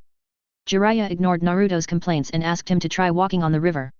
Naruto looked at Jiraiya with dissatisfaction, but still went to tread water, and then he was surprised to find that he had successfully stepped on the water. Jiraiya nodded slightly to show his approval, thinking to himself, as he expected, without the annoying 5-element seal, Naruto's chakra control ability has been significantly improved, and the progress is quite smooth. At this time, Xianyi on the side quietly watched the scene in front of him, with no ripples on his face. Jiraiya suddenly turned his head, his eyes fell on Xianyi, and a faint smile rose at the corner of his mouth, and he asked. Hey, boy, by the way, why don't you join the training? Since you came here, you have only watched Naruto training hard. Xianyi shook his head gently and answered calmly. These basic trainings are already very proficient for me. Now the key to making me stronger is to master more powerful ninjutsu. Hearing this, Jiraiya stared at Xianyi thoughtfully, a hint of deep meaning flashed in his eyes, then he smiled and said slowly. Oh? Is that really the case? Then may I ask, is this the reason why you have the curse seal? Xianyi shrugged helplessly, knowing the hidden meaning in Jiraiya's words. He knew very well that the reason why Jiraiya allowed him to follow was nothing more than discovering the conspicuous curse seal on his body. You know, as a master who has been dealing with Orochimaru for many years, How could Jiraiya not recognize this mark that symbolizes Orochimaru's power? What's more, in a place like Konoha village, a child who is only 12 years old actually has the curse seal that only Orochimaru's subordinates have, which will arouse vigilance and suspicion in any case. Therefore, Jiraiya brought him with him, in fact, to monitor him secretly, just in case. Chapter 59 Baki refuses to listen. Xianyi didn't take Jiraiya's vigilant look to heart. Because he knew very well that no matter how alert Jiraiya was, it wouldn't take long for him to be too busy to care about him. Curse seal? Oh, this, actually I was forcibly planted by that hateful guy Orochimaru when I took the second exam. I'm not the only one who encountered the same situation, there is also Sasuke. If you don't believe it, you can ask around. He is probably receiving special guidance from teacher Kakashi at this moment. Advertisement. Xianyi explained to Jiraiya slowly. After hearing Xianyi's words, although Jiraiya did not completely eliminate his vigilance immediately, he was more or less a little relaxed. Seeing that the sky was gradually getting dark, Jiraiya told Naruto and Xianyi to return home first, and told them to come here again tomorrow to continue training. After the two returned home, Xianyi, with the keen perception of 9 tails in his body, realized that Jiraiya was still secretly monitoring him nearby. This made Xianyi frown slightly, thinking to himself, is this old man so vigilant? Time passed by, and the night became darker and darker. When everything around was quiet, Jiraiya confirmed that Xianyi had fallen asleep peacefully, and then he turned around and left with peace of mind. After all, as one of the legendary Sunin, he had absolute confidence in his own strength. With a fledgling genin like Xianyi, it would be impossible for him to detect his whereabouts. However, within a few minutes after Jiraiya left, Xianyi, who seemed to be sleeping soundly, suddenly opened his eyes slowly. After leaving a shadow clone as a disguise, Chuyi jumped out of the window. In a corner of Konoha village, Baki and Yakushi Kabuto had just completed a tense and confidential information exchange. Just as they were leaving separately, the perceptive Baki suddenly noticed something strange in that dark corner. There was a pair of eyes watching their every move. He looked closely and found that it was Moonlight Gale. Obviously, he had overheard some key information. Baki's heart tightened. If this information fell into the hands of others, the consequences would be disastrous. So, he flashed without hesitation and chased after Moonlight Gale like a ghost, trying to silence him. Moonlight Gale was very anxious. He knew that the information he had about the Tsunagakure conspiracy was very important and must be told to the Hokage as soon as possible. At this moment, he could not think too much and could only grit his teeth to fight. He was holding the short sword in his hand, and Kouchin shouted, Konoha-style 3-moon dance. In an instant, his figure rushed out like lightning, drawing a graceful arc in the air. At the same time, his body actually split into 2 phantoms that were difficult to distinguish between true and false, making it difficult to guess his true position. However, this seemingly powerful move was nothing to the battle-hardened and powerful Baki. Facing the whistling Moonlight Gale, Baki did not dodge and stood firmly. When Moonlight Gale's short sword hit him, Baki suddenly reached out and grabbed the blade accurately. Then, his right hand quickly condensed powerful chakra, and with a wave of his arm, a sharp wind blade broke through the air and swept straight towards Moonlight Gale. With a muffled puff, Moonlight Gale was torn into pieces by this terrifying force before he even had time to scream. Looking at the horrible corpse on the ground, Baki turned his head expressionlessly, his eyes cast into another shadow, and said coldly, Since you are here, why don't you show up and talk? Before he finished speaking, a figure slowly flashed out from the darkness. It was Hyun-Yi. It turns out that Xianyi has been secretly observing everything that happened here. Seeing Xianyi appear, Baki's eyes flashed with murderous intent, and without saying a word, he raised his hand to kill him. But when his eyes touched Xianyi's blood-red Sharingan, his hand movements could not help but pause slightly. Then, he narrowed his eyes and said with a bit of contempt and disdain in his tone, Is there no one left in Konoha village? You actually sent a mere candidate to deal with me. Xianyi glanced at the body of Moonlight Gale and said calmly. If you are worried about your Sand Village plan, you can rest assured, because Otagakure and I are also partners to some extent. Obviously, facing Xianyi's words, Baki showed obvious doubt on his face, and deep in his heart he did not trust what he said. At this moment, Baki secretly surged with murderous intent in his heart, and he slowly raised his hand, as if he was ready to attack Xianyi at any time. However, what he never expected was that Xianyi actually took the lead. In Xianyi's Sharingan, the black Megatama began to spin rapidly. Baki realized that something was wrong, and he cried out in his heart that something was wrong. He hurriedly tried to move his eyes away to avoid being caught in the opponent's unpredictable pupil technique. Then, Baki acted as fast as lightning. With an extremely agile movement, he first kicked the short sword of Moonlight Gale from his feet, and then held the handle tightly and rushed straight towards Xianyi. Advertisement. Surprisingly, facing such a fierce attack, Xianyi did not dodge at all. He just stood there straight and let the short sword in Beiki's hand pierce his body. Seeing this scene, Beiki was stunned, and then immediately realized that he was still under Xianyi's illusion. So, he retreated without hesitation, while concentrating his mind and trying to solve the illusion in front of him with all his strength.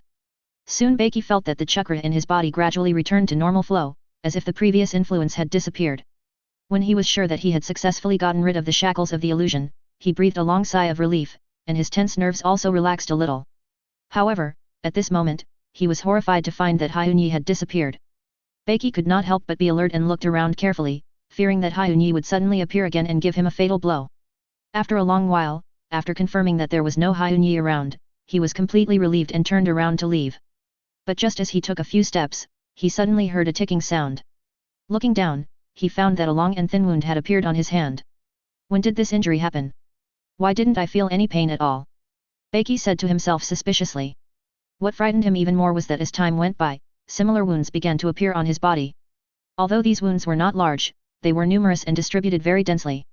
Beiki soon realized that he had not really escaped from Hyunyi's illusion control, and everything he was experiencing was still just an illusion. Thinking of this, a layer of fine beads of sweat appeared on his forehead, and his heartbeat became more and more rapid. Beiki took a deep breath and concentrated again to try to restore the disordered chakra in his body to normal state to get rid of this annoying illusion. This time, when he slowly opened his eyes, he found that Xianyi was standing there motionless, but what was terrifying was that the short blade in his hand ruthlessly cut through his body. Blood flowed down the wound and dyed the ground under his feet red. Looking at the weird scene in front of him, Beiki widened his eyes and panted heavily. It turned out to be a double illusion? He thought to himself, he never thought that such an illusion existed. Humph, now you have exhausted all your tricks. It's my turn to fight back. Beiki roared, and this time he decisively abandoned the short blade and used the wind-style ninjutsu. A powerful whirlwind suddenly formed and whistled towards Xianyi. However, just like the previous situation, Xianyi still stood quietly in the same place, without any intention of dodging the sharp wind blades, allowing them to hit him hard. Seeing this, Beiki's spirit began to collapse a little. What on earth is going on? Is it another new illusion? Resisting the fear and uneasiness in his heart, Beiki gritted his teeth and tried his best to break this terrible illusion again. However, when he opened his eyes again, the scene in front of him made him fall into despair completely. The Moonlight Gale, who had been killed by his own hands, was standing in front of him at this moment. Beiki's psychological defense line was finally completely defeated, and he could no longer withstand such a series of blows. Enough. Please, let me go.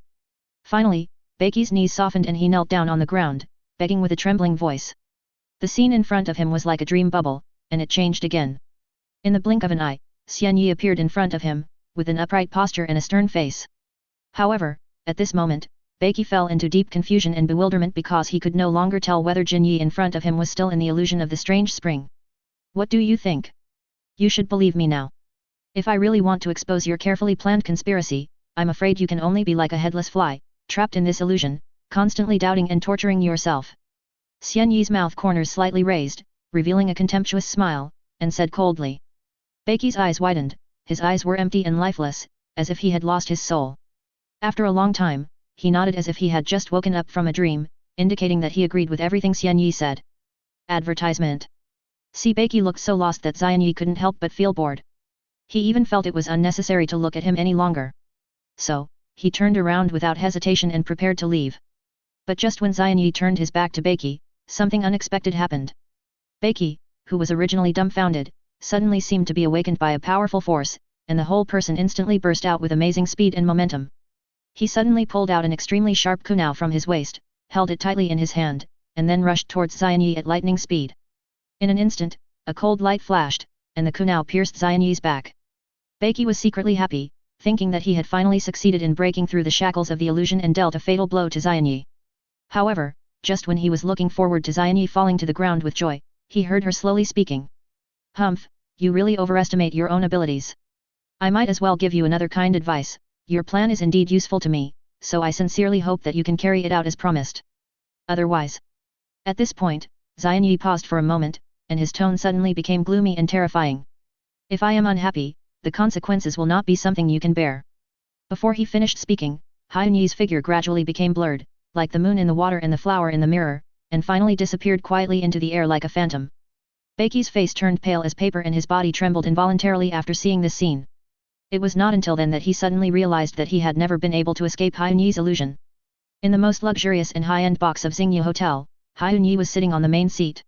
He narrowed his eyes slightly and looked a little solemn. Beside him, Bai and Kainyan stood respectfully to serve Hyunyi. Hyunyi chose to come here tonight to join in the fun because he had always coveted the unique blood limit of Moonlight Gale, which he had always coveted, transparent escape. This blood limit can make the user himself completely transparent, and even the breath can be hidden without a trace. For Hyunyi, such an ability is undoubtedly the best hiding method he has always dreamed of. However, Hyunyi had no intention of attacking Baeki at first. But who would have thought that this person would be suspicious and chattering there, which really annoyed Hyunyi. In desperation, Hyunyi had to use illusion to give him a severe lesson. Illusions created by the level of Mangekyō Sharingan are not something Baeki can bear. Even so, Hyunyi's anger still could not be calmed down. In order to soothe his irritable heart, he decided to come to the hotel to enjoy a hearty midnight snack. At this time, Kainyan noticed that Hyunyi looked upset and couldn't help but feel worried. She carefully glanced at Bai beside her, with a hint of doubt in her eyes, as if asking Bai why Hyunyi was so unhappy. Unfortunately, Bai was also confused. After all, she had only been with Hyunyi for a month or two, and Hyunyi was busy with many things such as the Chunin exam, so she rarely visited the company and the hotel. She spent very little time with Hyunyi, so it was difficult for her to understand what Hyunyi was thinking at the moment. Master Hyunyi, I see that you seem to be in a bad mood. May I ask if you have encountered any troubles? Bai spoke carefully and asked Hyunyi tentatively. When Hyunyi heard this, he first swallowed the food he was chewing, then glanced at Bai calmly and said slowly. It's nothing serious. I'm just upset by a guy who doesn't know his place and doesn't know what's good for him. After a short pause, he quickly changed the subject as if he wanted to deliberately avoid this unpleasant topic. By the way, how is Zabuza's recruitment going these days? Bai saw this and naturally understood what he meant. He continued to speak tactfully along with Xianyi's words. In reply to Xianyi, Mr. Zabuza has successfully recruited a total of 47 wandering ninjas. Among them, there are as many as 30 fortunin and as many as 10 city Jainin names. Xianyi nodded with satisfaction after hearing this, and then cast his eyes on Kainyan beside him and asked in a gentle voice. Kainyan, have you ever tested the attributes of your own chakra? Kainyan nodded obediently. Well, today Sister Bai has used I have tested it with chakra test paper, and my chakra attribute is water attribute. In that case, Bai, when the time comes, remember to let Zabuza know about Koton's situation. There is no need to teach her those Kirigaku or killing techniques. Song just needs to learn some water styles so that she can protect herself. Xianyi instructed Maru in an orderly manner. Chapter 60 Another summoning contract. Bai nodded and said yes. Then, Xianyi calmly took out a scroll from his arms, waved his arm gently, and the scroll flew straight to Bai like an arrow. Bai saw this and quickly reached out to catch the scroll. When Bai saw what was in his hand, he couldn't help but look surprised. It turned out that this was the secret book of Ice Escape Ninjutsu that Xianyi improved through his unique water style ability. You know, Ice Escape Ninjutsu is undoubtedly a tiger with wings for Bai who has a blood limit. Xianyi looked at Bai's surprised expression, the corners of his mouth slightly raised, and explained lightly. Advertisement. Don't be so surprised. Although I let you take charge of the Spark Company now, this is not my ultimate goal. If it weren't for the fact that the business has just started and urgently needs manpower, I would never let you get involved in the business field. After cultivating a group of trustworthy confidants in the future, the company can be handed over to them for full management. And we should continue to move forward along the ninja path. Bai listened to Xianyi's words and secretly breathed a sigh of relief. To be honest, deep in her heart, she really didn't want to give up the ability and glory of being a ninja and devote herself to complex and tedious business affairs. What's more, she has a blood limit, which gives her a unique advantage in the ninja world. Thinking of this, Bai nodded vigorously, and at the same time held the precious scroll tightly with both hands, as if grasping the key to changing his fate. After a midnight snack, Xianyi slowly stood up, looked at Bai with a serious look, and said in a serious tone. There is one more important thing I need to tell you in advance. About a month later, Orochimaru will join hands with Tsunagaku to launch the Konoha collapse plan in the third exam held in Konoha village. At that time, let Zabuza lead his men to sneak into Konoha village and take advantage of the chaos to plunder the property of the major families. Bai looked at Xianyi unexpectedly, but she still nodded. After 187, Xianyi left Xingyu Hotel and went home. The next morning, Xianyi and Naruto came to the river again. When they arrived, they found that Jiraiya had been waiting there. However, his cunning eyes did not look in the direction where the two came, but instead stared at the beauties playing in the river, with a barely perceptible smirk on the corner of his mouth. Just when Jiraiya was so absorbed in watching that his mouth was about to drool, Naruto suddenly yelled, "Hey, pervy sage, we're here."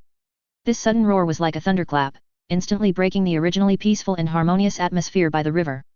After hearing the sound, the beauties who were happily playing in the water looked towards the shore in panic.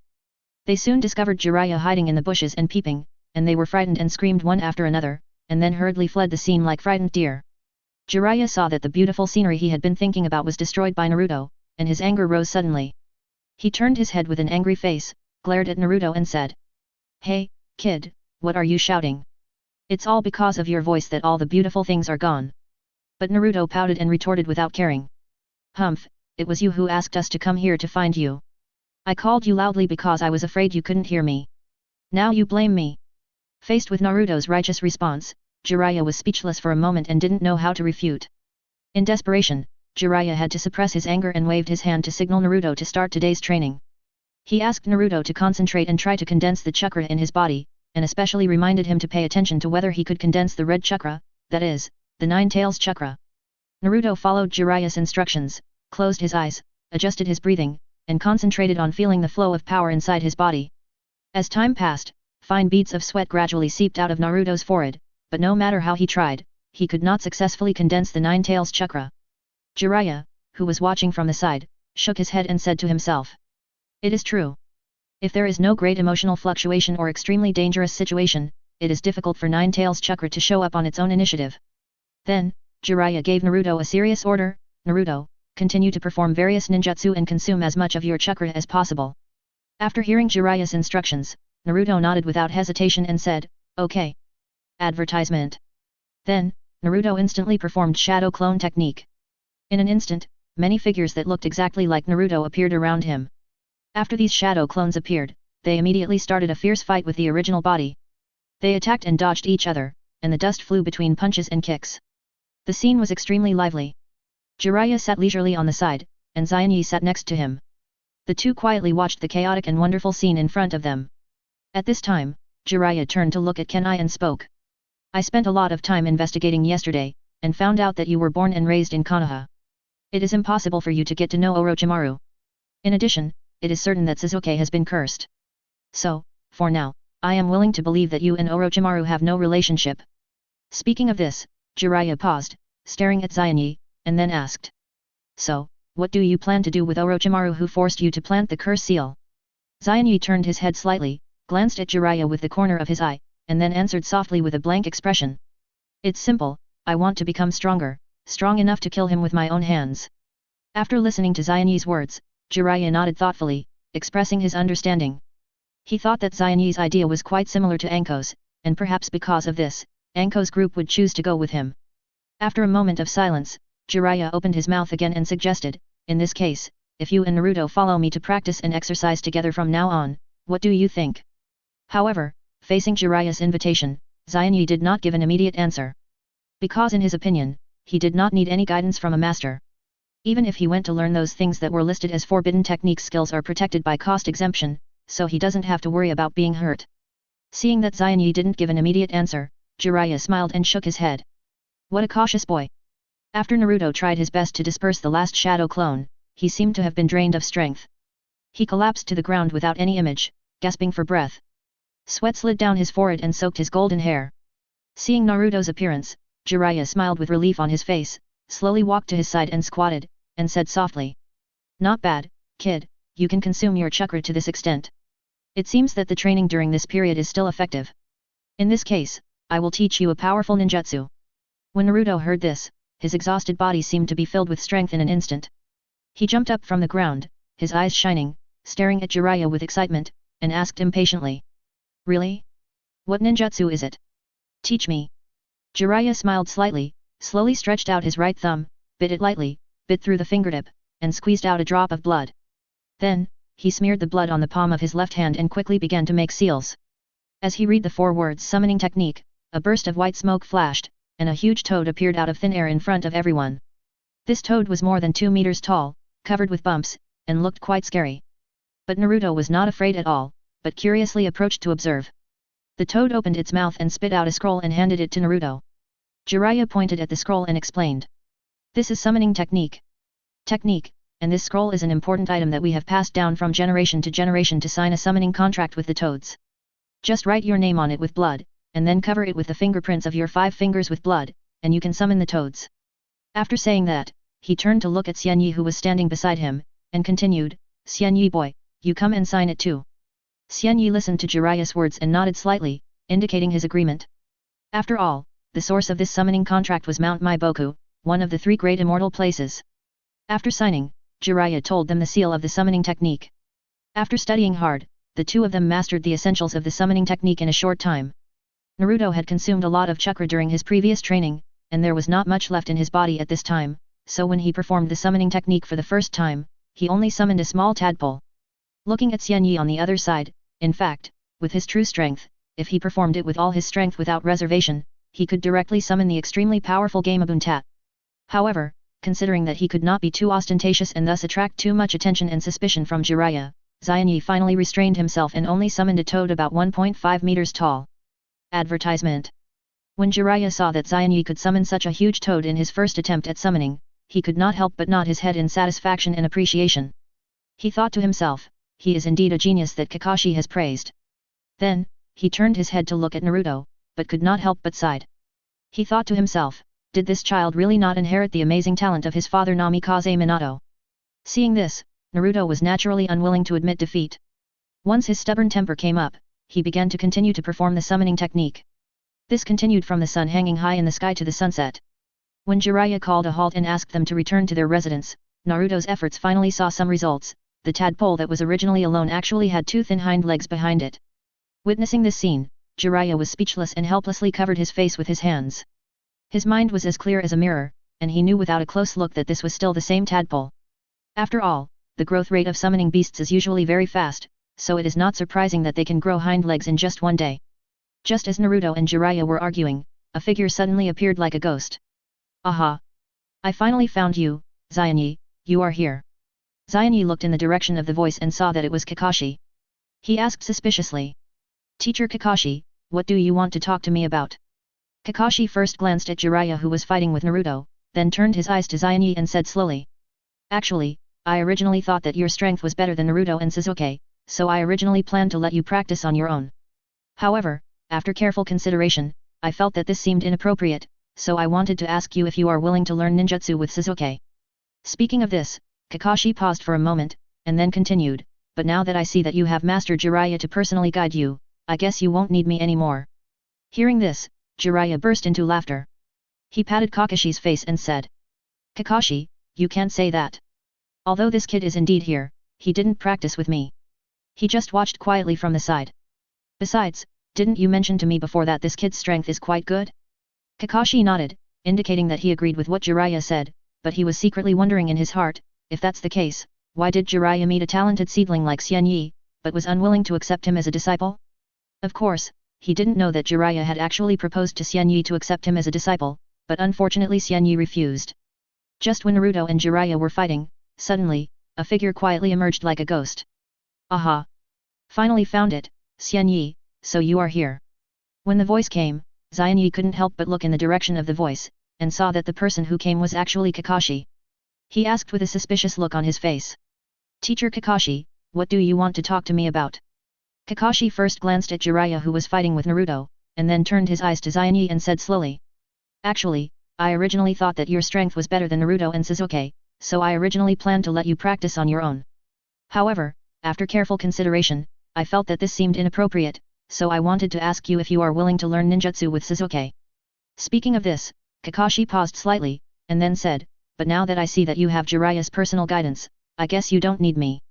Hearing this, Jiraiya burst into laughter, and while laughing, he patted Kakashi's shoulder and said. Kakashi, you can't say that. Although this kid is here, he is not practicing with me. He is just watching quietly from the side. Besides, you mentioned to me before that this kid is quite powerful. Kakashi nodded, indicating that he agreed with what Jiraiya said, but he was secretly wondering in his heart, if that is the case, why did Jiraiya refuse to accept a talented person like Xianyi as his apprentice? Of course, he didn't know that Jiraiya had proposed to Xianyi to accept him as his apprentice, but unfortunately Xianyi refused. At this time, Xianyi said with a smile, Teacher Kakashi, I want to learn from you together with Sasuke. Because you also have Sharingan, I especially hope to learn some ninjutsu skills from you that complement Sharingan. Hearing Xianyi say this, Kakashi nodded in agreement. In fact, he had already had this idea in his mind, and since Xianyi took the initiative to propose it, it couldn't be better. So, Kakashi told Xianyi to get on the bus to the huge rock pile in Yangtze City to find him tomorrow. However, before that, Kakashi suddenly realized that he didn't know what kind of chakra attribute Xianyi possessed. He took out a chakra test paper from his pocket, handed it to Xianyi, and asked him to inject chakra into the test paper for testing. Seeing this, Naruto's curiosity was instantly aroused, and he hurried forward to watch the fun. Then, a surprising scene happened. The chakra test paper in Xianyi's hand seemed to be cast by magic and began to undergo wonderful changes. The test paper slowly split into 5 different parts, one of which suddenly burned fiercely, as if it was wrapped in a ball of hot flames, another part gradually became wet, and even water drops dripped from it, another part was wrinkled, the 4th part was directly split into 2 halves, and the last 10 parts were completely broken into countless tiny fragments. Facing this strange sight, Naruto widened his eyes, confused and asked, What is going on? Why have I never seen this kind of thing? In contrast, Kakashi looked at Zi in amazement, secretly amazed in his heart. You know, for a genin, it is extremely rare to have 5 chakra attributes at the same time. Chapter 61 Learning Reikari. My sister is getting married these 2 days, so I am very busy, so I may stop for a day or 2. I will resume after my sister's wedding, and I will update 1 or 2 more chapters to compensate for the situation. Jiraiya on the side widened his eyes and stared at Xianyi with surprise, thinking to himself, although I have heard from Kakashi before that this little guy is a rare genius, I never expected that he, who is only 12 years old, already has all 5 types of chakra. This is really beyond my expectations. Kakashi took a breath and quickly calmed down his inner shock, and his face regained its usual calmness. He stared at Xianyi and slowly said, Yes, in this way, I can teach you that trick. Xianyi nodded in understanding, and the corners of his mouth slightly raised to reveal a faint smile, but he did not say anything. Advertisement. However, Naruto, who was standing aside, was confused, looking at Kakashi and Xianyi with suspicion. I have no idea what they are talking about. However, at this moment, Naruto's attention was instantly attracted by the magical chakra test paper. He approached Kakashi with great interest and asked anxiously. That, Mr. Kakashi, can I try it too? Kakashi looked over and saw Naruto was eager to try. He smiled and said readily, Of course. As he said that, he took out a brand new chakra test paper from his arms and handed it to Naruto. Naruto took the test paper with joy, took a deep breath, and then carefully injected his own chakra into it. In an instant, the originally flat test paper was like being cut by an invisible sharp scissors, and it was neatly divided into 2 halves. Naruto was stunned when he saw the scene in front of him. He was holding up the chakra test paper that had been split into 2, with a puzzled and confused look on his face. He asked Kakashi anxiously. Teacher Kakashi, please take a look. What's going on with me? Why is my chakra test paper only split into 2 halves? Kakashi looked at Naruto's anxious look, smiled slightly, and then spoke slowly. Don't worry, Naruto. In fact, this means that your chakra attribute is wind. Naruto nodded and said oh when he heard this answer. But soon, as if he suddenly remembered something, he asked again. But, Teacher Kakashi, why does Xianyi's chakra test paper have so many complicated changes? Kakashi touched his chin and answered patiently. That's because Xianyi's chakra has all 5 basic attributes, namely fire, water, earth, wind, and thunder. So his test paper will show many different changes. After listening to Kakashi's explanation, Naruto's eyes suddenly lit up, revealing an expression of great admiration. His eyes were fixed on Xianyi, and he praised sincerely. Wow, Xianyi, you are so amazing. You actually have all 5 chakra attributes, so amazing. At this time, Xianyi seemed a little unconvinced. He shrugged his shoulders and thought to himself, these chakra attributes are just copied through Mangekyō Sharingan. If Kakashi knew that he not only possessed all 5 chakra attributes, but also could combine them to create a powerful ability like Bloodline Limit, I really don't know how he would react. Thinking of this, Xianyi's mouth corners slightly raised, with a barely perceptible smile. Then, Naruto and Xianyi walked side by side towards home, talking and laughing along the way. On the other side, Kakashi and Jiraiya stood quietly in place, watching the 2 people go farther and farther away. Kakashi's eyes always stayed on Xianyi's gradually receding back. After a long while, he slowly turned his head and whispered to Jiraiya beside him. Master Jiraiya, you specifically asked me about Xianyi's background a few days ago. Is it because you suspect that there is something wrong with him? Jiraiya did not answer immediately after hearing this, but was silent for a moment. He squinted his eyes slightly, as if he was recalling something, and then nodded gently, saying in a solemn tone. That's right, Kakashi. Think about it, a young child has the curse mark of Orochimaru on him, and he is so close to Naruto of Nine Tails Jinchuriki. How can this not make people doubt his true identity? Hearing this, Kakashi's face suddenly became serious. He frowned tightly and refuted with a firm face. Master Jiraiya, I have a different opinion on this point. I think Xianyi is innocent. You know, he is a child born and raised in our Konoha village. On weekdays, he treats his partners very sincerely and kindly. He can even rebuke and even teach the client a lesson for the safety of his companions regardless of his own reputation. How could such a loyal person have ulterior motives? In my opinion, Xianyi is definitely an excellent junior who is worthy of our trust. Jiraiya couldn't help but fall into deep thought after hearing what Kakashi said. He frowned and carefully pondered every word Kakashi said. After a long time, he sighed and said helplessly. Alas! Maybe it's just like what you said, I'm just worrying too much. To be honest, I really don't want to witness the tragedy of a genius like Orochimaru who eventually chooses to betray Konoha village again. When the name Orochimaru was mentioned, Kakashi fell silent instantly. Although he had heard about the things that happened between Jiraiya and Orochimaru, he didn't know them in detail, so at this moment, he couldn't easily make any comments or opinions. In the end, both of them fell silent, and then separated after Jiraiya sighed. The next day, Xianyi walked briskly to the place full of huge rocks. Unexpectedly, Sasuke arrived one step earlier than him. When Sasuke saw Xianyi's figure, a hint of imperceptible joy flashed in his originally cold eyes. Xianyi, it turns out that you were also called by teacher Kakashi to train together? Sasuke took the initiative to ask. Advertisement. Xianyi smiled faintly and nodded gently. Yes, Mr. Kakashi said that he had some important skills and knowledge to teach me, so he asked me to come and train with everyone. By the way, how is your curse seal? As he said this, Xianyi cast his eyes on the left back of Sasuke's neck where the curse seal was. Hearing Xianyi's question, Sasuke subconsciously pulled down his collar and revealed the curse seal. He frowned and said with a slightly solemn expression. Examiner Enko also has a curse seal herself, and told me that if the curse seal is used too many times, it may eventually cause a person to fall into endless madness. Fortunately, Mr. Kakashi has imposed a powerful seal on me, so that I can't enter the curse seal state so easily. But then again, what is your situation? Facing Sasuke's curious eyes, Xianyi shrugged his shoulders and acted very relaxed. He answered casually, I don't have such worries. After all, my pupil power is relatively strong, which can effectively suppress the negative effects of the curse. In fact, only Xianyi himself knows that the so-called strong pupil power is just an excuse to deceive others. The real reason lies in the cost exemption he has.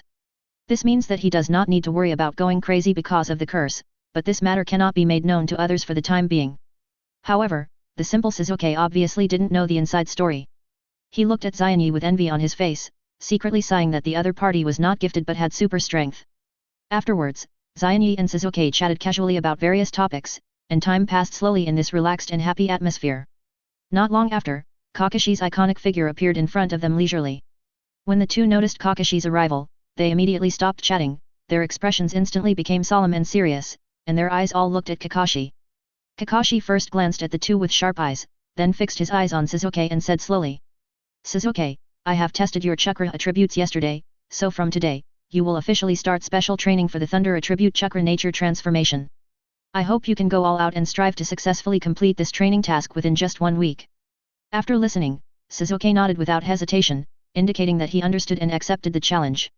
However, at the same time, he couldn't help but feel a little doubtful. He couldn't help but turn his head to look at Xianyi beside him. According to common sense, shouldn't Xianyi also participate in this kind of nature transformation training with him? Why is he the only one who is asked to do it alone at this moment? As if seeing through Sasuke's thoughts, Kakashi smiled and explained. Sasuke, don't think too much. Judging from Xianyi's current ability, he may have already completed this kind of nature transformation training. Now for him, the more important thing is to learn how to control the form change skills of Chidori. Is that so? Kakashi actually plans to teach this powerful ninjutsu Chidori to Xianyi and Sasuke. Advertisement.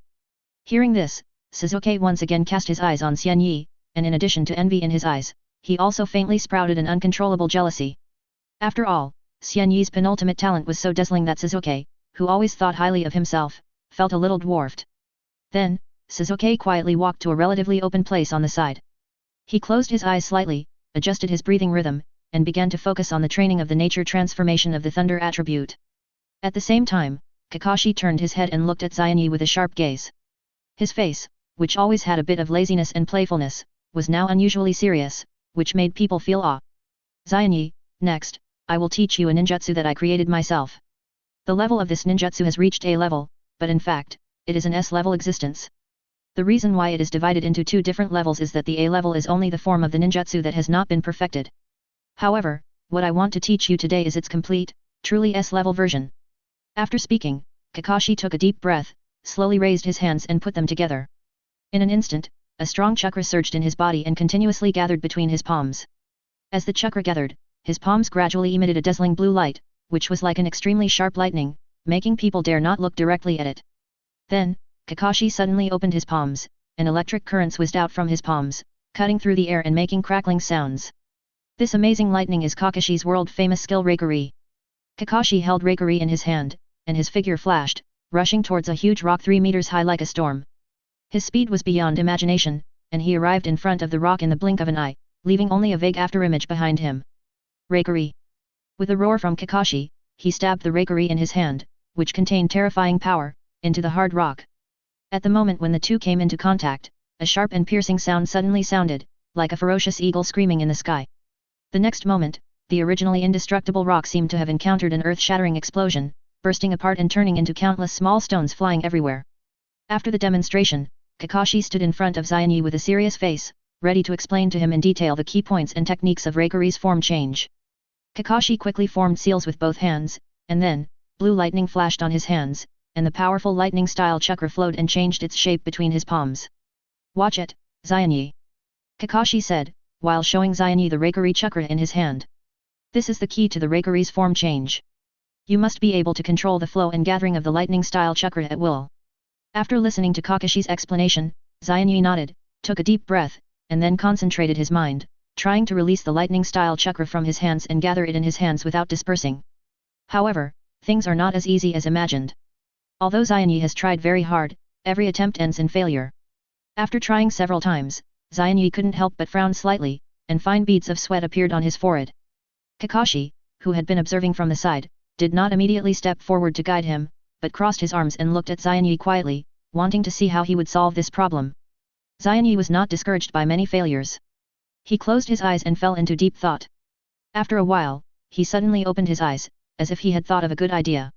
He first stretched out his right palm and tried to gather the lightning-style chakra.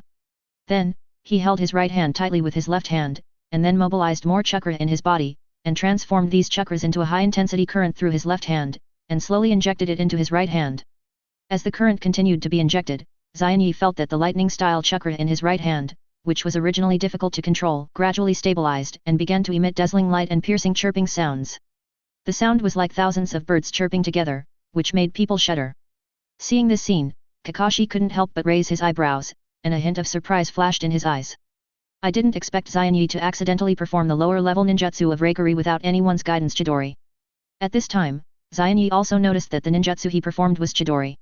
He frowned and stared at the Chidori shining with blue light in his hand, thinking about something in his heart. He was thinking that although this time he succeeded by chance, this method still seemed to have some shortcomings, such as insufficient stability, etc.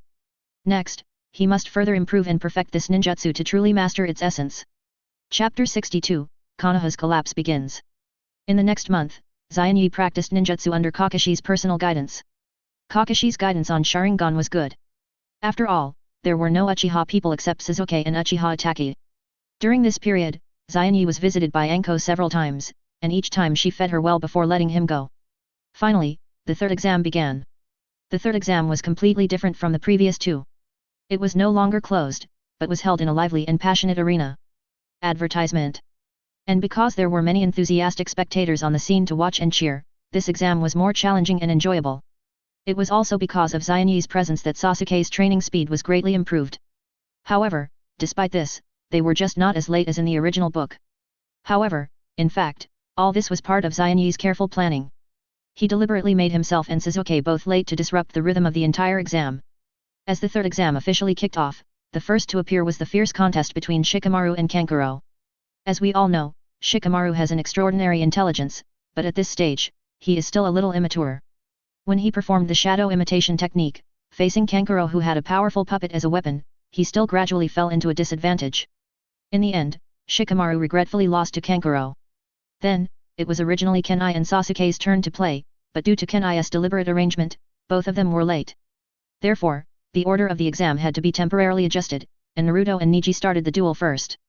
Neji is a gifted person. At a young age, he has mastered the stunt of revolving heaven and can perform 8 trigrams 64 palms like flowing water.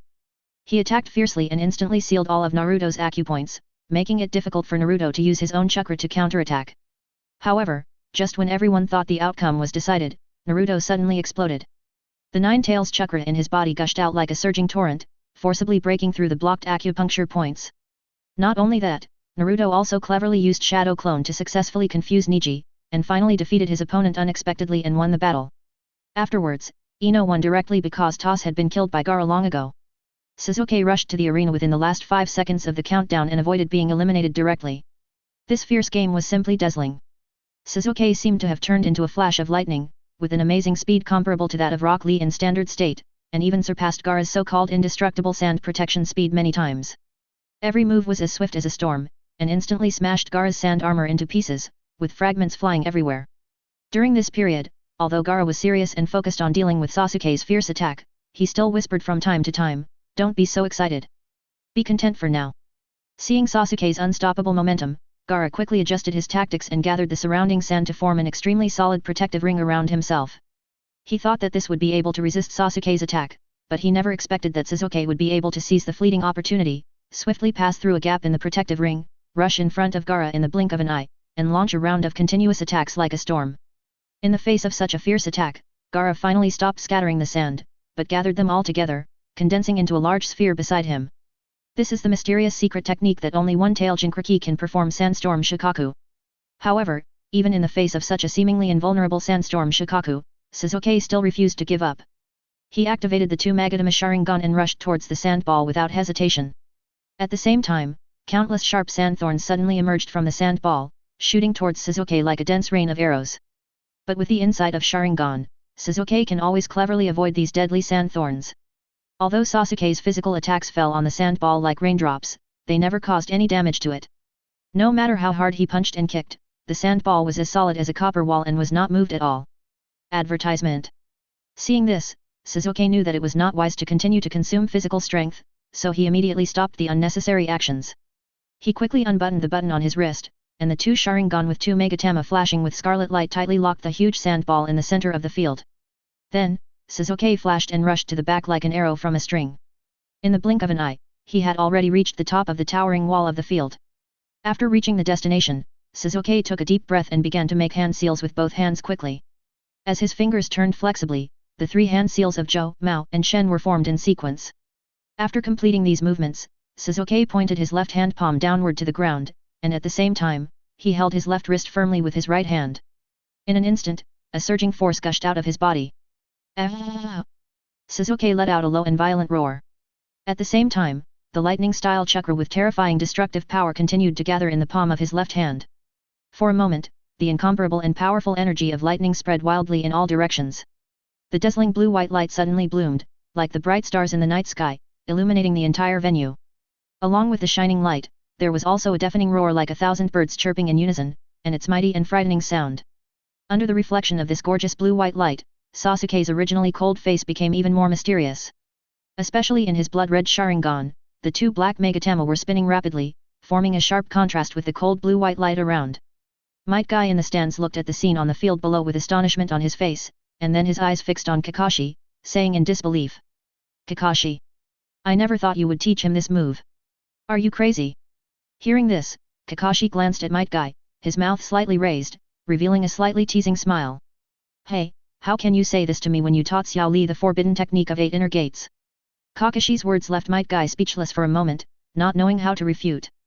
At this moment, Sakura, Naruto, and other friends beside them were attracted by the conversation between the 2 of them, and they all came over curiously and asked at once, "Teacher, what kind of powerful ninjutsu did Sasuke use just now?"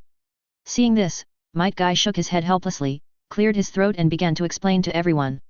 "That move is called Chidori, a powerful offensive ninjutsu condensed with the power of lightning can instantly release the power of the minister. But, this is not something that ordinary people can easily master." As Might Guy spoke, he looked at Kakashi meaningfully. Then, Might Guy suddenly changed the subject and pointed the spearhead at Kakashi again, his eyes full of suspicion. "Kakashi, you didn't teach this move to that kid Xian Yi, did you?" Advertisement. Kakashi nodded and answered calmly. "That's right, Xian Yi is a gifted kid. I can't hide my knowledge from such an excellent student. I not only taught him Chidori, but also passed on the advanced version of Reikari to him. Hearing this, Might Guy widened his eyes with disbelief. He opened his mouth and wanted to say something, but in the end he sighed and muttered to himself, this guy is really generous. However, despite some dissatisfaction in his heart, Might Guy also understood that Kakashi's approach was not wrong. After all, it is reasonable to give more guidance and training to those students with great potential. So, he could only shrug helplessly and said no more. The power of thunder and lightning has been condensed to the maximum in Sasuke's left hand. Sasuke raised his head, and the two Megatama Sharingan in his eyes spun rapidly. His black pupils shrank extremely, and his sight was completely focused on the sandball protecting Gaara. Ka-la-la-la. Accompanied by a deafening sound, Sasuke began to move quickly like an arrow from a bow. The ground beneath his feet seemed to tremble slightly because it could not bear such a powerful force. The after effects of the Chidori left a long and shocking mark on the hard concrete wall. Its destructive power is unparalleled and jaw-dropping. As we all know, although the Chidori is powerful, there is still a certain gap compared to the complete version of Reikari. The most critical factor is that if you want the Chidori to fully demonstrate its terrifying power, you must accumulate enough potential energy through a full-strength sprint for a distance. That is why Sasuke chose to stand on the high wall. After all, Gaara was in the center of the arena at this time, and the distance from there to Sasuke was too short to provide sufficient energy reserves for the main. In an instant, the Chidori made a sharp and piercing high-pitched piercing sound, and the sound resounded through the sky, as if to tear the entire space apart.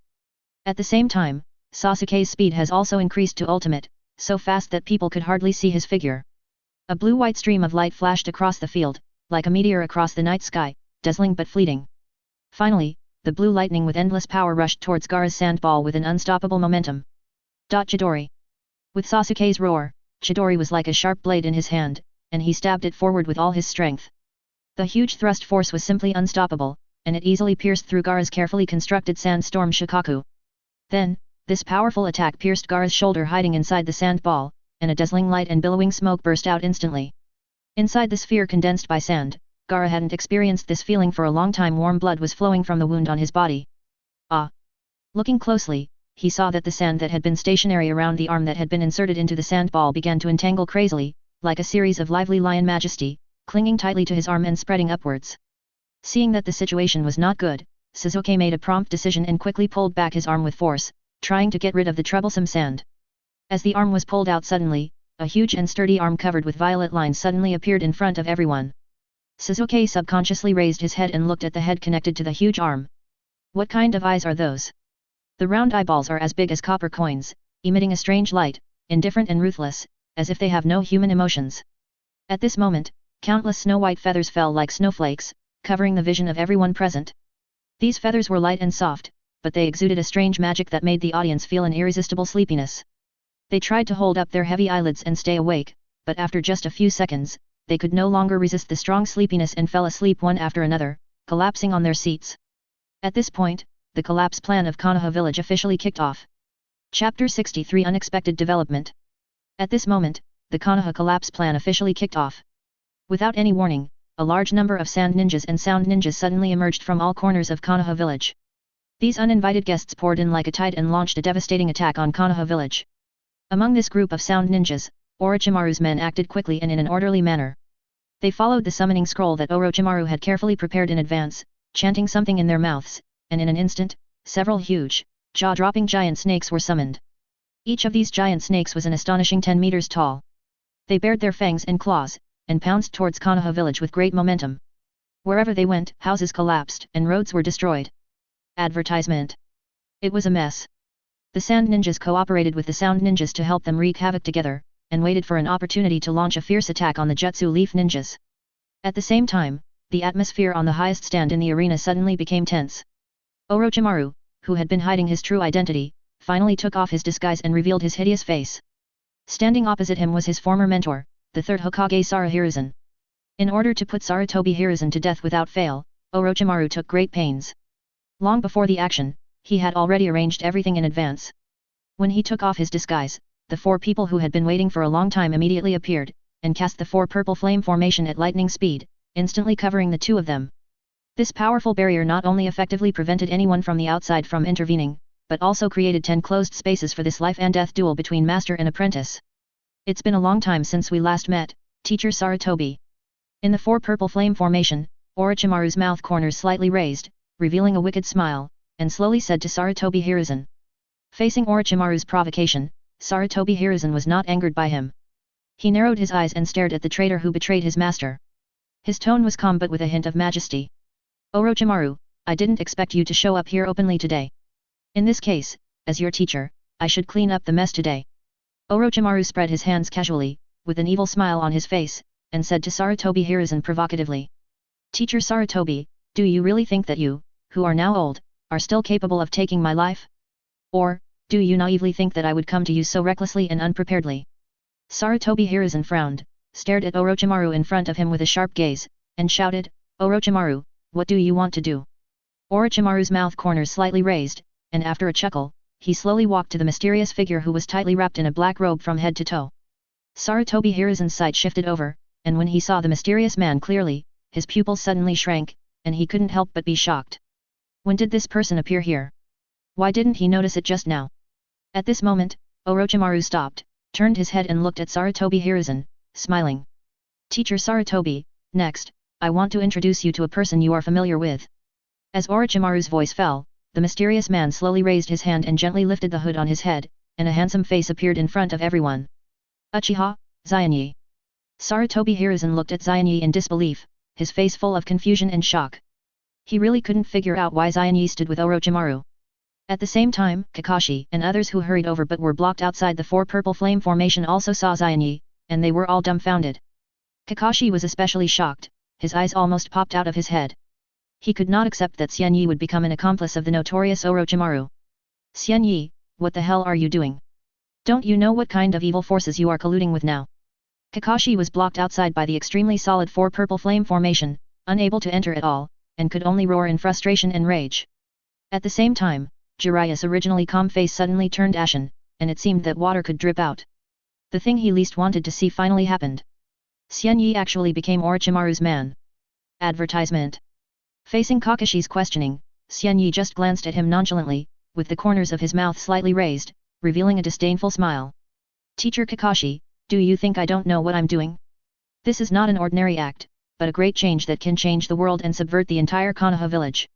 Those old and corrupt garbage that hinder the development of the village will be completely eliminated in this change. Hearing this rebellious speech, the third Hokage Sarutobi Hiruzen, who has always been in a high position, could no longer suppress his anger. He stared at Xianyi with wide eyes, trembling with anger, his teeth clenched, and squeezed out a word from his teeth. Well, Uchiha Ken, I didn't expect that I, Sarutobi Hiruzen, would have made a mistake and raised a tiger to harm you.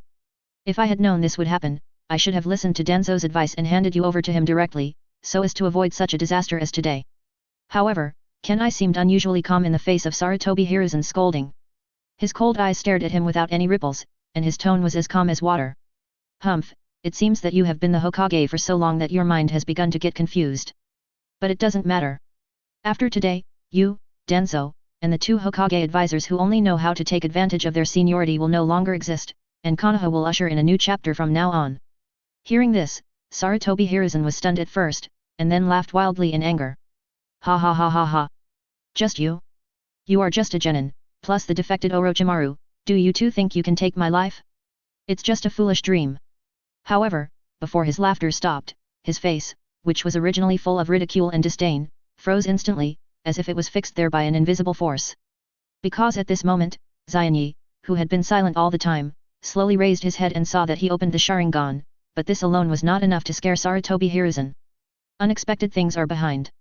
The Sharingan in Xianyi's eyes suddenly changed. The original three Megatama patterns began to rotate and twist rapidly, and finally formed a dazzling shape like a pentagram. Mangekyō Sharingan.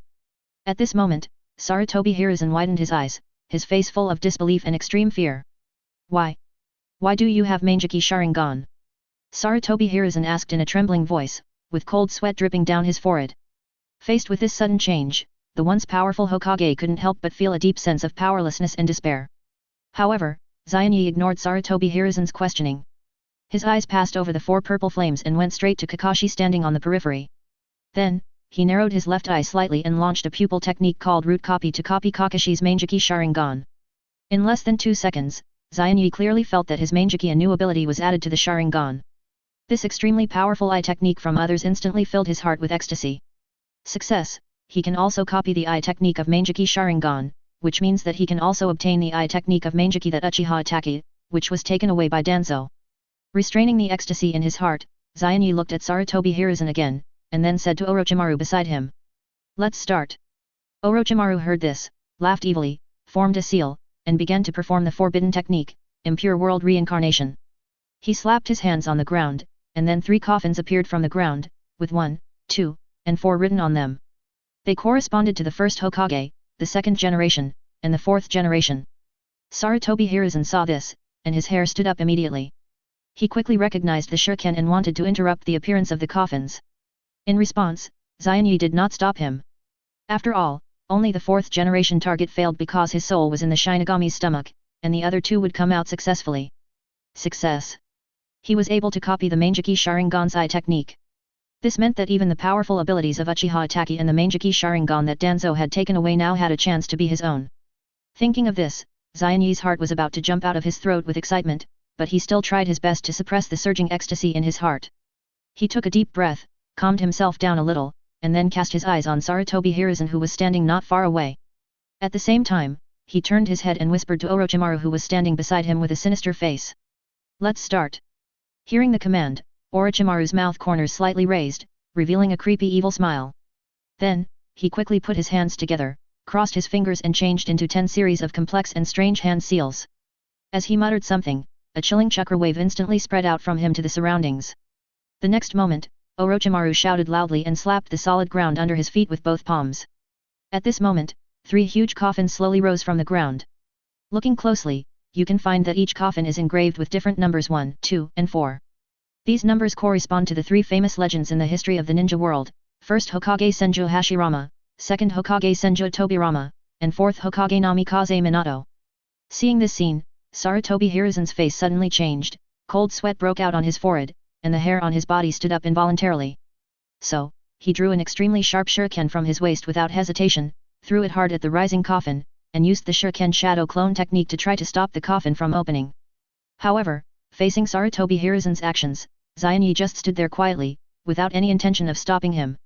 Because he knew very well that except for the 4th Hokage Namikaze Minato, whose soul was trapped in the belly of the Shinigami and could not be summoned successfully, the other 2 Hokage would definitely be successfully summoned out of the world.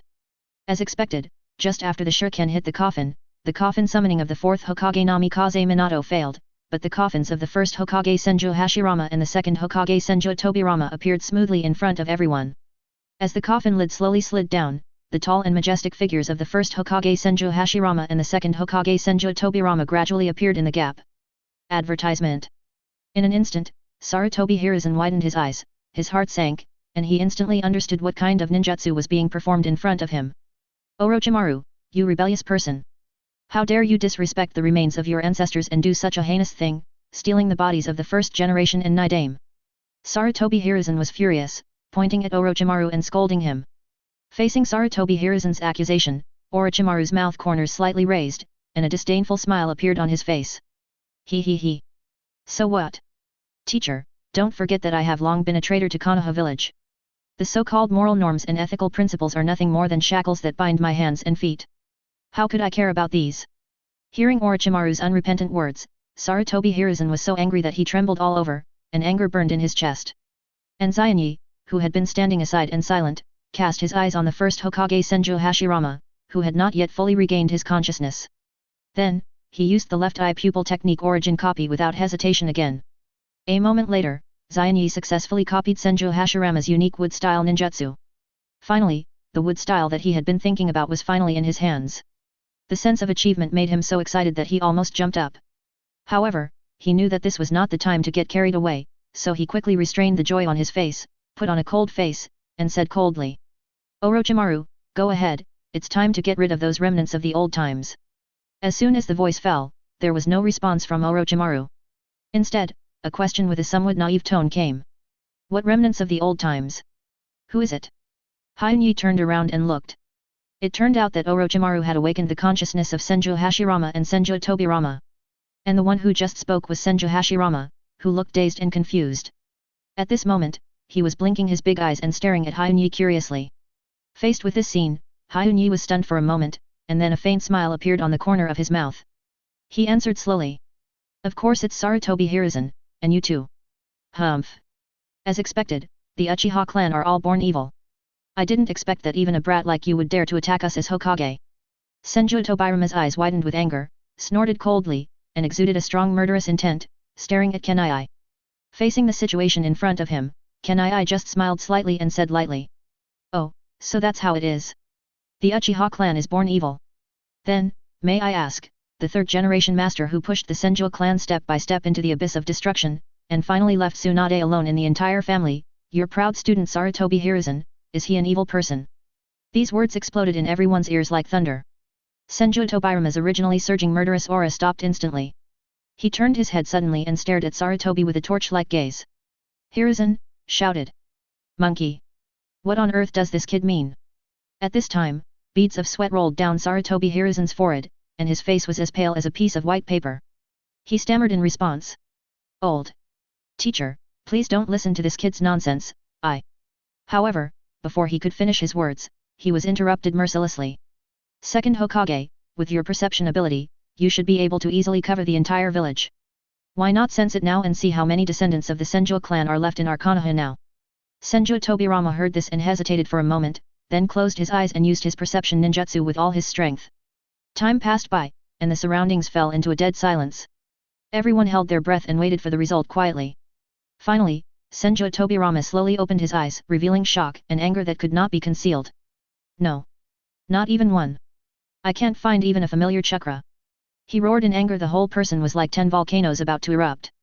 Then, he pointed the spearhead at Sarutobi Hiruzen again and roared. Monkey! You must give me a reasonable explanation. Why did it become like this? Even Tsuna is gone, but where is Noeki? Where did he go? Their descendants are gone? This is enough to make people feel sad, but who would have thought that even the grandchildren of the eldest brother Senju Hashirama are gone? Senju Tobirama's anger and grief are like surging waves that are difficult to contain, so how can he remain calm and composed? Chapter 64 Right Eye Technique Divine Blessing. To be honest, when Xianyi watched the later plot development of Hokage, a thought always lingered in his heart: if Jian, who hated the Uchiha clan, knew that the Uchiha clan was actually the elder brother clan of the Senju clan, what would he think? Therefore, at this moment, Xianyi has made up his mind to take advantage of this rare opportunity to make Tobirama completely realize the reality and understand how absurd and ridiculous the hatred he has had for so many years is. Xianyi stared at Tobirama with burning eyes and said righteously. It's ridiculous. Now that the war is over, the most radical and warlike Uchiha Madara has long disappeared, and the Uchiha people who remain in Konoha village are all people who are full of longing and desire for peace. However, what about you? Just because of our unique way of opening our eyes, you are afraid of us and are wary of us everywhere, and you have never even had the intention to get to know Uchiha in depth. Advertisement. At this point, Xianyi paused for a moment, and then continued. You only need to really explore it to find that our way to open Sharingan is not just hatred. As long as we concentrate on practicing those ninjutsu related to Yindun, our Sharingan will be able to open naturally, without the help of the so-called power of hatred. Xianyi's words were like a sharp knife, piercing Tobirama's heart mercilessly, causing his heart to tremble and fall into a long period of contemplation. As the younger brother of the first Hokage and also the second Hokage, you have never implemented the first generation's concept of accommodating various families and allowing each family to integrate into Konoha. You still maintain the ideas of the Sengoku period, so I will call you a remnant of the old era. And Sarutobi Hiruzen, as your disciple, was deeply influenced by your ideas, resulting in him not having the same ideas as the first generation, allowing Shimura Dance to do something bad to Konoha's promising people, just to consolidate his own position. To be honest, if you evaluate purely in terms of ability and experience, if Tobirama was only a Hokage advisor, he would be more than qualified. After all, he could take a hawkish stance and make forward-looking and preventive suggestions for various potential threats. However, if he were to take the position of Hokage, I'm afraid it would not be appropriate. The reason is that Tobirama is too extreme and lacks a truly tolerant heart. If not, how could the Uchiha clan be forced to the point of launching a coup and end up being almost exterminated? When Tobirama heard what Kenai said, he was so angry that his hands clenched into fists, and veins bulged. Hashirama, who was standing by, sighed helplessly when he saw his brother like this, reached out and gently patted Tobirama on the shoulder, then turned to look at Kenai and slowly spoke. Young man, I have to admit that what you just said does make some sense. But, even so, this cannot be an excuse for you to try to kill the current Hokage. Faced with Hashirama's questioning, Xianyi responded with a solemn face and did not flinch. Today's Konoha village, under the leadership of the third Hokage, has become corrupt and decadent. Therefore, only by launching a large-scale cleansing operation to completely eliminate those decadent forces and outdated ideas can Konoha be reborn and rejuvenate with vigor and vitality. Hearing this, Hashirama frowned and said in a deep voice.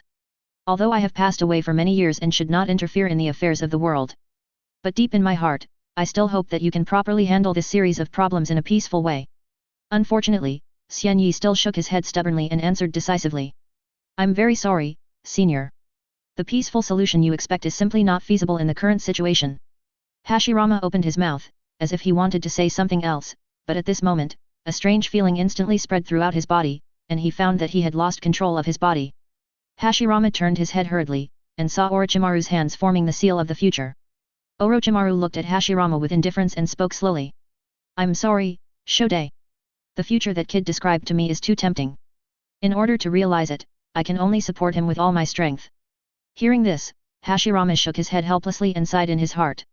Then, he watched Orochimaru insert the talisman that could completely control them into his and Tobirama's bodies without hesitation. In an instant, a powerful and evil force swept in like a tide, completely submerging Hashirama and Tobirama's consciousness. The two people who were originally alive, now seemed to have lost their souls and became filthy puppets with only fighting instincts. After completing all this, Orochimaru's mouth corners slightly raised, revealing a gloomy smile, and turned to look at Xian Yi not far away. At this time, Xian Yi's scarlet Mangekyō Sharingan was staring at Sarutobi Hiruzen, his eyes revealed endless murderous intent and coldness. He just snorted and said coldly. Advertisement. Okay, let's stop talking nonsense here, Third Hokage, it's time to send you on your way. Faced with Xian Yi's threat, Sarutobi Hiruzen was not afraid.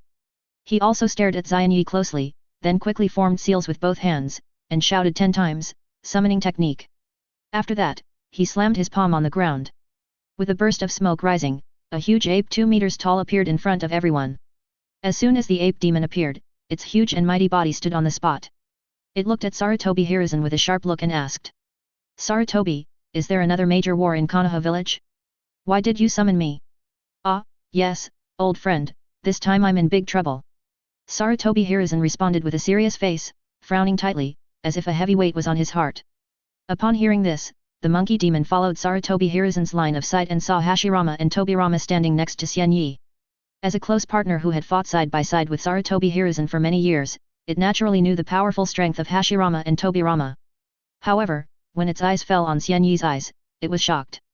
It saw that the light of Mangekyō Sharingan flashed in Xian Yi's deep eyes. This discovery shocked the monkey demon, and it finally understood why Sarutobi Hiruzen called this situation extremely difficult. The monkey demon's face suddenly became solemn, and he muttered to himself, this is really troublesome. I didn't expect such a difficult opponent to appear. Stop talking nonsense, Sarutobi Hiruzen, transform quickly. Sarutobi Hiruzen knew that time was running out, so he urged loudly. Sarutobi understood, and let out a low roar, and then his body began to change rapidly. In the blink of an eye, it turned into a huge long stick that was half a person's width. Sarutobi Hiruzen reached out without hesitation and grabbed the Vajraruhi stick transformed by Sarutobi, holding it tightly in his hand, posing a posture of being ready for battle, staring at Xian Yi and others with a sharp gaze. At this moment, Hashirama and Tobirama, under the control of Orochimaru, rushed towards Sarutobi Hiruzen like an arrow from a string, and at the same time performed their own ninjutsu. Hashirama clapped his hands, and in an instant, thick trees suddenly grew wildly on the ground, and hit Sarutobi Hiruzen with a fierce momentum. Sarutobi Hiruzen swung the Vajraruhi stick in his hand and broke the attacking trees. Tobirama made a seal with his hands, took a deep breath, and then exhaled a torrent of water. This torrent of water attacked Sarutobi Hiruzen's head like a water knife. Sarutobi Hiruzen reacted quickly, and turned his head sharply, narrowly avoiding the sharp water blade. However, despite this, the sharp blade still slashed across his face like lightning, leaving a shallow blood mark. At this time, Sarutobi Hiruzen had no time to care about the stinging feeling on his face. He had only one thought in his mind: defeating the enemy in front of him. He was seen running towards the opponent like an arrow from a string. At the same time, he quickly formed seals with both hands. In an instant, a figure exactly like him appeared beside him. These shadow clone pounced on Hashirama and Tobirama without hesitation, successfully restraining the two. And Sarutobi Hiruzen's real body, with one of the shadow clone, rushed towards Xian Yi and Orochimaru like a tiger descending from a mountain. Facing the aggressive Sarutobi Hiruzen, Orochimaru seemed calm and composed, without any panic. Because he knew that as long as Xian Yi was by his side, he didn't need to worry about his safety and could just be a bystander. In the blink of an eye, Sarutobi Hiruzen and Shadow Clone had already rushed to the two of them. He raised the thick Vajra-Ruhi stick in his hand high, and smashed it at the two with 1,000 pounds of force. Advertisement. Orochimaru saw this, and his figure flashed, and he quickly stepped back a few steps, easily dodging the attack. However, in sharp contrast, Xian Yi actually smiled and stood still, as if he was oblivious to the upcoming attack. Sarutobi Hiruzen was secretly surprised in his heart, and didn't understand why this seemingly weak man dared to be so arrogant. But at this moment, he didn't care to think too much. Since the opponent gave up dodging, then he would naturally not easily let go of this excellent opportunity to attack. So, the Vajra-Ruhi stick in his hand continued to whistle down, and hit the ground in front of Xian Yi heavily. There was a loud bang, dust flew, and gravel splashed. But when the dust settled, Sarutobi Hiruzen widened his eyes in astonishment. He clearly remembered that he had not seen Xian Yi retreat, nor had he taken the initiative to withdraw his attack distance, so why did the stick hit the ground firmly instead of falling on Xian Yi? Unconvinced, Sarutobi Hiruzen widened his eyes, tightly grasped the Vajra-Ruhi stick in his hand, and swung it at Xian Yi again. However, what was incredible was that the seemingly powerful blow inexplicably passed by Xian Yi, and even his clothes kakuzu did not touch it. Sarutobi Hiruzen's anger became more and more intense. He gritted his teeth and swung the Vajra-Ruhi stick one after another, once, twice, 3 times. Each time he used all his strength, but the result was still the same, and he never hit the target. Unwilling to accept defeat, Sarutobi Hiruzen decided to change his strategy. He held the Ruhi stick tightly in both hands and muttered something. As he exerted his strength, the already powerful Vajra-Ruhi stick began to stretch. Sarutobi Hiruzen was full of confidence at this moment. He firmly believed that he could defeat Xian Yi in one fell swoop. Hit me! Sarutobi Hiruzen shouted, and used all his strength to smash the lengthened Vajra-Ruhi stick hard at Xian Yi. There was a loud bang, and a big hole was smashed on the ground, and dust flew. But what surprised Sarutobi Hiruzen was that his long stick still failed to hit Xian Yi, but fell heavily to the ground again. At this time, Sarutobi Hiruzen was confused and puzzled. He really couldn't figure out why he couldn't hit Xian Yi in front of him no matter how hard he tried. In fact, the answer is very simple. All this is caused by Xian Yi's pupil technique in his right eye. As the saying goes, eyes are the reflection of the soul. Xian Yi's left eye technique is called root copy, which was born when he wanted to obtain various special abilities.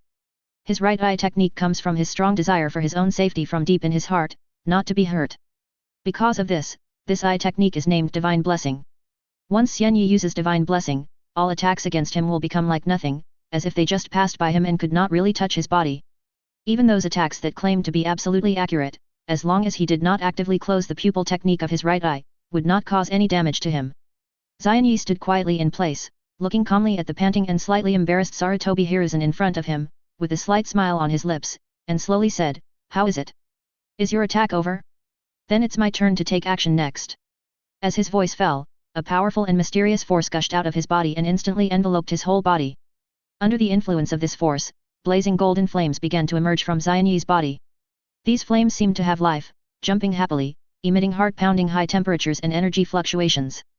Then, a skeleton composed of countless skull ribs gradually condensed and formed beside him, and each rib flashed with a strange light, as if containing endless breath of death. However, this is not all.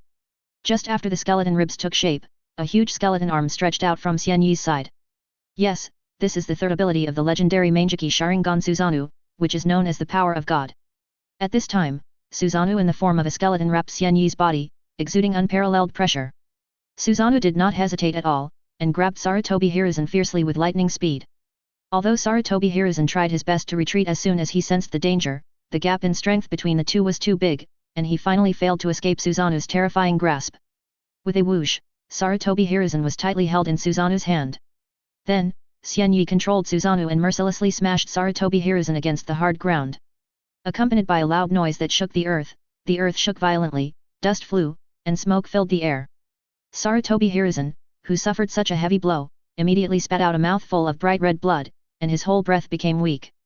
When his shadow clone saw this scene, he was horrified and no longer cared about Orochimaru who was entangled with him.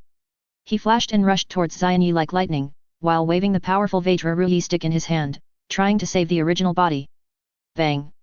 The Vajra-Ruhi stick hit Susanoo's body heavily, but what was shocking was that these seemingly powerful 10 strikes did not cause any damage to Susanoo at all. Xian Yi just glanced at the shadow clone rushing over, with a flash of disdain in his eyes.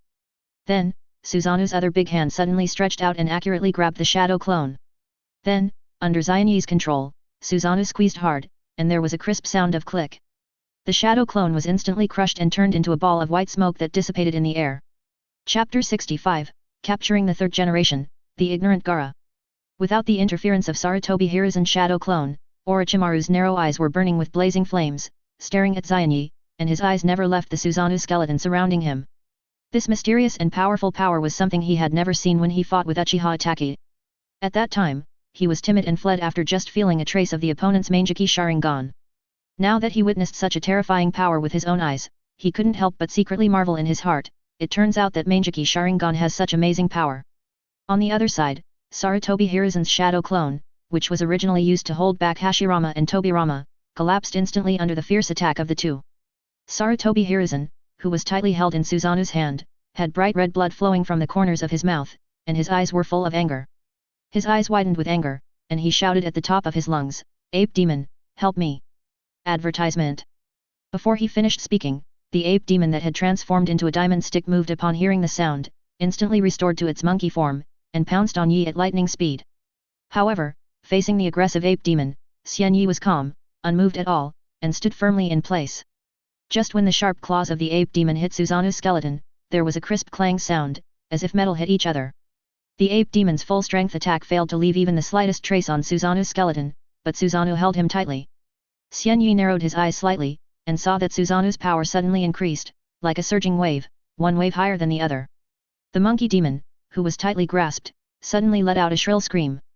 It felt as if all the bones in its body were being crushed to pieces. The piercing pain made it almost unbearable. In just a few seconds, the monkey demon let out the last shrill scream. Its huge body could no longer resist Susanoo's powerful and ruthless grip. With a heart-pounding sound of bone breaking, the monkey demon's head tilted to one side weakly, and scarlet warm blood gushed out of its 7 orifices like a flood. The tragic scene was unbearable to watch.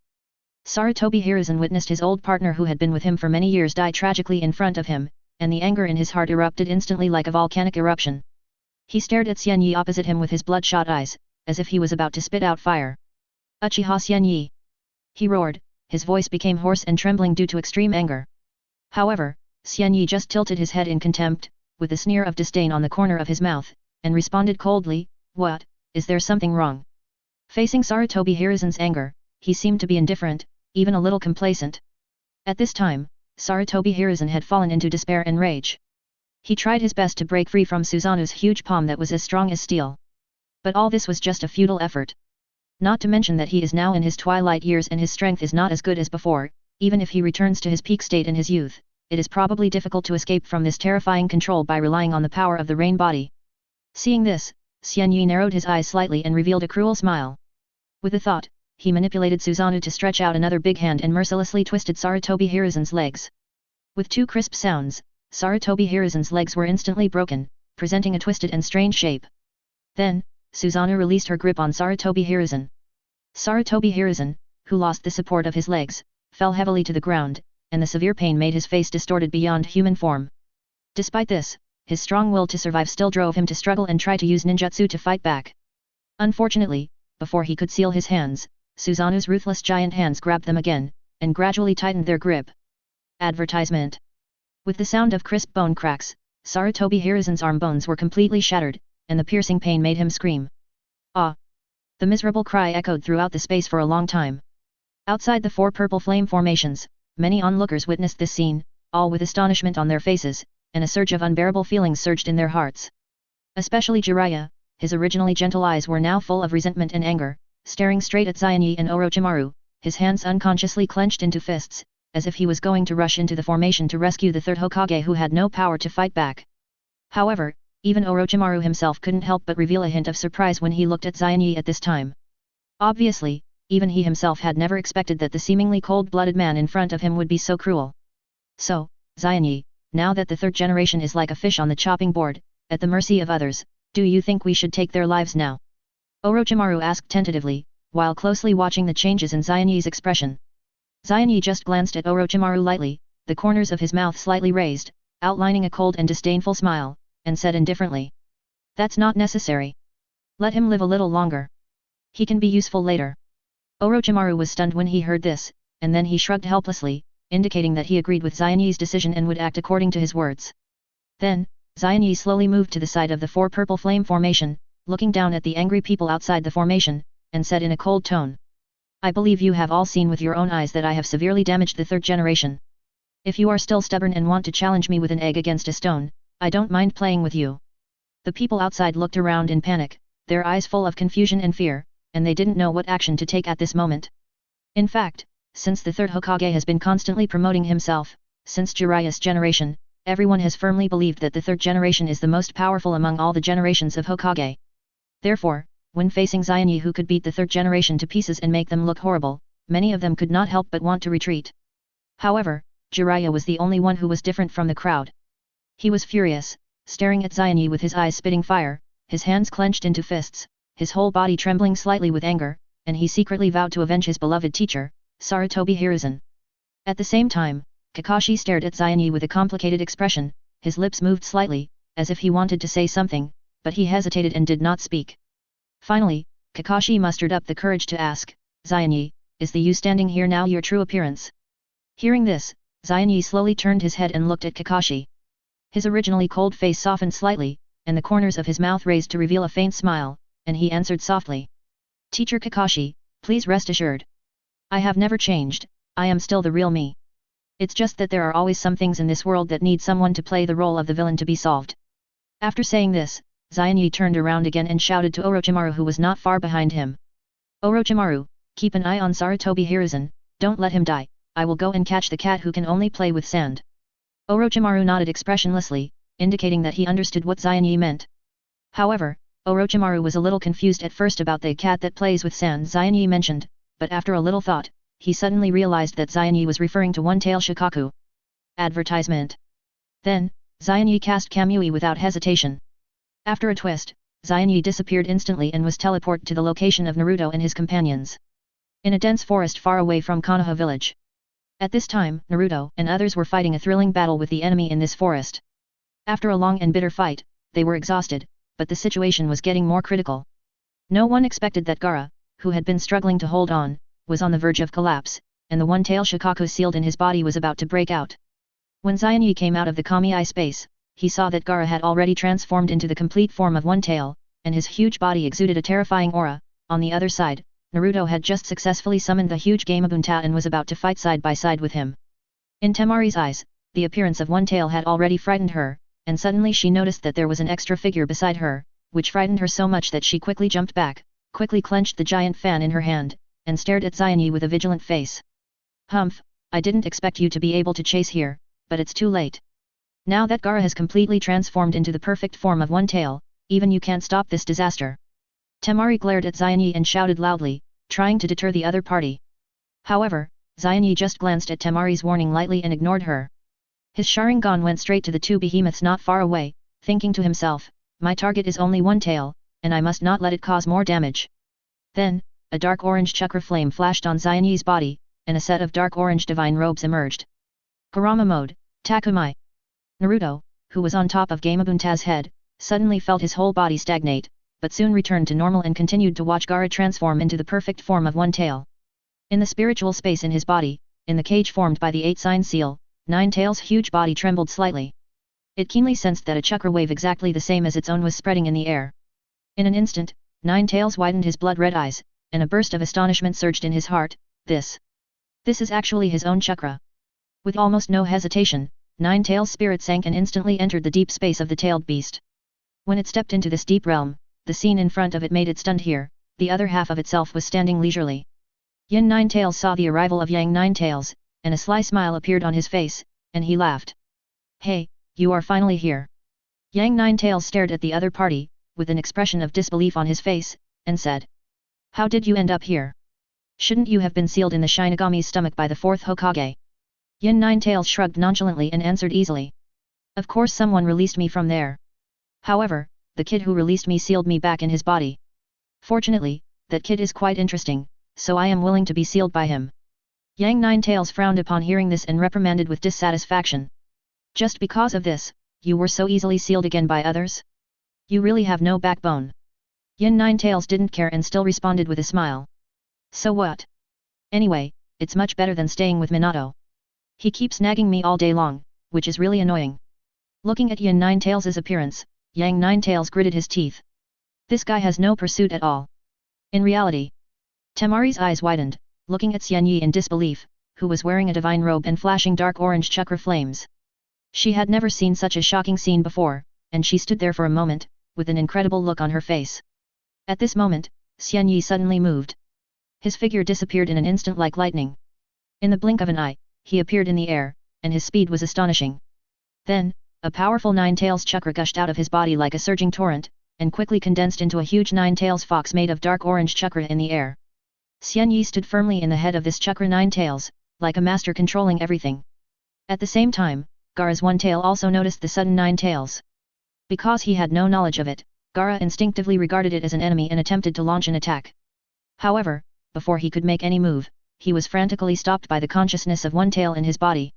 After all, as one of the tailed beasts, 10 tails clearly knew the terrifying strength of 9 tails. 12 was the most powerful among all the tailed beasts. Although he was reckless and aggressive, he was definitely not stupid. To provoke 9 tails was simply to seek death. Xian Yi looked down at one tail and Gaara below from a high position, his eyes were so cold that they seemed to freeze the whole world. He spoke expressionlessly. Gaara, listen carefully, there are only 2 ways in front of you. One is to follow me wholeheartedly from now on, the second is to let me kill you with my own hands, and then forcibly extract the one tail in your body. Although one tail tried desperately to stop him in his body, the control of his body was still in Gaara's hands at this moment. Therefore, when Gaara heard Xian Yi's threatening words, he was immediately furious and pounced on him without hesitation. Chapter 66, Shikaku is in hand. Xian Yi coldly watched Gaara rushing towards him desperately. On his face, which was as delicate as a sculpture but expressionless, only his right hand slowly raised. At the same time, Kurama opened his bloody mouth, and 2 completely different chakras, one blue and one red, began to gather rapidly in his mouth.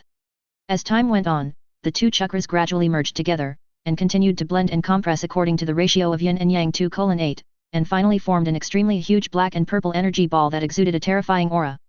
This energy ball seemed to contain the power to destroy the world, and the surrounding air became distorted because of its existence. At this moment, Gamabunta, who had been standing under Naruto's feet, suddenly felt a strong breath of danger coming towards him. Advertisement. It looked closely, and when its eyes touched the expanding black and purple energy ball, it was startled in its heart, and jumped without hesitation a long distance. Finally, when the black and purple energy ball gathered to a peak state, Kurama let out a low roar, and then sprayed it out with force. In an instant, a dazzling light streaked across the sky, accompanied by a deafening roar, and blasted straight towards Gaara. Faced with such a powerful attack, Gaara did not dare to be negligent. He quickly stretched out his huge claws and placed them in front of himself, trying to resist this surging force. However, the power contained in the tailed beast bomb was too amazing. Although Gaara had tried his best, he was still pushed out a long distance. Then, there was a loud boom and the tailed beast bomb exploded in the distance. For a moment, flames shot up into the sky and smoke filled the air. The entire battlefield was shrouded in 10 dazzling lights. The shock wave generated by the explosion swept around like a raging wave, and even Sasuke and Temari who were not far away were affected. Under the impact of this powerful force, their bodies shook involuntarily and they almost fell to the ground. When the smoke gradually dissipated, everyone looked towards the center of the explosion. The majestic one-tail Shikaku was now in tatters, with shocking wounds and cracks everywhere. If one tail did not have the special ability to quickly recover from injuries as long as there was sand, I am afraid that under the attack just now, not only would Gaara die on the spot, but even one tail himself would not be able to escape.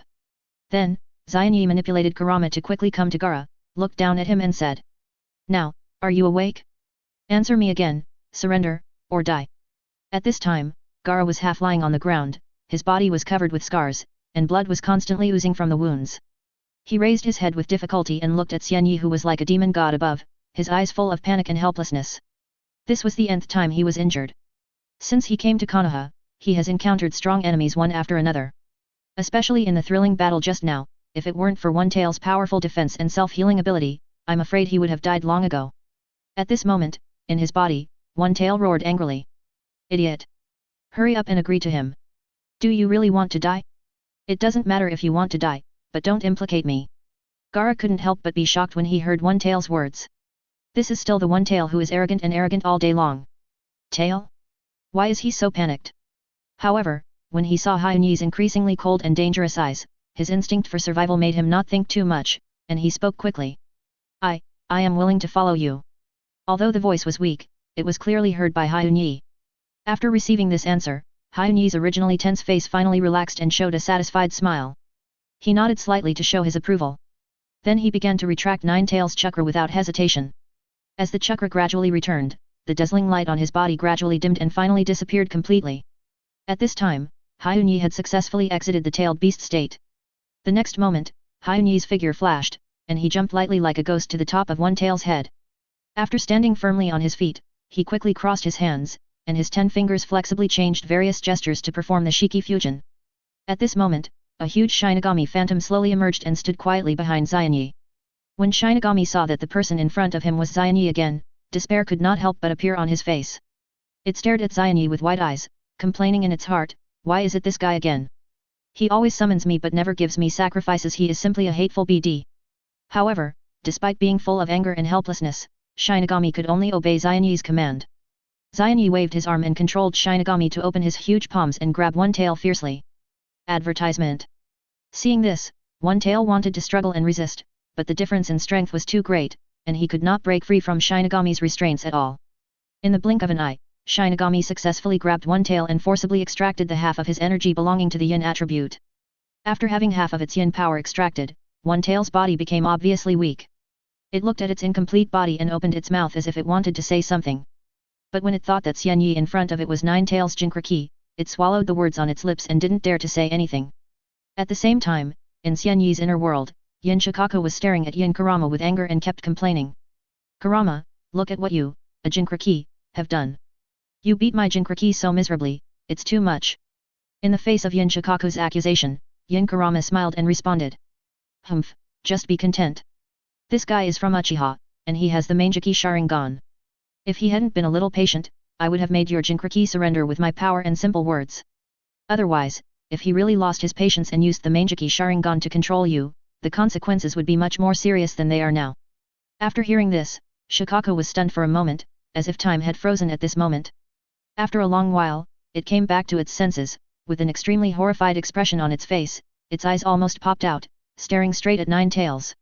It never thought that the guy named Xianyi was from the powerful Uchiha clan. What shocked it even more was that Xianyi also possessed the dreaded Mangekyō Sharingan.